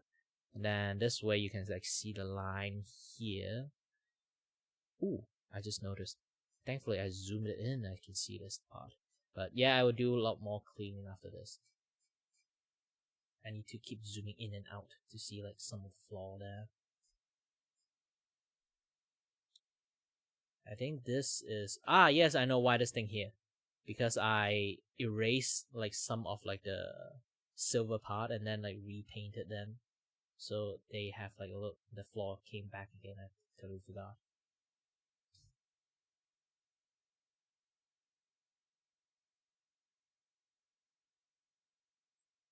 Leotard.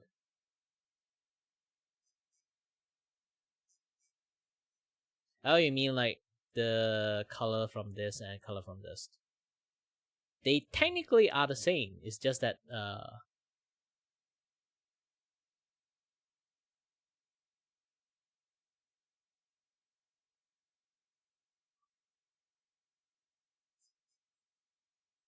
what operations? But either way, it's some things that I kind of like missed, so I have to like fix it first. Hold on a little bit. This is the skin part, is it? Yes.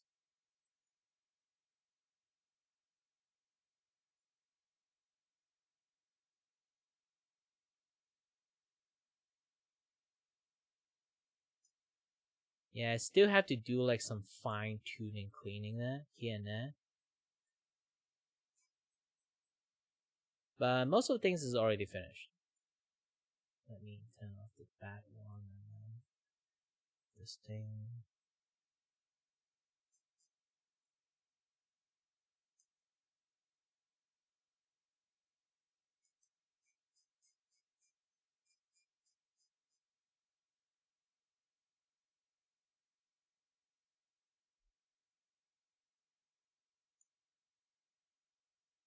Oh, you mean like the tummy and all this? All this supposed to be looking like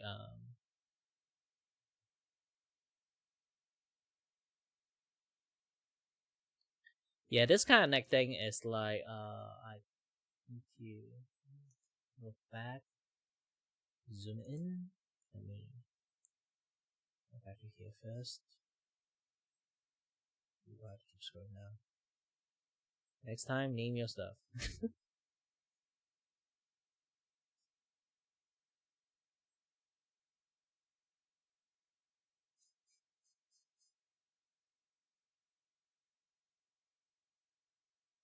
Okay, let me turn it off and on again.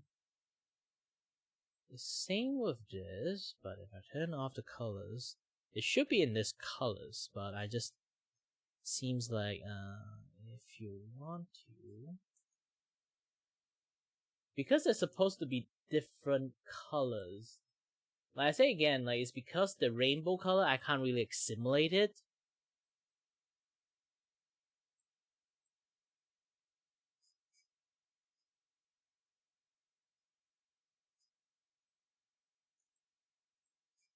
Yeah, again, like the thing is basically this thing is like rainbow color because I cannot simulate the rainbow color.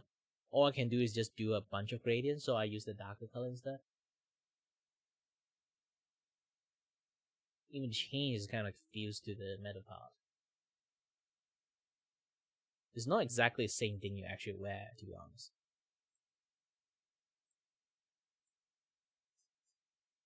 So if I give it like this, they will be slightly brighter, and then if I do this, and then give this thing like a shiner.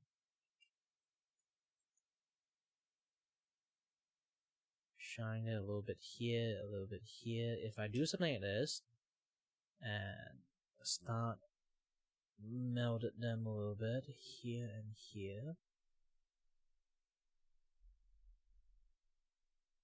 Afterward, I do this. Now they look, see?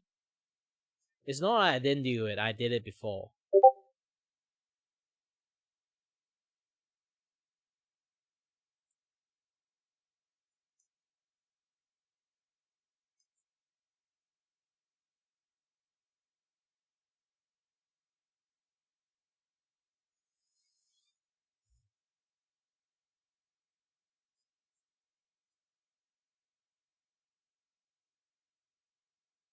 So you want this thing like the galaxy, like this particular part.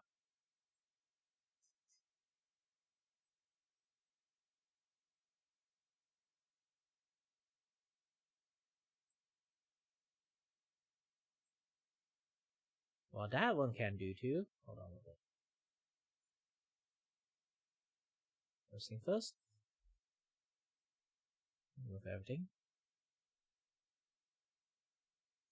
And then going to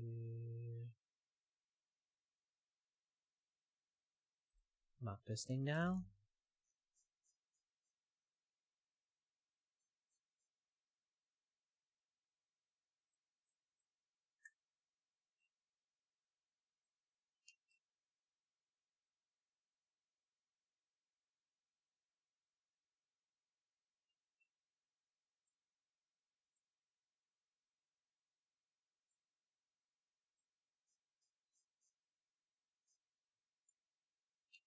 I need this.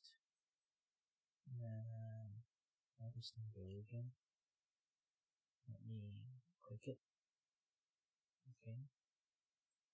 From here, I need to be above here.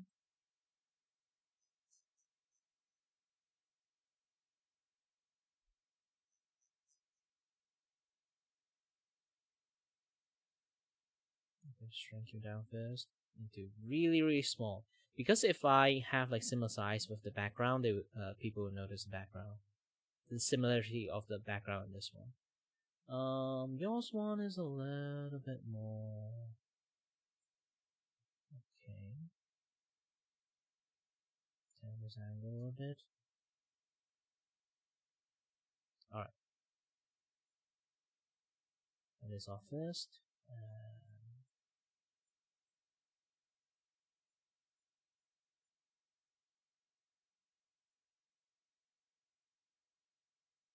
Have this. Click. Fold. This thing on. Reverse. Delete. Delete. So just this thing left. And then with this, I need to copy this thing and paste this thing. Voila. Now, I have a good questions.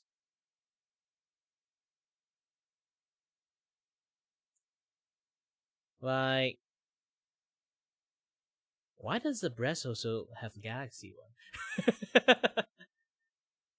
now I have bigger questions.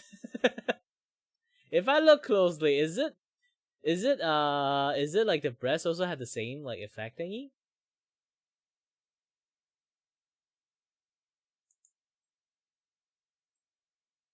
So you essentially have like a swimsuit or leotard. Technically it's not leotard, I think it's like... Is it called leotard? Isn't it called lingerie? You're literally wearing a lingerie, right? like the breast part in here. They also have like the tummy part is the same galaxy. So this particular one, like this particular flowy bits one, this is just a cloth that wraps around your waist, your like here only. And then so this like entire galaxy part is like practically it's like one set of like underwear. Sounds like it. Because here's the thing, like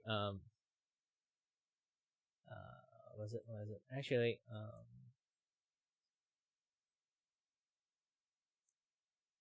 yeah, this is why like this entire thing is just like a piece of cloth that just like tied over the under the boob area only. I can't really like imagine like how it does because like I don't go and like look at girls' clothes that much, else I would become like considered a pervert. Where is it? Yeah, I go around and search a little bit. And lo and behold, this is like the most closest impressions I found.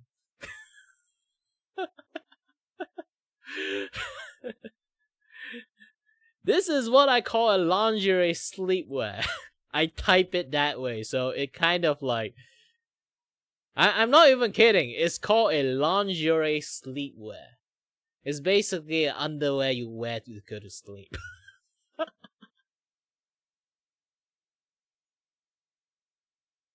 Isn't it like looking close? At this point, you kind of look closely to it. Isn't it looks like a save? If you open up this middle part, and then it's like a one piece inside. Yeah, it does look the same.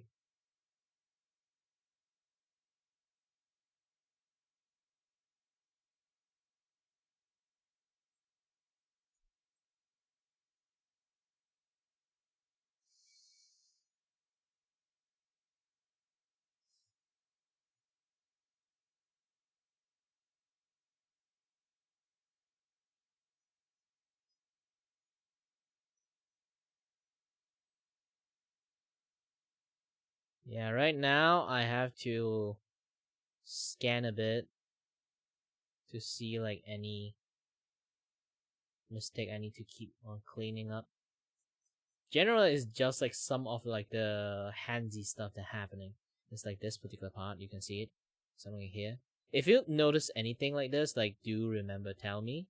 I'll just after I hand it to you, if you notice anything that requires some cleanup, let me know. I'll do a little bit of cleanup.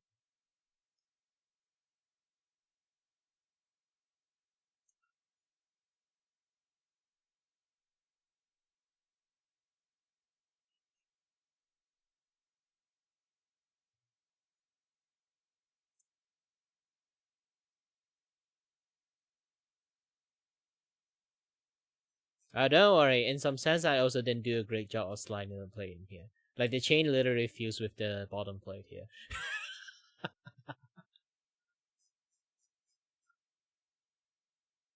Drawing chain.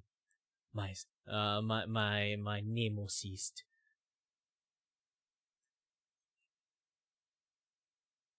Let's try to go for a little bit on this one.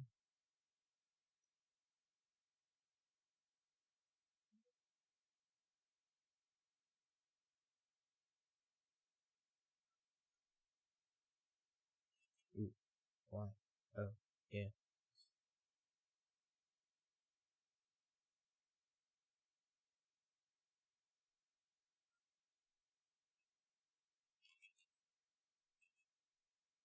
Yeah, carving style have like slight issues. It's like it's good looking at range, but if you look closely, you will have like see a lot of the flaw there. But still, in real life, you can't really see it that much.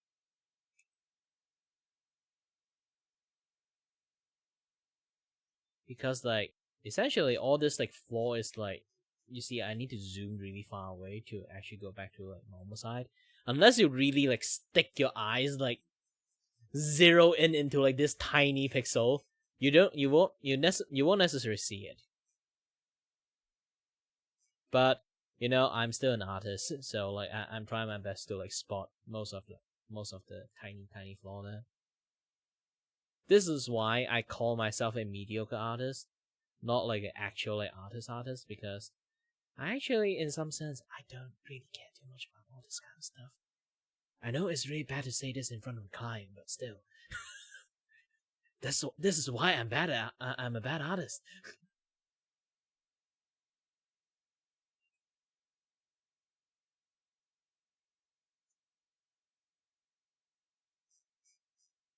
True artists actually know how to like cover all this shit up. For me, it's just, you know.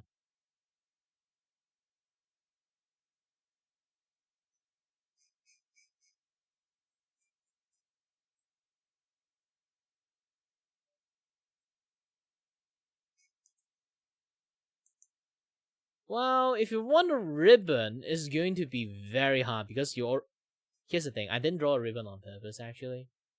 I draw this thing instead of the ribbons. Because if I draw the ribbons, you would run out of space. See? You only got tiny neck space here. In reality, our neck is not like your characters here that I drew. The neck is actually not that long. So if I really need to draw the piece, I need to like raise it up even higher. It basically covers the entire neck. You can kind of like see it. The distance in between is not that much. So if I draw that thing, would be covering around this area.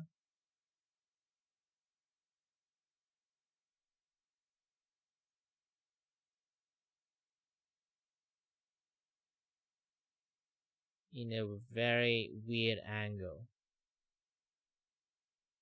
If you want, I can add it to it. I didn't do it on purpose because like it's technically a different neck piece, to be honest. It's like a redesigned neck piece.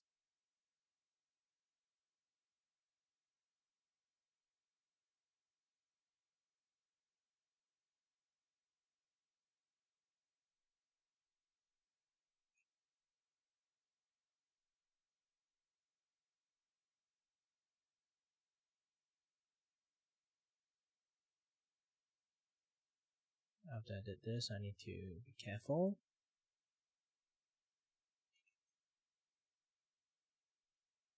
For me, I would think it's a little bit, it will look a bit weird, but if you want it, I can actually do it for you.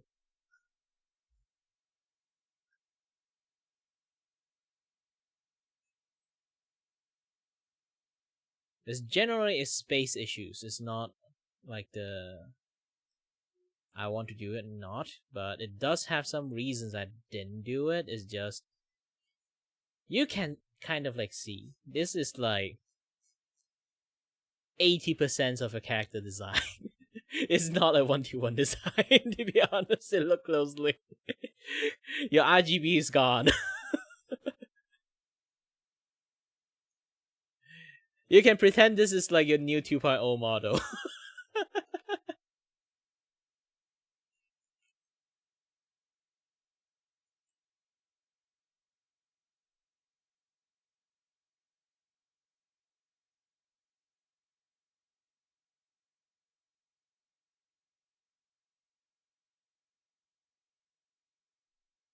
Don't worry, if I want, I can actually go back to like changing a little bit. It doesn't bother me, to be honest. Since you already paid me to do it, I can change it how I want and change it, especially how you want. That's the main goal of like hiring me in the first place. You have to understand this. You hire me to do what you want, not do what I want.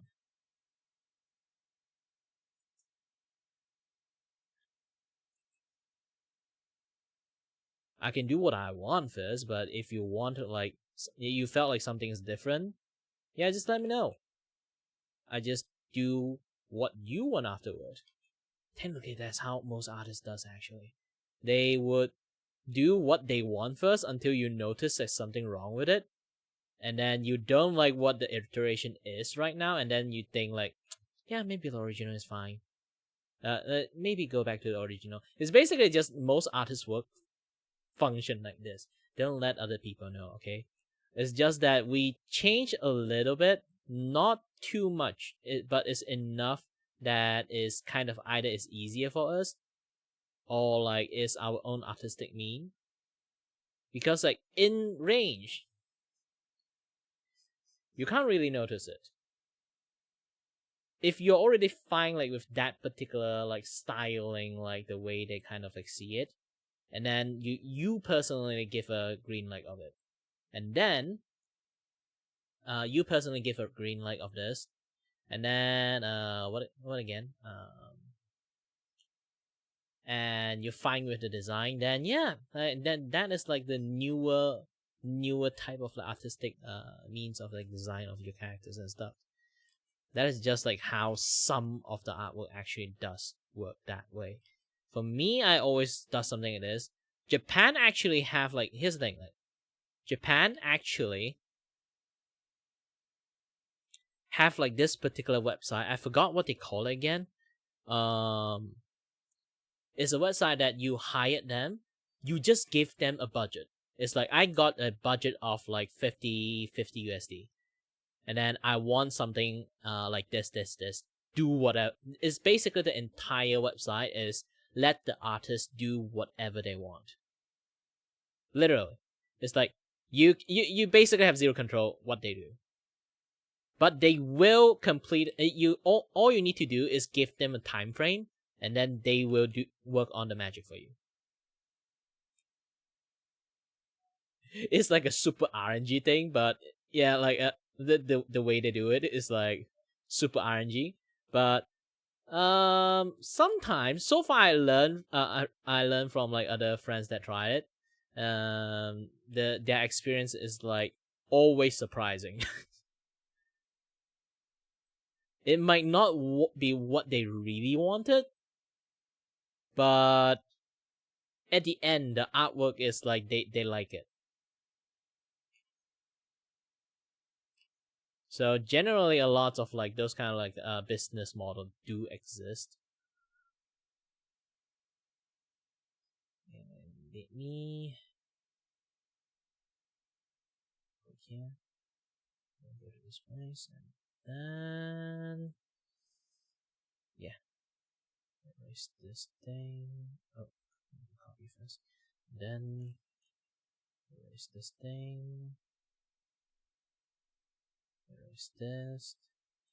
And add this. And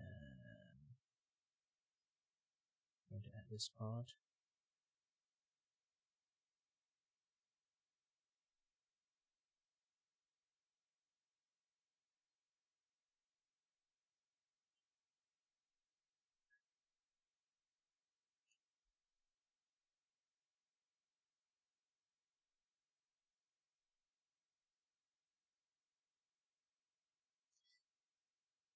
All right.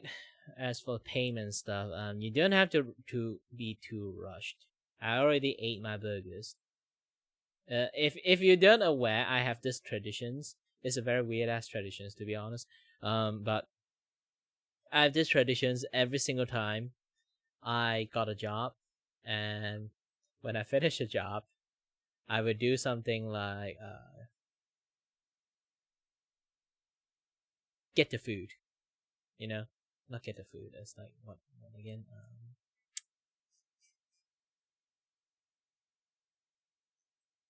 Order like takeaway.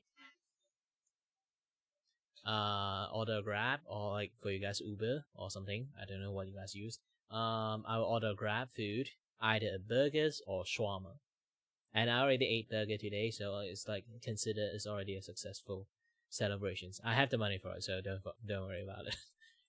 You just don't have to stress about the money part. I always let people pay when they capable to. Just do your number crunching first.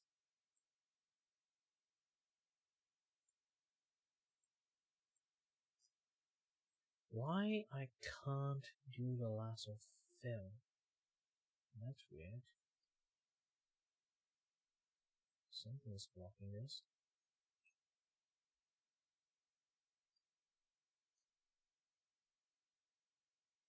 Wait, I can. Just not in here. Oh, I know why.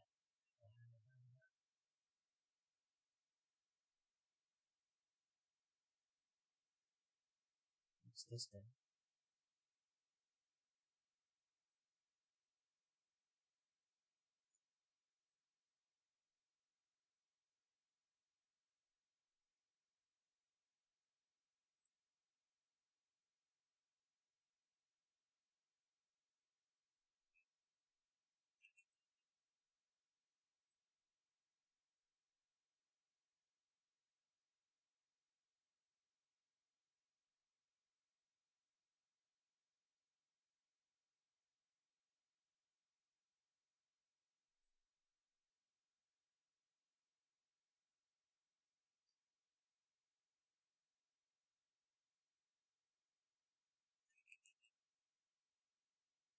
Yep, I knew it. I was like, why?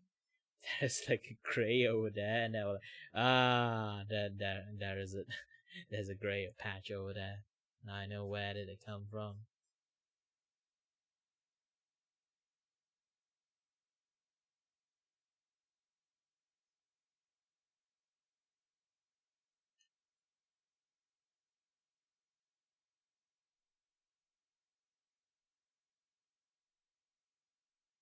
Yeah, this is how I do my.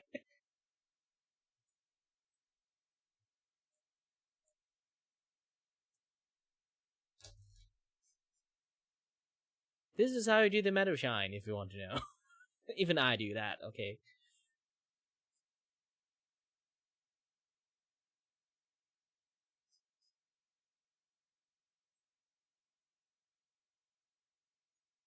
Turn back on most of the stuff.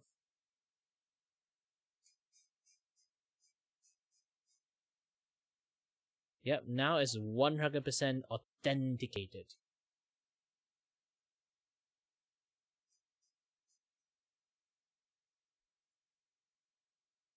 Yeah, don't worry, I'll send you like the stuff tomorrow. You can pay tomorrow.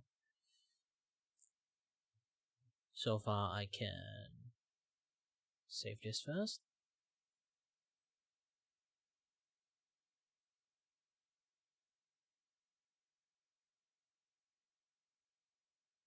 And then have a PNG export.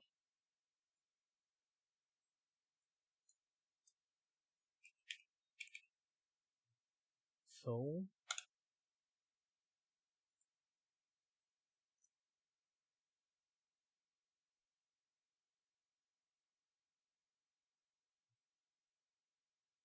Yeah, I'll do export like with everything, and then with just the mascot, and then with just you, and then with without the background versions. So you can use it in anywhere. If you got t-shirts you want to use it on, you can just use it. If you got a better not use on a t-shirts. The reason is basically unless you want to like the background is there, you can expand the background into like covering up like the rest of the things. You don't have to make them pop up. If you want to use it on t-shirts, expand the background. If you really want it yourself, I give you the entire clip file. It's like at the very bottom. Let me do the rendering first. I'll show it to you. So at the very bottom, this one is the one with it, and there's like a clip art versions of it. You can just either like draw squares on it. I know if you're using Clip Studio. If you're not using Clip Studio, just let me know. I'll do it. You can do something like this. So using this, you can kind of like how should I say? Then you can actually put it on a mouse pad or use it as a like a wallpaper or like anything that kind of like vertical. You can use it because like when it is fabric, the problem is because when you have like this like tiny stuff like protrude out in the ether like this, if you're wearing on clothes, this particular like plastic part when they print it on the clothes will be the first one who have like those crinky crack happen to them first. It won't be the best like clothing experience. So if you really want it, you just color it back, like do it full instead of like at least do it in the point that until here, so it doesn't really have like have like those like first crack will happen over there kind of an experience. I somehow crop it in the most perfect sizes. How can I do that? Even I like you can see it. The square over here. The square over here. This is a perfect cut. Holy heck. I'm genius. But either way, either way, you have to like at least like fill it up to that point to actually like use them properly.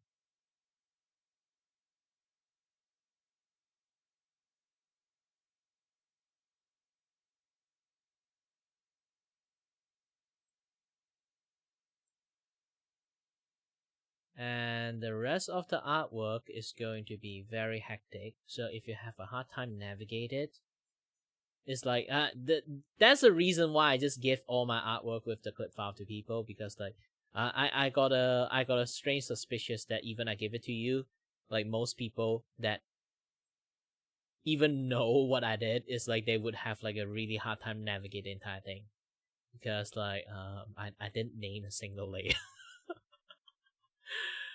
Like if you want to give it to someone, let them have some fun with it. I can like let you. I can't even let you do it. You have my green light. Oh yeah, I totally forgot. Like I forgot to turn the skin blue. Turn the skin blue.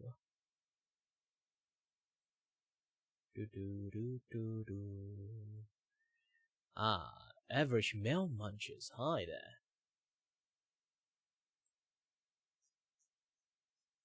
Yeah, it's been a while I haven't like do a high detail work. This is actually a very high detail work, to be honest.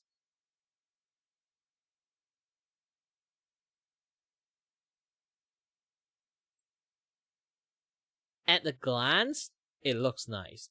The tiny issues is like when I zoom super in. You will see there's some wobbly line here. Maybe a little bit like this one. Ah shit. Here we go again. And this is why I need to keep an eye on the things I'm looking at right now. Yeah, currently I'm at like the like the phase that I'm trying my best to like fix all the tiny issues. Because too bad! Lasso 2 is not like the best tool to draw, but I somehow find a way to draw with Lasso 2.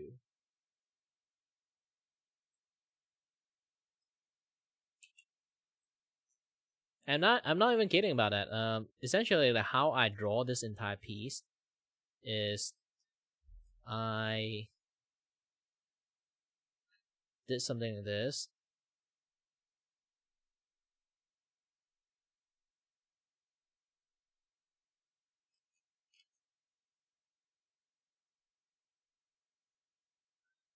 And then use a lasso 2. Oops, another layer. Use a lasso 2. This is how I draw the face. I want a thinner line. Okay, thinner line over here. Thicker line here. Okay, thicker line here. I don't want the sharp. I don't want a sharp like chin spot like this. All I need to do is just add more, and then slowly chip it, tiny amount, until the line that I satisfy with it. I'm just doing a very like mediocre way to draw, to be honest. In a sense, I suck at drawing. I'm not even kidding about that. I am legitly suck at drawing. I actually cannot draw properly. This is the only way I can draw. I'm not even drawing, to be honest, at this point. I'm just sculpting. See? I'm just sculpting at this point.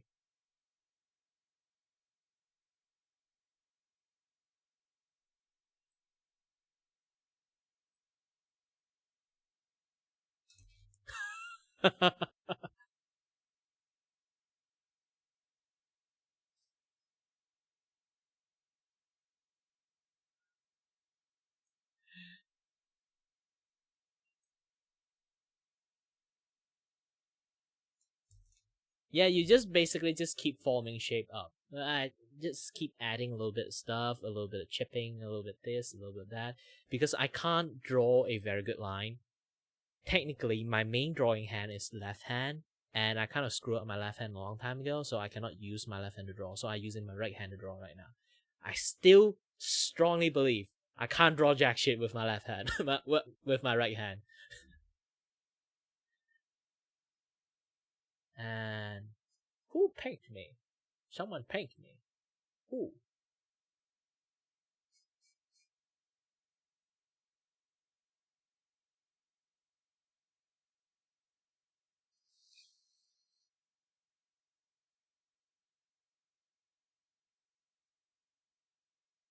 Yeah, thankfully I'm ambidextrous. Not even my family know that, actually. Because here's the thing, like I use my right hand to draw, write, and then use my left hand to draw. That's the main crux of things, because why I learned how to use to draw with my left hand is because I always, like back in the days, like when I was like in primary school, like I heard about this, is like people who actually use left hand to write, they are actually really good artists. And then when I was a kid, I really liked drawing, so I decided to learn how to draw with left hand. I didn't even like show it to my family. Even even when I draw in front of my family, I use my right hand instead of my left hand. So I'm actually ambidextrous. My family don't know. But until like what they call it again, like my wrist like have this like ganglion. Basically it's like your soft bone have like a spike and then it grew into a balloon. It pressed on my nervous systems a little bit too long, so my left hand have a little bit of nerve damage. So I end up can't use my left hand to draw again, so I use my right hand, my writing hand to draw. But you know, like most of your like drawing sense is on the other hand. So despite I have the knowledge of drawing what I want on my right hand, I can never draw what I feel like, you know, accurately. So it's like the knowledge is there, but the muscle memory is just not feeling like not correct. So I use this technique. It's kind of like mimicking what I can use to do with my left hand, to be honest. Because my right hand still cannot draw a proper line, to be honest, in reality. So I discover like I can still form a image really well. All I need to do is use a lot of time to sculpt out the shape instead of like drawing what I want. So this way I won't be as frustrated because it slowly form it into a shape instead of like I draw it into shape. It's a very different feeling, but it's a very like fun way to do it too. Is you don't have to sorry about it, Mitzi. It's like it's a very interesting way that I discovered how to do it. This is how I get my carving style like exists in the first place. If it's not because of that, this art style would be like not exist, to be honest. Because my nerve damage left hand was like I was like halfway trying to discover my own art style. You know, like when you have like enough like art skill, you decided to like spend all your drawing skill that you learn to create your own art style. So it was like around halfway I almost created my art style that happened. So I always have a little bit regretful for that. The reason I went to study engineering is because I cannot draw anymore. So I decided, you know what, I'm still very good at writing sci-fi stories, so I decided to go and study engineering. And then I finished my diploma in engineering. And I kind of like afterward when like I went to continue my 3D engineering degree study, but I was so hunger at drawing. You know, like once you're kind of drawing, you're kind of addicted to drawing. I spent quite a lot of my time relearn how to draw while I'm studying like engineering, like relearn how to draw with my right hand. And it always like frustrated because like it was never it never felt the same. I draw the identical stuff, I felt like it was not the same. It's like I legitimately using different hand to draw, so like the muscle memory keep betraying me in some sense. I always felt like it's always not good, the artwork. This is why anyone that I encounters, they would say like they are not a good artist. Trust me, I'm not a good artist. From a guy who never used that particular hand to draw, I learned how to draw. I literally start from scratch over again to relearn everything. Even now, I still struggle to actually draw with my right hand. And I can do this. I know when I talking about this, like I can, like especially the phrase that I cannot draw, and then you look at this.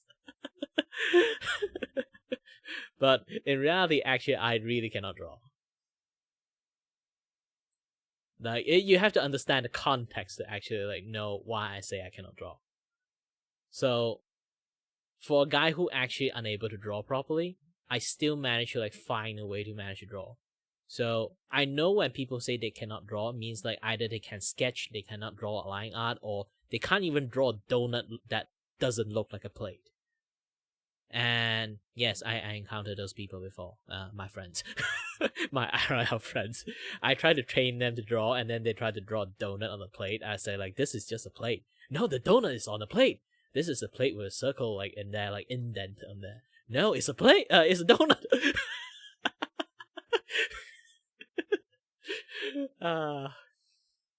But yeah, it's the attitude, to be honest. It's not you can or cannot draw. I draw like a very shit stick man to this. I can't, like, anyone can learn how to draw.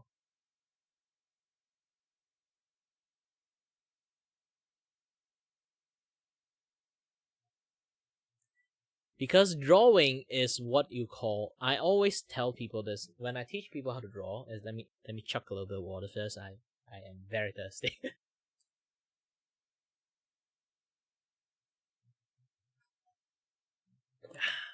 When it comes to drawing 101, I always would teach people to either two-step first, technical 3-step. Learn how to control your shoulders. Because learning how to control your shoulders is the most key point of learning how to draw. Because you need to like have a exercise of do a dot here, and then you have to learn to continuously use your entire shoulder to draw a big ass circle. Like this is the exercise I always like teach people to do, and you do up, up, up. This is to train you to draw a very confident line from A to B point without any issues. You can literally do this on paper, do this like with a stick on the ground, like anyway, just use your entire hand to draw this. If you got even more confident, you just do this. Because longer line, you have longer movement, and doing this, you have like much more confident like straight line. It's not asking you to draw as straight as possible. Actually, the main point is for you to draw accuracy over this dot. This is why I keep placing a dot in the centers. Is for you to like have as good accuracy as best as possible to draw multiple line using like different like hand angle, like starting point. Like you can start from bottom, you can start from the top, you can start from the start from this, start from there. Just try to maintain your line like hitting the same dot point. I'm currently at an angle, so it's much more like, harder to do that shit. But yes, something like that. And after you finish that, you have to learn how to do this. Seems like a very easy exercise, but this is what you call a stamina exercise of drawing, learning drawing how to use the entire arm. It's going to be harder for me to say it. I'm going to like show this to like teach you how to do the drawing. Hold on a little bit. Sorry. There's lots of lagging things there. I've been streaming for quite a while. I think my OBS is at its limit. Either way, it's going to shock you a little bit. Ta-da! So, see my arm when I do this exercise again. No. Hold on a little bit. So, I do this exercise again. Look at this arm. I use my entire arm to keep drawing, shifting movement, and keep on drawing this oval shape. This is to train your stamina of your arm. Like the first time you do, you will feel like a bitch tomorrow, because your entire arm will be very sore, because you are going to use the muscles that you aren't going to use normally. Because here's the thing, you can use your wrist to just draw a circle. Would be like this point only. If you try to draw a bigger circle, not using your shoulders, this is the best circle you can draw. And this is your area if you just use your wrist to draw. Like doing this. But if you use the entire shoulder to draw, your entire tablet is under your control. Everything is under your control.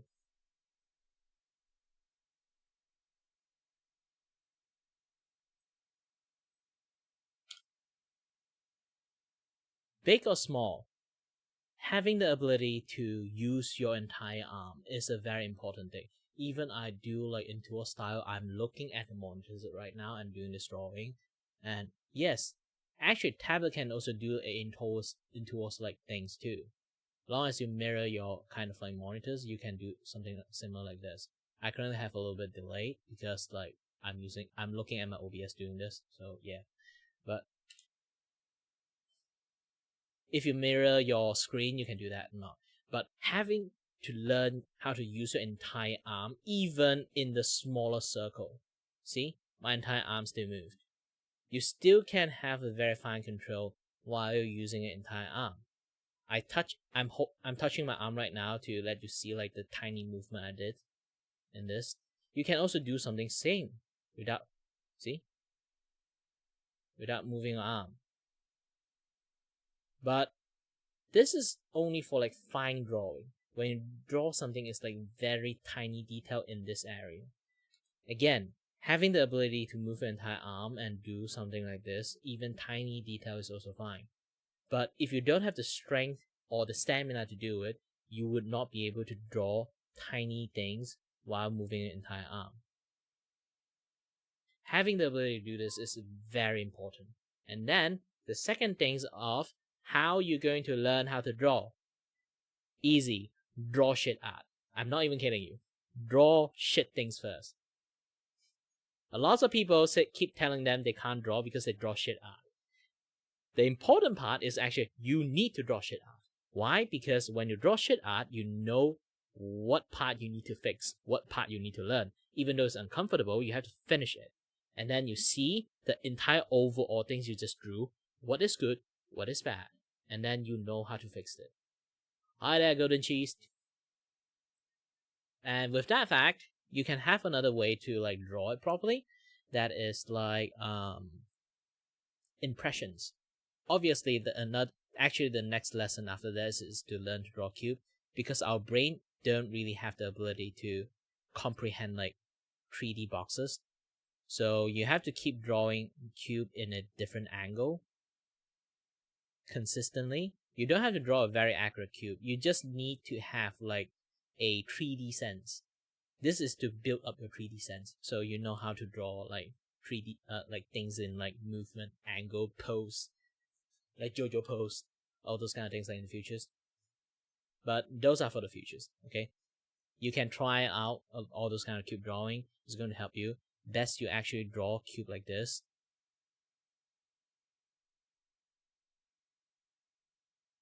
Like one cube here, and then, oh, I'm lack of space now. What to do? Draw another cube behind this cube. The more obscure the cube you're trying to draw, the more ability you're able to draw a better item in like difficult angle.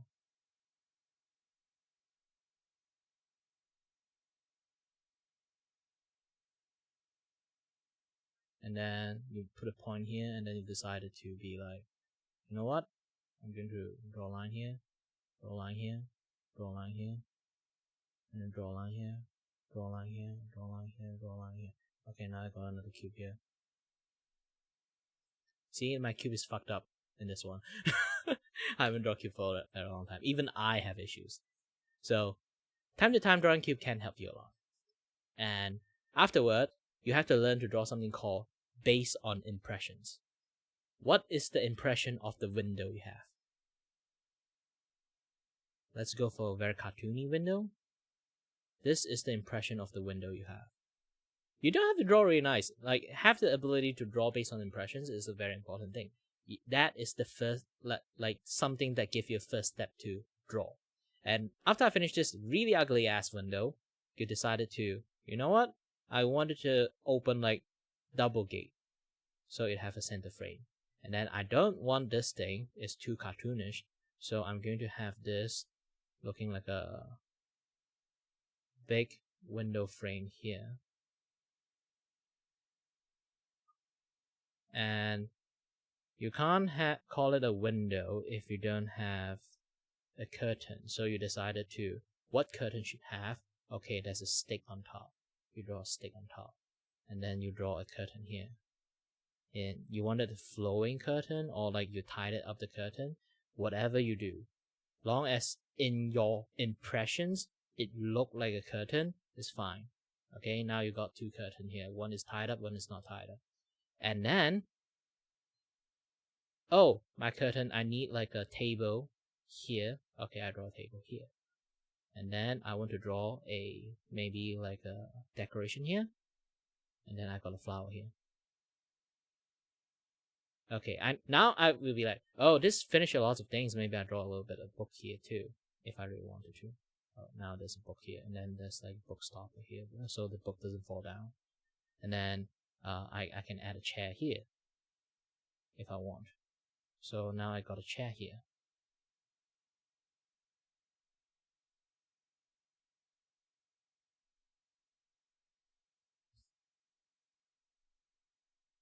And then, you know what?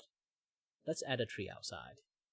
Like, here you see, like, long as you draw based on, like, impressions, the more impression you have, like, on that thing, the more complete your art is going to be looking like. All you need to do is draw based on impression, even draw very shit art. Long as your impression is correct, the art itself will look good. And maybe, oh, logically, I would want to draw my neighbor Timmy house. Okay, Timmy have a shitty house. And he have a shitty window over here. We sometimes say hi together. Like, he have that shitty cross window here. So we don't talk much. Now we crafted a story there. And maybe this swing, you can add a swing here. But you don't want like conventional things. Your family don't have that much money, so you have to tie it swing instead of like you have like the tire swing instead of like those kind of board plank swing. And then you can draw maybe like there's a city like right behind you.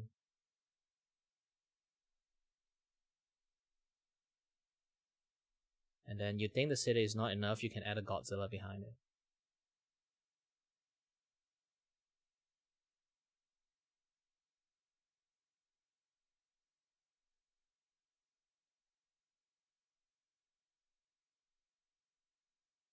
And an Ultraman is like there.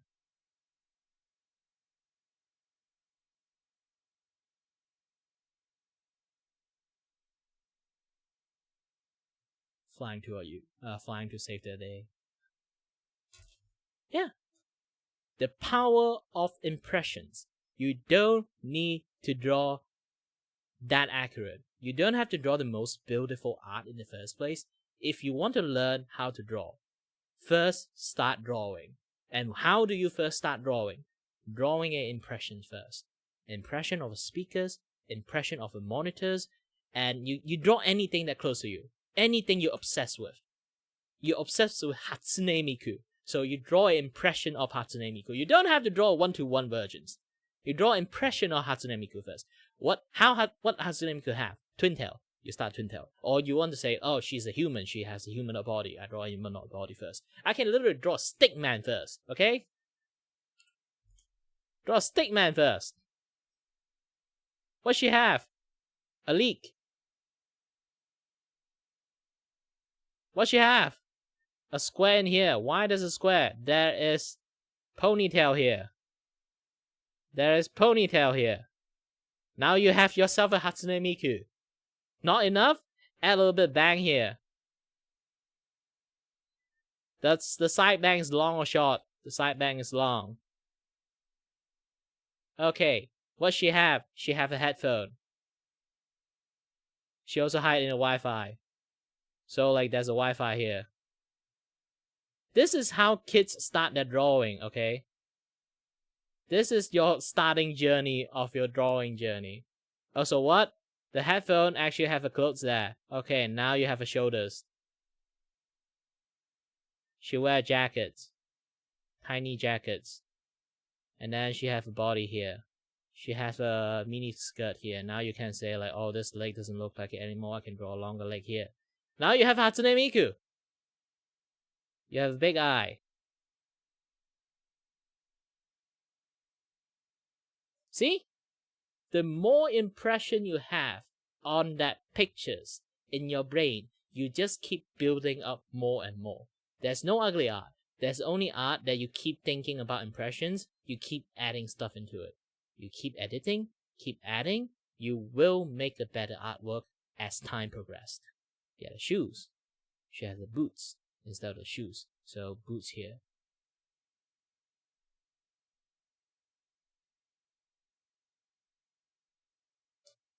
See? It's getting better and better. Maybe like, oh, this eye, like you don't like this eye. She has an anime eye, not this kind of like round cartoonish like Jack eye. So like, you draw this.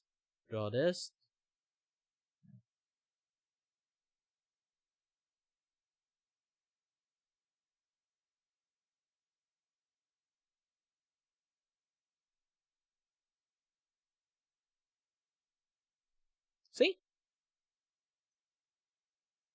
That is the power of impressions. The more you finish your drawing, you learn about what you need to add, what you can learn, what you can improve from the artwork. It's a very, very vast way for you to learn how to become a better artist. You don't have to become a better artist for doing art commission, this and that, to prove yourself. You only have to be a better artist to yourself, that you can finally draw that impression in your brain, that you spawn it out, make it happen. Make it rounders. Make it happen. Make it looking closer and closer. Making it turn into what really is in your brain. That is drawing. That is the fun of drawing. You just keep adding stuff, either reference, like what you like, what you're obsessed with. Anything goes. You're very obsessed with car, you can draw a car. Draw a block first. You can draw an old-timey car. Like this, you think like this is the car roof, and then car roof have like this. This is why I tell you guys you need to draw lots of cube, so you learn how to draw a car. Now it's starting to look like Cybertruck. You don't want this thing to look like a Cybertruck because you hate Elon Musk for some reasons. So you don't want this to look like a Cybertruck. How to un-Cybertruck this thing? Just make it rounders. So now you have a rounder car. You don't want this thing to look like a Cybertruck. Now you have a rounder car. But you don't want this place also like be like a sharp turn, so you decided to add a bumper to it. And you want a car light. So now you got a car light here. Everything is coming from impressions. You want this more streamlined, maybe a little bit convertible. So, and then you add a door in here, a door in here. Now here's the thing, they keep drawing, keep adding stuff. It's really fun. It's like a freaking puzzle game when you do the drawing, because you have to fit the puzzle together. Art is fun. Really, really fun.